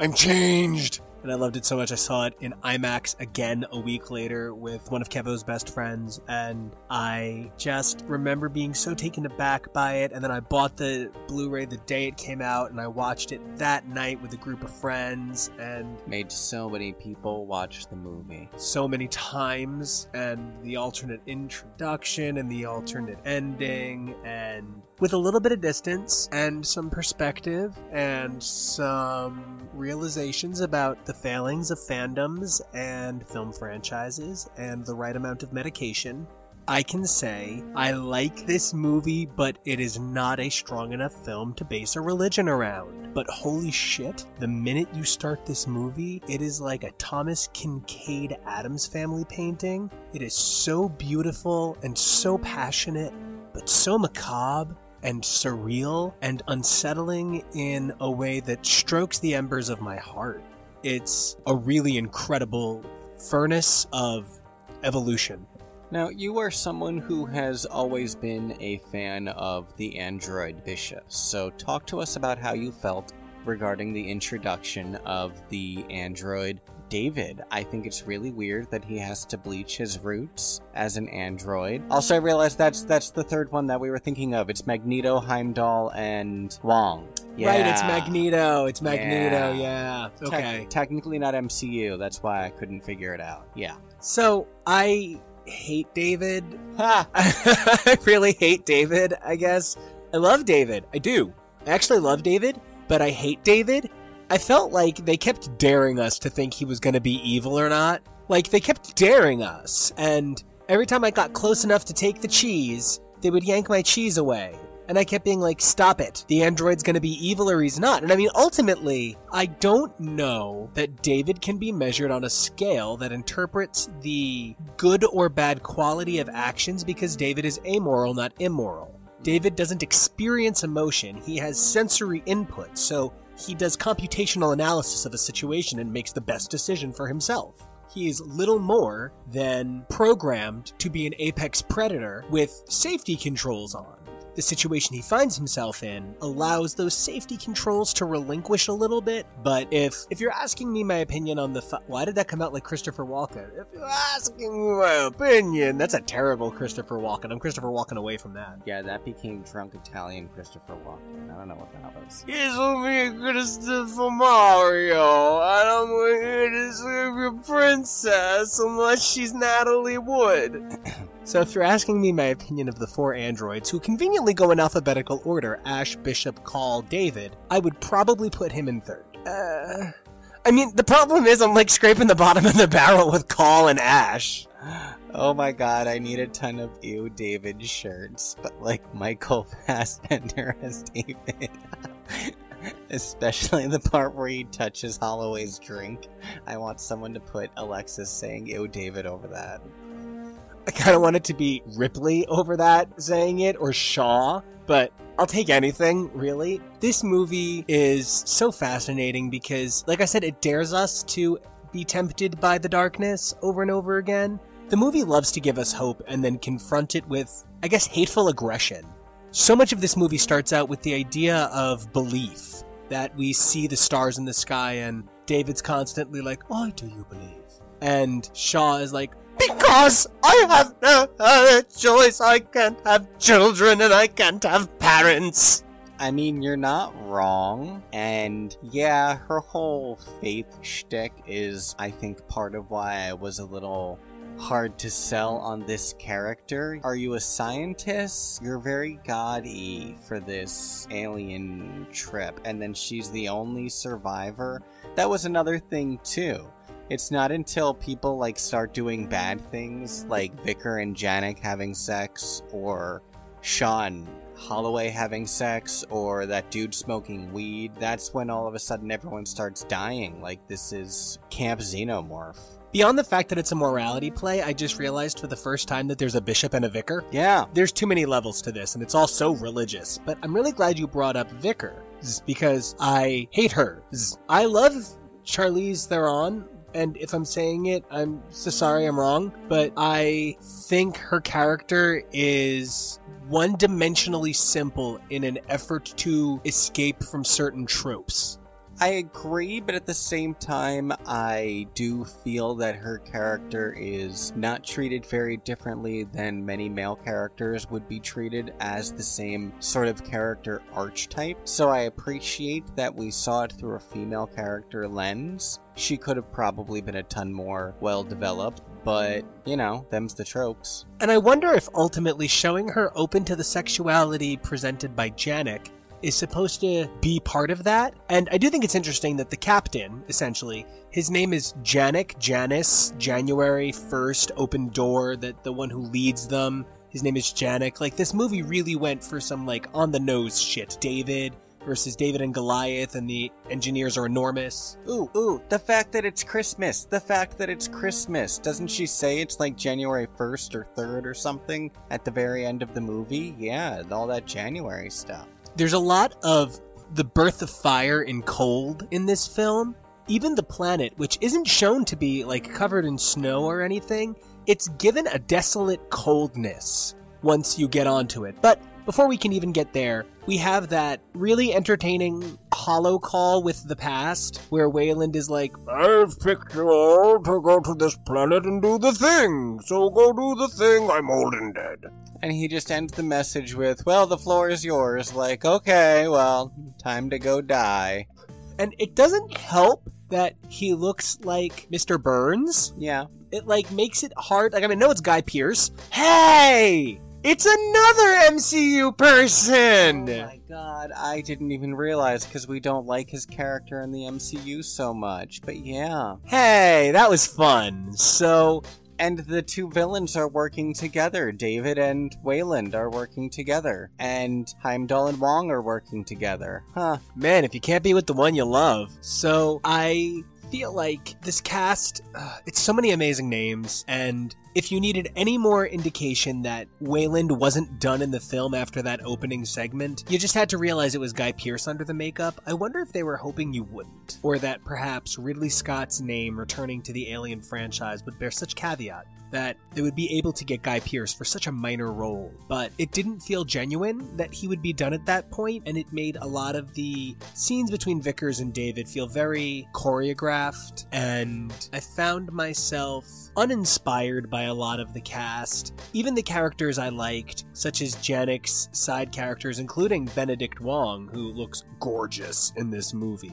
Their side bet is cute, but I don't feel like they're really developed enough. I feel like there's really only room for the development of 4 characters in this movie, and everyone else is just window dressing. You know, I feel bad as a fellow writer because there are just certain tropes that are too overdone that even trying to put them in, people are just so sick of them the way I'm sick of cilantro. Like, the Vickers reveal of her being Wayland's daughter. I mean, I think people could have not seen it coming, but I feel like we're getting to a place in storytelling where most people get it before they don't, and you either need to find better ways and new variations on tropes and ideas like that, or you just need to leave them alone, you know? I don't think that her being his daughter necessarily enhanced anything to the plot other than plot twist. That's why she knows him so much. But she could have just as easily been his right-hand man, and that's why she has all of these funds and her special escape pod. Speaking of hand, that part where she makes out with his hand, I hate that part where she's like, old people die. and they give their jobs to young people. Let me make out with your hand, Daddy. Yeah. David, get me my slippers. I need to pee. It's just weird. You know, it's leaps and bounds above what the franchise was able to accomplish over 30 years before, but there's still, you know, the pratfalls, the part where Holloway is like, "Oh, God doesn't build in straight lines, land over there." I mean, like, sometimes you see straight lines occurring in nature. You didn't look at any other part of the planet that we saw, and maybe that's just an error down to editing and cutting things for pacing, but you have to think about these things as a storyteller, and how modern audiences are going to react to the things that your characters say like that. As this is an alien film, the movie doesn't really start till we get onto that planet, and I think moving it all to a temple was a really interesting strike in a new direction. And I partially wonder if Ridley Scott so resented AVP because of some of the ways it bordered on what he wanted to do. Oh, probably, yeah. Their first trip down into this alien temple is so filled with imagery. It was so exciting to see, but in a lot of ways, outside of the big screen, it lacks the kind of impact that Scott was, I think, hoping it would have. Not through any limitation of his own as a storyteller or as a filmmaker, but rather, he was trying to capture something so larger than life. Sticking it on a small TV with poor color rendering sucks. Yeah, I definitely agree with that. It's a little less awe-inspiring, and it's a little harder to really understand the aspect ratio between the humans and the engineers and everything like that. Things go primarily the way one would expect them to go. They go down into the tunnels, people get scared.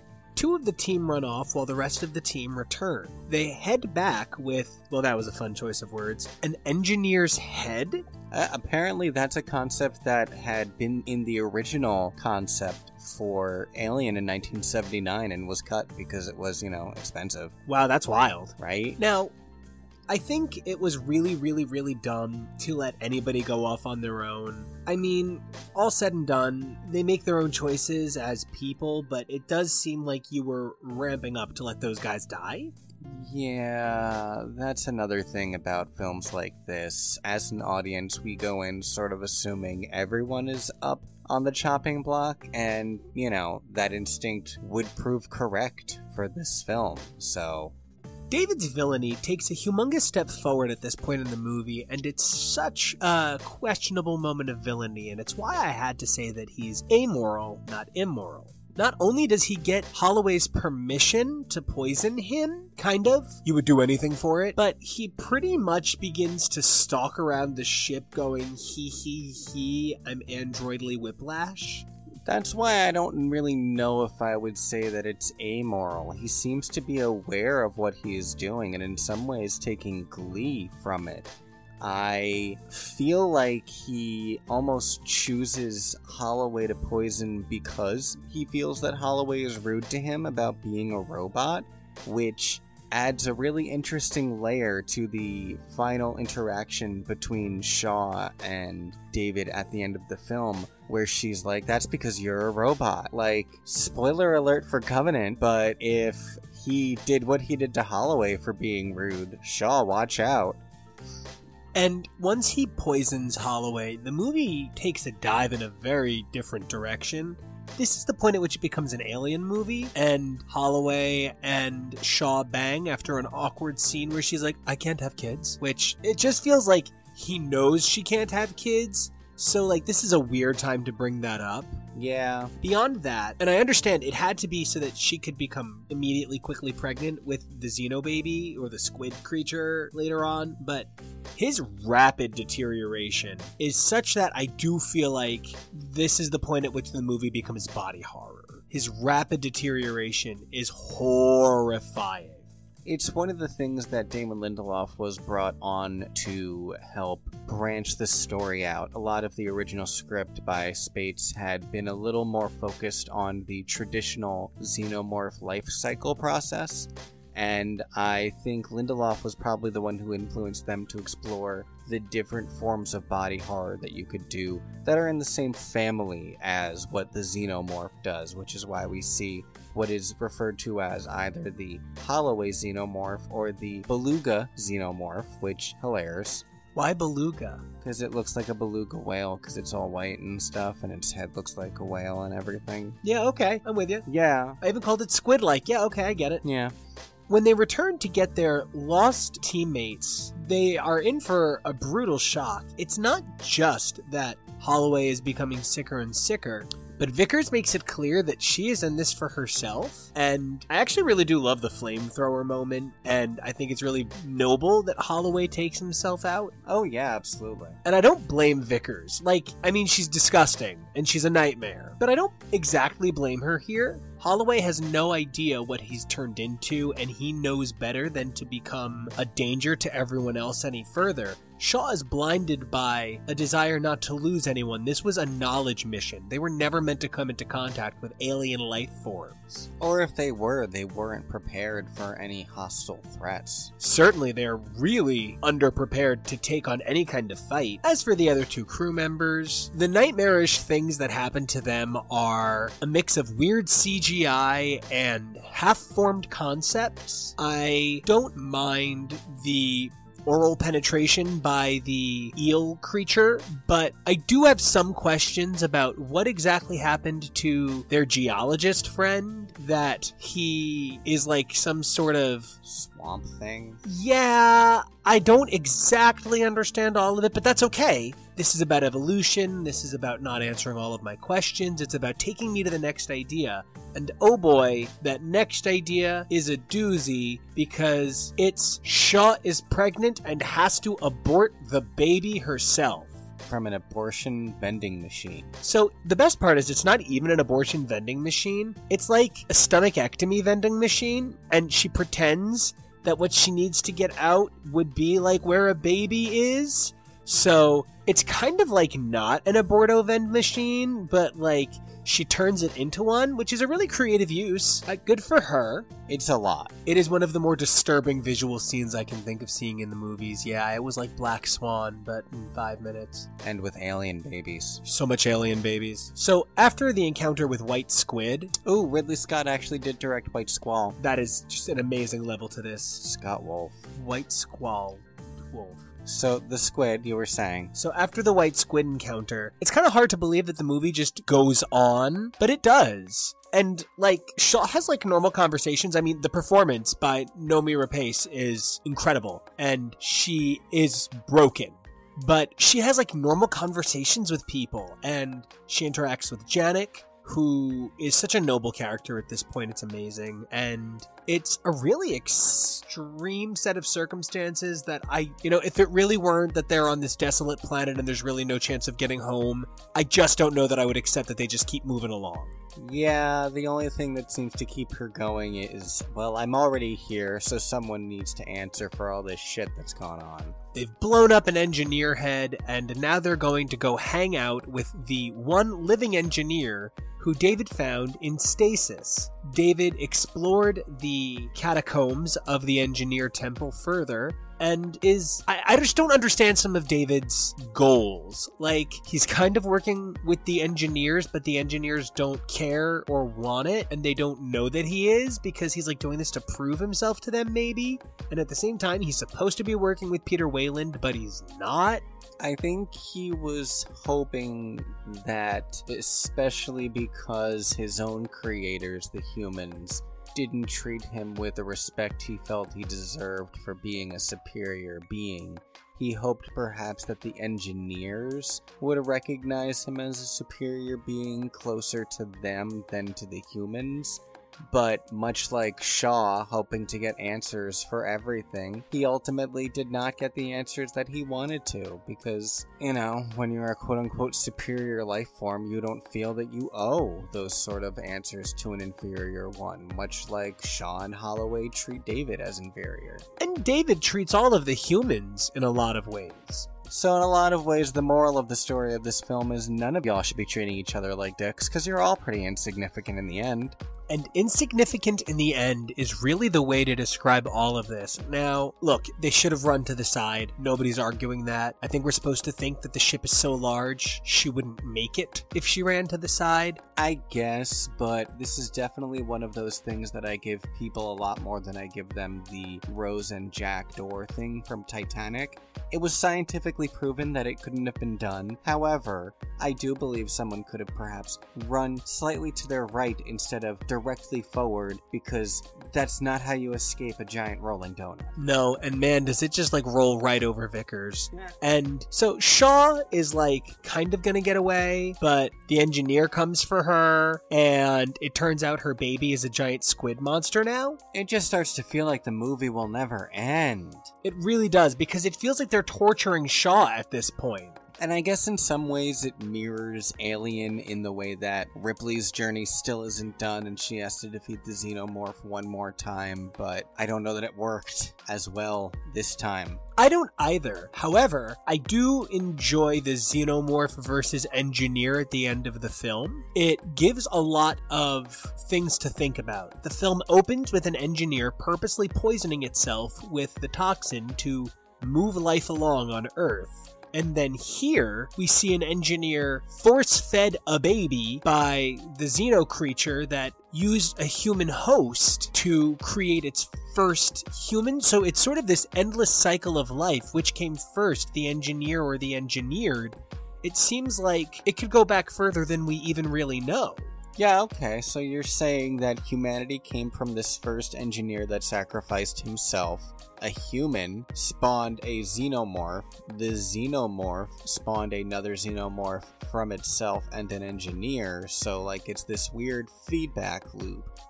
That's so weird. Science is weird. It's how Fry is almost his own grandfather. Wasn't there a xenomorph episode of Futurama? Didn't they face xenomorphs in, like, the new seasons on Comedy Central or something? I have to assume they did.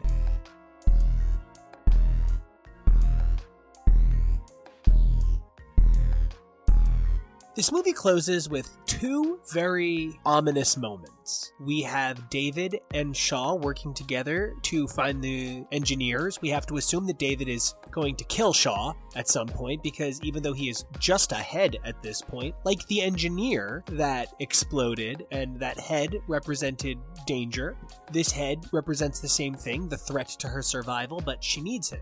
It's interesting how many times Just Ahead comes up as a visual in the franchise, like Ash in the first film, Bishop in both the second and third films. The representation of the xenomorph skull on the wall in Predator 2.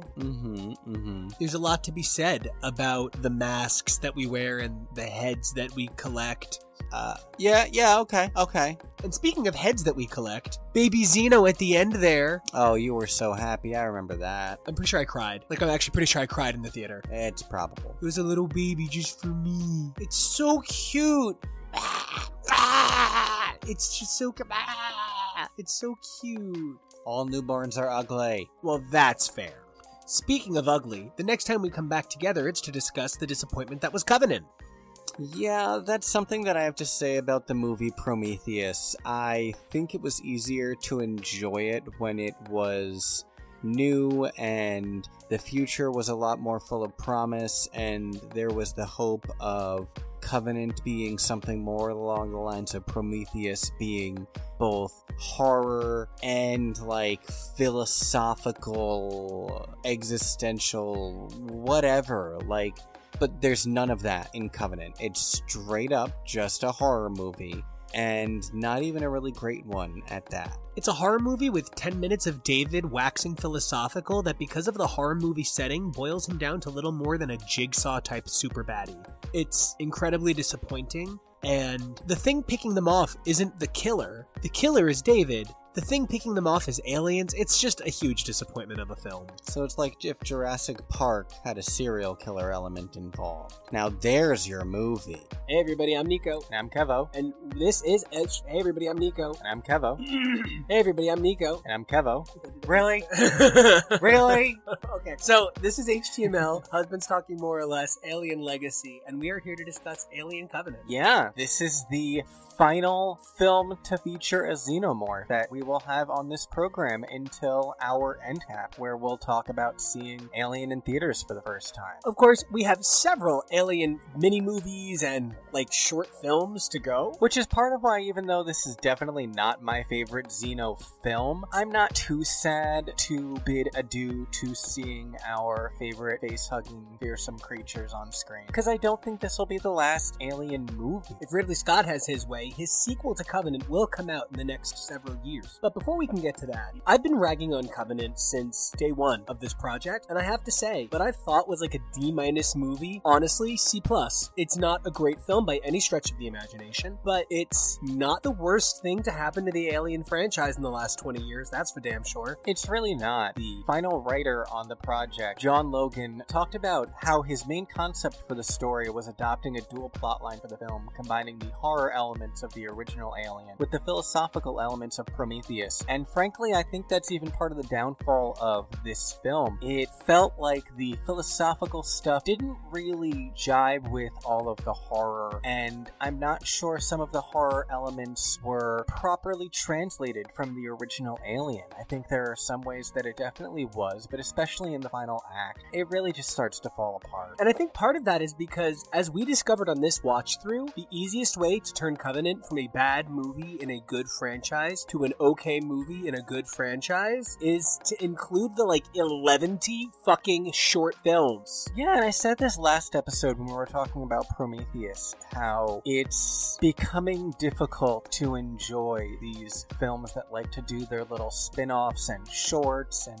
Easter eggs, because sometimes those spin-offs and shorts enhance the plot of the film in ways that are kind of necessary to get more full enjoyment out of it. And I don't want to have to dig that deeply to enjoy a movie. You should be getting more out of searching more, not you can only get enjoyment if you seek these things out, you know? I agree, because all said and done, there are 13 pieces of side canon for Alien Covenant, and the 13 didn't come out until a month ago or so. Yeah, and that was a really interesting one too. The fact that David's lab, Last Signs of Life, was mostly silent and didn't feature any characters that we know or knew, and didn't really seem to be pointing toward any sort of next film either. It was a very strange thing to randomly release 2 years after the home video release of the original film. Well, as this is the 40th anniversary of Alien, and we saw something like 6 shorts released to YouTube.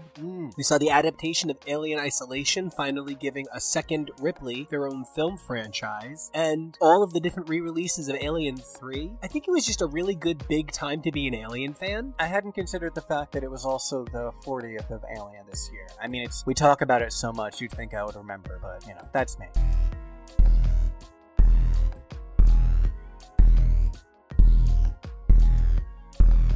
What is this? Was this the second fastest Alien sequel ever at 5 years, 6 years? This didn't take very long at all. No, it didn't, and even from the very beginning, Ridley Scott was hinting at prospects of a sequel before Prometheus was ever released. Lindelof was also considered to return as the writer, but ultimately he passed. And something else that I found that was really interesting was that Ridley Scott had said in fall of 2014 that there would be no xenomorphs in this film. In fact, what he said was, quote, "The beast is done. Cooked." Cooked. What a word. And I remember that very clearly, that he had made this whole thing about how this was going to be the Prometheus line of films, and Alien would be its own thing, and this would be Prometheus in a way that would allow Neil Blomkamp, who, number one, when you said Lindelof, I was like, who's Linda Lof?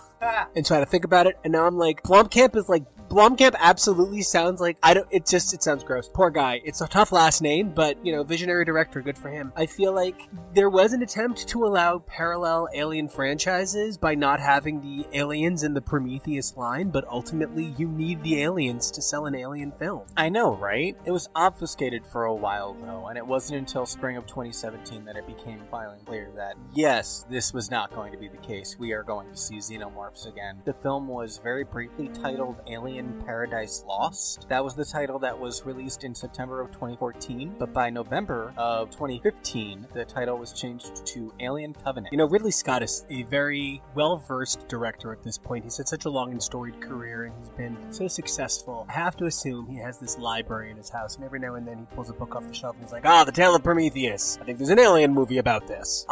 Milton. I think there's an Alien movie about this. Yeah, he definitely is a guy who does a lot of different things. This movie was after The Martian in 2015, starring Matt Damon, and before All the Money in the World in 2017, starring Michelle Williams, depicting the events surrounding the 1973 kidnapping of John Paul Getty III. Because I guess that happened? I have never heard of that film or the real thing involving it, but also, funny story, I used to get the talented Mr. Ripley and Ripley Scott and Ridley Scott. Like, I used to make it all one big thing. Yeah, I get that. And so when you said Matt Damon just now, I was like, is he in my thoughts? Matt Damon is always in my thoughts. Let me be clear on that. I saw a post on Facebook earlier this morning about The Departed, and so I was like, hey, Echo, how old is Matt Damon again? Oh, thanks. Thanks, Echo. Yeah, he pretty. He real pretty. So there's 4 different names that are credited with the screenwriting talents on this film. Under screenplay, it is John Logan and Dante Harper, and under story, it is Jack Paglin and Michael Green, because it passed basically through all 4 of those hands in succession. The first script was written in June 2013 by Jack Paglin, with Michael Green hired to rewrite in March of 2014. Dante Harper was later hired to write a new script, but extensive rewrites were performed by John Logan. 2 of those names I didn't really find much on, Dante Harper and Jack Paglin, but Michael Green is apparently a guy who has done a fuck ton of stuff, including contributing to DC Comics on Batman, Lovers, and Mad Men in 2008, Batman Superman in 2008 to 2009, and Supergirl in 2011. I mean, it's no Nash Bridges, but I guess it's a credit. Well, he got his start on Sex and the City, Rob Thomas's Cupid, and David E. Kelly's Snoops, so that's something. This guy has the gayest filmography I can imagine. Well, yeah, but no, legit,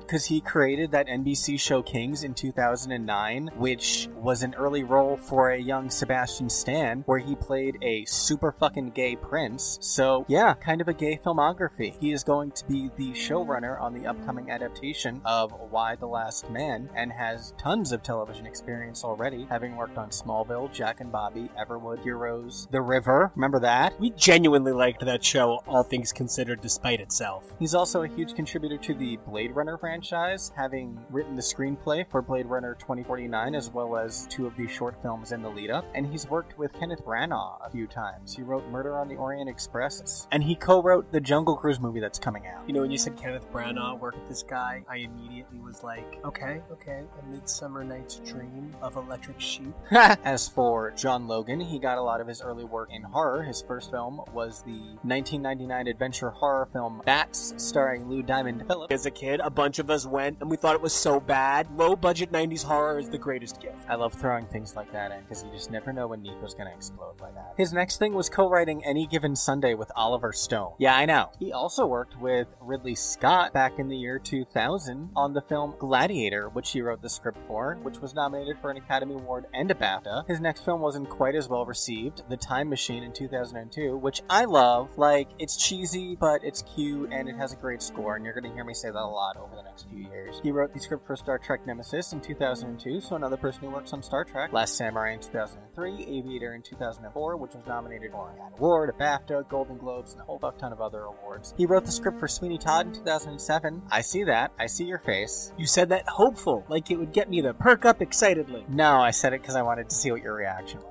For a moment, and not to digress, right, because I'm never going to get to do an entire podcast about all the different recorded releases of Sweeney Todd, to interact with this for a moment. The script, from what I understand, to the regrettable Johnny Depp Sweeney Todd is not the film that we got. From what I understand, it was a much truer to the Sondheim work. Oh, well, then great, we can like this guy. As a matter of fact, he went so far as to rewrite the Greek chorus of the Sweeney Todd ballad to have a specific narrator, and Anthony Stewart Head recorded all of the audio as the balladeer of Sweeney Todd, but it was cut to put more focus on Johnny Depp. Don't say things like that to me. Oh, I know. The idea that there is out there a vague... Like, my dream roles are Mrs. Lovett and Anthony, so, like... All these fools out here talking about the Zack Snyder cut of Justice League, and now we want the John Logan cut of Sweeney Todd. Also, like, the John Logan cut, like, for a Sweeney Todd cut, come on, like, it's right there. Justice for meat pies. So from Sweeney Todd, he went on to write Hugo, which was nominated for an Academy Award, along with many other awards, and he wrote the next two Bond films, Skyfall in 2012 and Spectre in 2015. As for television, he's notable for creating the series Penny Dreadful, which ran from 2014 to 2015, as well as its upcoming follow-up series, Penny Dreadful City of Angels in 2020. That makes a lot more sense than my pitch, which was going to be Penny Dreadfuller House.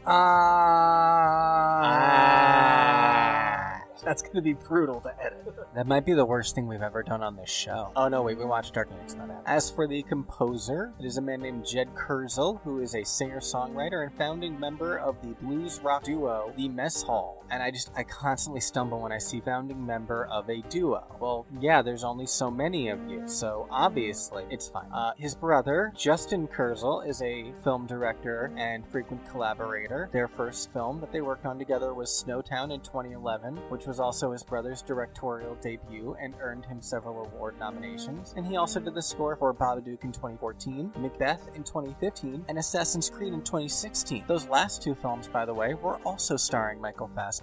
I didn't even know there was a Fassbender Macbeth. Was the Fassbender Macbeth that was scored by Curzon Dax also directed by Kenneth Branagh? No, but that would have been so cool. You know how much Kenneth Branagh loves Shakespeare and like being involved in every single fuck Shakespeare. I guess he's moved on from Shakespeare and now he's into Agatha Christie though. Yeah, you know, he's a diehard Marplehead. He's a Perot-phile, and he just can't be stopped. That was awful, and I love it.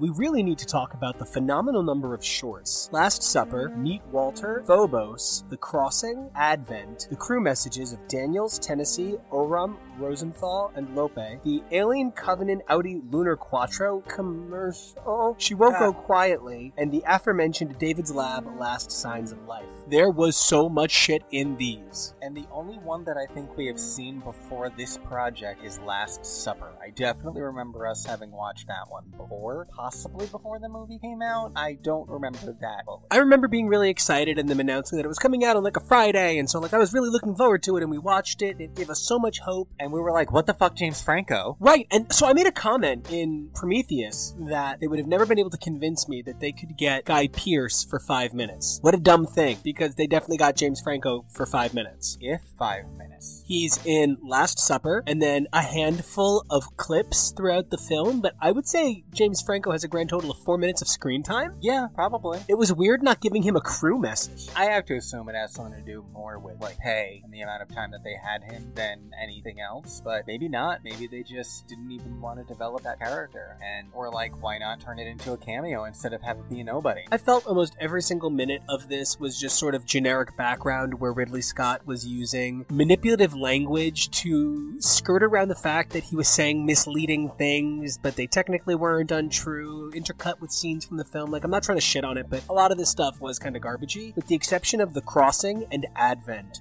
Hoo boy, David, you are not a well gentleman. And I really appreciated the addition of those scenes. It added something on seeing this film again, because even before this project started, I was thinking in advance about Covenant and where everything was going, and I was thinking about what I remembered of the relationship between David and Shaw, and wishing that there had been a little bit more development there. I felt that the first time I saw this movie that David just came across as a psychopath and completely no emotion, and I didn't really feel any motivation coming from him. I didn't feel anything to connect with for that character, and to have him develop in this first-person narrative the notion that he had this affection for Dr. Shaw. If he's lying, he's only lying to himself, because those notes are more for him in the short films than anything else. I love that you said that the first time you watched this you didn't really understand David, because I feel like I didn't either. I feel like I walked away from Covenant, having watched Covenant and Prometheus back to back with all of the bonuses and done all of the research we've done, I feel like I now understand David a bit better, and I think this goes into a weird category that I'm going to make like 3 parallel examples. I'm going to use a comic example, a movie example, and then a fictional example. The comic example is Chris Claremont planned his return to X-Men and what storylines that he had begun before he left, that he'd been working on that for so many years that when he finally came back to the X-Men 8 years after leaving, it was honestly kind of a mess at times because he was so excited to get so many ideas out. The ideas tended to compete with one another. It's kind of like Scorsese and Gangs of New York. He had wanted to make it in the 70s with Meryl Streep, and by the time he made it, it was 2000 with Cameron Diaz, and that is a very different film, and he'd thought about it for a little too long. And it kind of brings me to an episode of The Golden Girls, where Blanche has decided to become a writer in the tradition of the great Southern writers like those so famous they need not be mentioned. And when no one understands her book, she begins to immediately blame everyone else. But now the truth is she wrote the book in a fever dream, and it's a nightmare, and it's incomprehensible. But she immediately says, "You're just all not smart enough to get my book." And I don't think I should have to watch her movies multiple times and watch all of the bonus pieces to make a quality film out of your narrative. I truly do think I appreciate the Alien franchise far more than I did before, and I'm gonna really put my guns to this. I really think that Resurrection, Prometheus, and Covenant represent a trilogy of films in a really weird way. They represent a trilogy of films about the notions of evolution as they relate to the human condition. It's just unfortunate that the end point of that evolution, the final moment in the Alien franchise we've seen so far, was by somebody not Ridley Scott, who would go on to design the earliest stages. But yeah, I'm frustrated that a lot of this material didn't make it into the films themselves. Like, The Crossing could have been a Prometheus epilogue. And we've talked a lot about the David stuff. We haven't even touched on any of the crew things, but for me, that's in part because I just didn't care for most of it. It felt to me in a lot of ways like the crew of the Covenant was basically just a poor photocopy of the crew from Prometheus. Writing a movie is hard, especially in this franchise. I'm not trying to come at that notion. I even mentioned earlier that John Logan was saying that he wanted to incorporate elements from Prometheus, but I think that in doing it, not a lot of attention was paid to these characters. I feel like the shorts didn't supplement any further information about the crew. If anything, it raised more questions that I don't care to find out the answers to. I think Daniels was very weirdly oppositional in a lot of her videos and the shorts that were outside of the film, which I felt was deeply incongruous with her character in the film of Covenant, who, even in the film, is specifically going through a very heavy grieving period. We barely know her before she loses her husband, the James Franco character, which, again, in many ways, is just reminiscent of the character of Dr. Shaw, who also lost her life partner in fire. And honestly, as much as I appreciate those actors and the work put into crafting those characters, Logan Marshall Green's character and James Franco's character could be the same person. Yeah, even in that just very short 30-second snippet that we see of the character in the film where he's rock climbing, he is very reminiscent of the character Charlie Holloway from Prometheus. Very cavalier, sexy, smug, charming, teasing the female love interest character. I do like Daniels a lot more than Shaw, which I find very strange. I like Shaw a lot more on this watch, and I really enjoy the bits that Mimi Rapace came back to film for these shorts and for the movie. I think it's really cool when actors are willing to do brief appearances like that, even if they aren't in that for a whole film. And I did like her more on this watch, but I still prefer Daniels. I don't know if it's because I immediately feel for that character because she's obviously going through something very heavy right now. I don't know. I think for me it might be that there's this wide-eyed dreamerness to the way Shaw handles everything, whereas a good portion of what Daniels is trying to attempt is grounded in realism. Most of the Xeno gals focus on realistic ways to create change or to survive, and Shaw is really the outlier. She's an optimistic dreamer, and the rest just don't fit that mold. And I love that you bring up what Daniels brings to the film as a Xeno gal. There were a lot of really interesting things about the dynamic of this cast. To jump a little ways in, the first major alien death scene when one of the crew members is infected and brought back to their shuttle, and it ultimately results in the shuttle exploding. It was a really interesting scene. I even turned to you and said, we've just watched all of the Alien movies, and I have never seen someone lose their shit so heavily and so extremely in an Alien movie. She locks one of the other crew members in with this guy who's like exploding, and she's panicking and calling everyone, and she's firing a gun wildly. Oh my gosh, I feel like that's what would have happened if Lambert had taken more initiative in the initial Alien film, and like that's what it would look like if someone that panicky was in control of this situation. I really understand what you're going for. And I think it has to do with the transition in filmmaking from one point to another. Something I really liked that Chris Podcast said on a recent episode of Now and Again was he attacked the idea of the term elevated horror because it implies that there was something unelevated about previous iterations of horror, and that's just not fair because so many of them are quality films. They're just made a little bit differently. So it's almost like Ridley Scott got the same memo and was like, I'm gonna buck tradition and this is just gonna have some crazy like stabby murder. Because the body horror in Prometheus is uncomfortable. The body horror in this is pretty gross out, and I think the elevated responses are matched to pitch for the change in exploding gut scenes. And it isn't just the method of horror delivery that Ridley Scott updated for the film. In a lot of ways, this film parallels Aliens. The focus on settling a new location, discovering a new land, and understanding the difficulties in human sprawl. It's certainly a recurring theme in this franchise, this notion of expansion and the dangers thereof. Something that kept springing to mind as I was watching this movie is it felt in some ways like Oregon Trail in space, and in fact even the planet that they're trying to get to, Auriga 6, it sounds like Oregon Trail, but these people are pioneers, and I think it was such an interesting and bold choice to open the film on a horrific tragedy that has nothing to do with the alien plot. That's just something that happens on experimental colonizing trips. Now, I have a theory that I think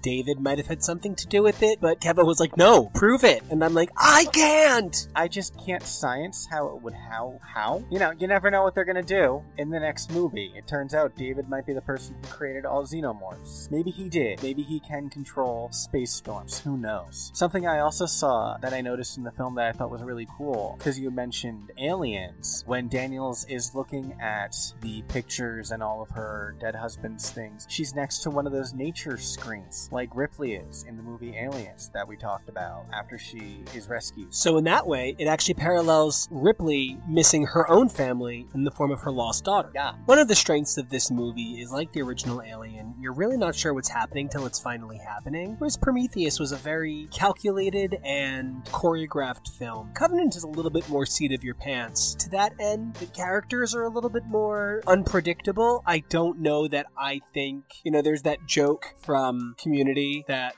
the only Inspector Spacetime nobody cared for was the woman, but it's not because she was a woman, she was a terrible inspector. It's not that I think the religious captain is the terrible captain because he's religious, but it sure was handled strangely. I don't know, it was just something about Billy Crudup and his performance and the fact that he was just so put upon, and I just don't think that he was right for the role in the first place. He's a perfectly fine actor, but I think that he was not the right choice for this character, and that's really truly part of it for me, because it's a hard character to like and root for in the first place. I think that's true of just about every member of an alien expedition. It takes the right actor to bring that character's likability to life. Any one of the characters in Alien or Aliens could have been completely unsympathetic to the point where you rooted for their death, but those actors managed to make you root for their survival.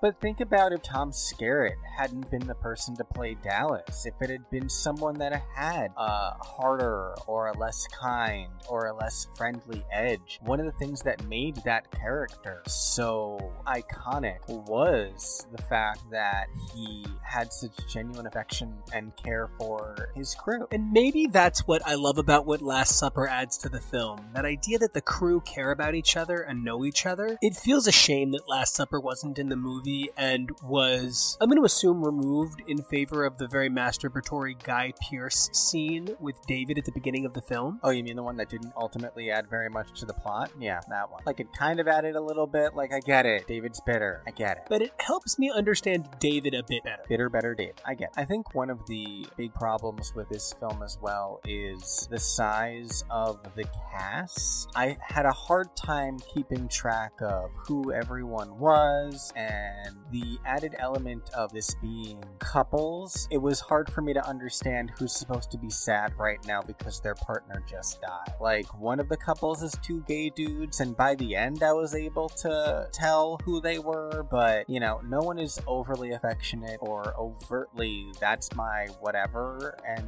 frankly, they're not memorable enough to not be that specific. The only one who was at all, my wife, was Danny, what's his name, face? Danny McBride. And he was like, my wife. And even then, it took me a while to understand which one was his wife, and it turns out she's the one that went nuts and, like, blew everything up in a panic. So I'm like, I'm really sad that your wife died, but she, like, lost her shit and was very bad at her job. So I don't know what to tell you, bro. Try harder with your second wife. But he doesn't get to have a second wife. No, because everybody dies. But first David shows up, kind of like Dulcea in Mighty Morphin Power Rangers the movie, in a giant flowing cloak with a long staff. And, you know, come to think of it, Michael Fassbender has shown his long staff in other films as well. It's true.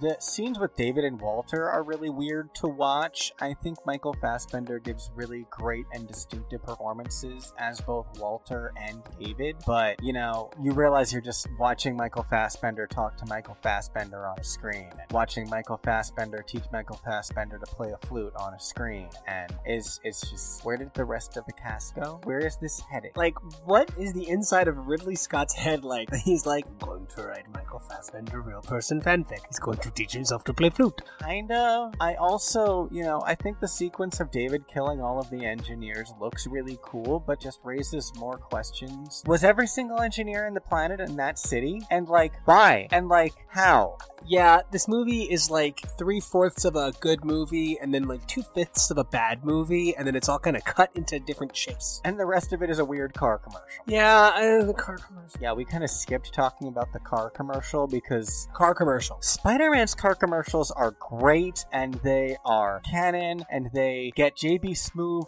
full roles in the sequel of the film and feature DJ Khaled, and, like, those are cool. The Alien Covenant car commercial was like live action WALL-E, and then also there's a xenomorph in the background. So there's nothing to talk about. I don't want to talk about it. I found a really bold choice in the film was not just dispensing with Shaw, but genuinely mutilating her corpse. Yeah, that was intense, and part of why I didn't understand the character motivation, because, like, whoa. Something that's really cool, though, is the appearance of Shaw's mutilated corpse is very similar to an H.R. Geiger painting that he did of his girlfriend, of all things, and it's noteworthy that this was the first Alien film to come out after the death of H.R. Geiger in 2014. But that is really, you know, pour out a vial of the virus for your homie. Exactly.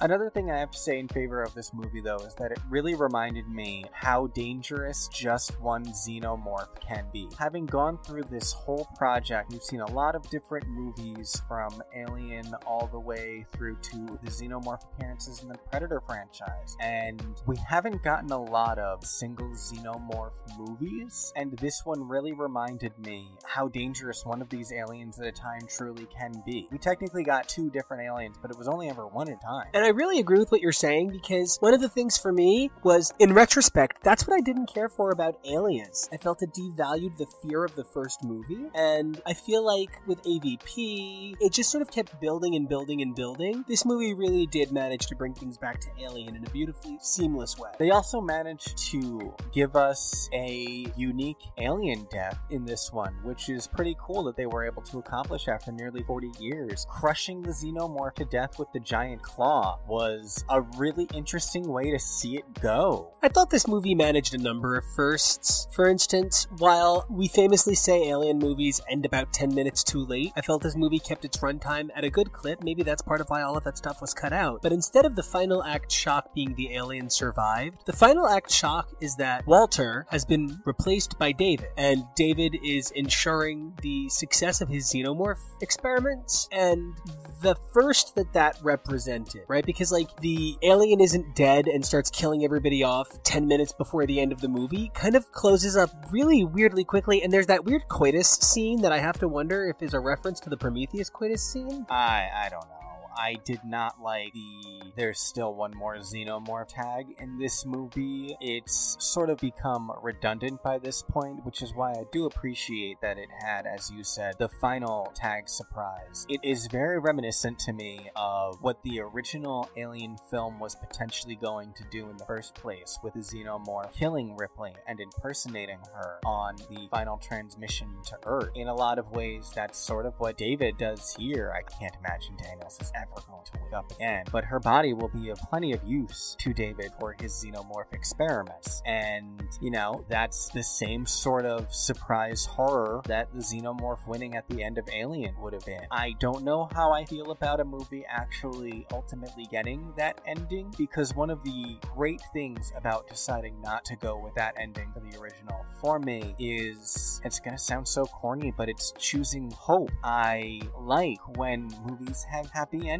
I appreciate and understand the value of darker films and nihilism and hopelessness, because there does exist that in our world. But, you know, I also think that we need more positivity and joy and happiness and success. And like I said at the beginning of this episode, this probably will not be the final Alien film either way. In fact, I don't know if this will be the last time that we even see the android David. I don't believe Ridley Scott wants it to be. I think he said that there should at least be 2 films bridging the gap between Prometheus and the original Alien film. So we'll just have to wait and see what happens there. On the subject of hope and how hope relates to Alien, I agree that it can be a really difficult prospect to have a movie end on such a dark note. If there is any hope, it's that Ripley is coming. This film ends with Weyland-Yutani getting their hands on knowledge that the xenomorph exists. That's really all they get here. Some biological idea of what's going on and a vague sector to look at thanks to David. The dark moment they're showing is a foregone conclusion at the beginning of Alien, even if the audience doesn't know it yet. So I agree with you. This was a really hard moment to go out on, especially after a movie that at the time I felt was really underwhelming and then looked like it was going to be the final installment. Knowing that Ridley Scott has one more movie up his sleeve and that Fox has greenlit it and there's a possibility of an Alien TV show and all of these shorts have been so successful, I'm optimistic. And you know, I really like that. That's an awesome perspective and something that I hadn't considered. Of course, it's devastating watching them build the gingerbread house, but you know that Hansel and Gretel are still going to escape. And I'm at least relieved that we get to come back to the Alien universe. We have so many different perspectives to take a look at, and it's like so exciting, and I hate to be this excited, but it really is kind of like an anthology of alien perspectives on this universe, and I have no idea what's in any of them, so I'm very excited for all of them. Hey everybody, I'm Nico. And I'm Kevo. And I'm losing my will to live.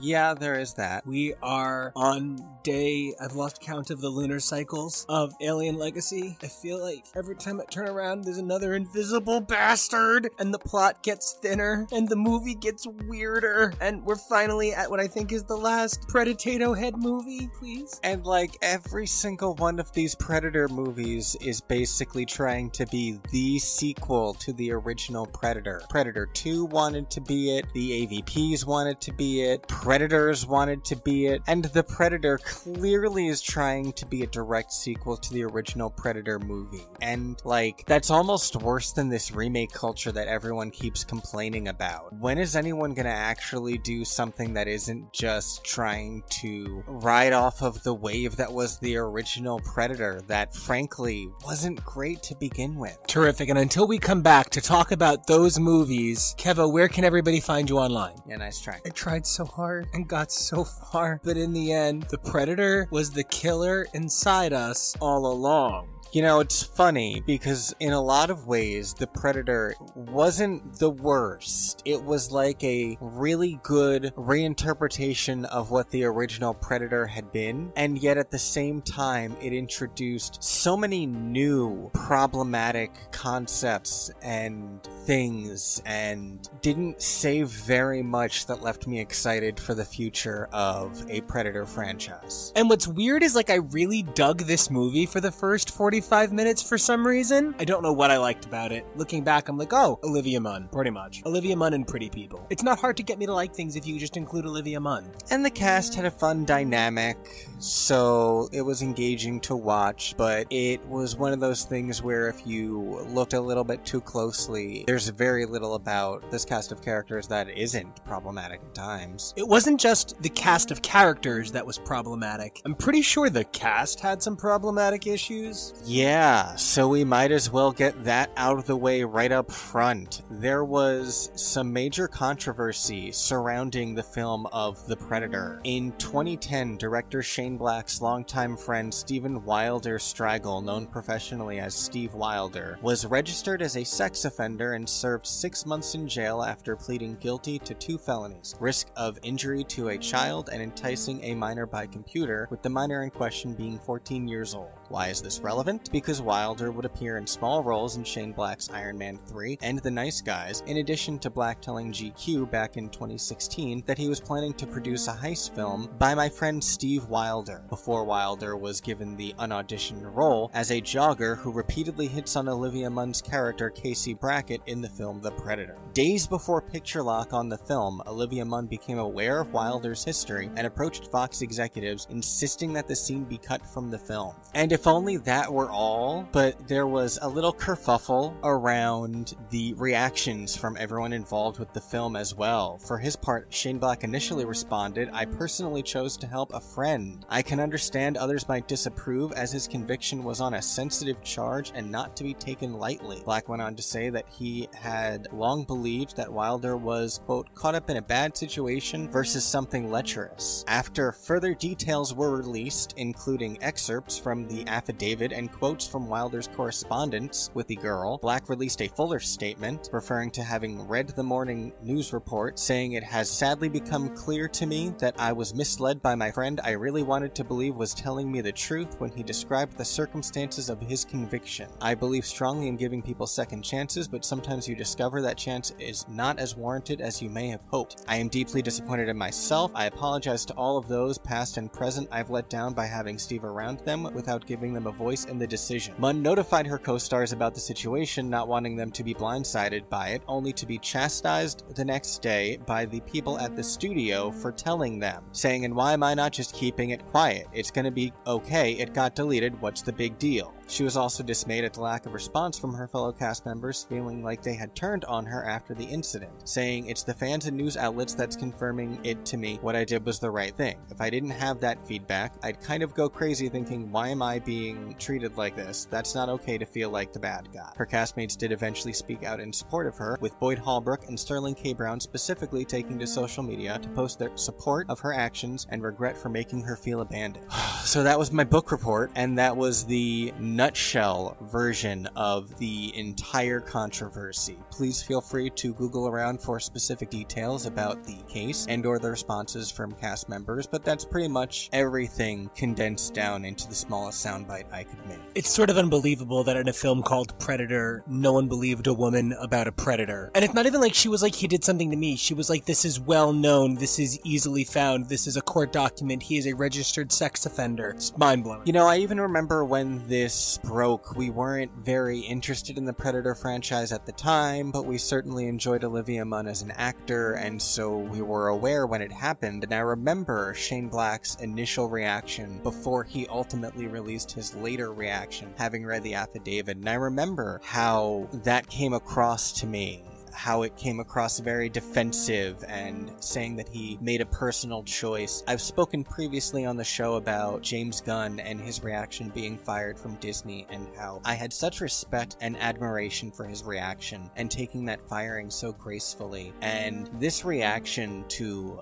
the news about Stephen Wilder coming out, I remember being very put off by it at the time. But now, having sat through every single Predator film, including the first one that he had a minor role in, where he kept making jokes about giant pussies, and all of the research that I've been doing into these projects and these movies, and having seen this film itself and noting the fact that it only took 30 minutes for them to get Olivia Munn's top off, I'm no more impressed and no less underwhelmed than I was at the time. Honestly, I think I probably like the Predator franchise now. I didn't like it before. I don't think I like any of the Predator movies, but I think I like the franchise, if that makes any sense. I like the concept, and I like what can be done with the concept. I think it's a concept that can be used poorly, and I don't love a lot of the ways that it has been used so far. But a lot of the things about the core mythology are concepts that are very easily translatable into many different kinds of story. Like, they don't require any of the toxic masculinity that I feel the franchise is frequently mired in, and based on this movie sometimes revels in. Which is why my favorite Predator guy is Sprinkles, but the holiday special is a beautiful creature.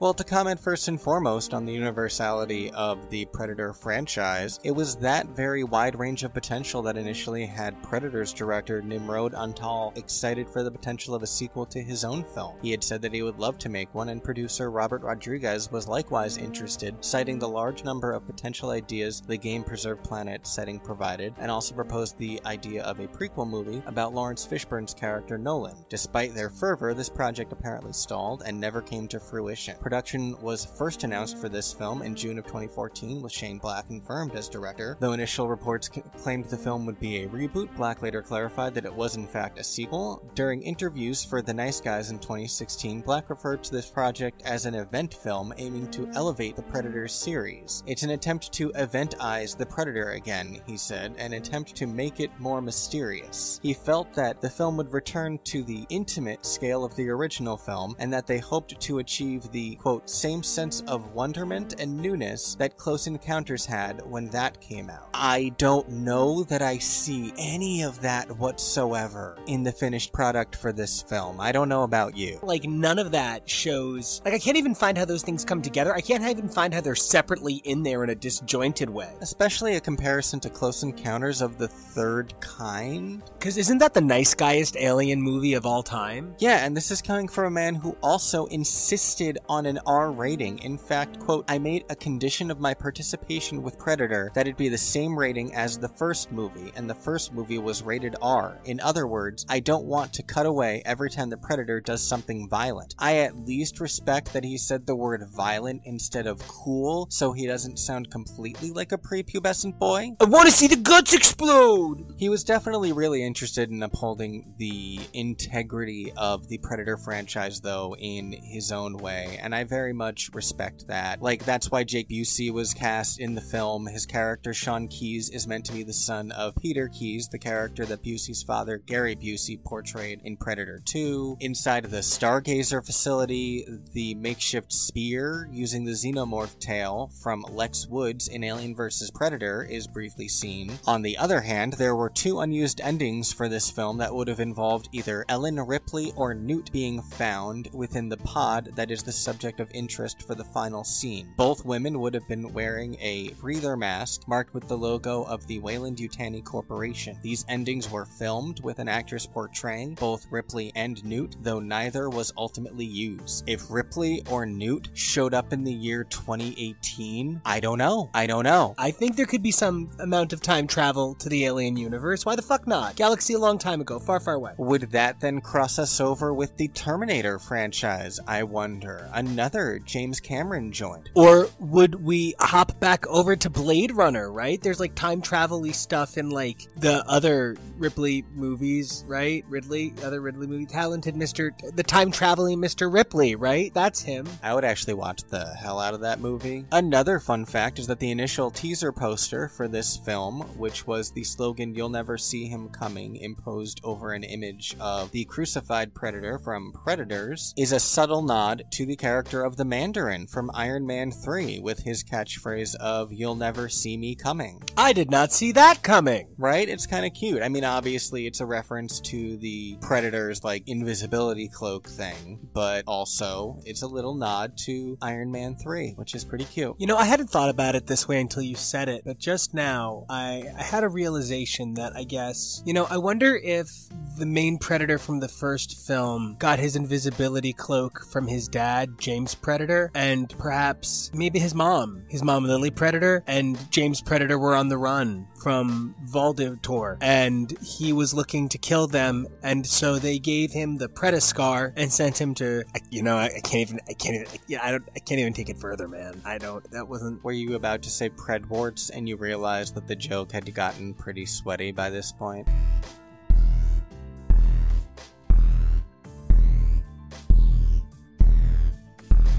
My favorite Predator movie by far was the Predator Holiday Special, this glorious 2.5 minutes. It was, number one, Sprinkles is the best Predator guy. Santa plays the best version of the Carl Weathers character. Larry was an incredibly likable gunsman. The Predator Holiday Special was everything I've wanted from the Predator franchise. I mean, I think it could replace Predator 2. There's even the alien nod at the end.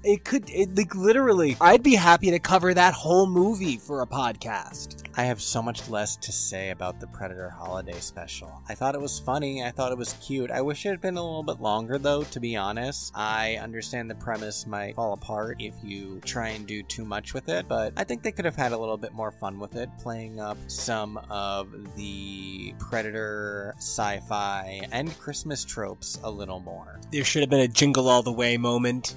Yes, exactly. But I mean, I would have loved to have seen Sprinkles and his boyfriend, because he's pretty clearly gay. And maybe Larry's family when he gets home covered in blood. Okay, first of all elves are gay, so write that down. I just thought the Predator Holiday Special was 2.5 minutes of really quality sci-fi horror Christmas magic. It was just imagining Christmas wishes shooting out of your eyes. It was tremendous. And what did you think the Predator was 107 minutes of? Predawarts? That's pretty fair. I frequently just didn't know what this movie was trying to be.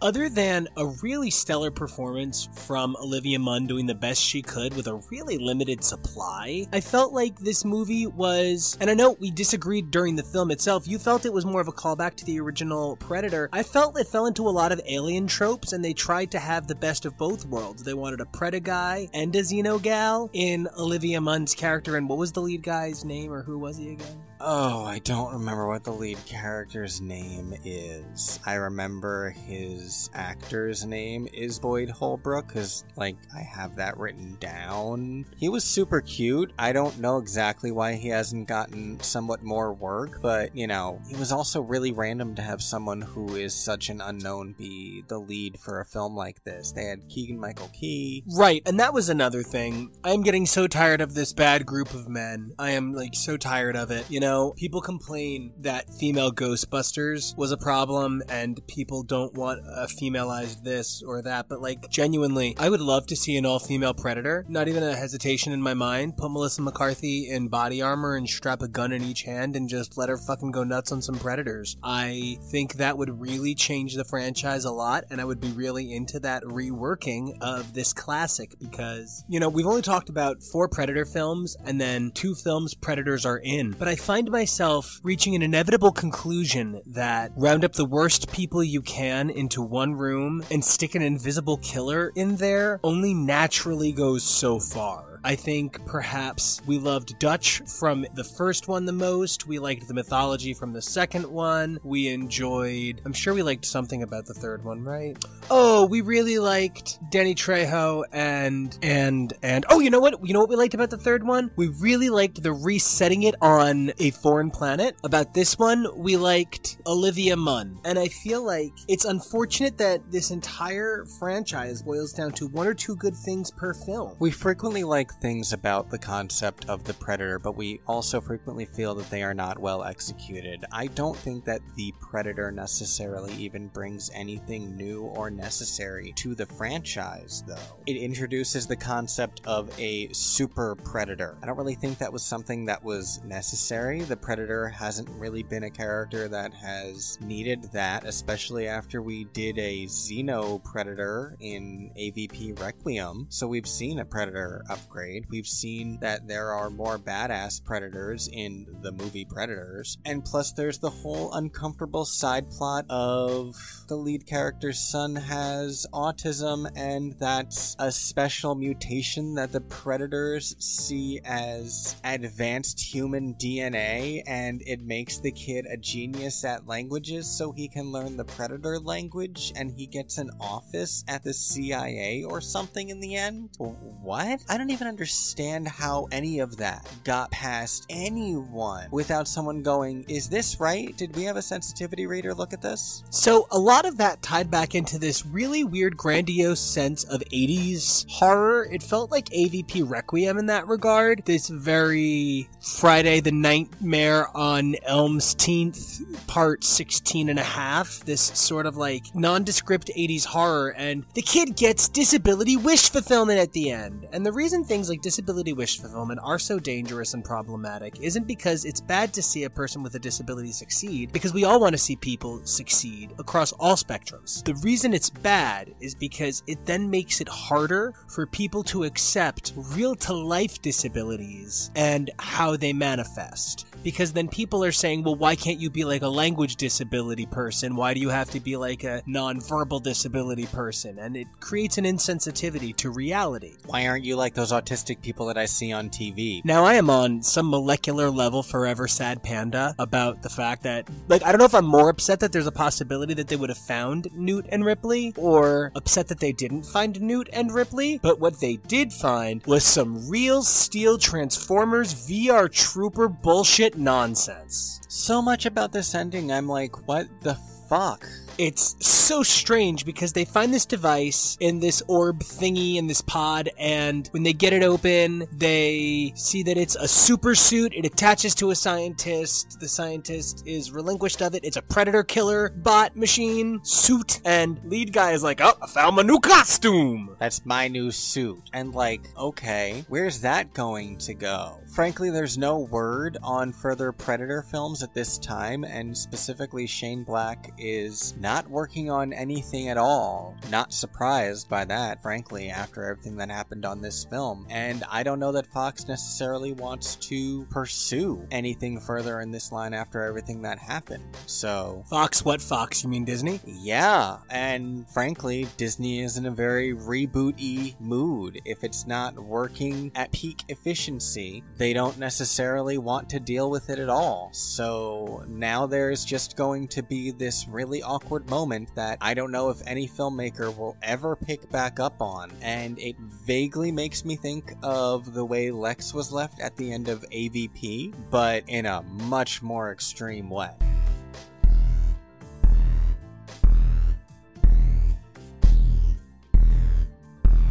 I see only 3 courses of action that Predator can take. There is more of the same, and do another Predator movie very much in the line of the 4 they've done, or choice B, I think they could go cerebral horror. The threat of a Predator, the Predator appearing once maybe, and then just letting them take each other out with Predator traps. You could do a very cerebral Predator film. And number 3, you could take all of the Preda guys and pull them together and do sort of like a Preda Island, Lex, and and this guy in his Predator suit. And if you could get Dutch, it would be a perfect world. And oh no, Budapest. So sort of like a Predator Expendables, if you will. A Predaspendable. Something I really like about your second suggestion is it makes me think of what I was talking about in the Alien Covenant episode and how it made me remember what a big threat just one xenomorph can be. And that's certainly something I would like to see, that I think would be more of a return to form of what Predator had started as in the first place. Remind us of how dangerous one Predator is hunting alone, because at this point it's sort of become easy to thwart multiple predators at a time. So why are they even a threat? Because they're not mindless animals the way xenomorphs are. They're incredibly intelligent animals, but they're still not, you know, beings that have created this technology and this society based around hunting. They're still just giant bugs. So it's one thing if you can easily kill something like that, but this creature that's supposed to be this intelligent, sentient warrior whose society over thousands and thousands of years has built their culture around hunting. If they're so easily dispatched in large groups, how are they even still doing this? And I feel like I've lost sight of what the Predator narrative is supposed to be telling me about. There's the hunt, and also sometimes they just go after certain planets, and sometimes they crucify each other, and sometimes they hunt for sport with an unfair advantage and keep alien xenomorphs chained up. Like, the entire process of the xenomorph hunt is completely unfair and counterintuitive to the process of the Predator hunt. And like, in studying the franchise and reading up about the characters, I see all these things about the honor of the hunt and all of this, you know, whatever, blah, blah, blah. Apart from not hurting an unarmed creature, I don't think I've seen any cohesive narrative to Predator culture that makes really any sense to me from everything we've seen on screen. But I'd like to. With the Alien Legacy project winding down and just 2 episodes left, neither of which constitutes any considerable contribution from Predator, it does seem like we've gotten all of the answers we're going to get at this point. I went from having only ever seen 2 half Predator films to having seen every minute of Predator footage there is. I can say I'm a fan of the Predator franchise as a concept. I think we've even outlined some really great directions for it to go. We've pointed out some shortcomings, and we've even found a matching archetype to the Xenogal in the Predaguy. Kevo, of all of the weird things in our marriage I never thought we'd do together, this is on that list. Watching a bunch of action movies, yeah, this particular bunch, yeah. Yeah, I agree. This certainly wasn't on our personal watch list at all, let alone with any high priority. So it's been interesting to watch something that is not necessarily in our usual viewing habits. I agree with a lot of the things that you've said, and overall enjoy a lot of things about the franchise and the concept. I think the controversy surrounding this final Predator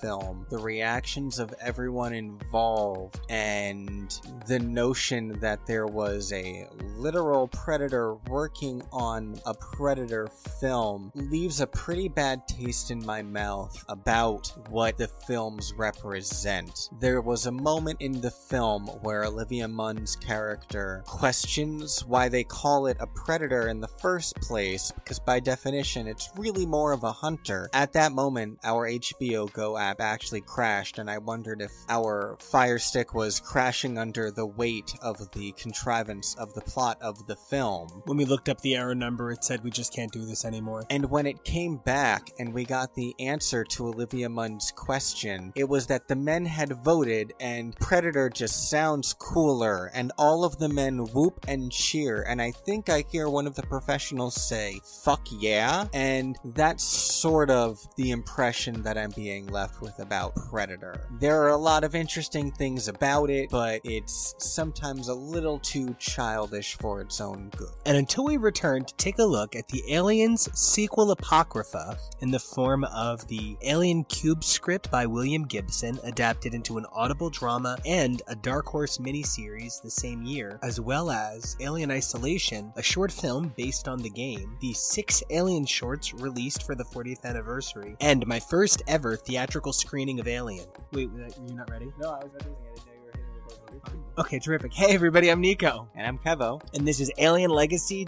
Almost done. Yeah, we're winding down. We've watched all the movies, pretty much. We have some shorts left to go, but everything that is a feature film, we have gotten through it. Huzzah! And not just the feature films, but everything that is feature length at this point. We only have a handful of projects to go, and those would be the 6 shorts released to YouTube this past year for the 40th anniversary of it. Ooh, yeah, I'm very excited. We're also going to be talking about our first ever theatrical experience of Alien, the Ridley Scott film from 1979, this past year for its 40th anniversary release. However, first up, we have the Alien sequels that never quite were. We're going to be venturing into an alternate Alien timeline. In a lot of ways, yeah. There had always been so much hullabaloo about the amount of not quite Ripley that was supposed to be in Alien 3, and there's always been all of this kind of like, oh, this draft never got produced, that draft never got produced. William Gibson, who wrote a draft of Alien 3 in 1992, would go on to be a prolific cyberpunk writer, and as such, the attention eventually brought fans back around to his draft of the project. Which is, you know, a thing that happens. People still talk about when Kevin Smith was going to write Superman, right? Oh, and that was going to be the Nick Cage one. Especially when it comes to action films and superhero films, it kind of feels like oftentimes the studios forget that there's an underlying character that needs to be kept intact, and they're just so eager to use plots and ideas, and Alien 3 was never really a concern of Fox's. Fox's only concern was continuing the Alien franchise, but I don't really think they were concerned with making Alien 3, as it were. How do you mean that exactly? Like, they weren't focused on making Alien 3 its own individual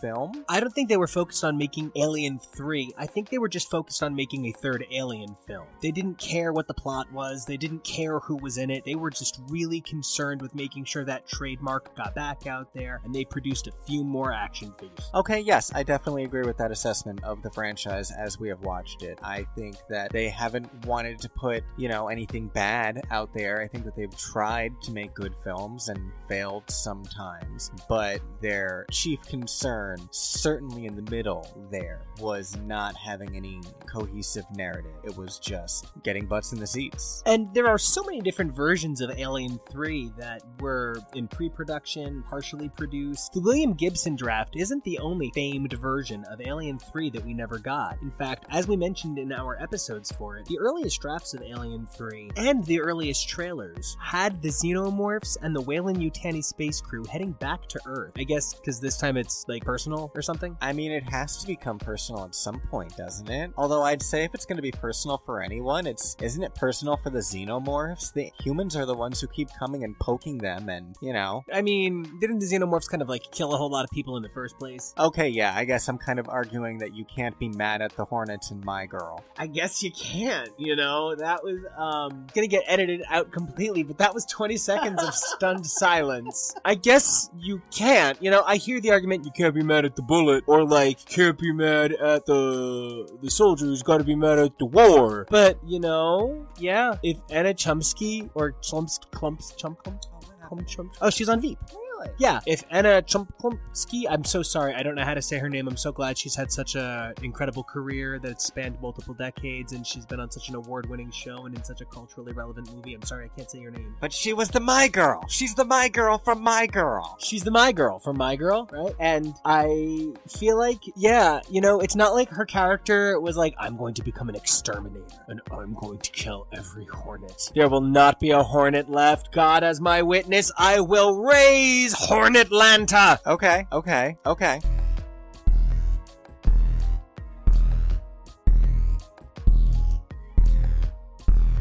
So speaking of bugs, this draft is really funny because I enjoyed this draft a lot, though I think the thing that took me off guard the most was that it really is, start to finish, about Bishop. Oh yeah, completely. And I'm not sure if that's just because of how powerful a performer Lance Henriksen is, or if it's just the fact that Hicks isn't really capable of picking up the leading slack that Ripley leaves behind from being so absent from this draft of of the film, but it's definitely Bishop focused. And what's not from Bishop's point of view is about Bishop. As a matter of fact, the way that the William Gibson draft of Alien 3 surfaced in a true form, because it's been circulated for years, was number one, a 5-part Dark Horse comic, as well as an Audible exclusive 2-hour audio drama. The 2-hour audio drama is pretty much exclusively from Bishop's point of view, with little bits here and there, while the comic kind of sources perspectives a bit more. I would even go so far as to say a lot of the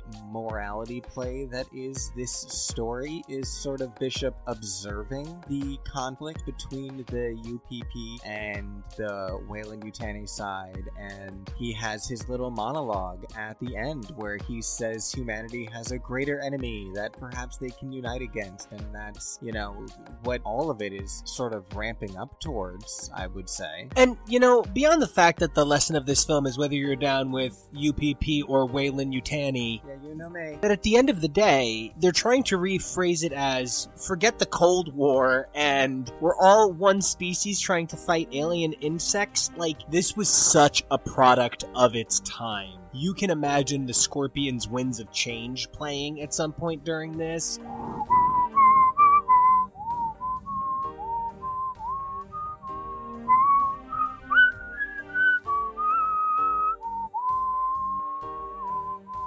I mean, yeah, let's dance in style. Let's dance for a while. This definitely evokes a lot of Cold War thoughts, which is what its intention was. And while in many ways we do still need a lot of these sentiments today, the period of time that it was focused toward is not exactly identical to the same things that are happening today. So it feels pretty dated. The plot is essentially Bishop finds himself floating through red space instead of boring white people space. So the Reds accidentally get xenomorphed, and then when Weyland-Yutani gets Bishop back, they get xenomorphed. Yeah, that's pretty much the plot of the whole thing. There are some evil scientists, because of course, there's some good guys, but I think something that this movie, you know, I'm really glad I called it that, because that was even going to be my point. Something that this treatment missed was the Alien films come to life through performance and direction, and it just couldn't jump to life that way. I'm really glad that I read the comic and listened to the audio drama. I think the two things came together to paint a really dynamic picture of this story, but at the same time, I don't know that I even really cared about any of the characters. Yeah, and I don't know which annoys me more in the end. The contrived way that there was still an alien egg in the film that we ultimately got, alien cubed, or the fact that there was alien eggs hiding in Bishop's guts, and they just didn't notice that? I mean, they're both not great, but I think the one that we didn't get is ultimately worse. So, hey, we have something to be thankful for when it comes to Alien Cubed. I liked a lot of this story, but I definitely see what you're saying, where it feels a little bit more like a digression from what the Alien films have been previously. And speaking of digression, there were things in here that I don't know made any sense. It seemed a little bit like Newt had no purpose in this story, which, I mean, she kind of doesn't, but there were things like, what are cufflinks? This line was so important, Newt not knowing what cufflinks are, that it came up in the audio drama and the comic book. I don't know what, like, are you trying to say that, like, because here's the thing, Newt grew up on that space station. She's not like a wildling. Yeah, there's that exchange with her and Wells and the thing about not telling, but even that's never picked back up on, so I don't know, is that perhaps a remnant of the fourth Alien movie that we didn't ever get that was a follow-up to this, that people just forgot to pull out of the treatment, perhaps? Well, it's really interesting you should say that, because it wasn't easy to find too much information about this script, because something excellent about William Gibson that I gotta say is the guy's a professional and has never had anything really bad to say. He says that this was actually his first attempt at working on a screenplay, and it was also one of his first major work for hire, which was a piece that he would never own, that would always belong to a third party. He took a look at the first two films and said, I'm not trying to necessarily come up with the end of Alien. I want to to just come up with what would feel like the third part of a triangle. Not necessarily the final piece of a trilogy, but the third part of a triangle, so no one would say I looked at this thing and couldn't figure out how to connect the dots. Which, I mean, there's no artistry in what he's saying, but there is some structure, and I appreciate the structure. And he said that he eventually did get a final draft involved, and the entire thing he did all together, one line came over. That's it. Just that barcode tattoo moment in the film. That's it. That is the only thing that held over in any form from his original script. And he actually genuinely thought that this would be dead forever. And he was quite shocked when Dark Horse reached out to him and said, we want to do something with the screenplay. Essentially because he never thought anything would come of something he didn't own. Dark Horse had access to it because Dark Horse worked with who owned it. It's also not surprising to me that Dark Horse would do everything they could to work through every single piece of Alien canon they could work through just before the Fox merger. It seems like no matter what we do, we can't get away from this Disney-Fox merger as it relates to HTML projects. Well, one could argue it's hard to get away from in media and pop culture, period, but I think that's a different, larger discussion.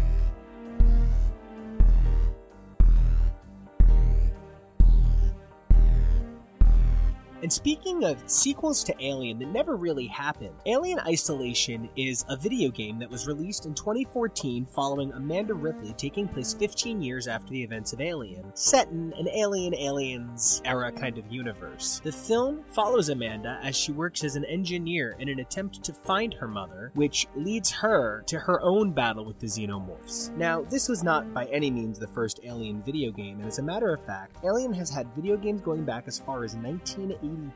All in all, there have been something like 30-something video games between Alien, Predator, and Alien vs. Predator, which ironically has the most games of any of the three. Yeah, but that makes sense to me in a way. There have also been card games, a HeroClix set, HorrorClix set. I know HeroClix from superhero miniature gaming. I don't really know HorrorClix, but I believe it's probably, same thing. Sounds fun. We have seen all sorts of different Alien operating platforms, whether it's an Atari, a Super Nintendo, any number of forms of PlayStation, or even the Amazon Echo operating system, which I can't say or it will trigger the one right behind me. Look out!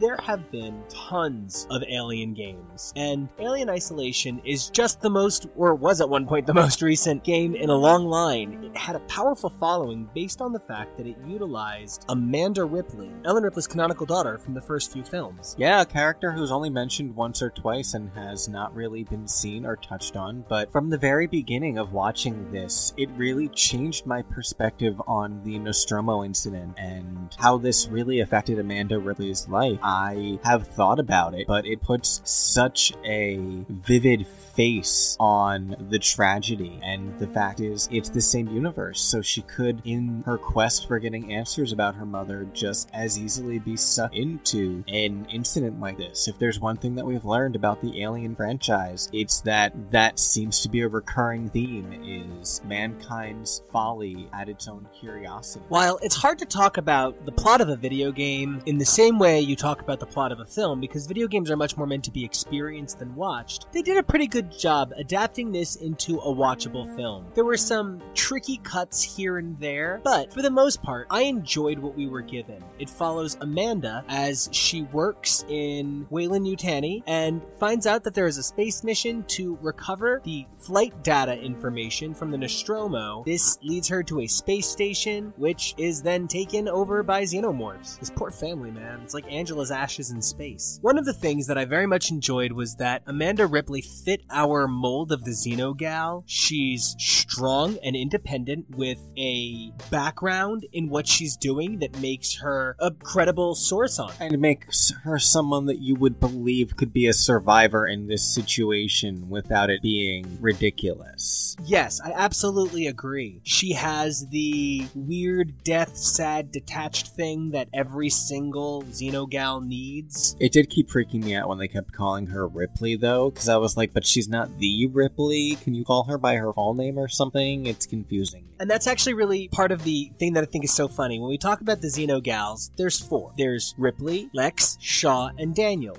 And then I guess Ripley again. Right? So that's why I'm like, Amanda. But Amanda's not a super commanding name. There's no reason it can't be. I'm just talking about names. Right? And like, we can't even be like A Ripley and E Ripley, because number one, E Ripley sounds like it's going to steal your credit card information. A Ripley sounds like you're not sure which one you're talking about. And then you've just got Lex, Daniels, and Shaw, who all sound like the names of underwear models for GQ. So does GQ have underwear models? Probably like ladies, but like they should have men. Anyway, this game was a lot of fun. I really enjoyed spending this time in the Alien universe. There were a lot of things that kind of felt similar between this and Aliens 3 by William Gibson. There were some, oh look, creepy Weyland-Yutani science people, blah blah blah. I mean, again, that's just recurring tropes of the Alien franchise. There's always the evil scientist. I found something pretty cool when I was reading up on the game. Apparently, the studio sent over a box of stuff that was in storage from the production of the film, and it was a whole bunch of stuff like the blueprints for the Nostromo and set photos and all of this amazing stuff. One of the people who was on the team for the game described it as it was like opening that briefcase from Pulp Fiction where the white light starts pouring out of it. They couldn't even believe that they had struck such enormous gold. They were so eager to make a game that felt like it actually could be set between Alien and Aliens. They said to themselves that they weren't going to put any props or any sets or anything that they didn't feel could have been made in 1979 because they wanted to keep that authenticity. And I really feel that they did in so many ways. One of the things that we sometimes knock Prometheus and Covenant for is how advanced the technology is compared to Alien and Aliens. And, you know, you could say that the crews of those journeys did probably have fancier digs than the Nostromo crew. But still, this disparity and disconnect because technology has come so much further, and you kind of have to respect it because time marches forward. But the people who worked on this really wanted to make sure that they were paying loving tribute to the originals, and it is such an engaging story. And if you can forgive knowing that it's basically just the cutscenes from a video game, it pieces together into a narrative that is pretty unique among many of the Alien films, and a crew dynamic that is pretty unique as well. I think in a lot of ways this and the William Gibson treatments that were turned into the podcast and that were turned into the comic, they themselves are pretty good pitches for actual potential films. I think they could easily be turned into those, and I would love to see some sort of Alien pentology, because the natural thing to follow an adaptation of the actual William Gibson draft would be the fourth film that we never got, where Ripley finally does return. It's set up with Hicks sending her off in the escape pod in the Alien 3 draft, and it was supposed to be picked back up on with Sigourney Weaver having a much bigger role in a huger battle between all humanity and the Xenomorphs. And in that regard, then, it would be like there's Alien, Aliens, and the final fourth film with smaller films in between focused on first Amanda Ripley and then focused on Bishop. If you put something in the narrative of this story that you could tie into the fifth and final film, I think that would be a really cool pentology to tell. And you know what's funny? Like, immediately I'm like, oh my god, if that had been the real canon, I would have needed to be allowed to write the sixth film, in which Newt is kind of like Laurie Strode, and she's gotta like get back at Michael, but like there's a xenomorph after her, and it wears a weird freaky William Shatner mask, because I guess aliens find Captain Kirk scary too, and I think this could work. But for my money, there are so many ways in which Alien Isolation feels more like an Alien film than did Covenant, than did Resurrection. Really, even then did Prometheus. And I guess that's because Alien Isolation was the first time they said, let's go back to the original trilogy in spirit. Yeah, I completely agree. It's not that Covenant doesn't feel like it's part of the Alien universe, but there's a specific narrative that the original stories had, and a specific vision that isn't really what they're doing as much anymore.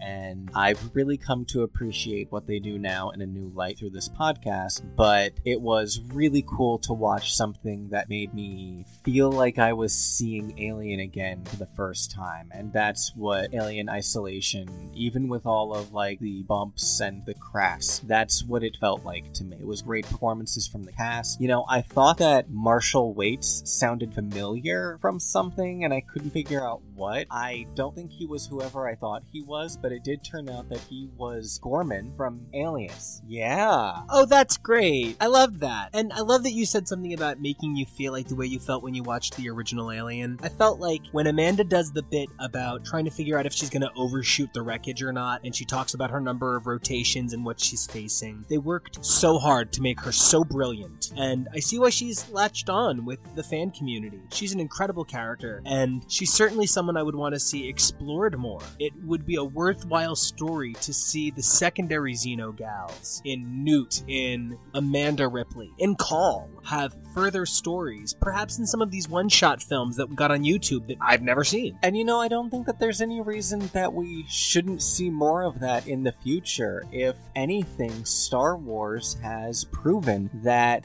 fan enthusiasm can lead to change in your fan creation in positive ways. I know that there has been a lot of toxicity, but there's also been a lot of fans that were sad about the stories that were erased by the Disney acquisition, and that's ultimately how characters like Thrawn, who had only been in the novels and never in the films, has now found his way into the Disney franchise because it's what fans wanted. There's talks that the character of Mara Jade might make the crossover to the Disney series as well, because it's what people want to see, and I think this is not necessarily the last that we will see of Amanda Ripley. I certainly hope not.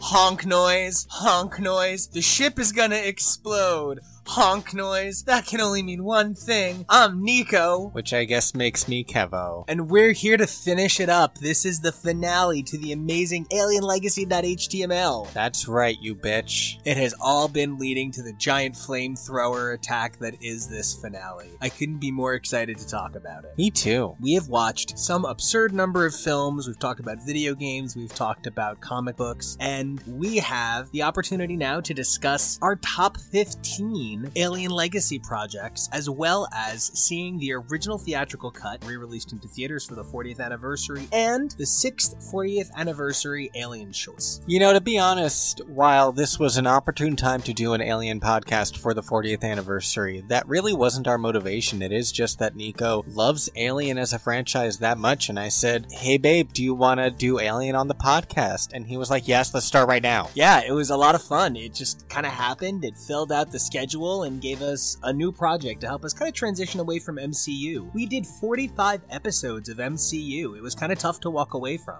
And all that being said, I am glad that this is the year that we decided to do this, because there were these exciting new shorts and this exciting Fathom event. I've talked a lot about how much I love my stupid little Fathom events, and so when I found out they were re-releasing the original theatrical cut of Alien in theaters, I was like, yeah, that's awesome. And let's start things off with the original theatrical re-release of Alien. I had not watched the theatrical cut, I think, since the first time I ever watched the film. I love all of the sort of like apocrypha and bonus footage that can be layered into a film. If you listen to X's for Podcast, you know I'm a completionist when it comes to my comic runs. So I really prefer the director's cut, but getting to see the theatrical cut helped me to understand exactly which scenes were different, because I've seen the director's cut so many times. It was a lot of fun. The movie, somehow, like, the characters came more to life on the big screen. I think the biggest surprise for me was how much focus there was on Dallas in the original theatrical cut. It reminds me of the original intention of the pilot of Lost, where we were supposed to believe that the pilot of the plane was going to become a main character, only for him to be killed off. We are given a perception that Dallas is the lead of the film until he's not, and I think the director's cut makes it a little bit more about the entire crew before it clearly becomes Ripley's journey, and it helps that the director had the retrospect of knowing what an iconic figure Ripley became. 1, 2, 3 Boone. I was also really pleasantly surprised by how packed that theater was. I felt like there were almost no free seats in the entire theater. Oh yeah, completely. And it was a really fun experience getting to enjoy the film with a group of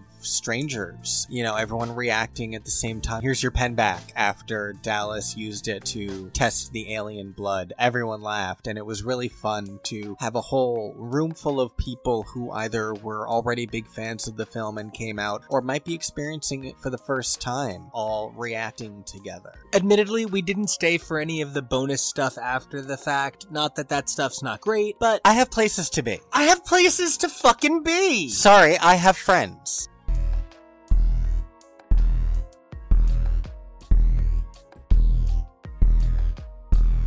Now, the Alien 40th Anniversary short films were by a studio called Tongle, who are a crowdsourced studio founded in 2009. In association with 20th Century Fox, they launched a competition to select the creators of these anniversary short films in June of 2018. Applicants were asked to create a wholly original story with completely new characters that nevertheless drew upon the aspects that made the Alien franchise so successful to be turned into a 5 to 9 minute short film. Each short had to feature working class blue collar characters and feature at least one form of the xenomorph's life cycle, and in particular, applicants were asked to draw upon the original film Alien for inspiration. So like, that's the coolest competition ever. And I feel like knowing all of that it was about exploring the elements of the Alien franchise that it was built upon, I really feel like that shows so many of these felt like love songs to Alien, whether it was a love song to a specific part of the film or the underlying themes that made the film. And with more than 550 submissions, this was more submissions than Tongle had gotten on any other production project at the time. And it just goes to show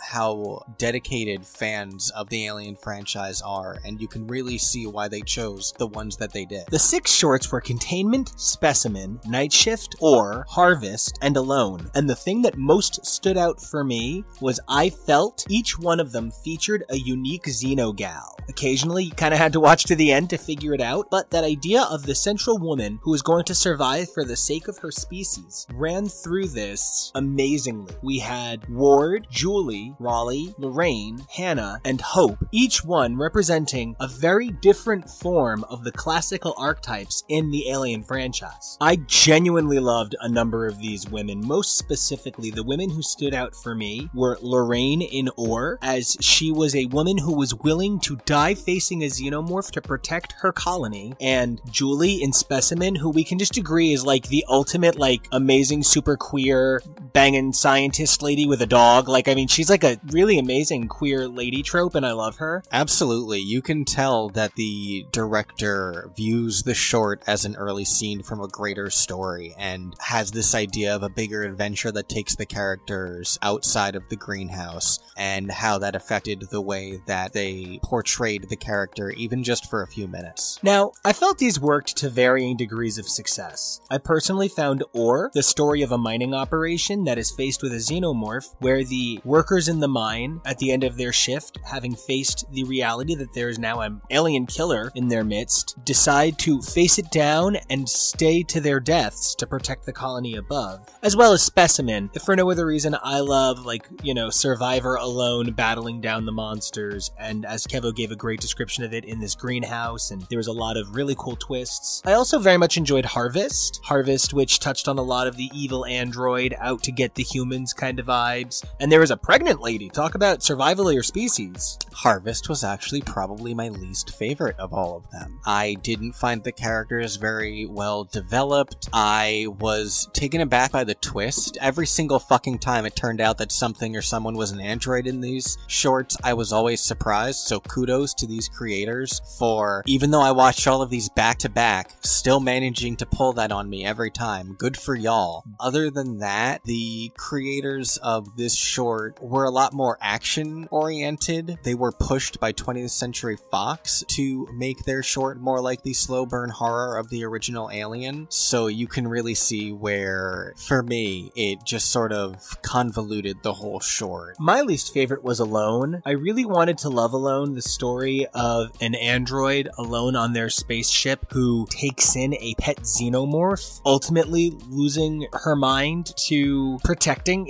their pet creature monster and luring someone to the spaceship to feed to the xenomorph to move it along in its life cycle, and then the end just kind of ends with the xenomorph hovering over the android. There's no real conclusion. It just like, it was a great premise that went nowhere for me. Yeah, I agree with you on pretty much all counts. I want to like this one a lot more than I feel I actually can. The director stated that his film originally ran even longer than the length it's at, which at 12 minutes makes it the longest of the Alien 40th Anniversary shorts. It clocked in at around 20 minutes in the final version before he did cuts, and so I don't know if those extra minutes would have enhanced it or if it just would have made it feel like it was dragging out even longer. character. I also don't know if it's the performance of the lead actor. I think she did a pretty good job, but I don't know. I think she was kind of young for the role, and I only say that that's important because we are specifically talking about manufactured android characters. You know what I mean? The role of Hope was very much meant to mirror the role of David, and if we're talking about being able to capture the ability of Michael Fassbender to portray an android, we are talking about a really stellar performance that she was looking to capture. I also want to comment that I found the two we haven't talked about yet, Containment and Night Shift, to be the ones that most felt like their own films. Containment gave me like real quick Alien vibes if you just need to watch Alien in 10 minutes, and in a lot of ways Night Shift felt like a much better, much faster Resurrection. Resurrection. Okay, talk to me about that. I can kind of see what you're saying, but tell me why you feel it. It had this really wonderfully gritty street atmosphere and the needing to be very human characters. I mean, ultimately, in Resurrection, they were flawed by the fact that they were garbage dump fires of people. Here, they're just flawed by the fact that we don't get enough time with them, and some of this was a little darkly lit. I found it a little difficult to follow at times visually, but for the most part, I genuinely loved this project. I thought these 6 short films were really great examples of Alien. My best friend Kyle just stayed over for the weekend. Kyle, those of you who listen to X's for Podcast, Kyle from X, he was here for the weekend and we went to Fright Fest and we had a great time at Six Flags, and I showed him a couple of the shorts, having never had a chance to show him all of Alien, and I felt like I was able to give him a good idea of what this franchise is in just a few short scenes. I definitely agree with that. We both said it at the time when we saw Containment, and you mentioned it again, as you said, to Kyle this weekend, and I agree that Containment itself is very much the Alien movie in 9 minutes. If I had to say that there is one thing that you could watch that epitomizes basically the franchise, we only should have seen a little bit more of the adult warrior xenomorph for it to be a fully complete Alien film on its own, but otherwise, pretty much everything about it, the surprise of who's infected, the deceit and betrayal of the science officer, it was only missing an android, really. Night Shift was interesting, and it's always really fun seeing people who really have no idea what's going on reacting to a xenomorph. None of these people are soldiers, none of these people work for Weyland-Yutani, none of them are secretly an android, they just have no idea what the fuck this creature is. And the twist ending where she defeats the creature only to hear the mass hysteria outside and realize that this is only one of many, that really was a shock for me. My only complaint about this short was the audio mix. I don't know why, it sounded jarringly different than all of the other shorts. I'm hoping it's like a YouTube uploading encoding issue, but we had to like turn our volume all the way up to hear it. It was a great film, and I would hate to think that the sound editing would make it hard to appreciate. Exactly. All said and done, if I had to rank these, I would most certainly rank Or as my number 1. I thought it encapsulated everything I love about the Alien franchise, with Specimen at a very close number 2. Kevo, what were your top 2? My top 2 in order were Containment and Or. I really feel like Containment, being in space, having the off-screen drama that is still felt through the characters' reactions of the disaster that happened on their ship, everything about it is so much more in line with what an Alien film is.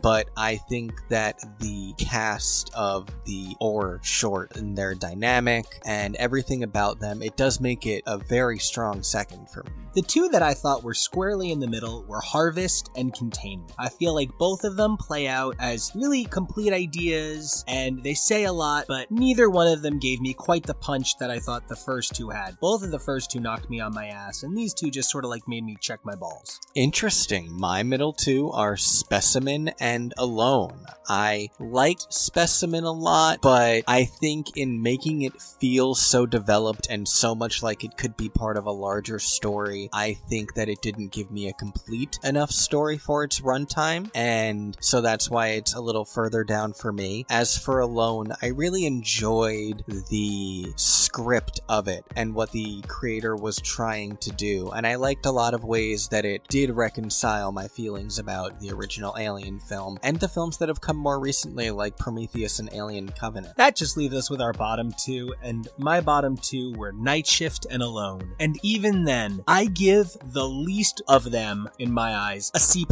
I thought across the board, these were wins, and so I don't necessarily want to sound like I'm coming down on Alone, which I thought was a tremendous short film. I would be so eager to see the 20-minute cut of it, and I would be thrilled to see an hour-and-a-half long version of Night Shift. I think it would be really suited to a Netflix or Hulu or Disney Plus kind of feature-length film. It was a really terrific item, and any one of these could have been hour-and-a-half long films, and I would have loved it. And really, truly. Kevin, what were your 5th and 6th? Our 5ths were actually the same. We both said Night Shift for our second to last. I think, much like Specimen, it feels like it stands as part of a larger story, or it could just be what it is. That one really could go either way, but it certainly caught my attention. It really, I think, more than anything was lower because of production issues, and I feel bad, but it affects my enjoyment. And my least favorite really was Harvest. It did not feel like it fit the genre properly for me. I enjoyed the twist elements of the story, but even those, I don't really feel like they were in the same spirit as the Alien franchise for me. I don't know, it just didn't exactly feel like it fit.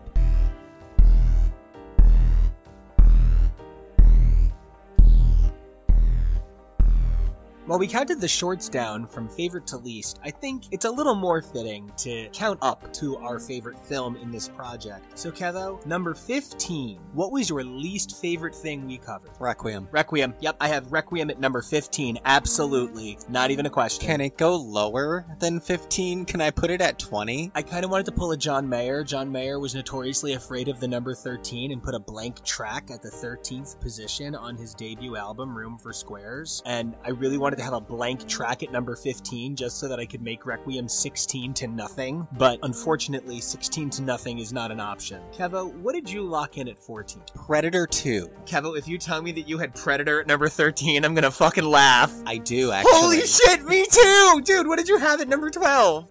The Alien 3 podcast, actually. Okay, well, I have Predators at number 12. So let's talk about 13 through 15 real quick first. You know, honestly, my number 13 is not an insult in any way. 14 and 50 are my dead spots there. I heard regret 40 and 50, and that's what I want to believe in my heart you put those at. That's what they feel like. Yeah. The only good thing about Predator 2 is Danny Glover. And Danny Glover is... Oh, and Bill Paxton. We love both of them. I love Bill Paxton, but I don't love him in that movie. So no, I don't give Bill Paxton that movie, personally. You know what? I love Danny Glover so much. I saw love him. So, like, I guess, like, it's a different... I guess you're right. Okay, Danny Glover. I think it's Angels in the Outfield. He represented such a warm spot and such an... I don't want to cry talking about this, but he represented a man who was a very masculine, strong man who was completely open to accepting non-masculine boys into his heart. And Danny Glover's warmth, kindness, and strength in Angels in the Outfield very much helped me bond with my very sportsy father. I feel that. That's nice. And thank God your dad didn't like movies like this.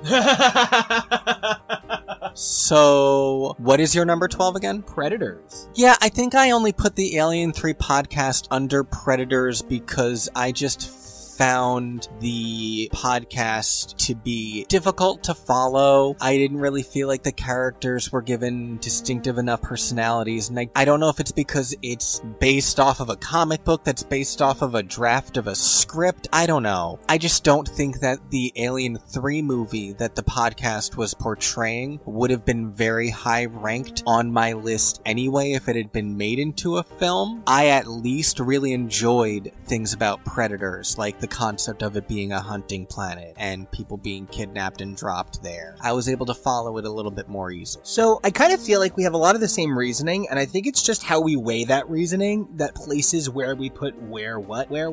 At number 10, I have the Alien 3 Gibson audio drama and comic. I feel like reading the comic, listening to the audio drama, rereading the comic, listening again, there was something that I really was able to piece together a really beautiful film, but I feel like if I hadn't had that kind of dedication because of this project, it wouldn't have been worth it. At number 11, I had Covenant, which is honest to God a whole lot higher than I thought it was going to be. But Covenant came in at a strong 11, almost practically based on the strength of the cut material in the side features. It was definitely that commercial that did it for me. And then I have Predators at number 12. I have it at the second highest position of any solo Predator film. I actually thought it was a good movie in a lot of ways, but it just, you know, it was a little too stupid at times. Like the samurai versus the Predator felt a little, okay, this is very 90s. My 10, 11, 12 were The Predator, Predators, and the Alien 3 podcast. I don't know. I liked The Predator probably the most of all of the Predator movies, and I don't know if that's Olivia Munn or Keegan-Michael Key for all of the flaws that it still had, even though it was made about 30 years after the original. It had learned enough since the original to be more appealing to me. And that's actually what put The Predator at number 9 for me. Olivia Munn. Olivia Munn all the way, bro. My 987 is actually kind of interesting. It's The Predator, Alien Resurrection, and then Alien 3. I was genuinely surprised that Alien 3 clocked in above Resurrection. That was not an expectation I had going into this, but I was honestly pretty pleased with all of this. So to recount, my 7 is Alien 3, my 8 is Resurrection, my 9 is The Predator, 10 is Alien 3 audio drama comic by William Gibson, 11 is Alien Covenant, 12 Predators, 13 Predator, 14 Predator 2, The Predatato, and 15 AVP Requiem. I'm looking at my list and I'm not sure about a choice that I made. I had originally had Alien Covenant at number 6 and the Alien Isolation series at number 7, but I think I'm gonna have to flip those now. So now I would probably say that my bottom 7 through 15 are Alien Covenant, Alien 3, Alien Resurrection, The Predator, Predators, the Alien 3 podcast and comic, Predator, Predator 2, Predatato, and AVP Requiem. That leads me to one inevitable conclusion. We have the same top 6, and I find that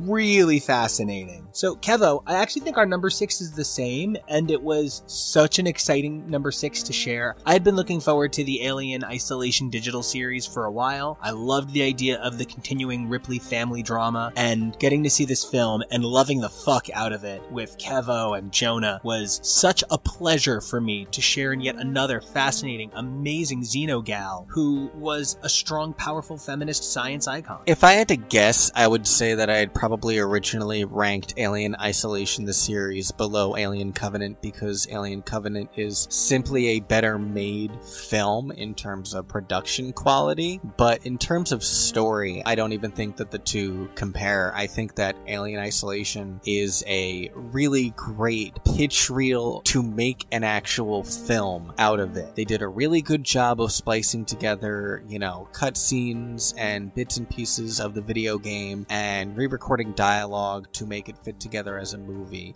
It deserves even just the slightly more attention it would need to make it into an actual honest-to-God movie. I'm in for an Amanda Tripley. That's how I'm going to refer to her trilogy now. An Amanda Tripley. Bring it. Nice. I think we have the same number 5 as well. Ridley Scott's incredibly contested Prometheus. Yeah, and I'm not sure that rank is even fair because I don't know how much Prometheus to me is an Alien proper film. It doesn't exactly fit the same feeling as the Ripley saga, but it definitely captures the tone of the Xeno universe. And speaking of the Xeno universe, I felt there was nowhere else to put the Alien 40th Anniversary 6-short collection other than at number 4. It was so spectacular. I'm really so happy that I'm walking away with a third of my top 6 having been released in 2019. This was a great year to do this, a great year to be a fan. What a phenomenal time to be part of this Alien fandom, and everything we said about the shorts earlier really sums up why I had them at number 4. Kevin, what did you have at number 4? Oh, same. I think that the Alien shorts, especially when viewed together, give a interesting perspective on the Xeno universe, and they really prove what we have been saying throughout the project, which is that I don't think that we are going to see an end to this franchise necessarily anytime soon. There are so many stories still to be told. Now, speaking of a macroverse and legacy and so many stories yet to be told, my number 3 spot spot, and I'm so fucking happy. My number 3 spot is AVP. I just think it's such a great goddamn movie, and Lex is like a holy grail Xeno gal for me, and I just think AVP is awesome. Kevo, what did you have in 3rd place? It's Alien. What put Alien at number 3 for you? I don't know exactly. You know, I'm such a dick about things that are old, and a lot of things about Alien are dated, and a lot of the things that were great about it were kismet, and there are a lot of cracks in it, to be honest. So it's really the reason that I couldn't put it at number 1, even though I think it is still such an amazing film 40 years later. That leaves me with a very predictable top 2 of Alien and Aliens at number 1 and 2. I love these movies. That's why we're fucking here. I've said so much about them, and I'm going to save my last few comments for my wrap-up thoughts on this franchise. Kevo, what did you have at number 1 and number 2? My number 2 was AVP. It was the first full Xeno movie that I ever really saw and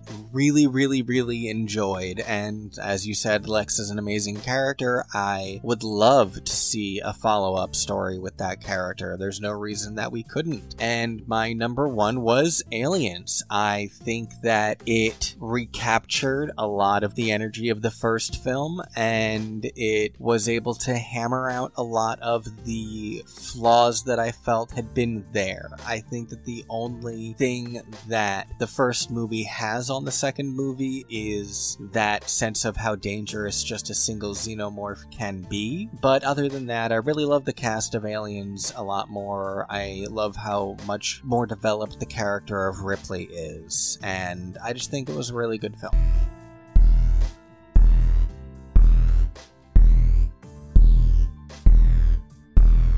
You know, I don't really hide the fact that I am not especially a horror person. I don't particularly enjoy being scared. That being said, I don't necessarily view the Xeno franchise as a whole as a horror franchise so much as a survivor franchise, and that it's about hope and it's about unity. It's what the intention of the unproduced Alien 3 script that would have led into an Alien 4 film was about. It was the notion of the xenomorphs being an enemy that humanity could unite against, and that's really what the movies are about mostly. They are about surviving, and when you view it like that, they're not that scary after all. Is it okay to say daw? Daw? For me, Alien helps me be strong, I guess. Alien is about women that are eternally locked in the struggle to protect their species. They're expected to be these maternal figures, but instead they have to be these leaders who take on, I mean, you know, for all intents and purposes, Ripley represents the human equivalent of the Xeno Queen. And the idea of the Xeno Gal, this strong woman with responsibilities and duties who has an understanding of matriarchy but is more about action than defensive protection, they've all come to mean something to me. Whether it's Ripley in the first 4 films, Lex in AVP, O'Brien in Requiem, Shaw in Prometheus, Daniels in Covenant, Amanda Ripley in Isolation, or Ward, Julie, Raleigh, Lorraine, Hannah, and Hope from the 40th anniversary shorts, Alien has helped teach me to be strong by putting people no one would ever expect to survive in situations that no one should be able to survive, and each one of them finding a way to get their story out there to ensure the continuation of their own legacy. And it's been amazing, and I've had such an incredible time looking at these women who have inspired me so much. I just don't know that I have it in me to leave big space. Kevo, if we're gonna be just like fucking around in space, what do you think we should look at next? Well, surely there are plenty of sectors that still haven't been explored yet. There must be somewhere, either far away or even a long time ago. Oh my god, hold on, help me, put in my bite guard, I'm having a prequel episode. Oh god, I'm having a prequel, now I'm having an original trilogy episode, someone,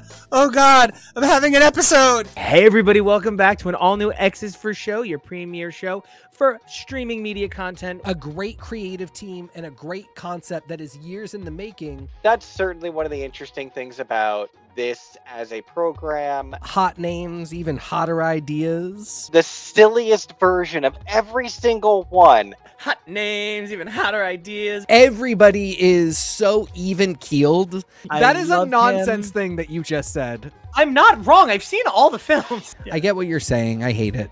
It's really ugly to call out a genius on air. Nobody screams at each other and goes, I will fight you! Wow, what a great moment for our show. Truly, we did it. This would be a great jumping on point for you. 2,000 episodes in. Every weekend and Wednesdays. Shows no signs of stopping. You can check the show out at X's for Show. Come on. I mean, we've got a show, baby. Just, you gotta trust us. It's gonna be good. We've got some amazing coverage coming. In the next few months, we're going to kick things off at the end of March with Godzilla X, Godzilla by, Godzilla Verse, however you want to get there, but it's Godzilla Kong, and they're doing it together. One of them's got a robot arm. That's the dream. We also are going to have the finale of UK versus the World. Then in April, we're going to begin our season of sci-fi, sort of our spring summer of science fiction, if you will, with the I'm so ready for it premiere of Beacon 23 season 2. That is going to be so good. And of course, the 5th, yay, and final boo season of Star Trek Discovery. What an incredible ride that has been for us. And so then in May, we start a brand new era of Doctor Who with a new season, a new doctor, a new companion, a new platform. It is going to be such an exciting time to be an old fan of Doctor Who, getting to experience all of this new and again. So then in June, we actually have our latest entry in the Star Wars universe, which is The Acolyte. Evidently, none of us know anything, but I know that I am so goddamn excited I could pee my Star Wars pants. It is the Force all the way in my heart for this one. I can't wait. And then in between, we have a whole lot of other things as well. We really have the finale of this season of RuPaul's Drag Race, season 16. Of course, like I've said, I'm a Saphira boy all the way, though every queen on that stage is beautiful and incredible. Perhaps my number one of the season, we have Sonic the Hedgehog limited season Knuckles. That is a big thing for me, big fan, can't wait, really couldn't be more excited. I've already done a suite of compositions. Oh my god, the Eurovision finale! Eurovision 2024, what an incredible time to be alive. And of course, we have this year's sole cinematic entry in the Marvel Cinematic Universe, Deadpool and Wolverine, which is really just a love story about me and myself. That's on top of all of our regular coverage with a wide range of stuff like our comics material going on with Avengers, Daredevil, X-Men, and more, as well as what other kind of crazy stuff we cook up along the way, like the unbelievable Deadpool and Spider-Man mangas that we've had an opportunity or are going to take a look at. Really excited. One of the things that I love so much about this show is the opportunity it gives me to talk about the things I love, like Saphira or Knuckles or Deadpool and Wolverine. Just so many things to be excited about in our future on this channel. My things that I'm most excited about for this season are probably seeing where Discovery lands and seeing where Doctor Who takes off. This is a very exciting era for two diamond level science fiction franchises, and it's going to be a very interesting summer. I'll give it to Knuckles. I really like what Paramount's doing with the Sonic verse, so I'm really excited. I didn't realize it was episodes at first, so that's really exciting that they're doing it TV format, so we'll see how that turns out. 6 episode whole season drop one day. Good for them. Lucky us. Right now, I need to get back with my best friend, Zora. So I'm most excited for Discovery. That ship makes me cry like a little baby, and hopefully she will sing me another song this episode. Don't forget to make sure to like, subscribe, and comment along the way so we can hear your amazing opinions on the stuff that we love to cover and bring your way. Because 2024 is going to be an amazing year, and if 2023 taught us anything, we're going to have a lot to say.